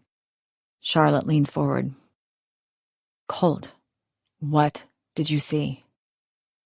My sister and 4 other people were all on these tables, and they each had these gray robes on. I was watching from a corner on the catwalk. I'd made my way in through one of the open windows on the 2nd floor. My mom used to call me a spider monkey because I was great at climbing into places I shouldn't have been. I remember my heart was pumping so hard, I thought someone would hear it from down below. And then Ghoul showed up. He and his wife, both of them wearing black robes, and he instructed each of the people on the tables, my sister included, to strip. At first, I was disgusted. Who wants to see their sister like that? So I looked at the others. Did you know them? He shook his head. But they all seemed about Melissa's age. That was when I noticed that they'd each had a mark on their arms, a symbol. The brands. He nodded. They must have done it when they first arrived. It had taken me a little time to get into my spot, so I didn't see it happen, but then Ghoul told them. He paused, swallowing. He told them it was time to ascend. He held this long knife, and they each put their arms out, face up, and... Colt stopped, caught in the memory, reliving the moment his sister had died. I saw the aftermath, Charlotte said gently. So, it was Ghoul who did it. He nodded. But that wasn't the worst part. I was terrified. I'd never seen so much blood in my life. And it just poured out of him, onto the floor. I wanted to scream, to run to Melissa and get her to the hospital. But I couldn't. I was just frozen. I couldn't even blink. You're 15, Charlotte said. No one could have expected you to do anything else. He swallowed, coming back into himself some more. I watched then, in horror. As Ghoul and that wife of his removed their own robes, they were naked. They laid down in the blood, both of them, and proceeded to fuck each other right there on the floor. His hands had balled into fists again, his face darkening. And once they were done, the next couple came over and took their turn. And so on, until all 5 couples were done. Charlotte didn't know what to say.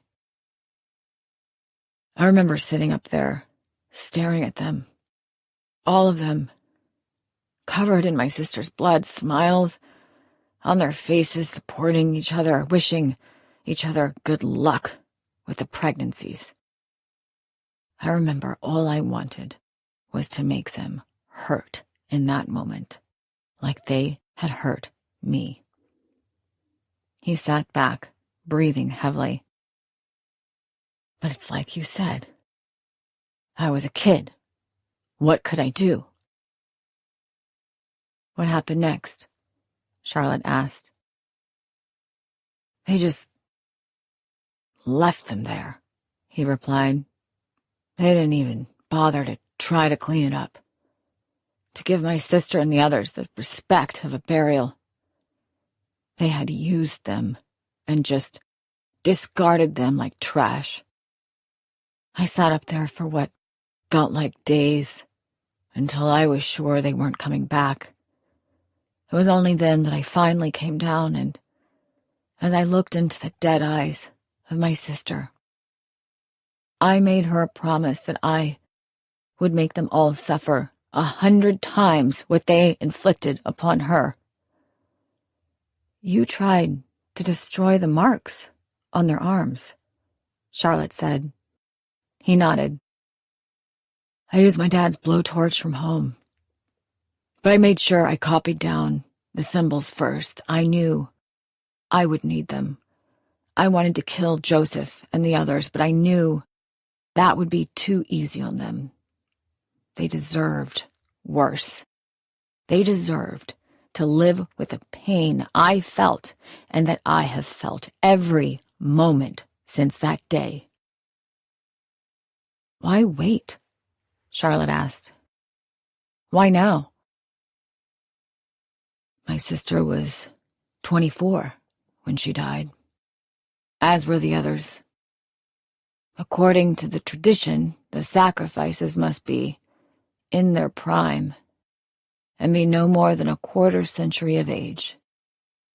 I waited until their children were the same age of my sister. All 5 of them.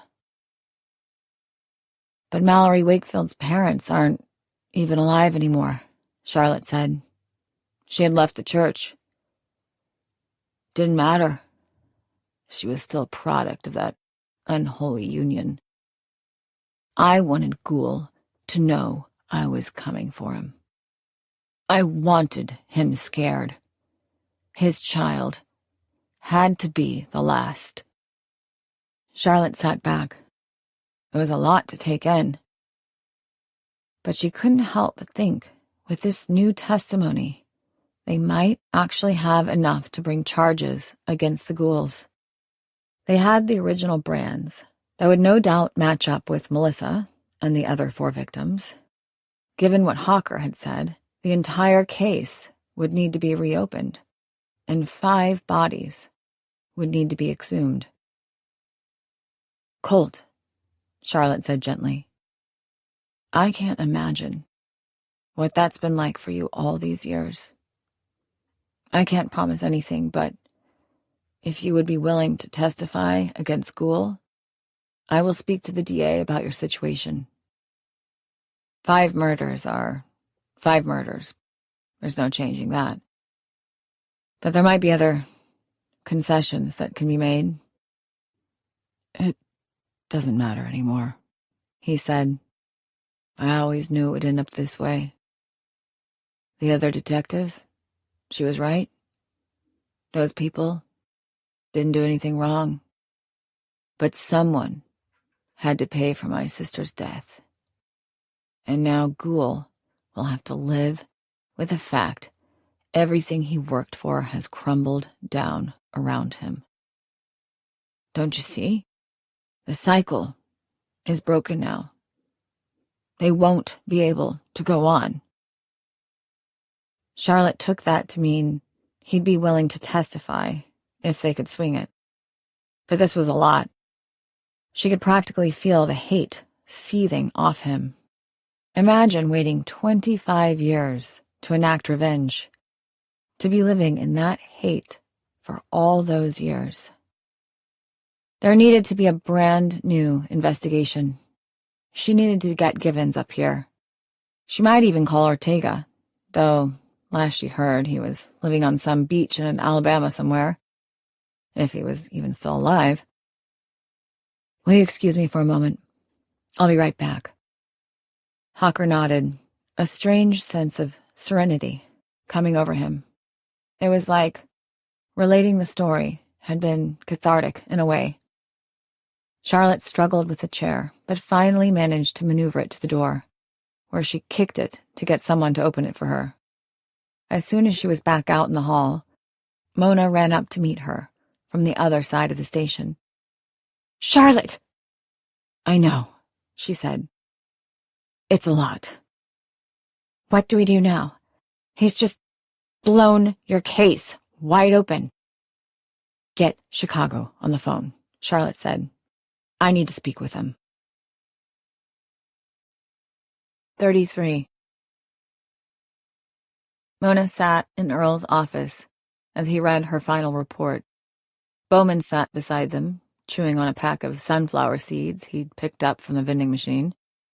It had been almost 3 full weeks since Colt Hawker's explosive revelations, and things were finally beginning to calm down. But for Mona, the biggest change, other than now owning a cat, had been in her own demeanor. Something about witnessing Hawker nearly kill Kaylee and being willing to do anything to stop it had silenced the voice in her head telling her she was too much like her father, that his legacy was an inescapable black hole from which she'd never escape. And things had begun looking brighter. She'd even been on another date with Caleb again, one they'd actually managed to finish this time. It hadn't been as terrifying as she'd first thought. She wasn't sure it would ever lead anywhere, but right now she was feeling things out. Dr. Cross said it would take time before she began to feel like she was part of something again, whether that was an intimate relationship or just in the course of a regular job. She'd also told her how proud of her she was for fully adopting Peregrine, that the companionship would do her good. "This is good," Sheriff Earl said, his eyes scanning the report. "Really good. Chicago's happy?" Mona nodded. Both she and Charlotte had been working in conjunction with the Chicago police, Charlotte's old precinct specifically, to reopen and re-examine the case from 25 years ago. Charlotte, acting as a go-between for the two cases, managed to pull together the evidence found at the Ghoul home and admit it to her case, along with expert testimony from Roger that connected the Brands directly to the deaths 25 years ago. Another, more thorough search of the Ghoul home had revealed a ceremonial knife, which both Mona and Charlotte believed had been the original murder weapon back then. Joseph Ghoul, for his part, had remained tight-lipped behind his lawyer's advice. Both he and Marie Ghoul were currently in custody based on Colt Hawker's sworn testimony. However, for the DA to accept that testimony, Mona had to sign off that Colt Hawker would not receive any special compensation or treatment under incarceration. He was looking at 5 life sentences, 1 each for the people he killed. But he'd pleaded guilty to all 5, saving the trouble of a lengthy trial. The other remaining families, the Mercers, Petersons, and Gibsons, were all under investigation as well for their part and participation in what had been deemed a ritual murder, each of them being charged as an accessory. However, without more direct evidence, the DA in Chicago wasn't confident the charges would stick. Not unless Ghoul turned on them all. They'd also finally tracked down Nathaniel Bradshaw, who had left the state attempting to flee Ghoul's influence. It turned out Ghoul had been blackmailing him, forcing him to hold further rituals at the altar in the woods as soon as Ghoul realized someone was coming after the kids. Nathaniel was one of the other spiritual leaders in the group and had been responsible for continuing to bless the families of the victims, using animal blood on the altar. He was also set to testify against the Ghouls, though it was unclear if he had any knowledge of the full ritual from Chicago. It was a mess of a case, requiring a lot of legwork from both departments over the past weeks. Thankfully, the media circus in Oak Creek had died down in favor of focusing on the more headline-grabbing quintuple murder 1/4 of a century ago. "This looks open and shut from our end," Earl said. "I would congratulate you on getting justice for the victims' families, but in this case, I'm not sure it's warranted." While Mallory Wakefield's parents were dead, she still had relatives out of state. The other victims had aunts, uncles, cousins, and extended family that had been affected by the case. It seemed that 25 years ago, Joseph Gould had brought a lot of people under his spell, using his connection with an ancient and obscure religion to persuade them into strange, ritualistic practices. They'd managed to find his and some of the other families' bloodlines reached back to Oak Creek's founding, their ancestors having originally settled the area 250 years ago. Ancestors who apparently practiced Kolkkoid San Kayeth, the ritual sacrifice of one person to ensure the successful union of two others. According to the literature found with a knife, only the blood of innocents could protect newly born members of the congregation. Joseph, ever the narcissist, had taken the ritual to heart, along with 4 of his closest friends, creating a pact to conceive their children out of blood in a belief it would protect them for the rest of their lives and allow the ritual to continue. There was currently an investigation looking back generations to determine if other unsolved cases from the past might be related, since it was a once-in-a-generation kind of ritual. Mona had sat in on a couple more sessions with Marie Gould, who was the only one talking. She described it like being in a dream state, where they had just relinquished control over to Gould, allowing him to lead, to make decisions, and, ultimately, to kill for their desires. Their desires for strong, healthy children, though apparently it was only for 1 child per family, which explained why all the victims had been only children. Protection, but at a cost. Mona couldn't imagine wanting something so badly that you'd be willing to go along with murder to get it. But then again, these weren't regular people. All of them had come from trauma of some kind in their past, including Gould himself, who had been the subject of a strict upbringing by his own parents, using the rituals as a basis for punishment. Similarly, Marie Gould had been the victim of abuse from older family members. Each member of the Circle of the Sacred Grove had a similar situation. They had all come together searching for a better future than the one they came from, and they'd each had a connection back to Oak Creek in some way. It had been how Gould had chosen them to reignite the old ways again. In truth, all they had wanted was a life free of the kind of pain they had experienced as children. Joseph Gould saw that and exploited it. And now he would pay for it for the rest of his life. His daughter may have been the only one who was spared, but he would never see the outside of a jail cell again. That was the other side of the coin. Charlotte and Mona had met with Kaylee on multiple occasions and had finally gotten her in with a therapist to help her process everything. She'd been unaware of the ceremony that had killed Hawker's sister and the others, though she admitted her father had become more insistent about teaching her the old ways as she got older. Mona believed he was waiting until after she and Connor had been married to fully indoctrinate them and encourage them to perform the ritual themselves. Most of the time they spent together, Kaylee was in a state of shock. In a few short days, she'd lost Connor, Terry, and her parents, and the whole world now knew about what they'd done. She'd have a tough couple of years ahead. Mona knew what that was like, and she was determined to make sure she didn't suffer alone. "I have to admit," Earl added, "when I took this job, I wasn't expecting this." "None of us were," Bowman said. "Thankfully, we had someone here with the experience to get us through," Earl said, nodding at Mona. "Good work, Detective." "Thank you, sir," Mona said. "I want you taking the next few days off." He set the report on his desk. "The both of you. You've been working your asses off without a break, and I don't want you burned out. This was a big one. Take a vacation." A vacation? Mona hadn't ever considered the idea before. She'd never needed to. Where would she go? She supposed she could spend some more time with her mother, or Adam, or even Kaylee. There was no shortage of people who needed her help. "Thank God," Bowman said, standing. "I'll be out in the lake fishing for the next week. If anyone needs me, don't call." He headed out of the office without another word. The edge of Earl's lip curled into a half-smile. "I can see that was warranted. What about you, LaSalle? Any idea what you'll do with your time?" "Actually," Mona said, thinking. "Yeah, I think so." "Okay, where does this box go?"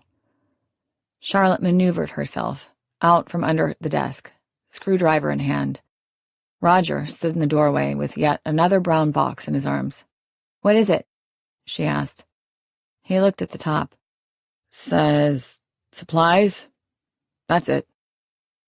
"Oh, put it over there, on the shelf.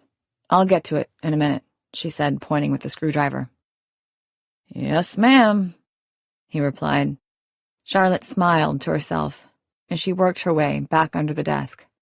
Her ribs were still slightly sore from her encounter with Terry Barker, but at least it was manageable. The doctor had cleared her for light activity. Whether that meant crawling up underneath a desk to fix a faulty drawer was another matter entirely. "Only 12 more to go," Roger sing-songed as he headed for the doorway yet again. "You really don't have to do this," Charlotte said, affixing the final screw and pulling herself out from under the desk again. "I'd rather not do anything else." He paused as Charlotte shot him a look. "Was that a double negative? I can't ever tell." She chuckled. "Neither can I." Her experience in Oak Creek had made one thing very clear to Charlotte. She wasn't ready to give up detective work just yet. And after some long conversations with both Mona and Givens, she decided the best thing she could do was try to keep helping people by offering up her services for a price. "When does the nameplate arrive?" Roger asked, looking at the door to the office. "Another week, I think. You know those custom jobs," Charlotte replied, opening one of the boxes he'd retrieved and beginning to unpack a lot of the stuff that had gone into storage when she'd retired. "Why, Detective LaSalle, what a pleasure." Charlotte glanced up to see Mona standing in the doorway, her eyes traveling over the room. "Roger?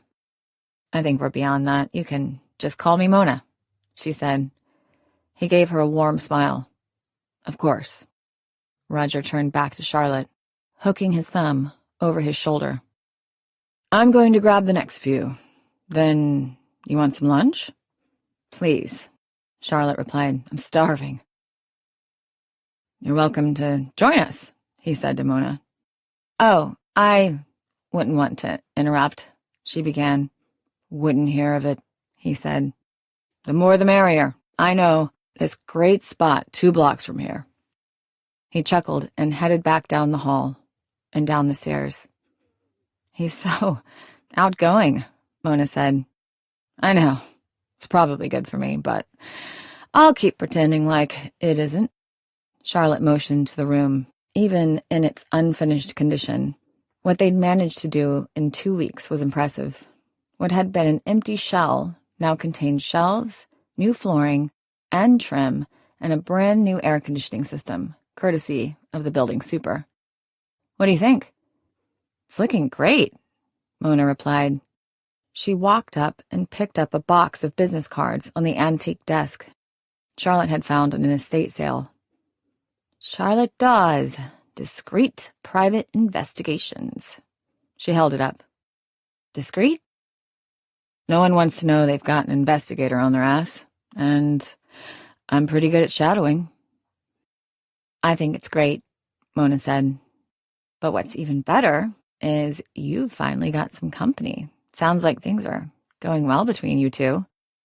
"Well, "He did find me this great spot," she said, "and only a block from his bookstore, which means it won't need to be a long-distance relationship." Mona smiled. "Not so opposed to it anymore?" Charlotte continued removing items from the box. "I spent a lot of time thinking about it, and you were right. It's worth the risk. Plus, with this new job, I'll actually have something to do with my time now. The trick will be balancing the two and not falling back into old habits." "As an expert in falling back into old habits, I think I can help you there," Mona replied. "Everything good with the case?" Charlotte asked. "I haven't talked to Givens in a few days." Mona nodded. "School goes before the grand jury next week. After that, we'll see. But the DA is confident." "And Hawker?" "Cooperative, but that's about it. The DA is throwing the book at him." Charlotte shrugged. It was tragic, but he had killed 5 innocent people. There was no getting around any of it. "That's the best he can expect, honestly." Mona nodded. "You good? Not ignoring your doctors anymore?" "Only a little," Charlotte smiled. "I guess you could say I've learned my lesson." "Almost dying in the middle of the woods will do that." Charlotte regarded her friend. She seemed lighter, like she'd escaped some dark place. But she couldn't be 100% sure. Of everyone, Charlotte was probably the only person who really understood how much Mona's father affected her. And for a short moment, she'd seen that come out in Mona, if only for a millisecond. "Are you good?" Mona smiled. The only problem was Charlotte wasn't sure if it was genuine or not. "Getting better." "Right then," Roger said, excusing himself past Mona as he set down the next box. "Who's hungry?" As Charlotte moved aside the empty box and joined the other 2 for a brief lunch, she couldn't help but feel like she'd finally gotten it right. Retirement had only been the first step. She took a longing glance at Roger as he was in the middle of an animated conversation with Mona. Life didn't have to end with just one decision. You just had to be brave enough to take the next step. We hope you've enjoyed this Storm Publishing production of Never Strike Twice, written by Alex Sigmore and read by Laura K. Bailey. Produced by 2020 Recordings. Copyright Alex Sigmore, 2026. Production copyright Storm Publishing, 2026. All rights reserved. The moral rights of the author have been asserted.